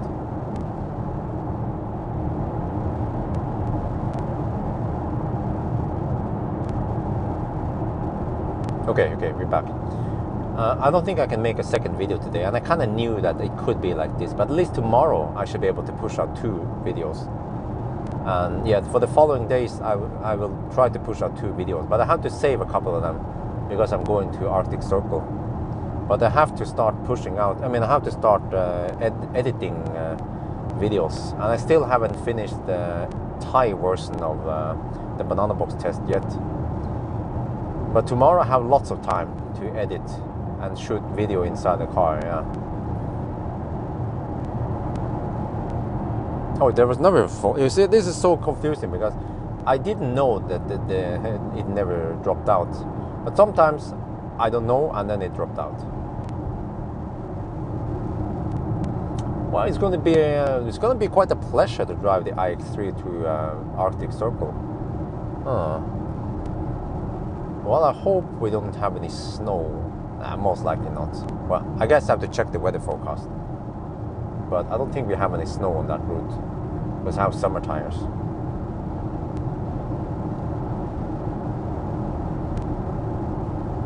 Yeah, but this is perfect. From this point, well, actually in 1 hour it will be very dark, and then perfect for recording the charger screen. Ionity charger screen.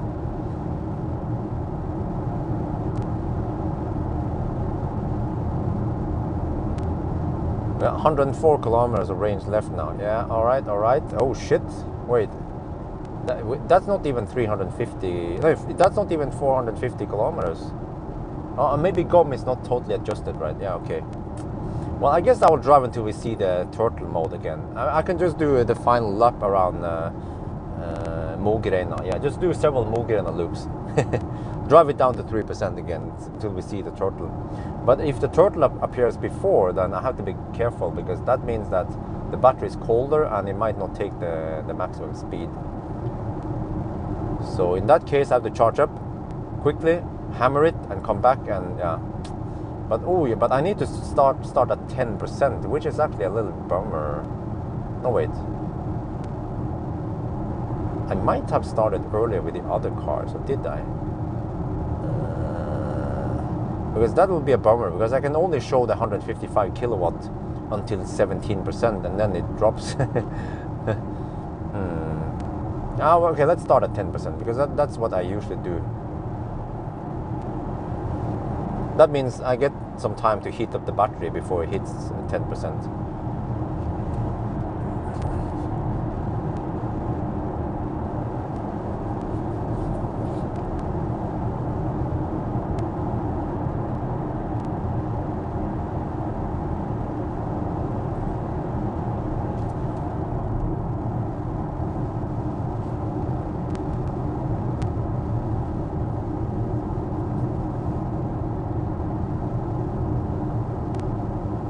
Yeah, and you know, the frunk of I-Pace is so small that it's so small you can't put anything there. Even charging cables might not get enough space, so you can put some bottles on it. So it's almost pointless to have it there. I could be wrong, because I haven't really experienced how it is to drive around with I-Pace. But even when I borrowed it and took it on trips, I think I put some drinks there only. So even a backpack or something won't fit there. So in that case, they could have maybe designed the car a little bit shorter. But well, that's probably easier said than done. Oh, I haven't tried the estimate. Okay, I haven't tried the navigation in that way.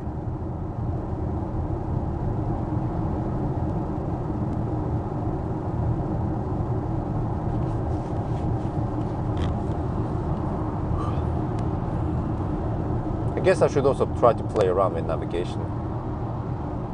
Wait, knob, let's see. nav. Well, okay, I haven't navigated anywhere. Okay, whatever. Let's focus on this one first.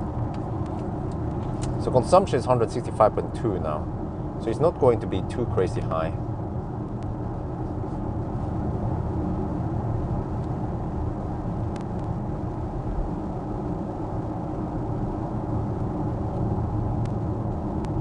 Oh, 96 kilometers of range left. Oh wow, I have to say it drops kind of fast. Now it seems like we might get only 430 maybe, or 440 maybe. Okay, let's get back to Dal, and then I do a flip mode, and then I figure out where to go.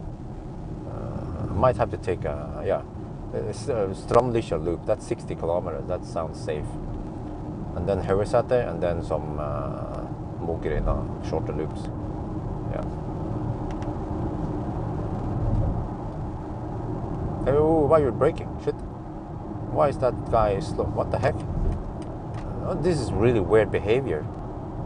First you hammer me and then you slow down. Why, are you running out of juice or something?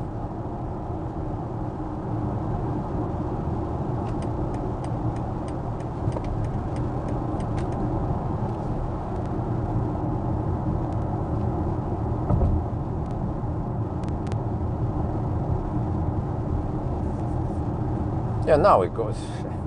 Well, he's a Norwegian at least. Yeah, you see, like okay.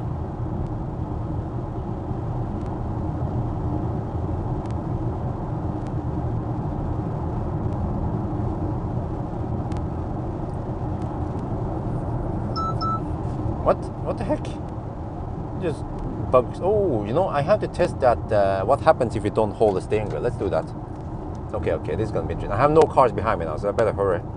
Well, actually, it's getting kind of empty, so this is a perfect stretch to do it on.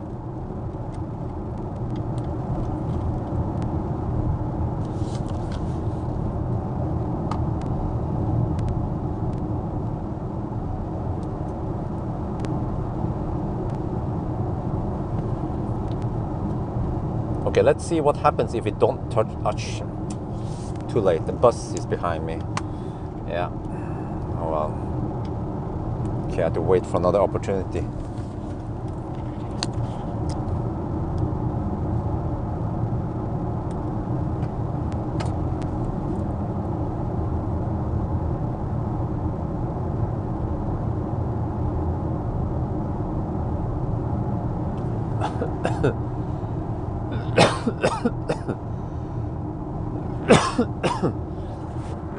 No, to be honest, it seems like he was busy on his phone, the guy with the Tesla, and then he hammered it after he was done pressing on his phone.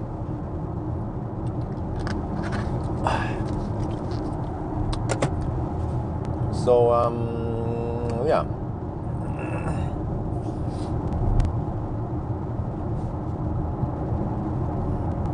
That was bad luck with the bus. Because this would have been a perfect stretch to test it on, but whatever. Let's wait. There will be other opportunities.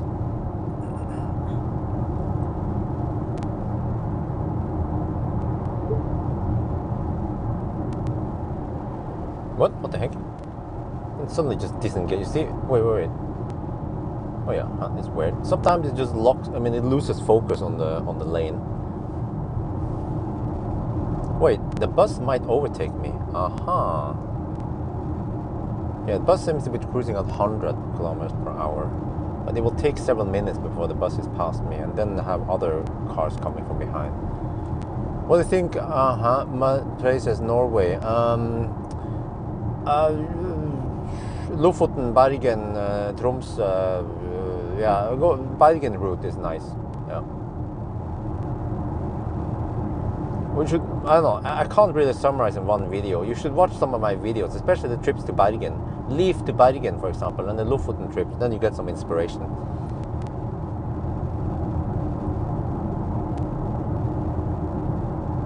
Percentage, I have no idea. Don't ask so difficult questions, man. How many percent state of charge I have no idea.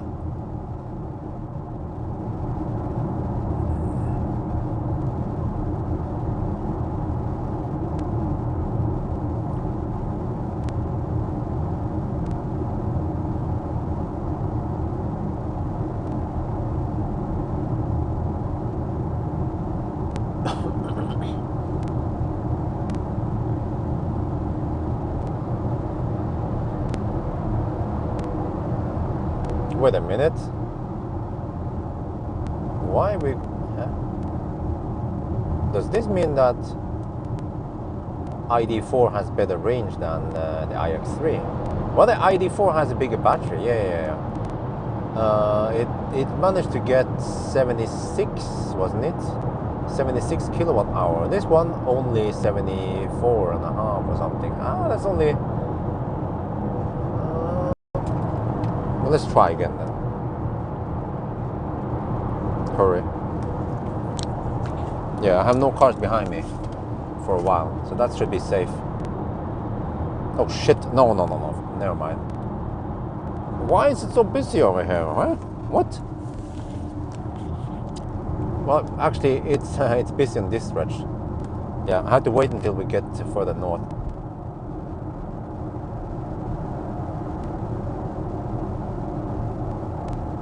Yes, Max Lomes. What is the problem? We were overtaken by a bus. Yes, and then what's up with that one?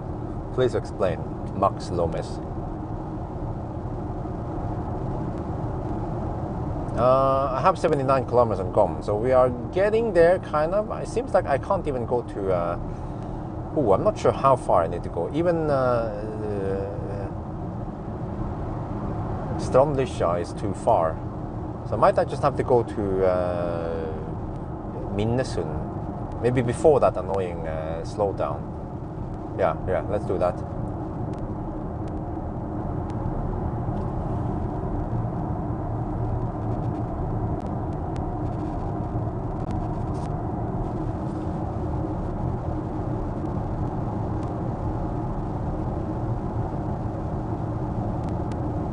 I just muted him for 2 minutes. Because, remember, he broke a rule, backseat driving.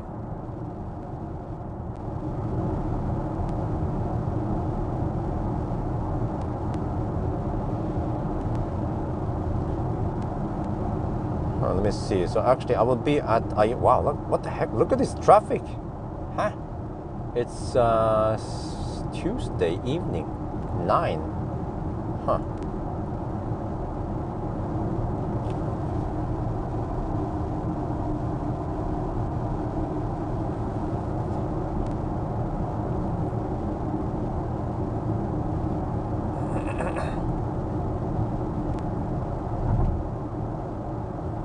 Can someone type rules, please? So newcomers here can see what the rules in this chat is.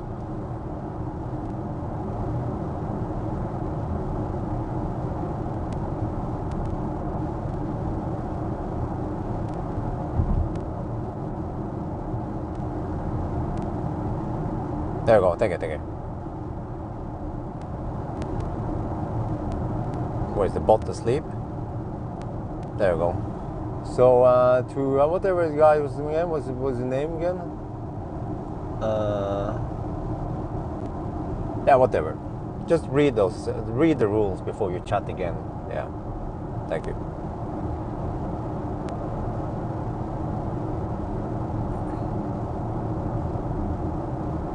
Oh, some guy commented about the bus overtaking me, and he told me to speed up. Yeah, so he got a 2-minute ban.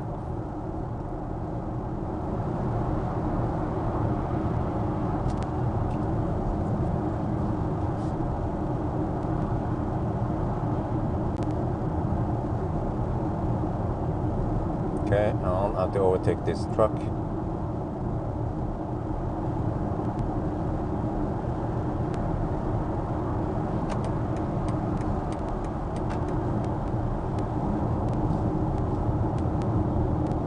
Exactly, classic example of backseat driving, because he doesn't know jack shit about what I'm doing.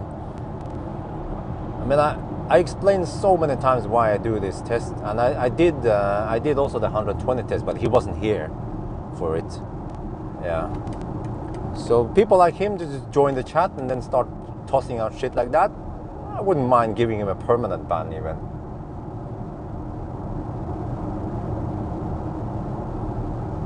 And remember guys, I'm not grumpy anything, it's just that I see this shit and I know how to react to it.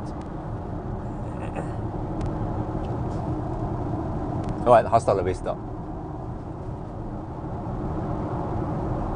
So anyway, anywho, let me see, 78%. Now, I still don't know how many percent I have. It looks like 20%, or it could be. No, and I also don't know how GOM is adjusted right now. So seeing percentage in state of charge would have been very nice, because then I can highly accurately estimate energy and then leftover range, but I can't really.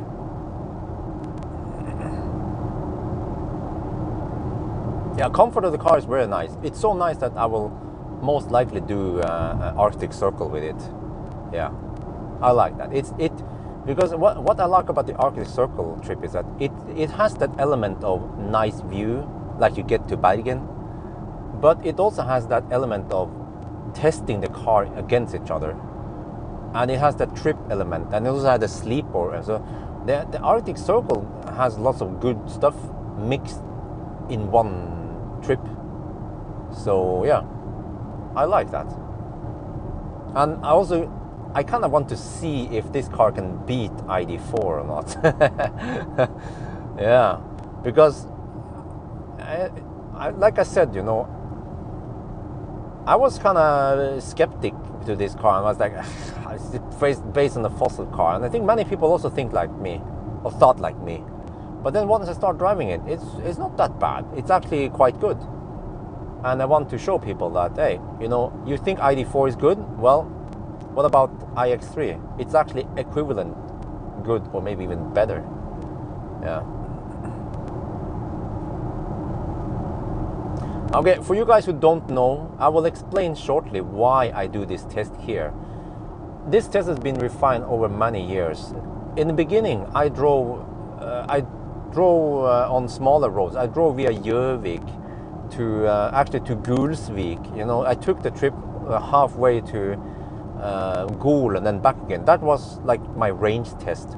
But I figured out that it was not possible to make it consistent because I had to drive. I was stuck behind some drivers, and also those smaller roads, they are more annoying to drive on. So that's why I figured out that, well, why don't we just drive here instead? Because here it's way safer, way more convenient, and it's way easier to make it consistent. So I could come back here tomorrow. Okay, but tomorrow is rain, but I could come back here on Thursday, and I can drive the exact same route, and I will get almost exact same result. But that might not be the case if I drive those back roads to Geilo. So that's why I drive at 90 on this stretch, because I also tried it earlier that if I cruise at 85, 80, I mean, I will get more range, but then you get all those trucks who wants to overtake me. So I figured that 90 seems to be a okay speed, and just a coincidence, it seems to also match the VLTP EPA rating for most cars. So, I mean, this was never meant to be a replacement for EPA VLTP, because it doesn't include city driving. So people have to understand that this is like a highway driving mode test, but it's highly relevant for many people, especially Norwegians, because they can simply not cruise that fast anyway. So hopefully most people here know why I'm cruising at 90, but I also incorporated the 120 test because I wanted to then simulate the motorway speed you usually have in for the rest of Europe. So those two tests are pretty good. They cover many cases. Yeah. And then, so you know, Max guy, he wouldn't get the permanent ban if he joined here and say, oh, what is the speed limit here? And then I said, well, it's 110. And then he asked, oh, but why are you driving at 90 only? And I would say, well, because it's a test, you know, this is a test procedure. We have two tests. We have the 90 test and the 120 test. And if he was more humble and said, oh, okay, cool. Then I understand why you drive so slow. No, but he was being a dick. He was like, oh, drive faster. So, bam, hasta la vista. Gone you go. I don't care. Yeah. So, again, don't get me wrong. I'm not mad or anything. I'm not grumpy. It's just that when I see that shit, bam, hasta la vista. Bye-bye. I don't care. Yeah. So Let me see, how is it now? 71 kilometers on GOM. I have to figure out. Huh? What? If I add driven distance plus GOM, I only get 430 kilometers. Consumption went up a little bit because the temperature dropped to 10 degrees.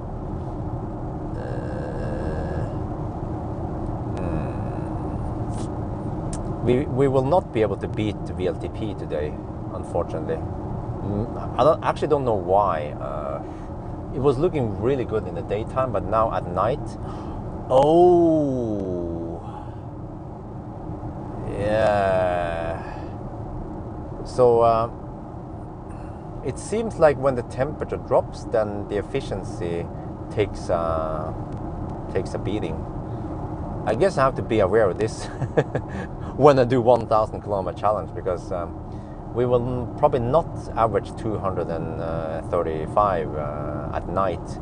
It might be 270, and especially I'm also going a little bit faster on the 1,000 kilometer challenge. So yeah, the classic after sunset energy consumption increase. I've seen this many times before. Oh yeah, you like the real? Yeah, thank you. The range test. Yeah. I mean, it's for people who don't understand this. It sounds weird to drive at 90 in a 120 zone, but it's for convenience and safety. It's way safer to drive here than on a 2-lane highway in the bush, where you have moose or shit, whatever, running in there. And also way more convenient. Yeah, I can have autopilot or whatever, and it's just so relaxing. So yeah, and the thing is that when I did those tests, when I started doing range tests more seriously and more consistently, usually with a press car that came out early, once people received the cars, what happened then? They were also getting those kind of ranges around Norway, at least the 90 test. So that's a good confirmation that there is some relevance here, because, you know, I could, of course, semi-hypermile, drive at 60 kilometers per hour, and I got, oh yeah, I get 700 kilometers out of this Tesla, but then nobody is able to get that range. Okay, I'm gonna stop ranting now. Let me see, 71 kilometers of range left. I guess I will only drive to Minnesund, yeah, right at Circle K, before that Baustelle, and then go back, and then do a Haugesæter loop.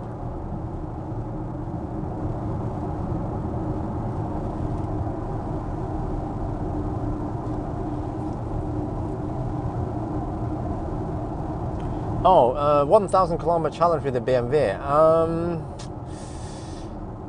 I have to look on my plan. I have to check also with wifey if there's something special happening this weekend. But the way I see it now, I will do it on Thursday night, Thursday evening. Maybe start around 6 or yeah. I guess I'll be sleeping on a couch. I think starting at 6 should be safe. Yeah. 6, well, let me see, and then add 6 hours, and oh shit, I'll finish around 4 at night. Okay, but that's okay. I can stay awake until 4 at night, but that'll be a quick wrap up, guys.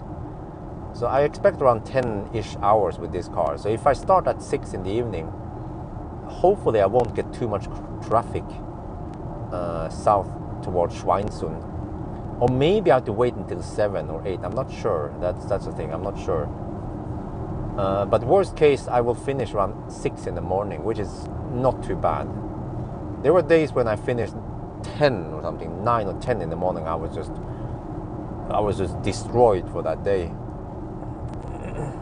And I will also try to take a nap in the evening so I can stay awake, rather than having to drink Red Bull. But if I have to, I guess I'll pop a Red Bull. It's been over a month since I popped the Red Bull, so just to squeeze in everything, yeah, I'll do it. But because I realize that if I don't go to Arctic Circle, then I don't know what else to do with the car. And I mean, I can make a review of infotainment and all that, but I want to go to Arctic Circle. That's fun. That's fun for me.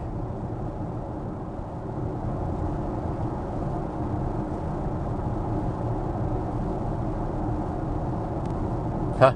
No, huh? The rule that, no, I don't think so. I don't think I made the rule that SUVs will never get that one. Must have heard it from someone else.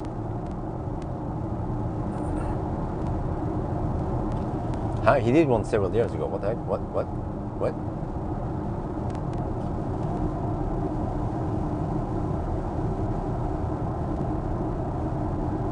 No, hypermile. Oh, no. I have done lots of hypermiling before, but I kind of... yeah, the whole hypermiling has a little bit lost its punch. But I guess once we get something like EQS or Roadster, then it would be cool to hypermile it again. Oh shit, you again? Another one? Alex, no, I will not hire editor. I prefer doing everything by myself. It works best. Less people, less mess. And PM, don't drink Red Bull. Please don't tell me what to do. Again, like I said, if you paid attention, I will not drink Red Bull. I would avoid drinking it. I would just take a nap or whatever. I will, of course, not plan it so that I have to drink Red Bull. But if I have to, I will do it.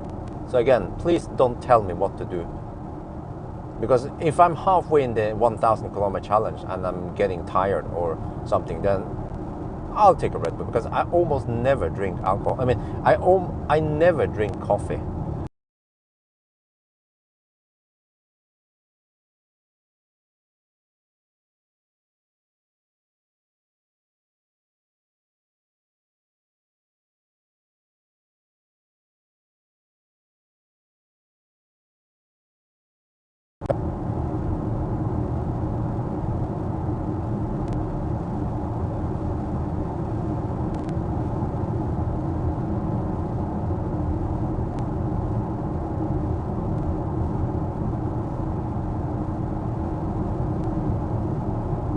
Oh, you're back? Okay. But Alex and other people here, and if this question comes up and I'm not pay attention, yes, I understand that you think that that's the way to grow the business, but I can handle this just fine by myself today and in the forever future. Because think about this: if I hire an editor, that means that all I have to do is just drive and test, and I don't have to edit. Which sounds fine, right? No, I will be fed up.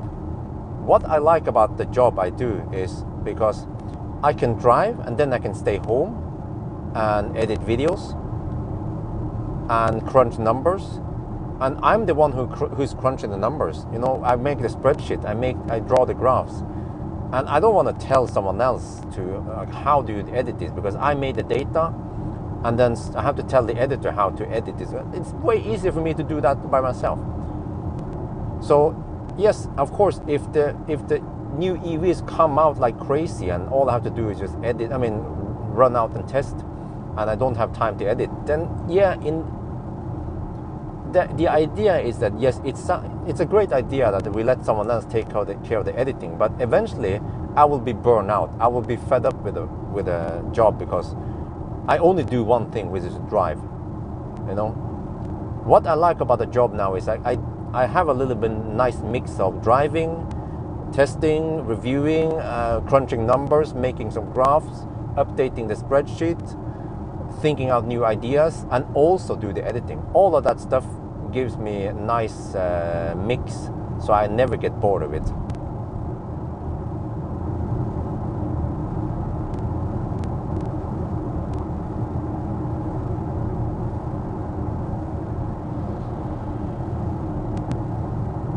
Okay, let me see. I think I have to turn around here, even though it's a bit early, because I don't feel like going to that place.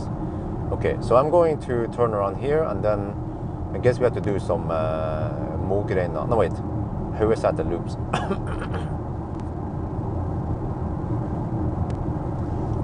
What?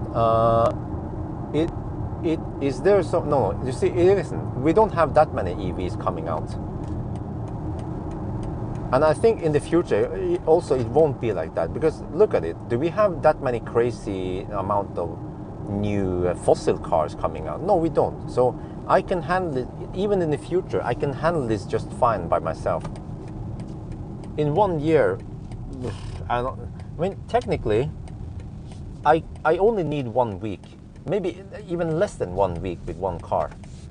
But let's say 1 week then for the editing and whatever, right? So 1 week. So, okay, if we have, and then, okay, we have some vacation and stuff. So if we have more than, let's say, 30 new EVs coming per year, then I should consider hiring someone. But we don't have 30 new EVs per year. We have maybe, I don't know, 10 or something. And then, okay, we have the same version of the same drivetrain. I mean, the coffee dude donated $25. Taco salad for the win. Thank you. I already had taco salad. So yeah, we don't have that many cars coming out per year. So I can handle it just fine. The problem for me is getting those cars, but I'm working on it. Need more and more connections. I mean, once I establish connection, like with Volkswagen and Kia, then the connection will stay forever. I just need to make more new connections with other car manufacturers. That's it. 10 EVs only. Well, it's got to be more than that.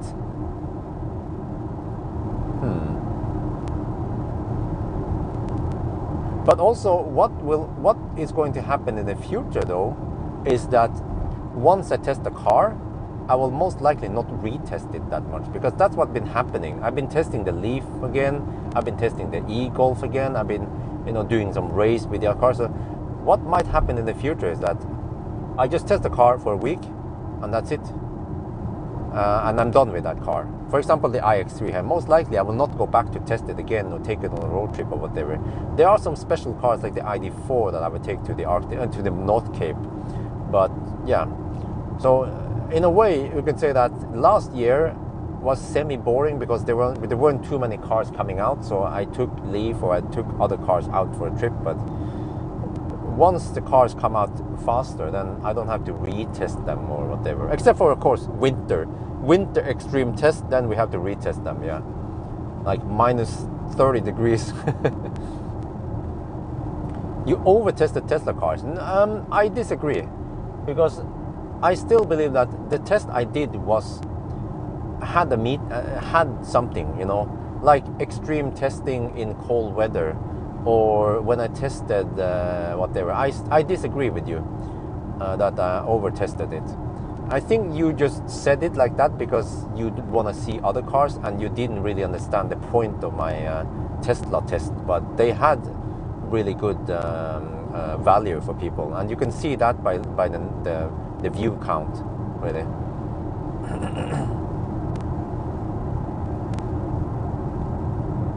Every minor stuff. Okay, can you give some examples, Stars and whatever, Stars guy? What stuff was unnecessary with the Tesla that I tested? Waiting for reply. Because I think also the reason why you feel like it's over-tested is because when I test something, let's say consumption with roof box, it just happened to be with a Tesla. But it's not, I'm not testing the Tesla itself. I'm testing the roof box, but with a Tesla. So that's why you and maybe other people feel like it's over-tested, but it's not over-tested. Again, I disagree with it. No, guys, no. But again, because you no, that is bad argument, Stars. That is a bad argument. Come on, you got to be better than this. You're smarter than this. You still didn't reply to my question. What was it that was over-tested? You see, I'm actually not expecting a reply from you because I know that you can't bring up the argument because it's false. Your claim is false. OBD Gamma Tesla, not over-tested. I wanted to show people that this Standard Range Plus has more or less the same temperature. I mean, the same battery as the old one. People want to know that. That one is not over. How to pop it open, how to connect it. Yeah, exactly, your feeling, you see? It's your feeling, it's not your hard proof that I over-tested, it's just your undefined feeling, which actually is kind of, yeah, yikes. So again, like I said, your feeling about it is because I tend to test, I use a Tesla for showing stuff. Like you saw also a couple of days ago, you probably saw me showing Soul with the OBD tool. It could have been something else also, another car. It just happened to be the Soul. The same for Tesla. It just happened to be the Tesla that I showed with the tool. So, no, I don't agree with that claim. And you actually can't back up your claims anyway. So that's kind of a pointless discussion there already.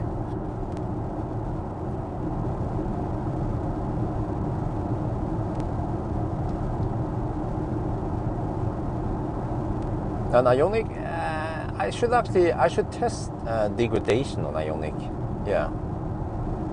And also, yeah, again, I see another thing that maybe people think, oh, over-tested, because I tested degradation on the Model 3, but then I tested degradation on another Model 3. It was MC Hammer, but also another Model 3, because I wanted to see if there was any correlation between lots of DC fast charging or not. But I mean, I could have tested an e-tron and another e-tron, you see, but just happened to be a Tesla. So again, like I said, some people might not understand the content, why I'm testing it, because they just see that, like, you probably didn't watch the video, so you didn't understand what the point of the video was even. You just saw, oh, another Tesla video, oh, another Tesla video, right?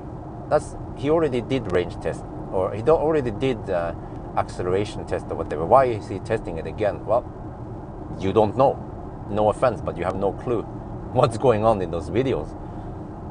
If you watch them, I'll bet you that you will understand why I did those tests.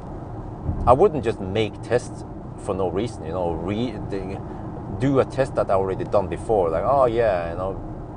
And people are not that stupid. They will understand that, hey, you already done this before. It's exactly the same as you've done before. What is the point, you know? So anyway, let's kill that discussion. At least I will probably not reply to it. But anyway, yeah, I actually haven't tested e-tron degradation. I can borrow a car from a guy who has an e-tron that is 2 years old, but I'm not sure if he has fast charged that much. I have to ask him. It's actually the nice doctor who's been, you know, that guy who is immune to COVID. He's a doctor. That's the guy. He owns an e-tron. So, yeah. Yeah, actually, yeah. That's also another thing about Scan My Tesla and thermal management, because there was a lot of tests about the heat pump, because the heat pump, the Octoval, just kicks ass for the Lord. And of course, I showed the heat pump, but I also did, if you guys remember, I also tested e-Niro a lot, and also ID3, ID4. So again, let me ask you, let me ask the chat here, why did no one say that I have over-tested ID3, ID4? Because I did actually test ID3, ID4 a lot. Yeah. Huh? Why did no one say I over-tested ID3, ID4? Huh? See what I mean? Yes. Okay, we are getting close to 400 kilometers. It's 392 now. We have 46 kilometers on GOM. Oh, okay. It might be 440 kilometers then. Consumption is now 167. It's a little bit higher now. Oh shit! We can do we can do the braking test, the emergency test. I have no cars behind. Shit! I wasn't paying attention.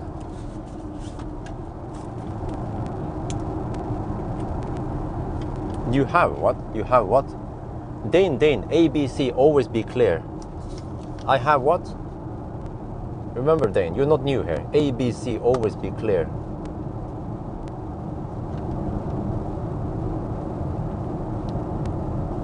Okay, let's see what happens if you don't touch the steering wheel. No,นี่เราจะดูนะมันเป็นยังไงถ้าเราไม่จับพวงมาลัย I will do this in one shot only. Let's start blinking.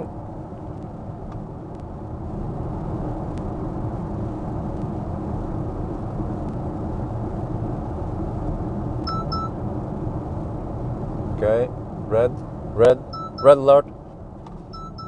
Oh, brake hard twice. Brake hard twice, 3 times, 4 times, slowing down. Still, oh, still braking. Oh, okay, let's go.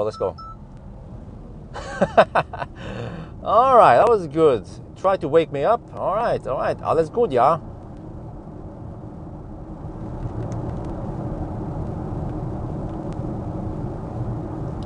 Wow, that was very consistent. It tried to brake hard several times.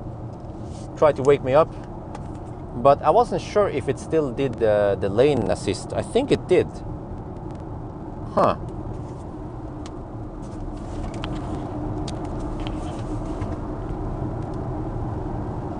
Wait, did I power off this thing? Yes, I did. Okay.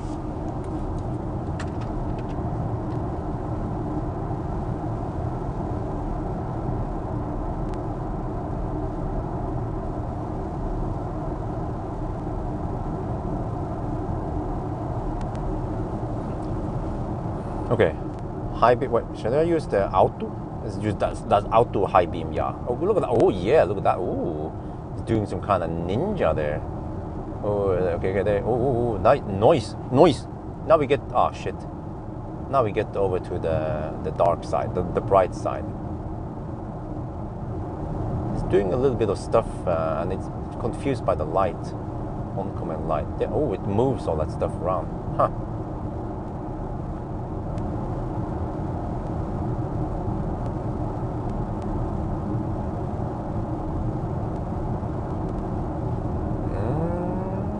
This matrix is moving and doing a lot of movements.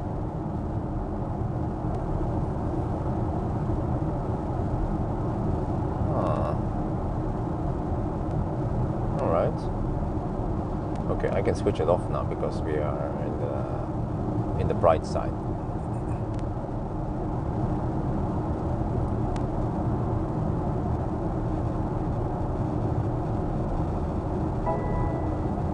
Range 40 kilometers left, 397 kilometers done. All right.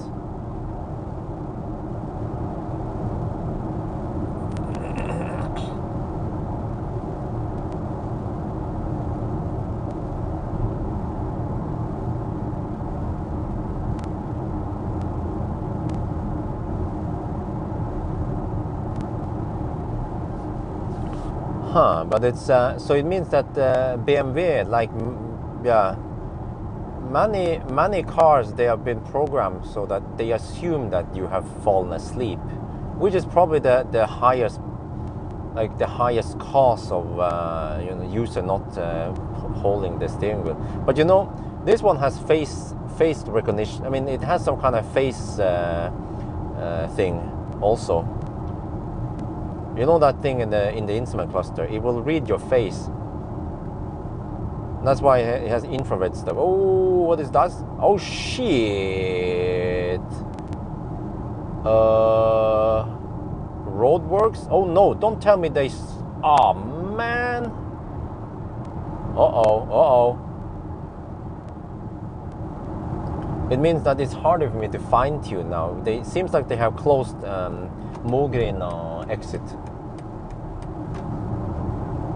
No, it's just Unfall, yeah. Okay. But it will probably not be cleaned up by the time or what's going on here?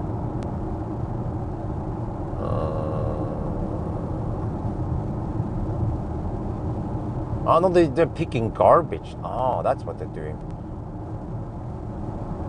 The Rusken is out.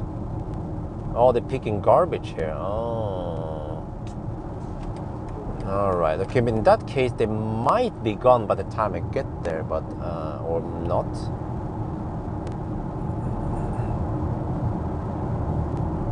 Yeah. So what I heard is that if you are behind another car and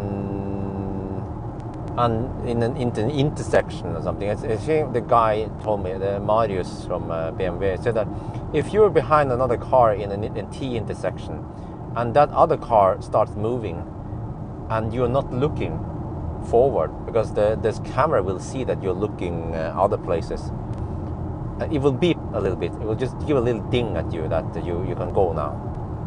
So I need to test it somehow. That would be pretty cool to test out.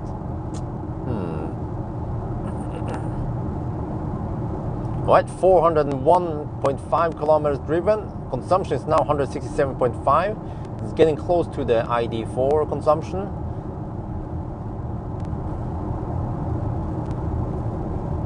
Semi still has horizontal aim, but it can... it doesn't have the full matrix light. Okay, wait. Do we have anyone here who knows a lot about iX3 or iX3? My impression is that the iX3 is based on X3 tech, right? And it's from 2017. Is that correct? So it could mean that, yeah, the matrix, or they don't call it matrix, they call it adaptive LED. So the adaptive LED might be as old as 2017 then, tech, right? How good is the HUD? The HUD is pretty good and nice and large. You can see a list of radio stations also, or showing up on the HUD or something else. Yeah. It will be. I haven't tried that. Phone news. Some of these tests is a bit risky to test. Maybe on a completely empty road I could test it in Österdalen, but there can be moose over there. So how the heck am I supposed to test this then? 4 in the morning maybe with no traffic. X-rays. That's why. Okay. Yeah. So that's why. These headlights will never be as good as Polestar 2 headlights, because that's 2020 tech.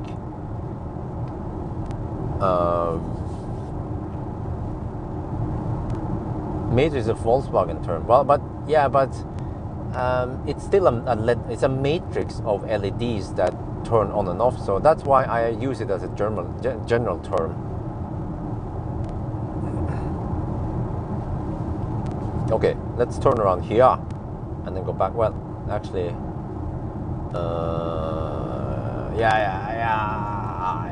I don't feel like going. Wait. 33 kilometers. Nah, I don't feel too safe. Yeah, let's go around here. I mean, I could try to go to Yesheim North. Oh God! Sneeze.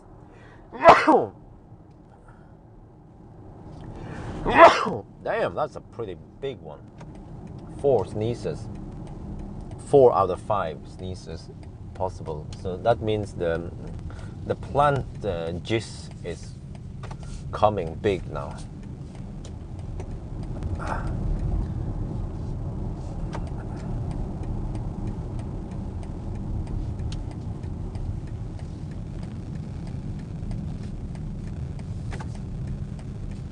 Yeah, you know what? Even my BMW from 2006 had adaptive turning lights, but they weren't that advanced at this car. But it had turning lights at least. I think I even made a video about it. Yeah, I think it's in my channel. I made a video about BMW adaptive headlights, and I draw the same stretch I did with the light test I do today. It's one of my first videos in the channel.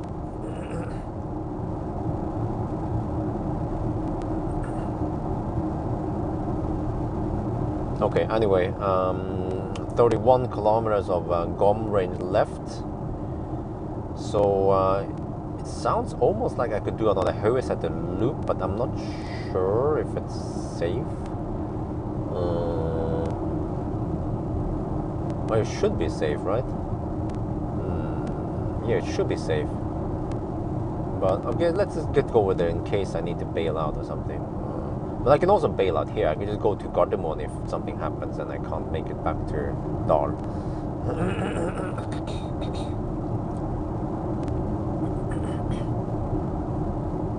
E60, yeah, I had the E61, almost fully loaded E61. That was pretty awesome.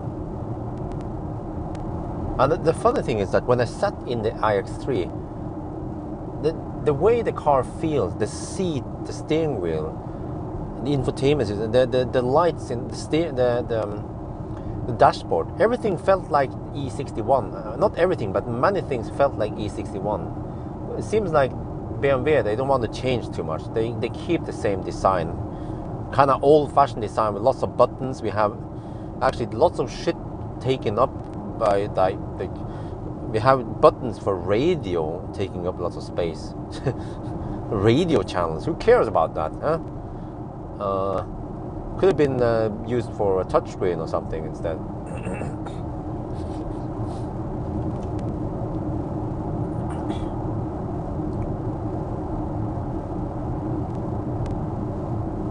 Oh, you guys know a lot about BMW, it seems like.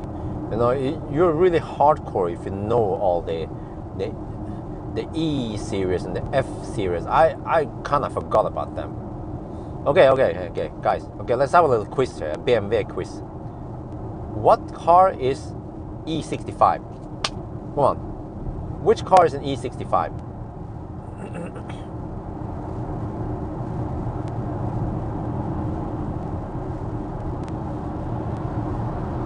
See how long it takes before the BMW lovers answer. The correct answer, of course. I even don't know all the details about the E65, just know roughly what it is. Yeah, 7 Series, correct. The B knows it. I don't know which year model it is though. Okay, next one.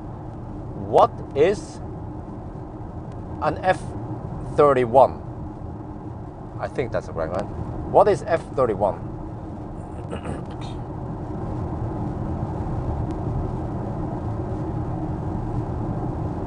Yeah, that's actually pretty old 7 Series, the E61. Now they have, I don't know, F, are they over to the G or whatever? 6 Series, really? Huh? F31? Oh, no, maybe I meant the, wait. Maybe I mix it up. Yeah, 3 Series, right? Yeah.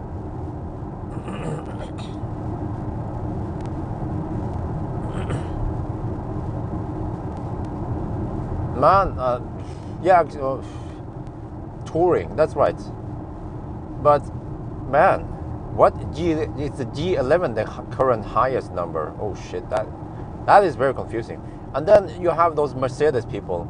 Oh, it's the W211. I'm like, what the heck are you talking about, bro? Oh, the W213 was better. Like, huh?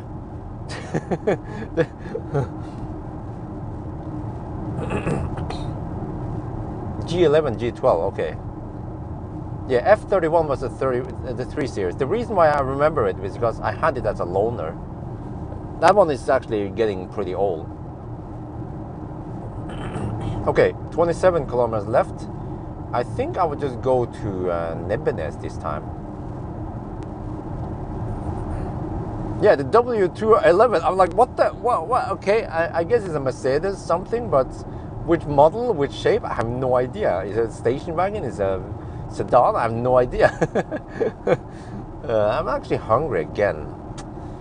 I need food. Oh, maybe I should do the headlights now. Okay, let's go.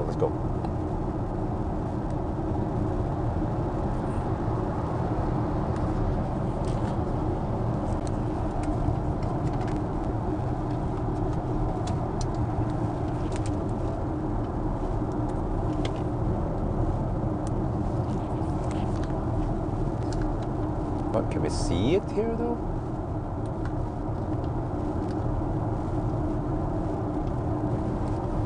Let's see now. I'm using the adaptive headlights from BMW, but this is not the full matrix style. It's just some kind of moving stuff going on.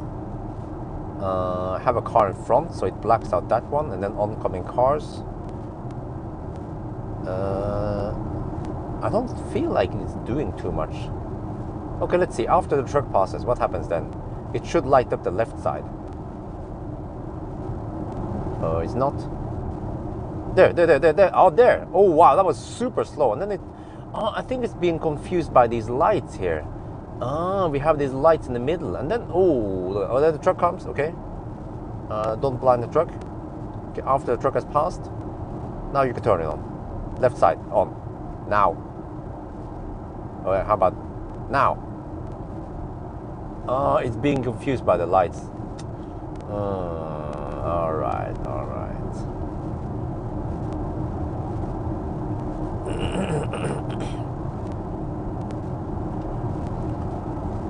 ตอนนี้เราจะเช็คไฟนะอันนี้มันมีadaptive headlights แต่ว่ามันไม่ใช่เป็นอันแบบเทคล่าสุดนะมันไม่ได้เป็น LED matrix มัน Polestar แต่ว่ามันก็ยังมีเนี่ยตอนนี้ข้างซ้ายมันน่าจะเปิดไฟนะหรือว่าไม่เปิดโอเคข้างขวามันเปิดแล้วเดี๋ยวมันจะมีรถแซงเรานะโอเคมีรถมาข้างหลังเดี๋ยวมันน่าจะปิดไฟฝั่งนี้ฝั่งซ้ายหรือว่าไม่ปิดแปลกนะอันนี้มันก็เป็นเขาเรียกอะไรนะทันสมัยนะเทคโนโลยีเนี่ยเพราะสมัยนี้เขาจะใช้ LED matrix มากกว่ามันจะเดี๋ยวดูนะโอเครถบรรทุกหายไปแล้วจะเปิดไฟข้างซ้ายไหมโอเคผมคิดว่ามันงงหน่อยเพราะว่ามันมีไฟกลางถนนเนี่ยแต่ว่าไฟกลางถนนมันไม่ค่อยแรงนะแต่ว่ามันก็เห็นไฟนี่มันก็คิดว่าเป็นรถยนต์หรือว่าอย่างอื่นบ้างเนี่ยมันก็ไม่กล้าเปิดไฟทางซ้ายเราน่าจะลองที่อื่นที่มันไม่มีไฟกลางถนนนะเนี่ยมันไม่เปิดไฟ ไม่เปิดข้างซ้ายเลยเนี่ยนั่นอ๋อตอนนี้เปิดแล้วโอ้แล้วก็โอ้มันหมุนไปอะไรเนี่ยโอ้หมุนซ้ายหมุนขวาแล้วเนี่ยโอ้ทำงานหนักแล้วนี่ฮะโอเคเนี่ยอันนี้มันจะเป็นเทคโนโลยีเก่านะมันจะหมุนอย่างนี้มากกว่าแต่ว่าเหมือน Polestar นี่มันจะเปิดปิดMatrix นั่นมันดีกว่านะ Okay, that was a little bit of light stuff there.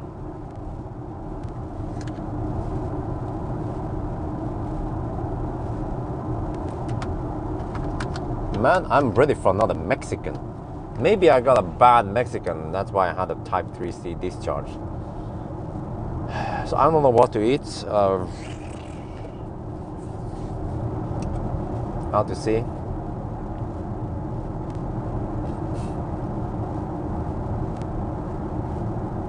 He's doing some kind of voodoo stuff here. Like, oh, do you see that shit?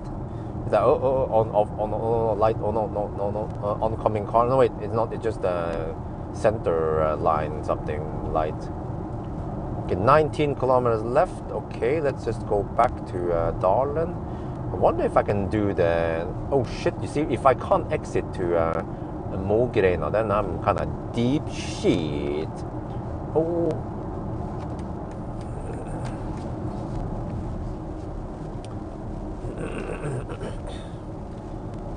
So yeah, I mean I don't have to go that deep, right? I'm kind of deep already, so I guess once I'm back in Dal I should be at 5% ish. Oh, he's doing all kind of voodoo movement right now with the lights.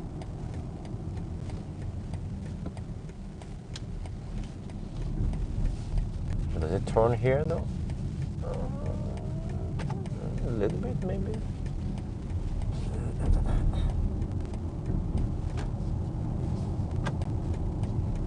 But if I think these lights are good, then how good are the latest and greatest BMW lights then?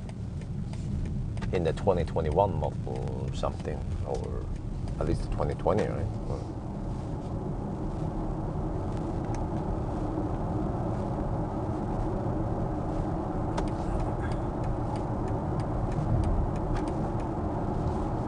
Okay.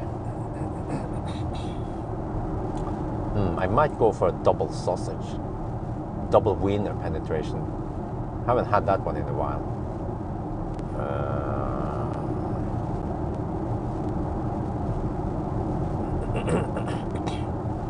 Man, they had roadworks right now when I kind of need to. Wait, they can't just block the Mogrena intersection. And what about people who need to reach that? They live there, right? Okay, maybe just gamble for it. Let's try to go for Mogre now. Because the problem is that if I can't exit there, then I'm a deep shit, and then I don't know where the heck to charge. I have to keep going until I hit Gardermoen, but that's a waste of time. Oh, laser! Damn, yeah, BMW, they have the laser lights. That would be pretty cool to test. I've heard that the i8 is supposed to have option for laser lights.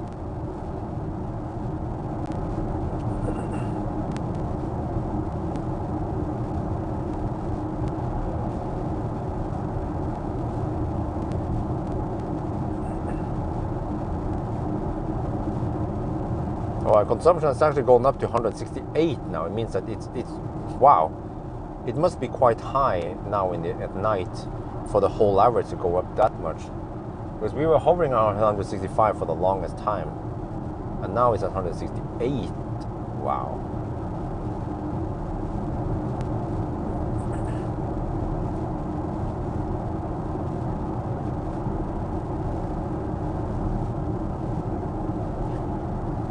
Well. What else could I've done? Okay, I have to figure out the average temperature, like round about 12 degrees maybe.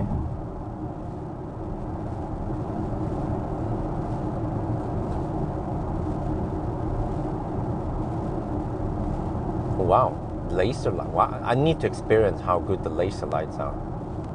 Well, are they the only car manufacturer that uses it? Because I haven't heard Audi use laser lights.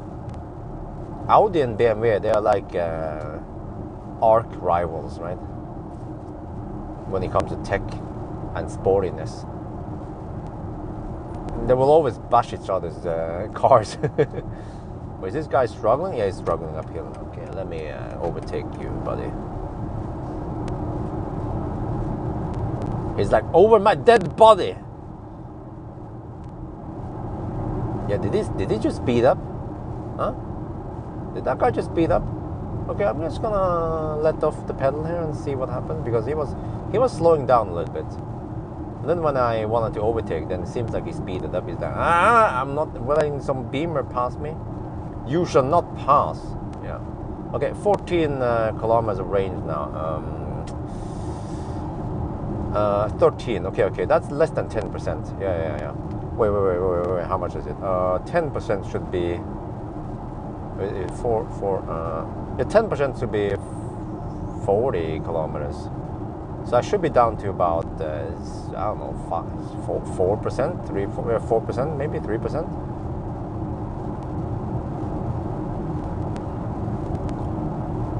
Okay. Maybe I should go behind this guy, or let's go hammer. Go a little bit faster.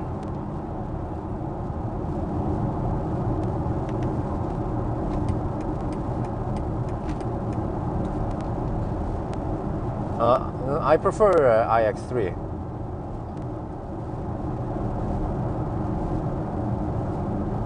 EQC is too cramped.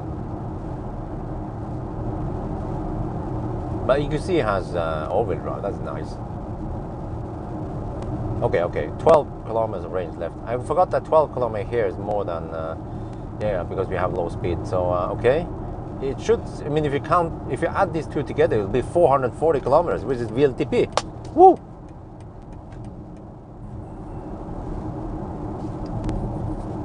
No. You're wrong, New Zealand. It's not snail overtaking. It's called Norwegian overtaking.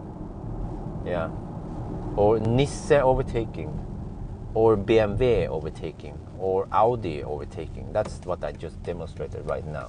Yeah, you've never seen it before, but it happens every day in Norway.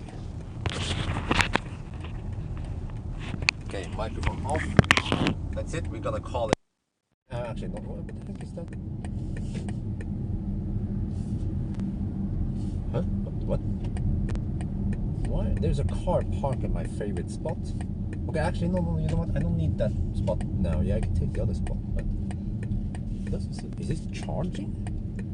That's a car I don't recognize. Well, maybe I'm blind, but let's check it out. Is it even charging? No, it's no. Dude, you're not even charging. What the heck? Why are you blocking the charger? I thought I saw it. It's a Mercedes B class blocking the charger for no reason. Why do you do that, huh? Let me check it out here. I was gonna take this one because it's my favorite spot. It's even a fossil car. Okay, whatever. I don't need that spot. I can take this one because I think it doesn't. Yeah, this one is good. Okay, let's see. Do they have people in there even? Well, don't tell me they are stalkers. Okay, let me see. I think I can line up this. Can I shoot it from here? I think I can. Okay, let's go a little bit closer. Oh, let me record the end stats here. Okay, park, add menu. Oh, I need percentage. Okay, the last thing I need is percentage. Now it's no big deal really. That spot, I mean, yes, I tend to use it, but actually it doesn't matter right now.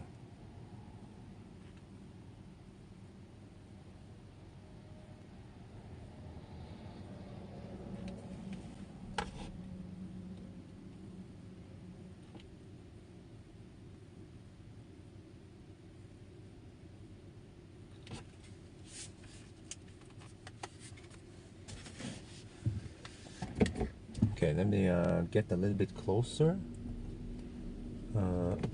So the distance doesn't have to be that long between the car and the Ionity screen. I think I can shoot. Well, the only problem is that you guys won't be able to see that one, but does it matter? Yeah, because I don't want to have the camera outside right now, so this one is good enough for me. Let me B-roll this before I plug it in.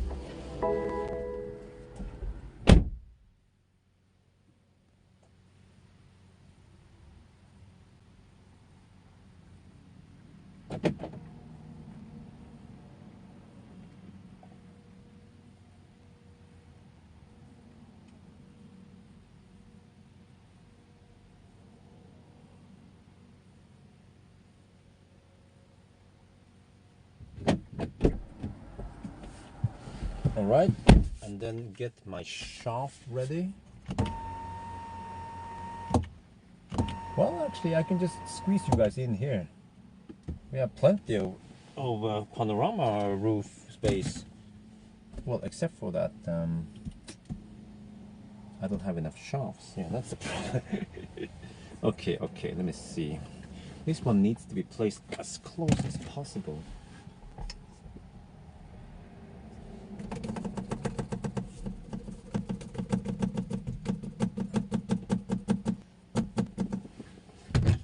Right, get it ready.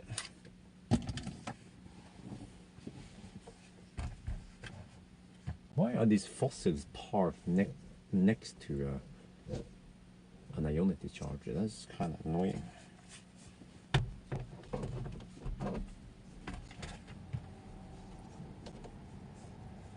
Okay.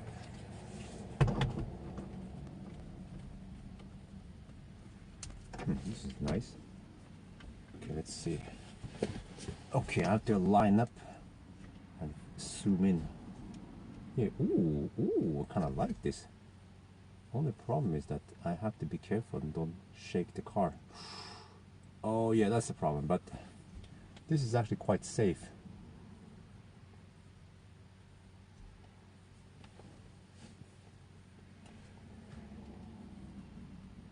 Yeah, I have to be careful and don't shake the car too much.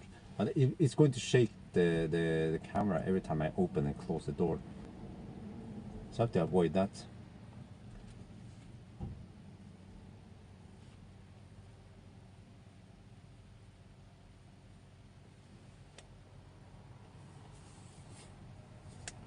Okay. Let's see. Can I even keep it plugged in? Let's do that. Yeah, let's plug it in. This is luxury to be able to film from inside. Okay, like that.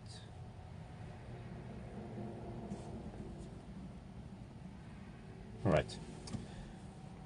Now I need to check state of charge. Okay, need to document state of charge.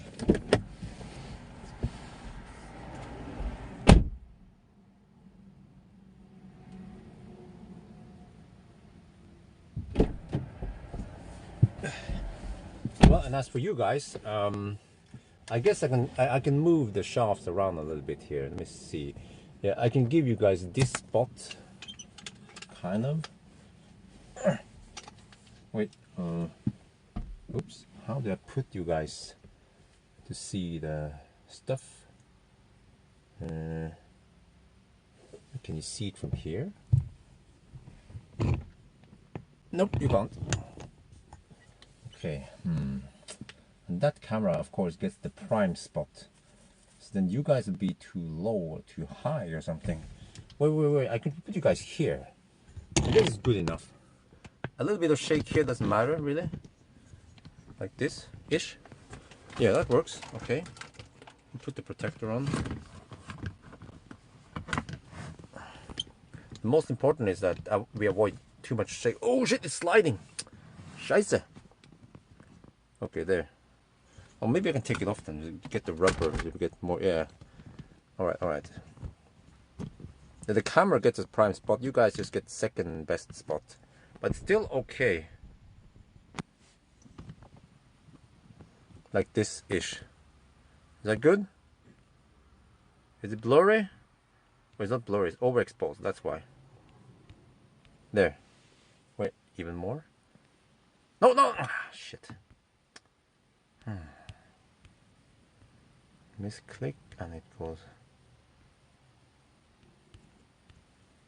All right.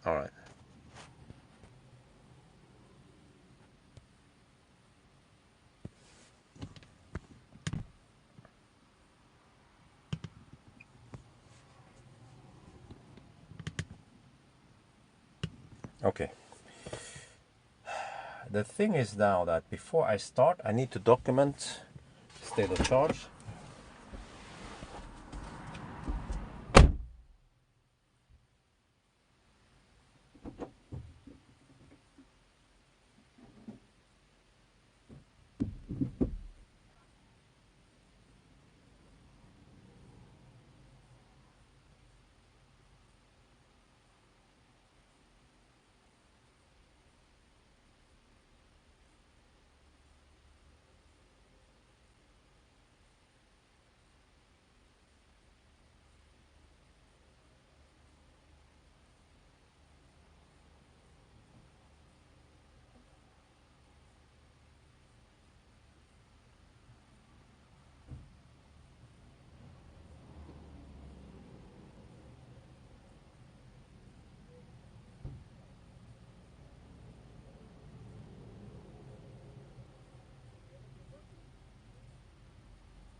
What the?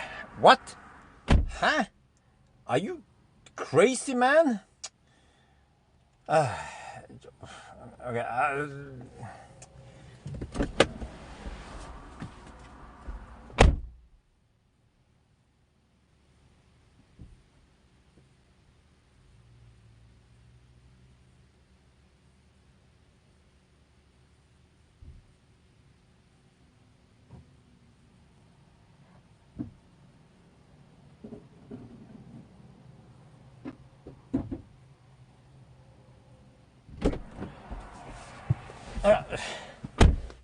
I don't know what the heck happened there, but it was 10%. I reconnected, and then suddenly.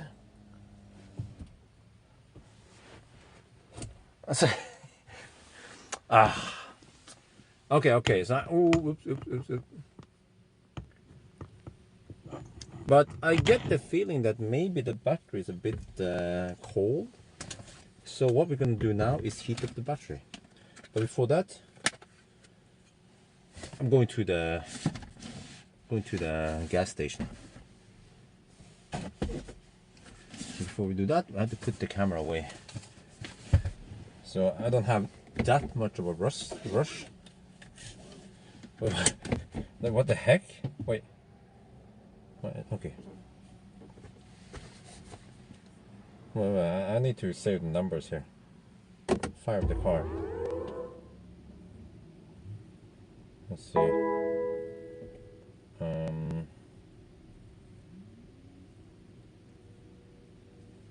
Was 429.1 kilometer and 167.7 watt hour per kilometer, and 12 kilometers and 3% left. Yeah, okay. I have the numbers now. Okay, good. Good. I guess we'll just drive a little bit. I need to hammer.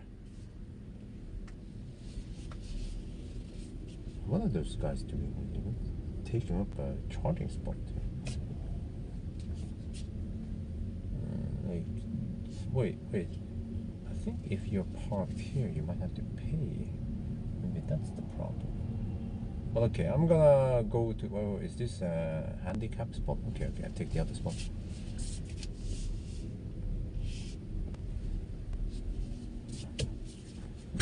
All right, let's. I'm gonna be back. I don't wanna rush it too hard. I'm hungry and I need to pee. So I want to sit inside the car and don't close the door during the test.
All right.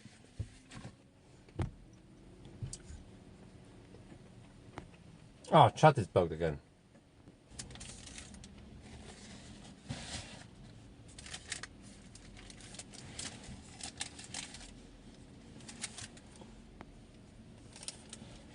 Yeah, I just had to get a hot dog or something. And now we're supposed to have 13%, so I have to hammer a little bit fast and maybe yo-yo a little bit, and then we come back here.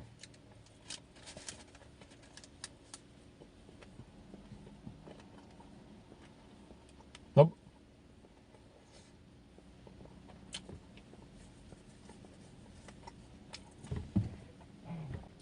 Lars.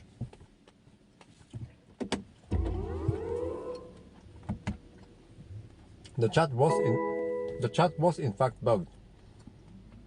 And you know why? You don't know, I know.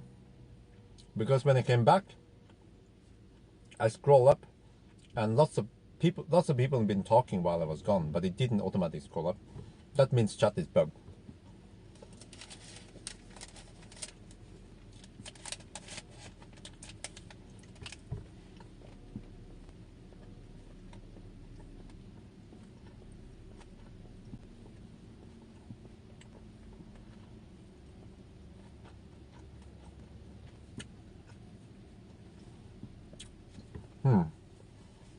So where do I drive now?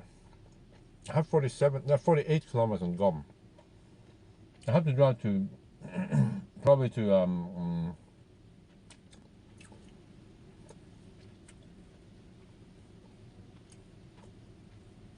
okay.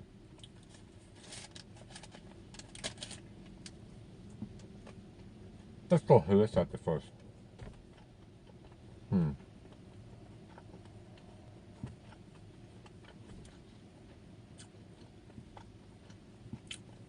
Does it even have a secret menu? Let the man eat!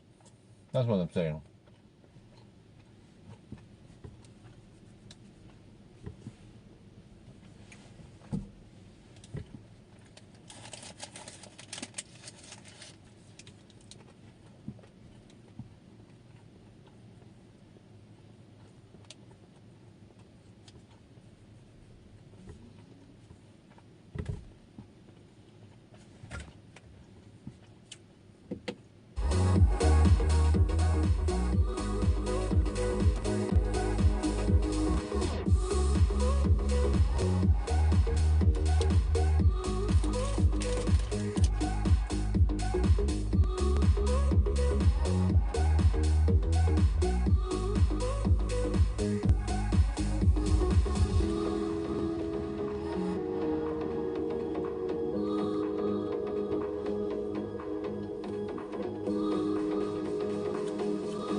Nice sound.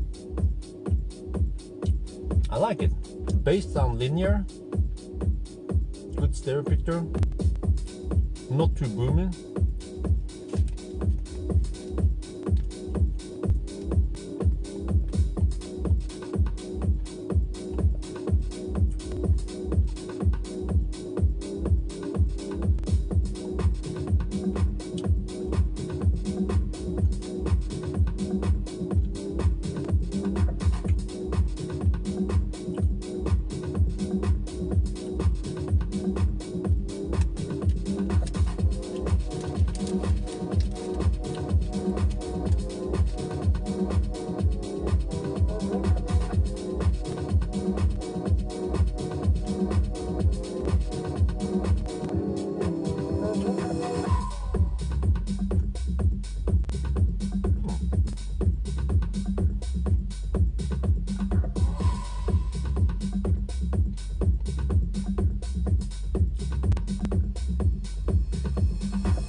chat is bugged. I have to restart.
Here's the song.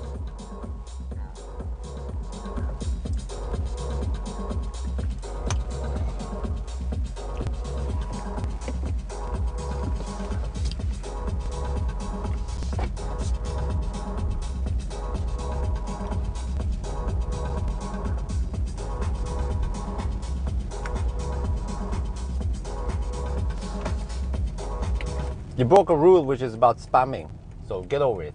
Otherwise, I might make it temporary, and I might make it the permanent ban, and I don't really care. So you have been warned.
Okay, so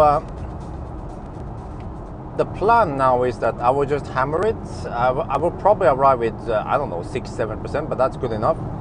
And then I will actually start charging and recording from that point, because I don't know why the heck the BMS is so wacky. You guys saw what happened. I stopped at 10%, I replugged in and was like 13%. So the only theory I have is that the battery slightly heated up, but how much can it actually heat up during that short time? And then it figured out that, oh, we are 13%, not 10%. Maybe that's why BMW doesn't want to show state of charge, because it doesn't actually know exactly how high it is. But whatever. So we'll just quickly hammer back and forth and start charging. We have lost time already, so by the time we finish, we will finish right before 11. I mean, right before midnight, and then I have to go home. And I have stuff to do. I have to wake up around 9 tomorrow to do start doing some stuff. Yeah.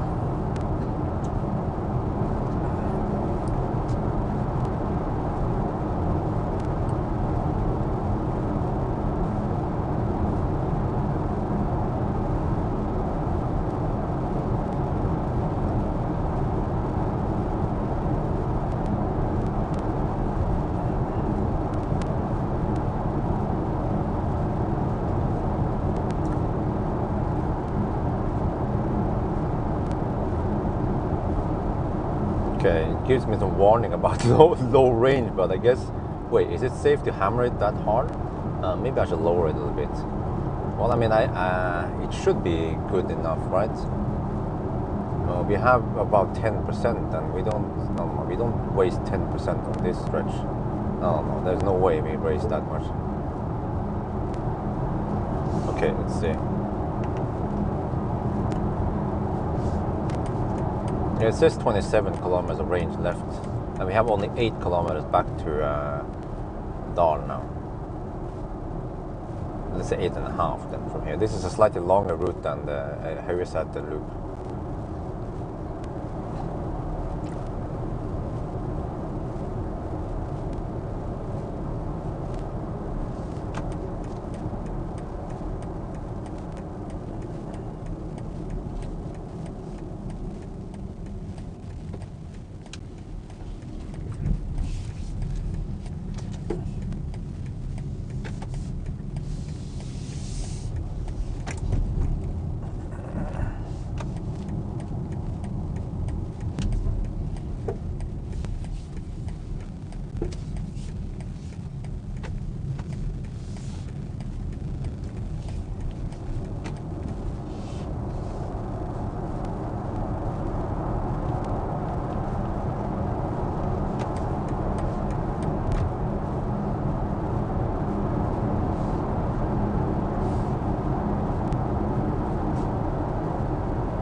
Okay, oops. I feel like the headlight is a bit all over the place here, but okay.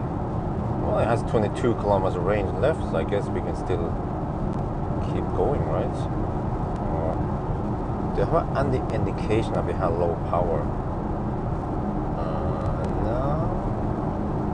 Wait. It could be that the BMS is a bit wacky. Maybe I should slow down a bit here. Yeah, I mean, right now I don't care if I arrive with 5% or 9%, as long as I arrive with less than 10%. And I just heat up the battery a little bit here by doing this lap. And I will just start the video from 10%. I mean, I start recording below 10%, but then I just start, when I edit it, I cut down, and I start with 10%. So.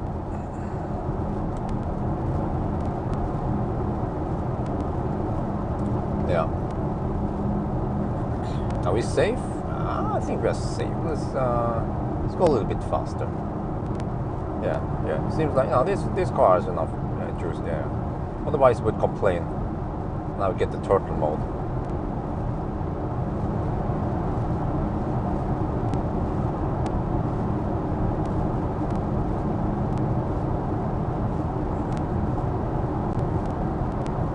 Okay, so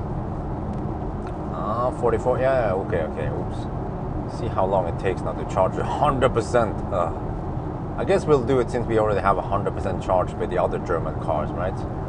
That'll be a special German race. I guess maybe I'll exclude Tesla. I'll figure out what to do in the end.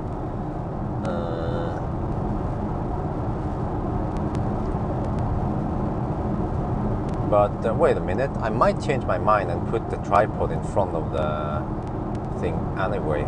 But that would give the best picture, because you're not shooting through one layer of extra glass.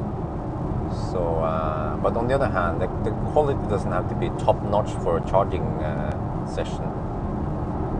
And I already set it up now, so I might just go for this one, see how it goes. Pop! Must have been a big fat bug. I'll see it tomorrow morning, the big fat one. No, I think I already see it. Holy damn. Was that a bug or a little bird? I'm not sure. See when you get to this. Oh, damn! Okay, I guess I'll clean the windscreen once we're. Yeah, this is the problem, because if I have it outside, then I can't even go outside if I need to pee or something urgent happens. Well, I have to be careful, and when I close the door, it's gonna shake the camera a little bit. But okay, I have to hold it for 1 hour. Yeah, let's do that.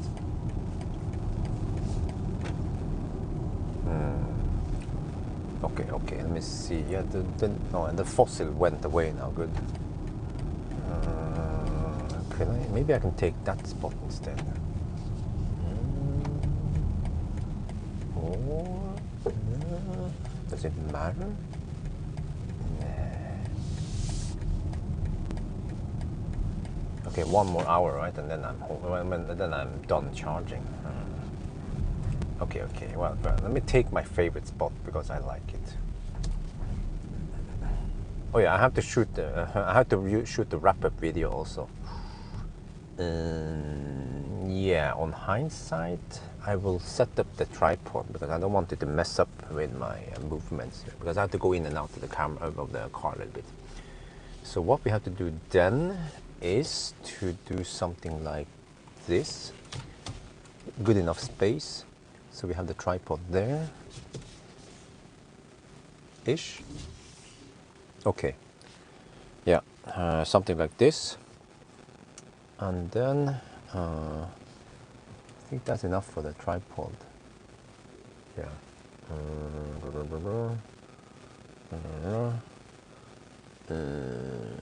Yeah. Okay. Let me quickly set the tripod here.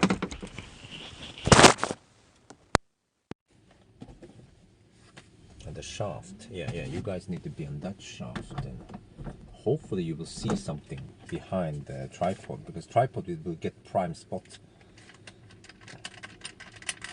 The park fossil probably went away somewhere.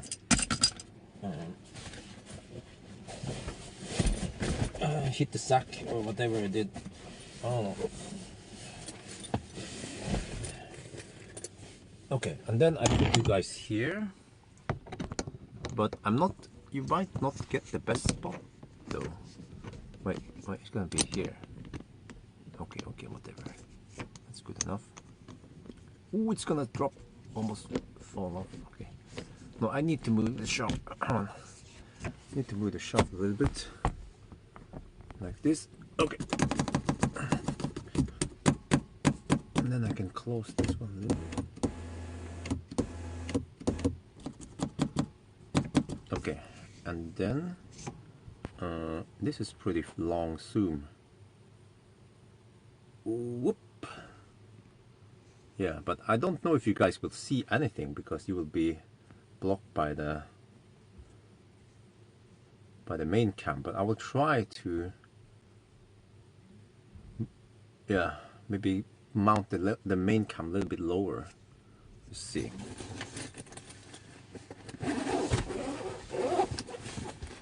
Yeah, and I have to shoot the end video for the range test. I will do that while recording the charging session, so we don't have to waste time on that one. And I could actually record the charging video also, or let's just do it tomorrow. But okay, let me see. Okay, let me see what I can do now. Okay, let me get my shit ready. Lens goes there. I always put it the wrong way. Okay, let's see. How much battery do I have? 70%, that's good enough.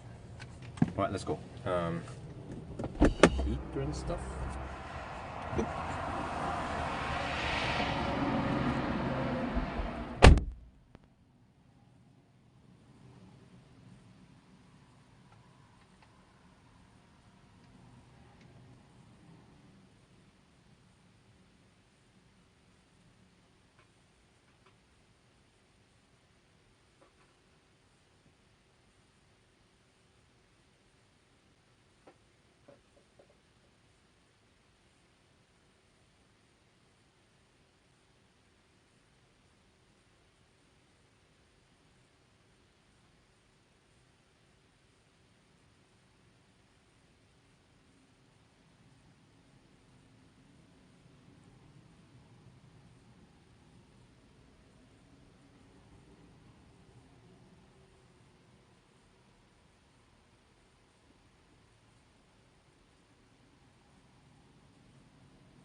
Oh yeah, we're rolling.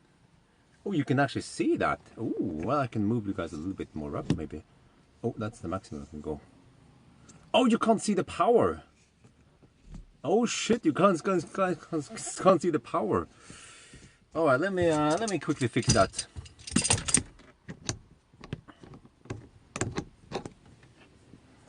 Yeah, well, you can see this one, I guess. That also works. Yeah, maybe might as well film this one then. Same, really. You don't have to. You don't need to see the.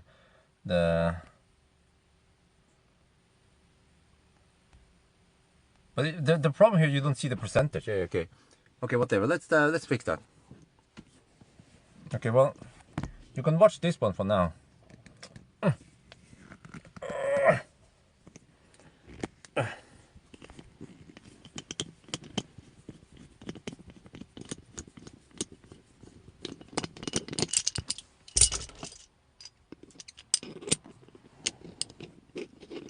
Oh shit. Man, this is so clumsy. Hang on, sorry guys. It happened a little bit. I forgot to check that one.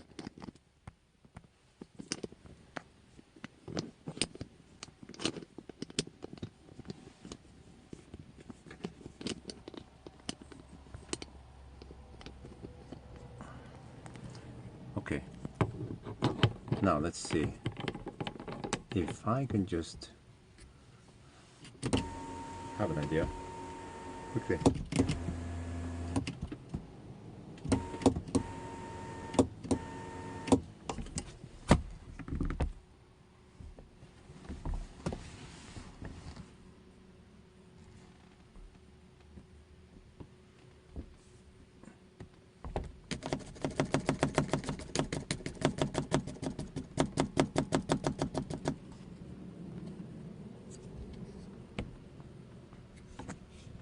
Yep, there we go. That's good enough.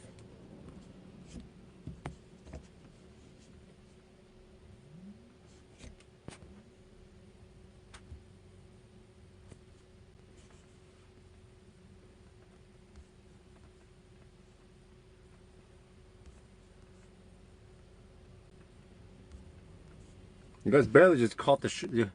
You almost missed the show. Oh, I was just in time. Wait a minute.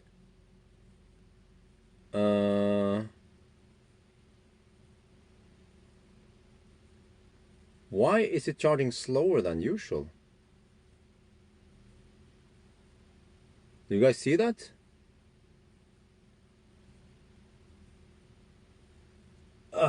It's charging slower than usual.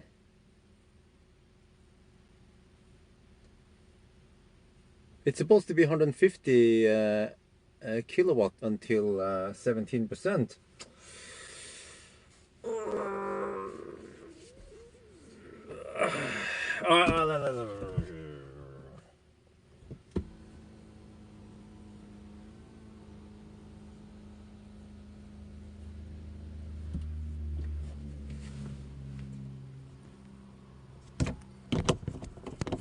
Okay.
Well. Let me see. Let's take a little drive, I guess. Again. Man, it was perfect this afternoon.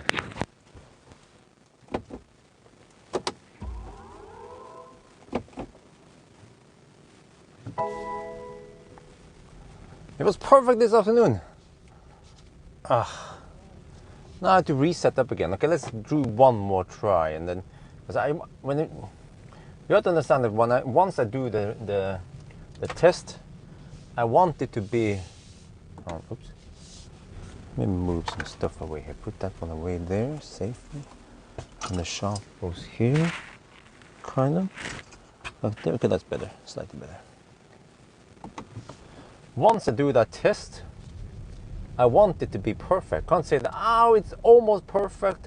I had it better earlier today. They want to see that. They want to see the 155 kilowatt until whatever. So it means the battery might not be hot enough now.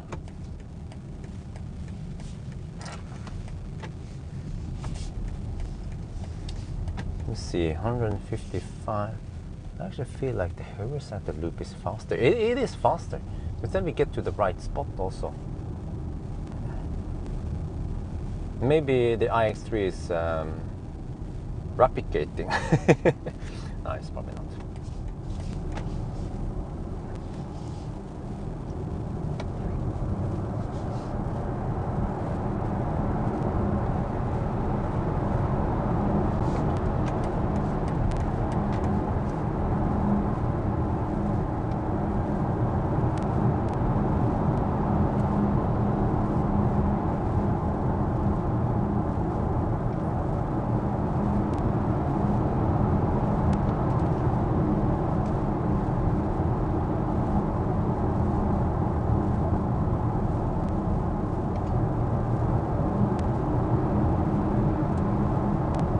Oh, you get this weird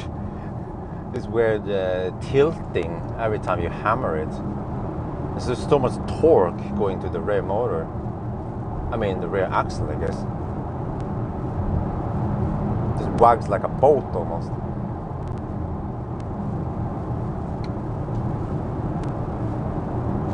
I guess I can take a look at that sport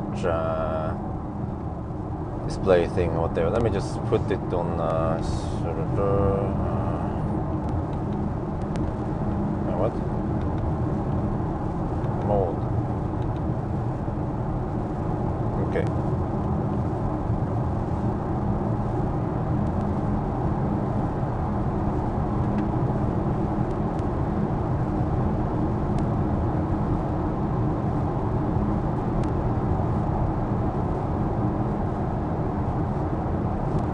No, that's the temperature seems to be a temperature on the stator. I have 50 degrees or something. No, it's not more. It's like 70 degrees, but it's for the stator, not for the battery pack. So we don't really know how hot the battery is. Let me see. Stator seems to be cooling down. When I hammer it, it goes up.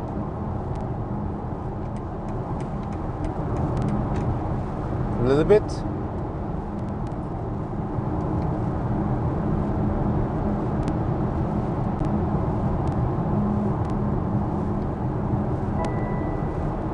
Okay, bugs about range and low range. That's around 10%.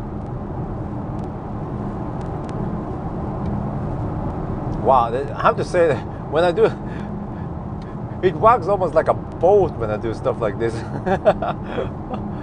Oh. Powerful rear-wheel drive SUV, yeah, because the ID4 didn't do stuff like this because it wasn't that powerful.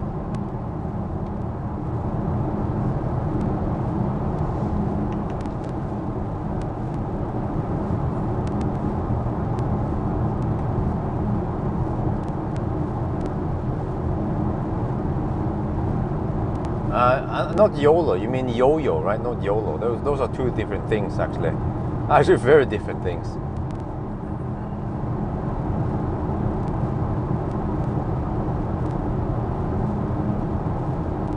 But I think on normal shit, it's only 7 degrees Celsius outside.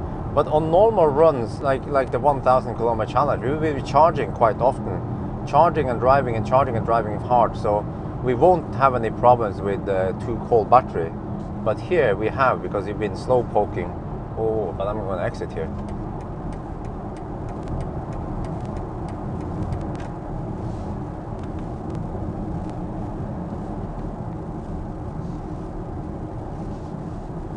Oh, they're probably still picking. Oh, they're picking trash now over here. Wow.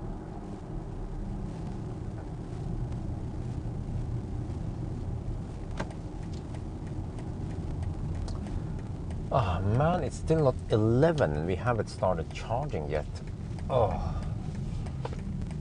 And I have to wake up around 9 tomorrow to do my errands. And actually, maybe I don't have to be there by 10 because he said 1. I think around. I can message him now. I don't think I need to be there at 10 with those cars. I can probably be there at 11, even noon maybe. Yeah, I think even noon would be enough, sufficient. Because he will start doing it around 1 in the afternoon.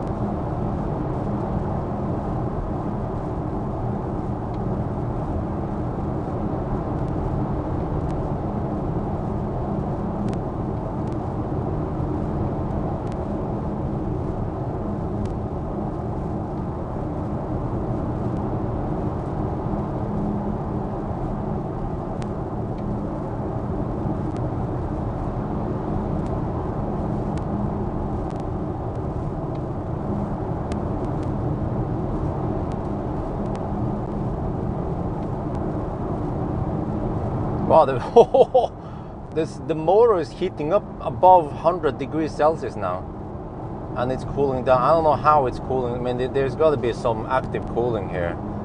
I'm not sure how they cool it down. Hopefully they feed the motor. I mean, they feed the battery with that leftover heat, because it's actually cooling down quite fast. It's already, yeah, it's about to drop below 100 degrees again. But it was creeping up to 140 degrees. Wait, what is this? Oh, okay.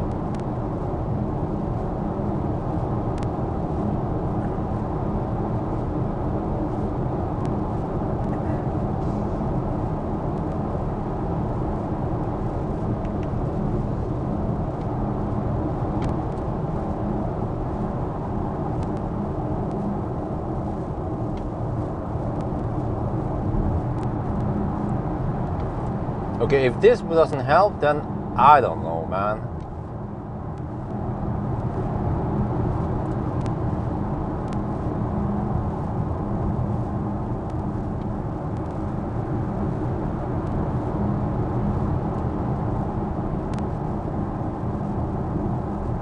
But it seems like I have to hurry. Well, no, the battery shouldn't cool down that fast. But I kind of preset my stuff now, so it should be fast enough to set up the camera and everything. And I guess this time I will set up the camera first quickly and then reposition the thing. No, yeah, okay. Reposition the live stream stuff and then we start charging.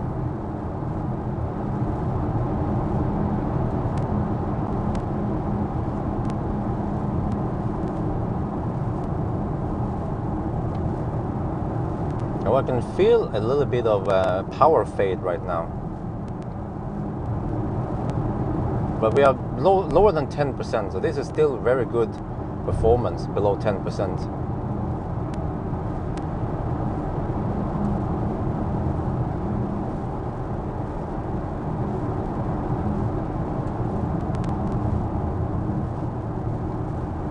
Yeah, I think we are at around 6-7% right now. Just trying to yo-yo as much as I can before we get there. 20 kilometers on GOM.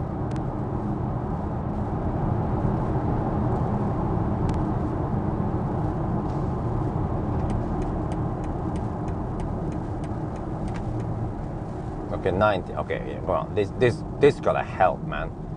I mean, if it doesn't help, then I don't know what the heck helps. Because I think the battery must have been nice and hot earlier today.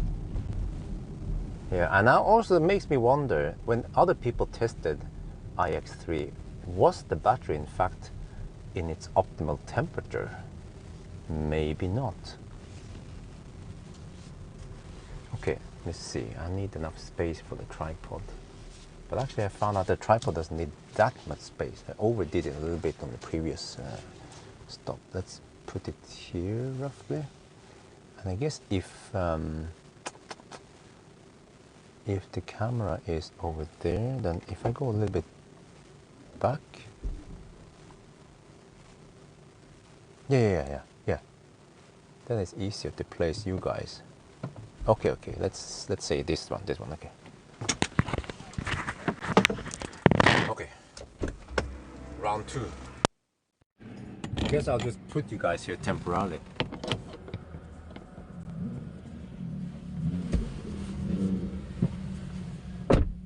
Be seeing around this area, roughly.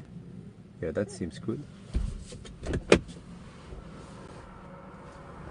Alright, Lars, I know about the 11-hour mark, but I can't do anything about it. Lars, I know about the 11-hour mark.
Okay. Oh, you guys can actually see that. Is that a perfect spot or what?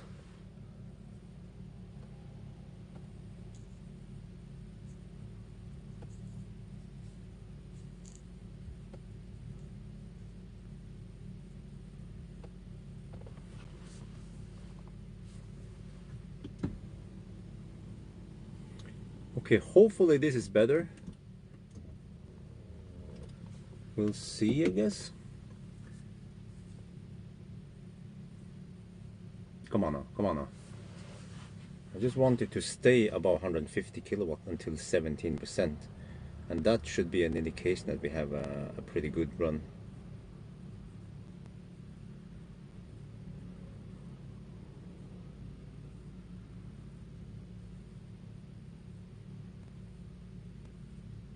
Man, those fossils are annoying. They should not idle the motorcycles too long. Yeah, this seems to be better.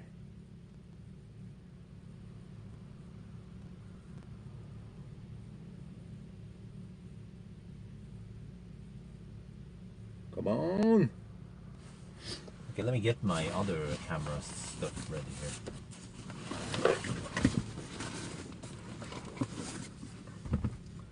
See, that was the secondary camera. Okay, secondary thing here. Oh, I should throw away some garbage. Oh, look at that! And the heater is actually not running. I will intentionally not run the heater because I will add 1 kilowatt extra power to the thing there. So I always run it without heater. And in summer it's quite easy to endure the cold.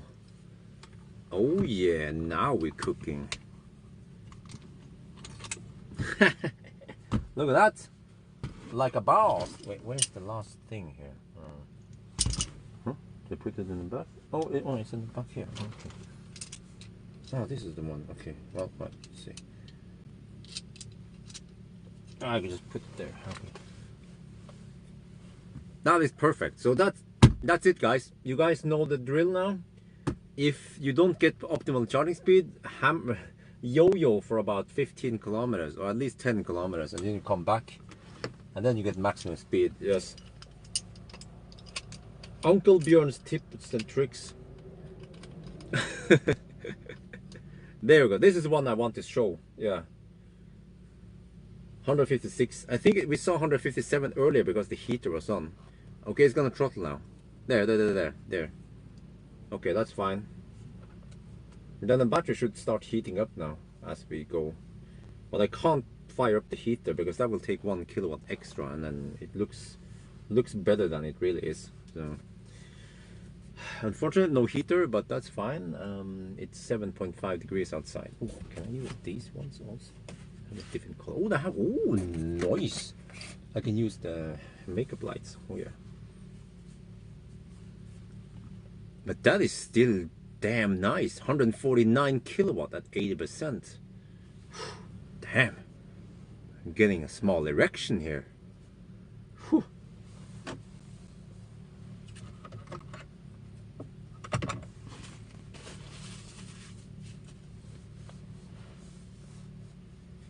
Is it 414 amps? Okay, let me see.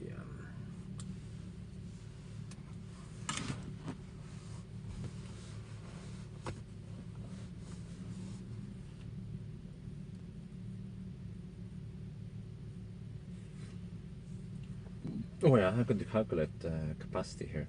429.1 times 167.7.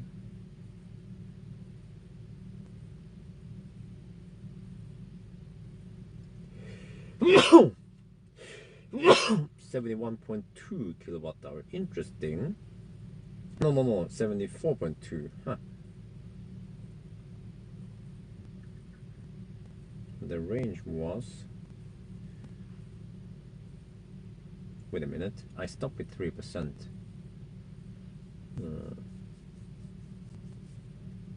Wait, what if it actually was 6% for some reason?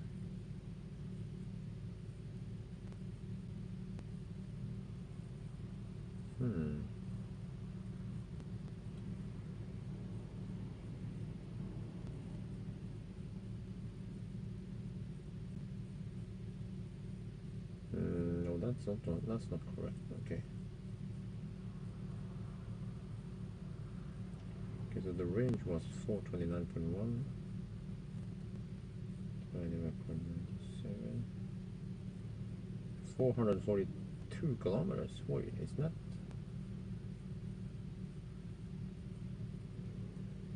that about the same as the ID4? ID4 has a bigger battery. Check here.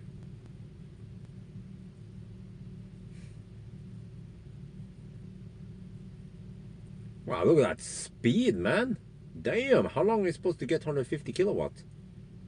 I mean, even e-tron doesn't get 150 kilowatt that early, because e-tron is capped on number of amps. So e-tron usually gets 150 at I don't know, 40-50% if I remember correctly.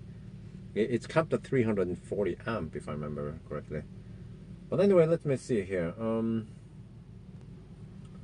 So if I check now, what other cars do we have? Man, those annoying people! I have to wait until those idiots go away before I shoot my video. But I'm preparing the data now. Hopefully they don't stay here too long.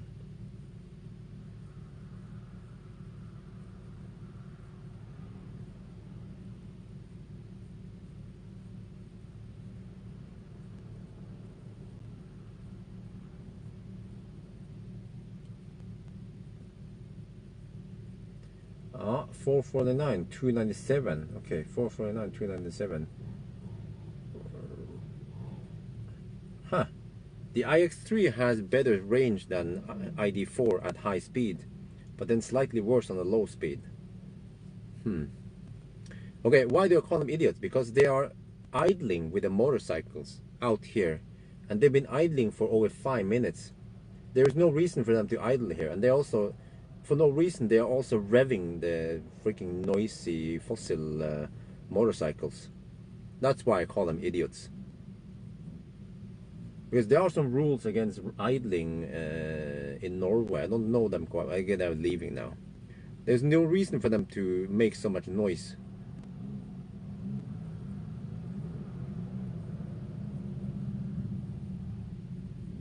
They probably think they're so cool by revving and making noise here, but they're just pissing off people. Not only me, I've seen it other places when those guys appear and they make noises. Similar people, people are like shaking their heads, and yeah. Holy shit! Look at that. Wait, are we getting better speed than earlier today?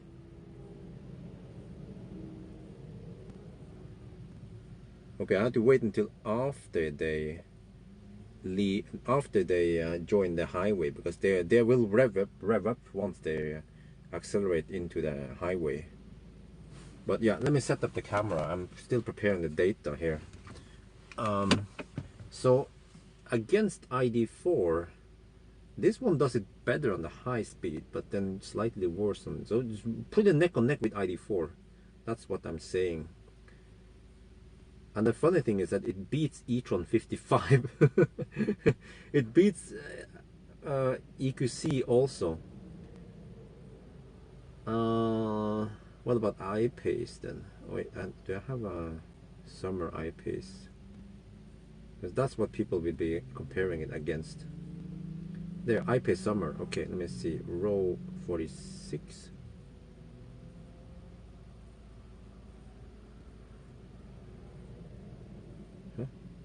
Oh, 470. Yeah, about the same as I-Pace. Actually, slightly better than I-Pace even. Holy sh... Oh, there we go. Now, no wait. Slight... Wow. 140 kilowatt at 37%. Huh? Huh? Wait. What? Who was it again? It was that MMD D80 guy. He said that, you know, performance-wise, it's bad. Yeah, it's not worth the money. Performance. I was like, dude, have you seen the charging speed? Huh? Bet you haven't. That guy, he was just making some empty claims without knowing how good the iX3 is.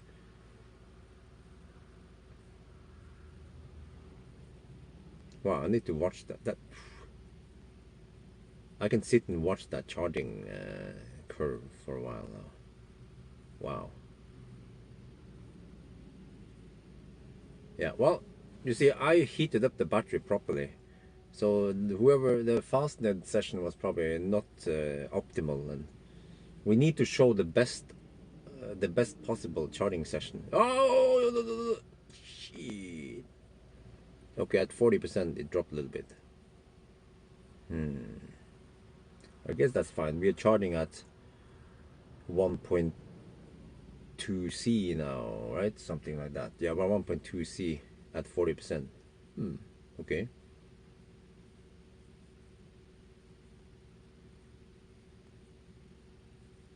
I don't remember how it was with the ID4. This is going to be a freaking awesome head-to-head now. We have to compare the iX4 versus ID4. Yeah, no, the iX3 versus ID4 battery. Ha! Damn. Because I think the ID4 had a more flat curve, but yeah, I don't remember exactly how it was.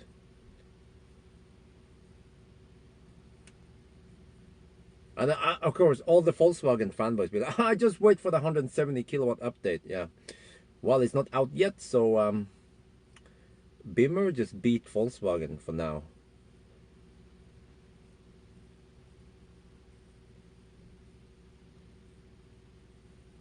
Yeah, 12-minute pit stop and then a hammer it. How about that? No, I think 105 kilowatt is still so good that you should ride on it until it drops to the next one. Oh, really? You see, they didn't heat it up. You see, so for me, I took that extra time to go to Høresat and back again and yo-yo it because you guys were about to accept the previous charging session. I was like, I've seen it higher, so then we should go for the best speed.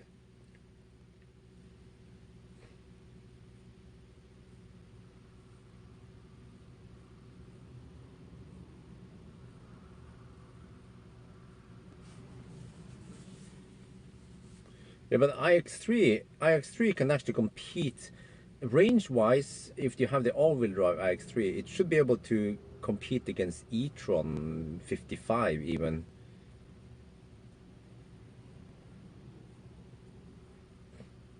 Huh? 130 kilowatt. Oh shit. Oh what? Wait, so the previous version was even better. Man, this is so hard because in the daytime it's warmer and you usually get higher speeds, but then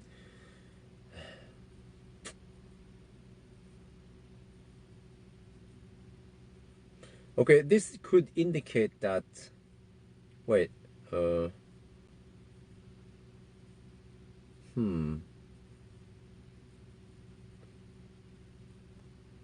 what?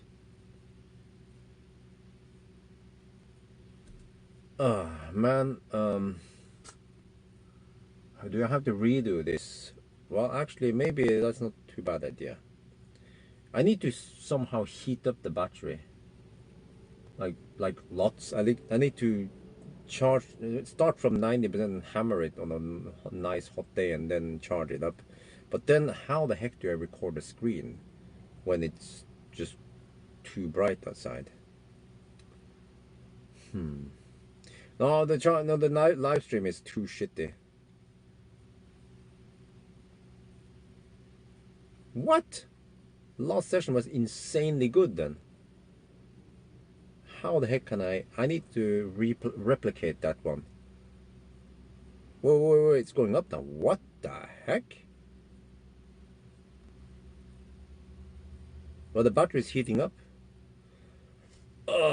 But man, I can't discharge. Do you know how long it takes to discharge from 49% to... it takes over an hour. And at night, the problem is that it's too cold at night. So at the end of 1,000 kilometer challenge, it will be dawn. Well, actually, if I finish around 4 in the morning, that could work.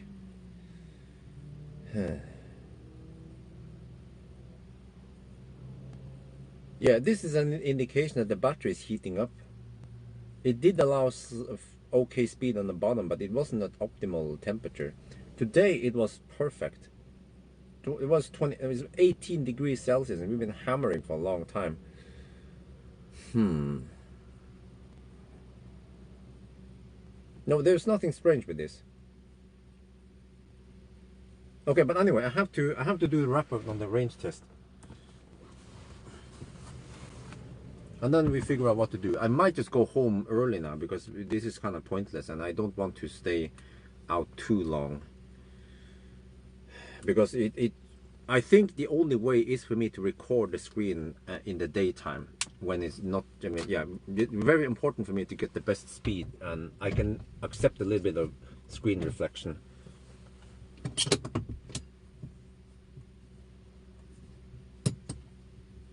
But I have to go home now. It's too late, but at least I have a little bit of more time.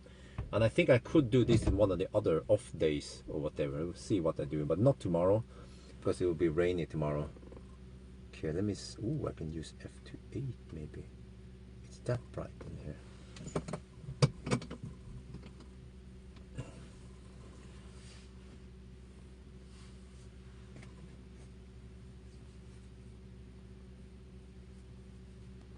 A noise, there will be a noise test coming up soon, so you can check out that one. Okay, sorry guys, I have to record a video now. Let me see.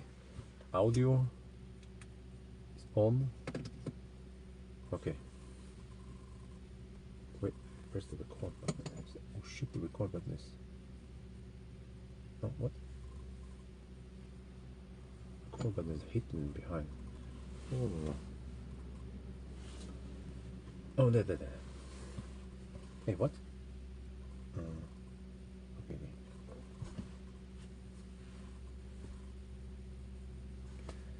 Right, we are now back at the starting point, charging up the car.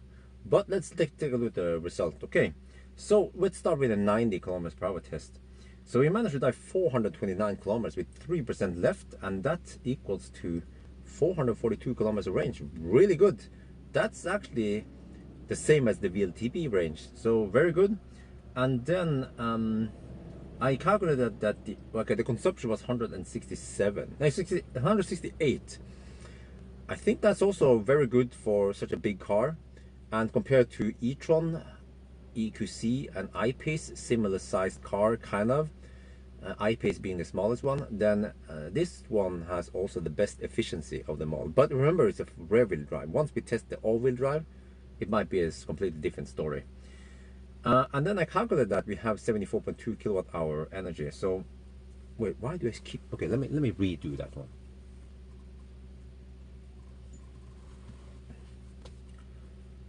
All right, we're back now at the starting point, juicing up, and yeah. So you can see the screenshots here. The first one here is a 90 kilometers per hour test. And I also checked that we arrived with 3%. You have to check it on the Ionity screen. And also for the 120 test, we also arrived with 3% there. It's just a coincidence, really. But actually at the 120 test, we had the turtle mode once we arrived. But okay, anyway, so you see the table now that we have on the 90 test, we have 442 kilometers. That's good, man. That is neck on neck with ID4. This car will be kind of competing against ID4, and also, but the ID4 is slightly cheaper, but I think this will compete against e-tron Q4. Yeah, it's called Q4 e-tron, which will have similar quality on the interior and similar price also, kind of. Yeah, actually the Q4, yeah. So I think people who consider this car, the iX3, they will also consider ID4 or the MEB platform cars equivalent like ENIAC, but they will also consider it against e-tron. So range wise, it's, you know, this is kind of crazy because it's a rear-wheel drive, so it will actually beat the e-tron 55, and it will of course beat the e-tron 50. But really good. My impression is that this rear-wheel drive is very efficient compared to the other similar sized car. So I just wonder, once we try the all-wheel drive, if I get to try one, how thirsty will it be? Because could be that, oh no, okay, there we go. Could be that the all-wheel drive versions are significantly thirstier. So, and also, yeah, you guys saw that I also double checked that the capacity is around 74 kilowatt hour, which also corresponds with the spec. Why I was getting 74.7 on the first run probably has something to do with that. On the first run, it was done in the daytime, and it was nice and hot outside. I think it was 19 degrees, 18 degrees at the highest point. And then because we were driving fast, then we actually get more energy out of the battery. Whereas the second run, it was getting a little bit cold towards the end and in the evening. So that's why. But what I also wanted to check is that when doing the high-speed run and the consumption is higher, there seems to be almost no loss or very little loss in heat. That means that this battery seems to have very low internal resistance, which is good. Some other cars I test, like a Honda E had 5 or 6% loss, which is not very good. But yeah, so very, very impressive so far of this car. So I'm not sure what else to say. So there you go. I think that's going to be it for now. Hope you guys enjoyed this video. As always, thank you for watching and talk to you later.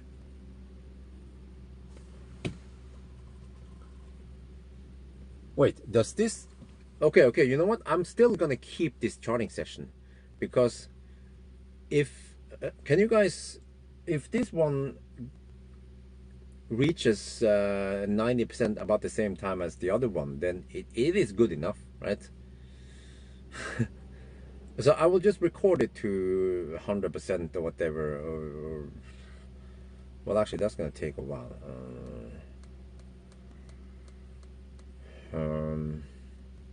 Man, I don't feel like staying here another half an hour, but I might record it to 90% only. But can you guys check against the previous session? Okay, I have to do this in time, then I can talk to you guys.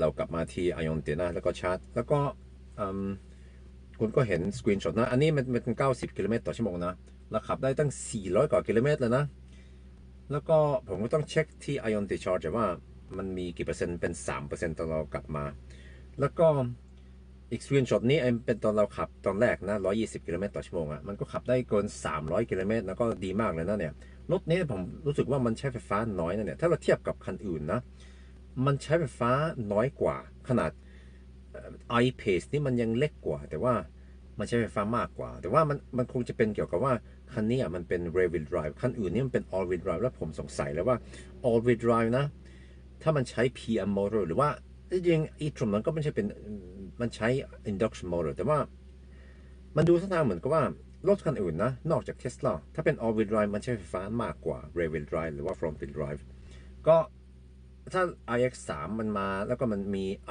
all wheel drive มันก็อาจจะใช้ไฟฟ้ามากกว่านี้นะแต่อันนี้นะมันก็ดีนะเนี่ยมันแปลว่าถ้าเทียบกับ e-tron หรือว่า iPace หรือว่า EQC อ่ะมันขับได้พอๆกันเลยอ่ะแต่ว่าผมรู้สึกว่ามันใช้ไฟฟ้าน้อยกว่านั่นนะแล้วก็ผมก็เช็คด้วยว่าแบตเตอรี่มันมีเท่าไหร่ตาม specification มันเป็น74 กิโลวัตต์hour แล้วตอนเราขับ120 กิโลเมตรต่อชั่วโมงเราได้ตั้ง 74.7 นะมันมากกว่า90 กิโลเมตรต่อชั่วโมงอ่ะมันคงจะเป็นเกี่ยวกับว่าตอนเราเทส120 กิโลเมตรต่อชั่วโมงเป็นกลางวันแล้วมันอุณหภูมิข้างนอกเป็นตั้ง18 องศาเลยนะแล้วก็เราขับเร็วด้วยแบตเตอรี่มันอุ่นแล้วถ้าแบตเตอรี่อุ่นเนี่ยมันจะได้กิโลวัตต์เอาหรือว่าพลังงานออกมามากกว่าถ้าแบตเตอรี่มันเย็นหน่อยเพราะตอนเราขับ90 กิโลเมตรต่อชั่วโมงมันขับช้ากว่าเดิมแล้วแบตเตอรี่มันก็ไม่ค่อยอุ่นเพราะว่ามันไม่ใช้พลังเยอะแล้วก็ข้างนอกก็เริ่มหนาวนั่นแหละประมาณว่าเย็นไม่ได้หนาวว่าเย็นก็คงจะเป็นอย่างนี้อ่ะแล้วก็ที่ผมเทสเนี่ยนะ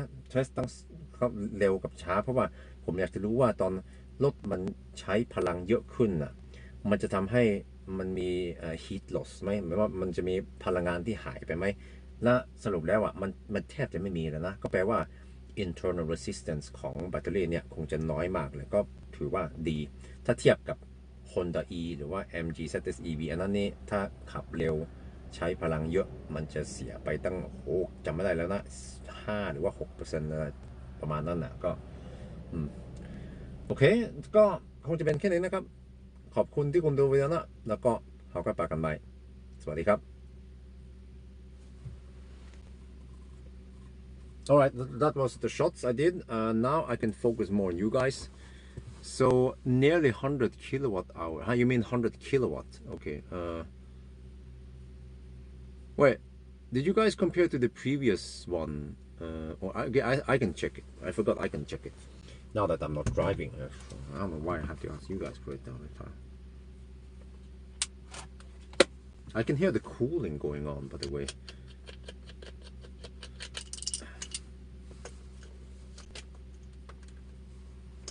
So I might just record this charging session and then I will see whether I will use it or not. It's not the first time that I actually record several charging sessions and then I pick the best one. But yeah, I'm prepared having to do this again, redo the charging session in daytime.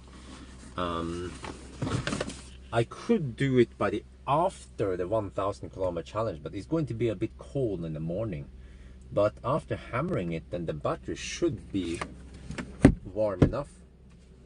Or I could do it on the Friday. Oh, not Friday. So Thursday after 1,000 kilometer challenge. That's my chance again. You didn't say what to check. Well, check this one against the previous one, the charging session we had earlier. Wait, where's the cable going? It's going nowhere. Oh, it's going. Wait. Oh, that's okay. Like, is this session that much slower than the previous one we had in minutes? That's what matters. Let me plug it in here and check. I guess I have to skip back a little bit. When was it? Okay, let me see. I think it's okay. Let me see. At 74%.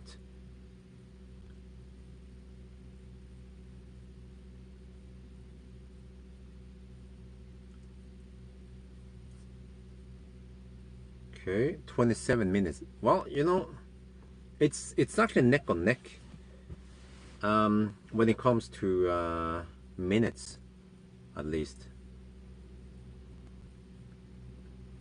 Oh, now it throttles. Oh shit, at 75%. What about the previous session? Whoa, it stayed there until, whoa. Oh, on the previous session we were, okay. Guys, I think we can just ditch this. Previous session, it stayed there until 77%.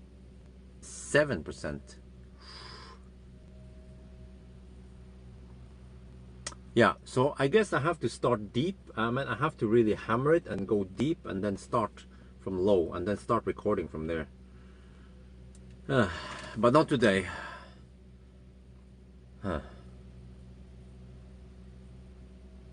This one throttles earlier.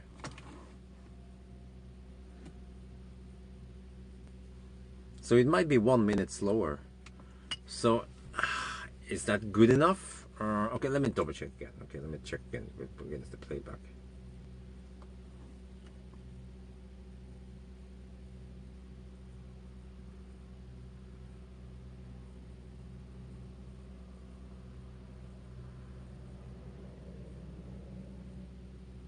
Oh, that's a problem, because by the time we realized that it was going slower, then it was way too late. We were at 50-60%, so that would be way too long to go back again.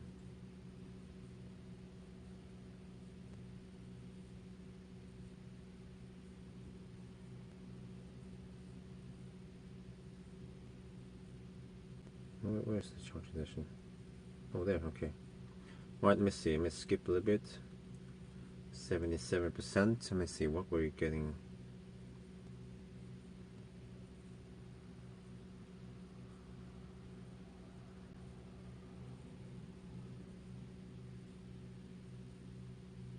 What? I was getting 80 kilowatt at 77%. Oh yeah, that was right before it throttled.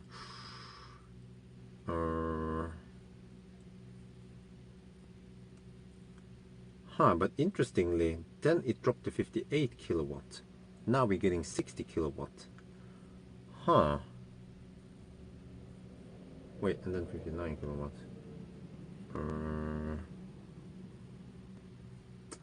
Yeah, time-wise, it's very similar.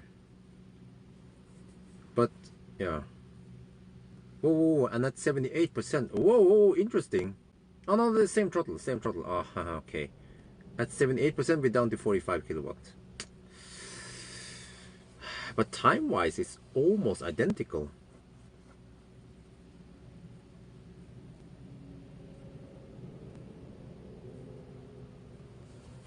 Wait, was it charging like a boss earlier? So why?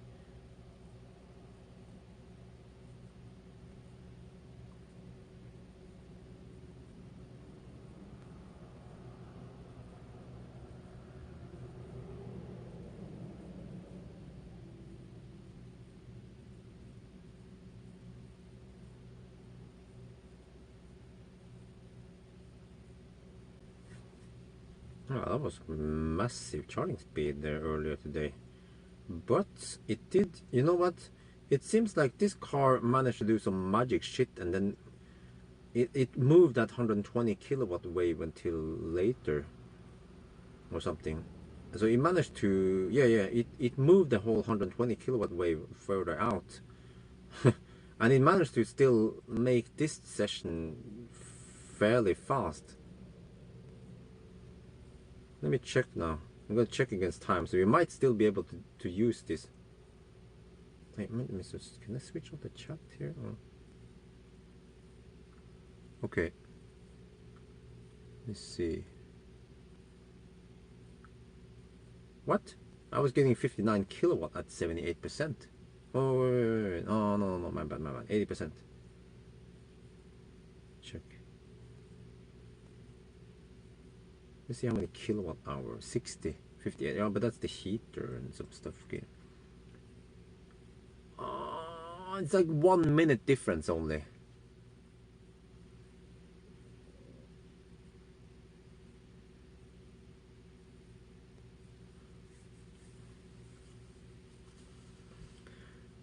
Okay, guys, I might keep this one, which means that I might actually charge it to 100% tonight. It's going to take another half an hour.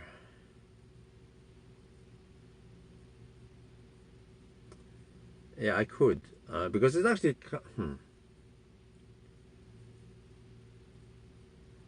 But they seem very similar now, though. You see, and it's just 1 minute difference.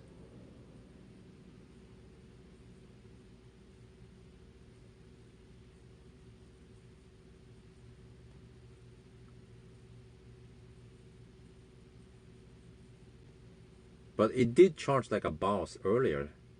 I saw it was insane how fast it charged earlier on this session here.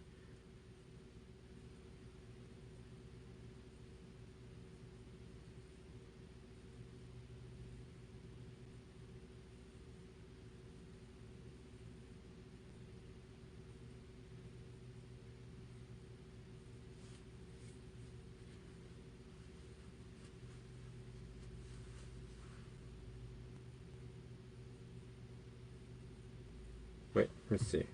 Did the car just go dead now? Do we have any heater? I think I turned off the heater. Okay, good. It expects to finish 19 minutes past midnight. Oh man, in half an hour.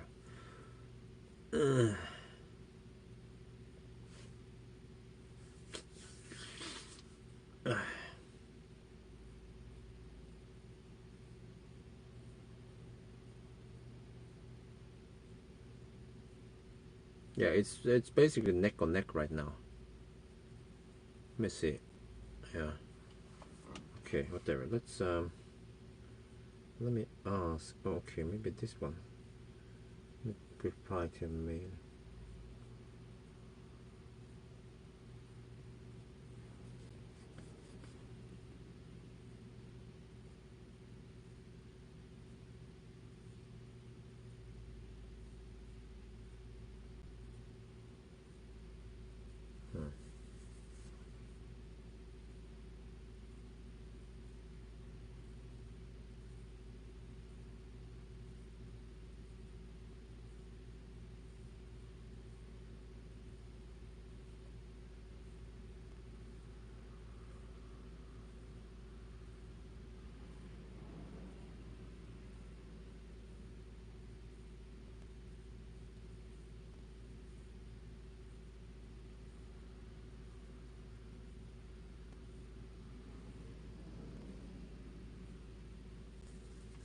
What? I have to make an invoice?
Well, it sounds like cooling started. I stopped.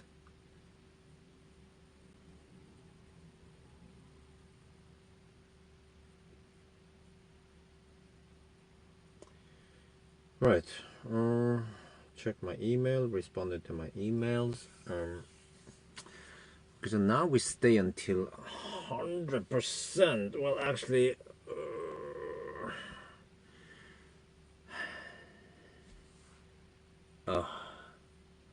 and that's gonna take a while.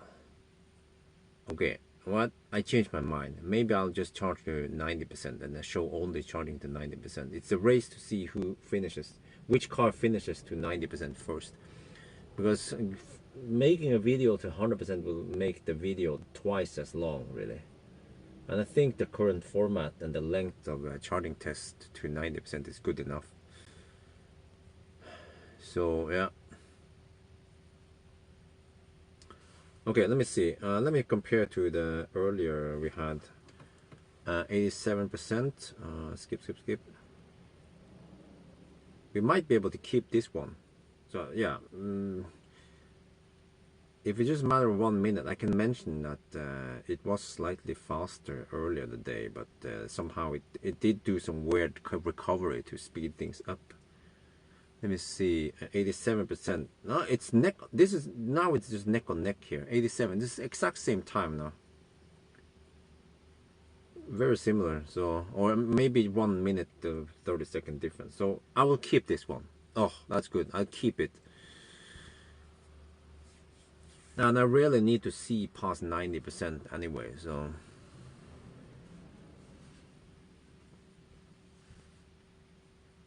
Will be 7 minutes slower than previous. Huh? How do you know for sure?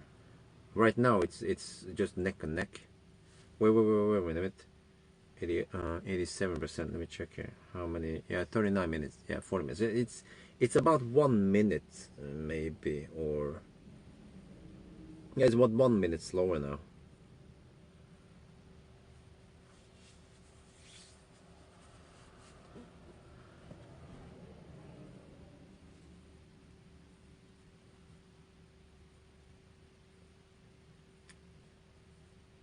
Five minutes difference, really? Huh? How long does it take to charge from 3 to huh?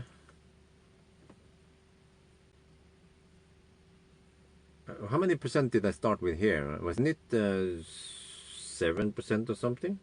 Let me check here. I don't know how you got that number, 5 minutes.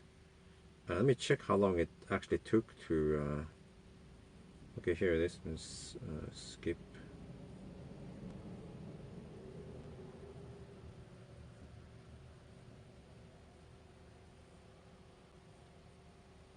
Okay, let me see. From 3% to 5% only took 1 minute. 6%.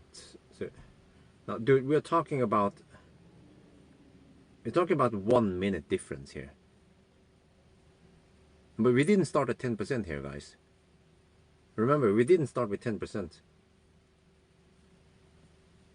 So the difference, it might be okay, 2-3 minutes only. So okay, whatever. I'm gonna keep this one, and then we might shoot another one after the 1,000 kilometer challenge. We'll see.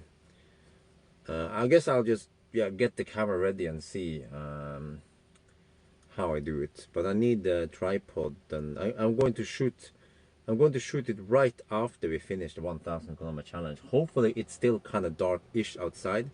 The sun hasn't come up fully yet, so we don't get crazy reflections. That is the plan. Okay, I can fire up the HVAC now, finally. Wait, can we just do it from here?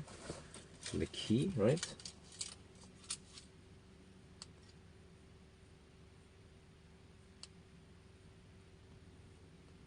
There. Wait, huh? Okay, whatever, it fired up that one. Okay, so yeah, let's pack and go home now. Oh shit, I'm done for today. DON. Oh, heat.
Oh. Okay.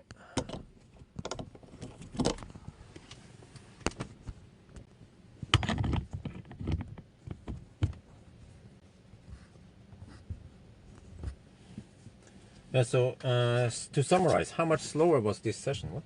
Wait, start the heater. How much slower was this session? And do we have to like really, I tried hard and it was still not good enough, right?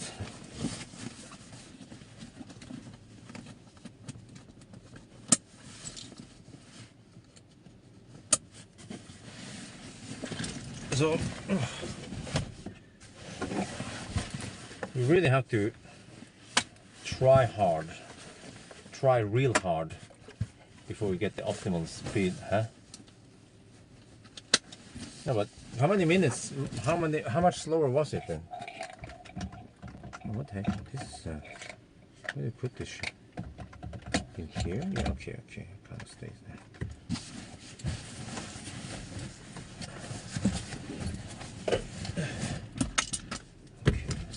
Man, I have stuff to do tomorrow morning. How did you get the whole vehicle? I got it from BMW, Norway. Importer. Okay, done this one. What? No, what? Huh? Dude, was it 1 minute? I think it was more than 1 minute. To me, it sounds like 2-3 minutes, not one. Where did I put the other one here? Oh, it's here. Okay. Right? Is that correct? And when I look at the numbers, it seems to be 2-3 minutes faster, slower today. So, is that enough to? Why does it feel so stingy now? What? Come on, fire up the heater, dude. I'm cold here.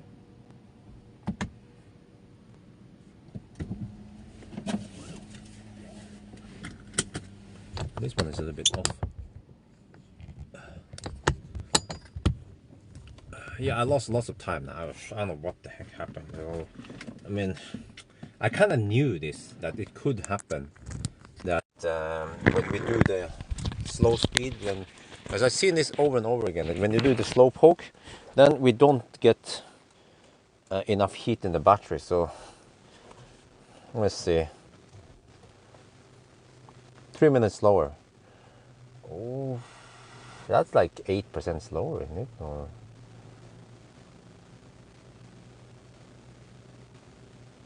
22 minutes. Yeah, well, okay, so that means 1 minute difference, because it takes about 1 minute to go to the deep one and whatever. Because it did some weird. Let me reset something here. Home. Okay. Yeah, right. I want to see how thirsty it is on the way home now. So we have to hurry. It will be about half an hour past midnight once we're home. Yeah, so they managed to go at the same time, because I don't know if you guys saw it, but I guess once, if you compare it side by side, you will see that this session did some weird bump. Suddenly it went to 120 kilowatt, whereas I believe the previous session didn't do that. The previous session must have been at 110 kilowatt or something, and that little boost there made it so that it wouldn't be that slow after all.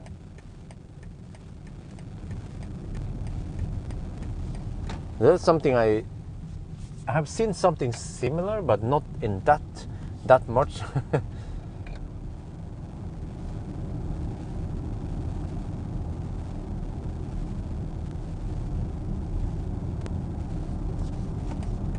Okay, they're going to clean something over here. That guy is wetting the road.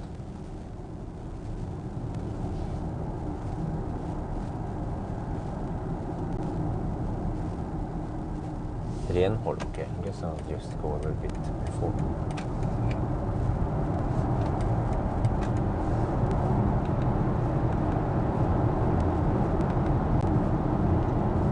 Okay, hammer back home. Let's see how long it takes. Wait, come on.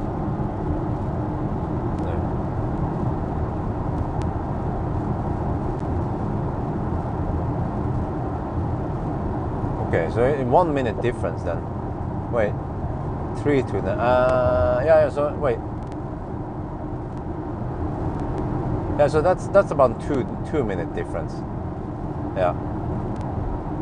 Wait, why is it being so stingy on the heat now? What?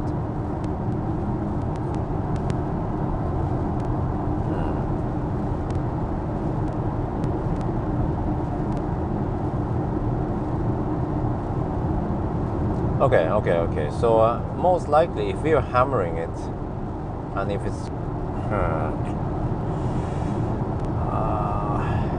you see, I'm not sure really, because if we have been hammering it at night, I mean, at the 1,000 kilometer challenge, it might not be enough, because it will be cold at night when we hammer it. Well, I guess we will see actually. Yeah, we will see once we on every charging session, we will see how fast it's charging.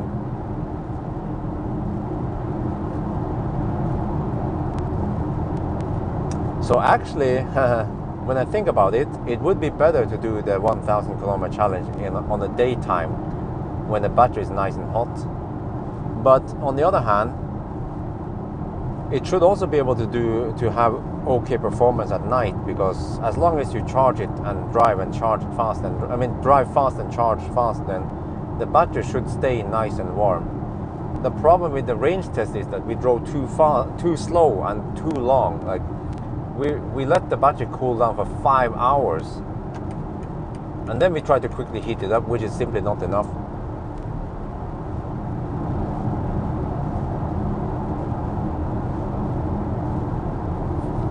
So I'm pretty much in the dark. I have no idea how hot the battery is supposed to be and how hot it was. So just lots of guesswork from me.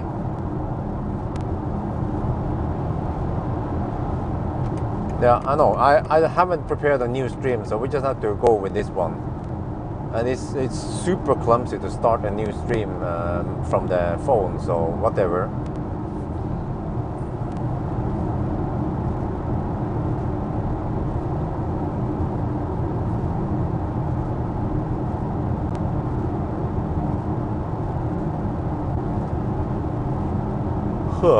But this also means that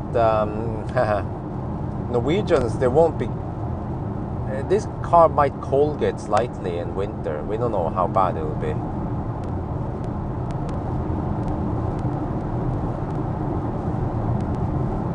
Yes, I will do a Colgate test, but I need to work out how to test it, and that one needs some preparation, because I need to discharge the battery low enough and cool it down enough.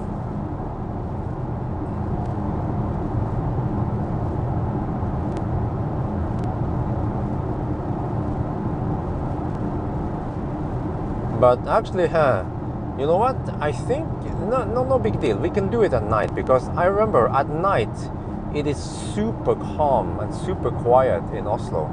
So the slight disadvantage we might have by charging slower, we get that by avoiding lots of traffic and also left lane huggers. So I think all in all, it should be similar to running in the daytime anyway. Yeah, so that's my idea. We do it Thursday night, and then I do the Arctic Circle trip, and I think that would generate lots of views. Arctic Circle, yeah, and you know.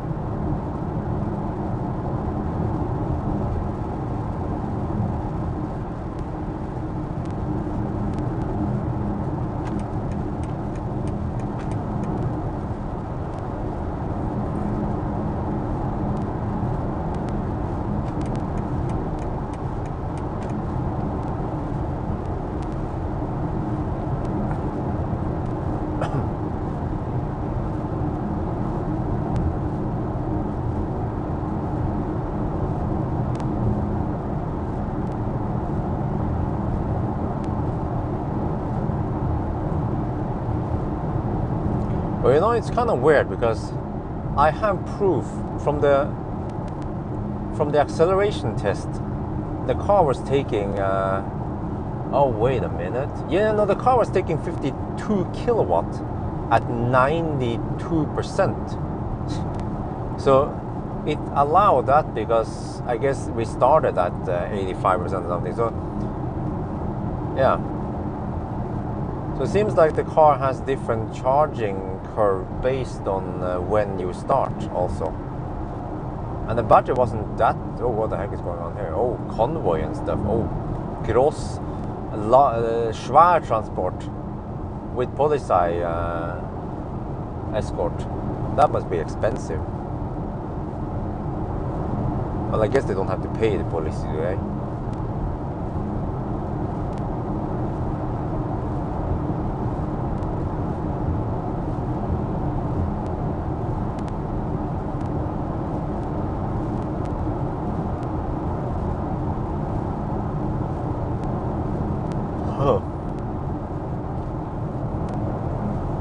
Just have to get back home, shower, go to bed.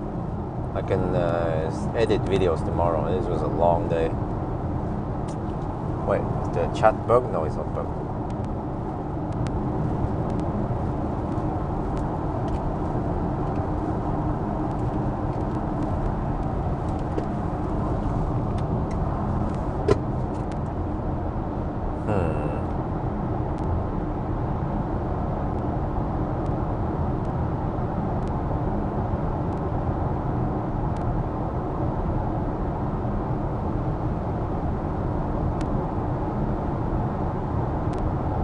Yeah, it was crazy. I have recorded it when I charged at the extra Neskollen before I did the acceleration test, and it was, I couldn't believe my eyes. 52 kilowatt at 90 plus percent, 92 or 93%. It was taking 52 kilowatt. But then eventually at 97%, I think, 97 and 8, it started throttling.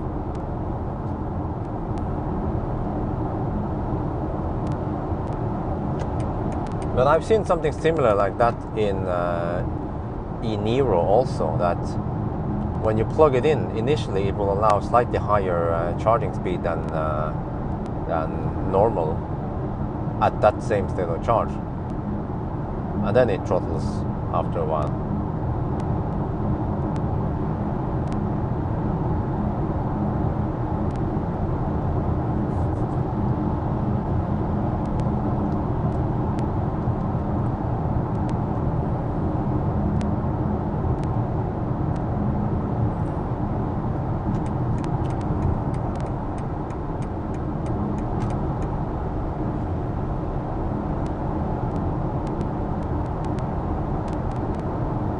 Hidden menu.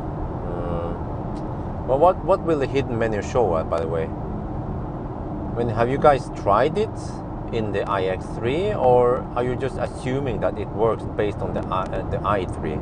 Because it seems like the i3 and the iX3, they don't share the same software here. So again, have you actually tried it in the iX3? Have you seen anyone access the hidden menu? And what do you see in the hidden menu? Do you see battery temperature in the hidden menu? Or can we do something about it? But yeah, because as far as I know, the hidden menu only shows you battery capacity, which is not very useful in this scenario.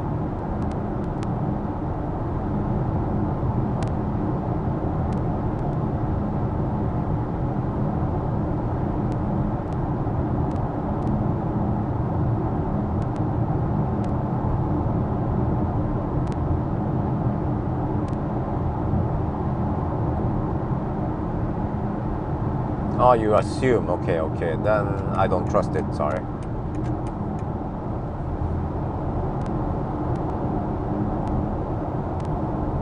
Because you don't know if it works or not, and you don't know what you find in there. So that's double. Yeah. Because I've been there before, and there, as far as I remember, there's nothing about battery temperature in there.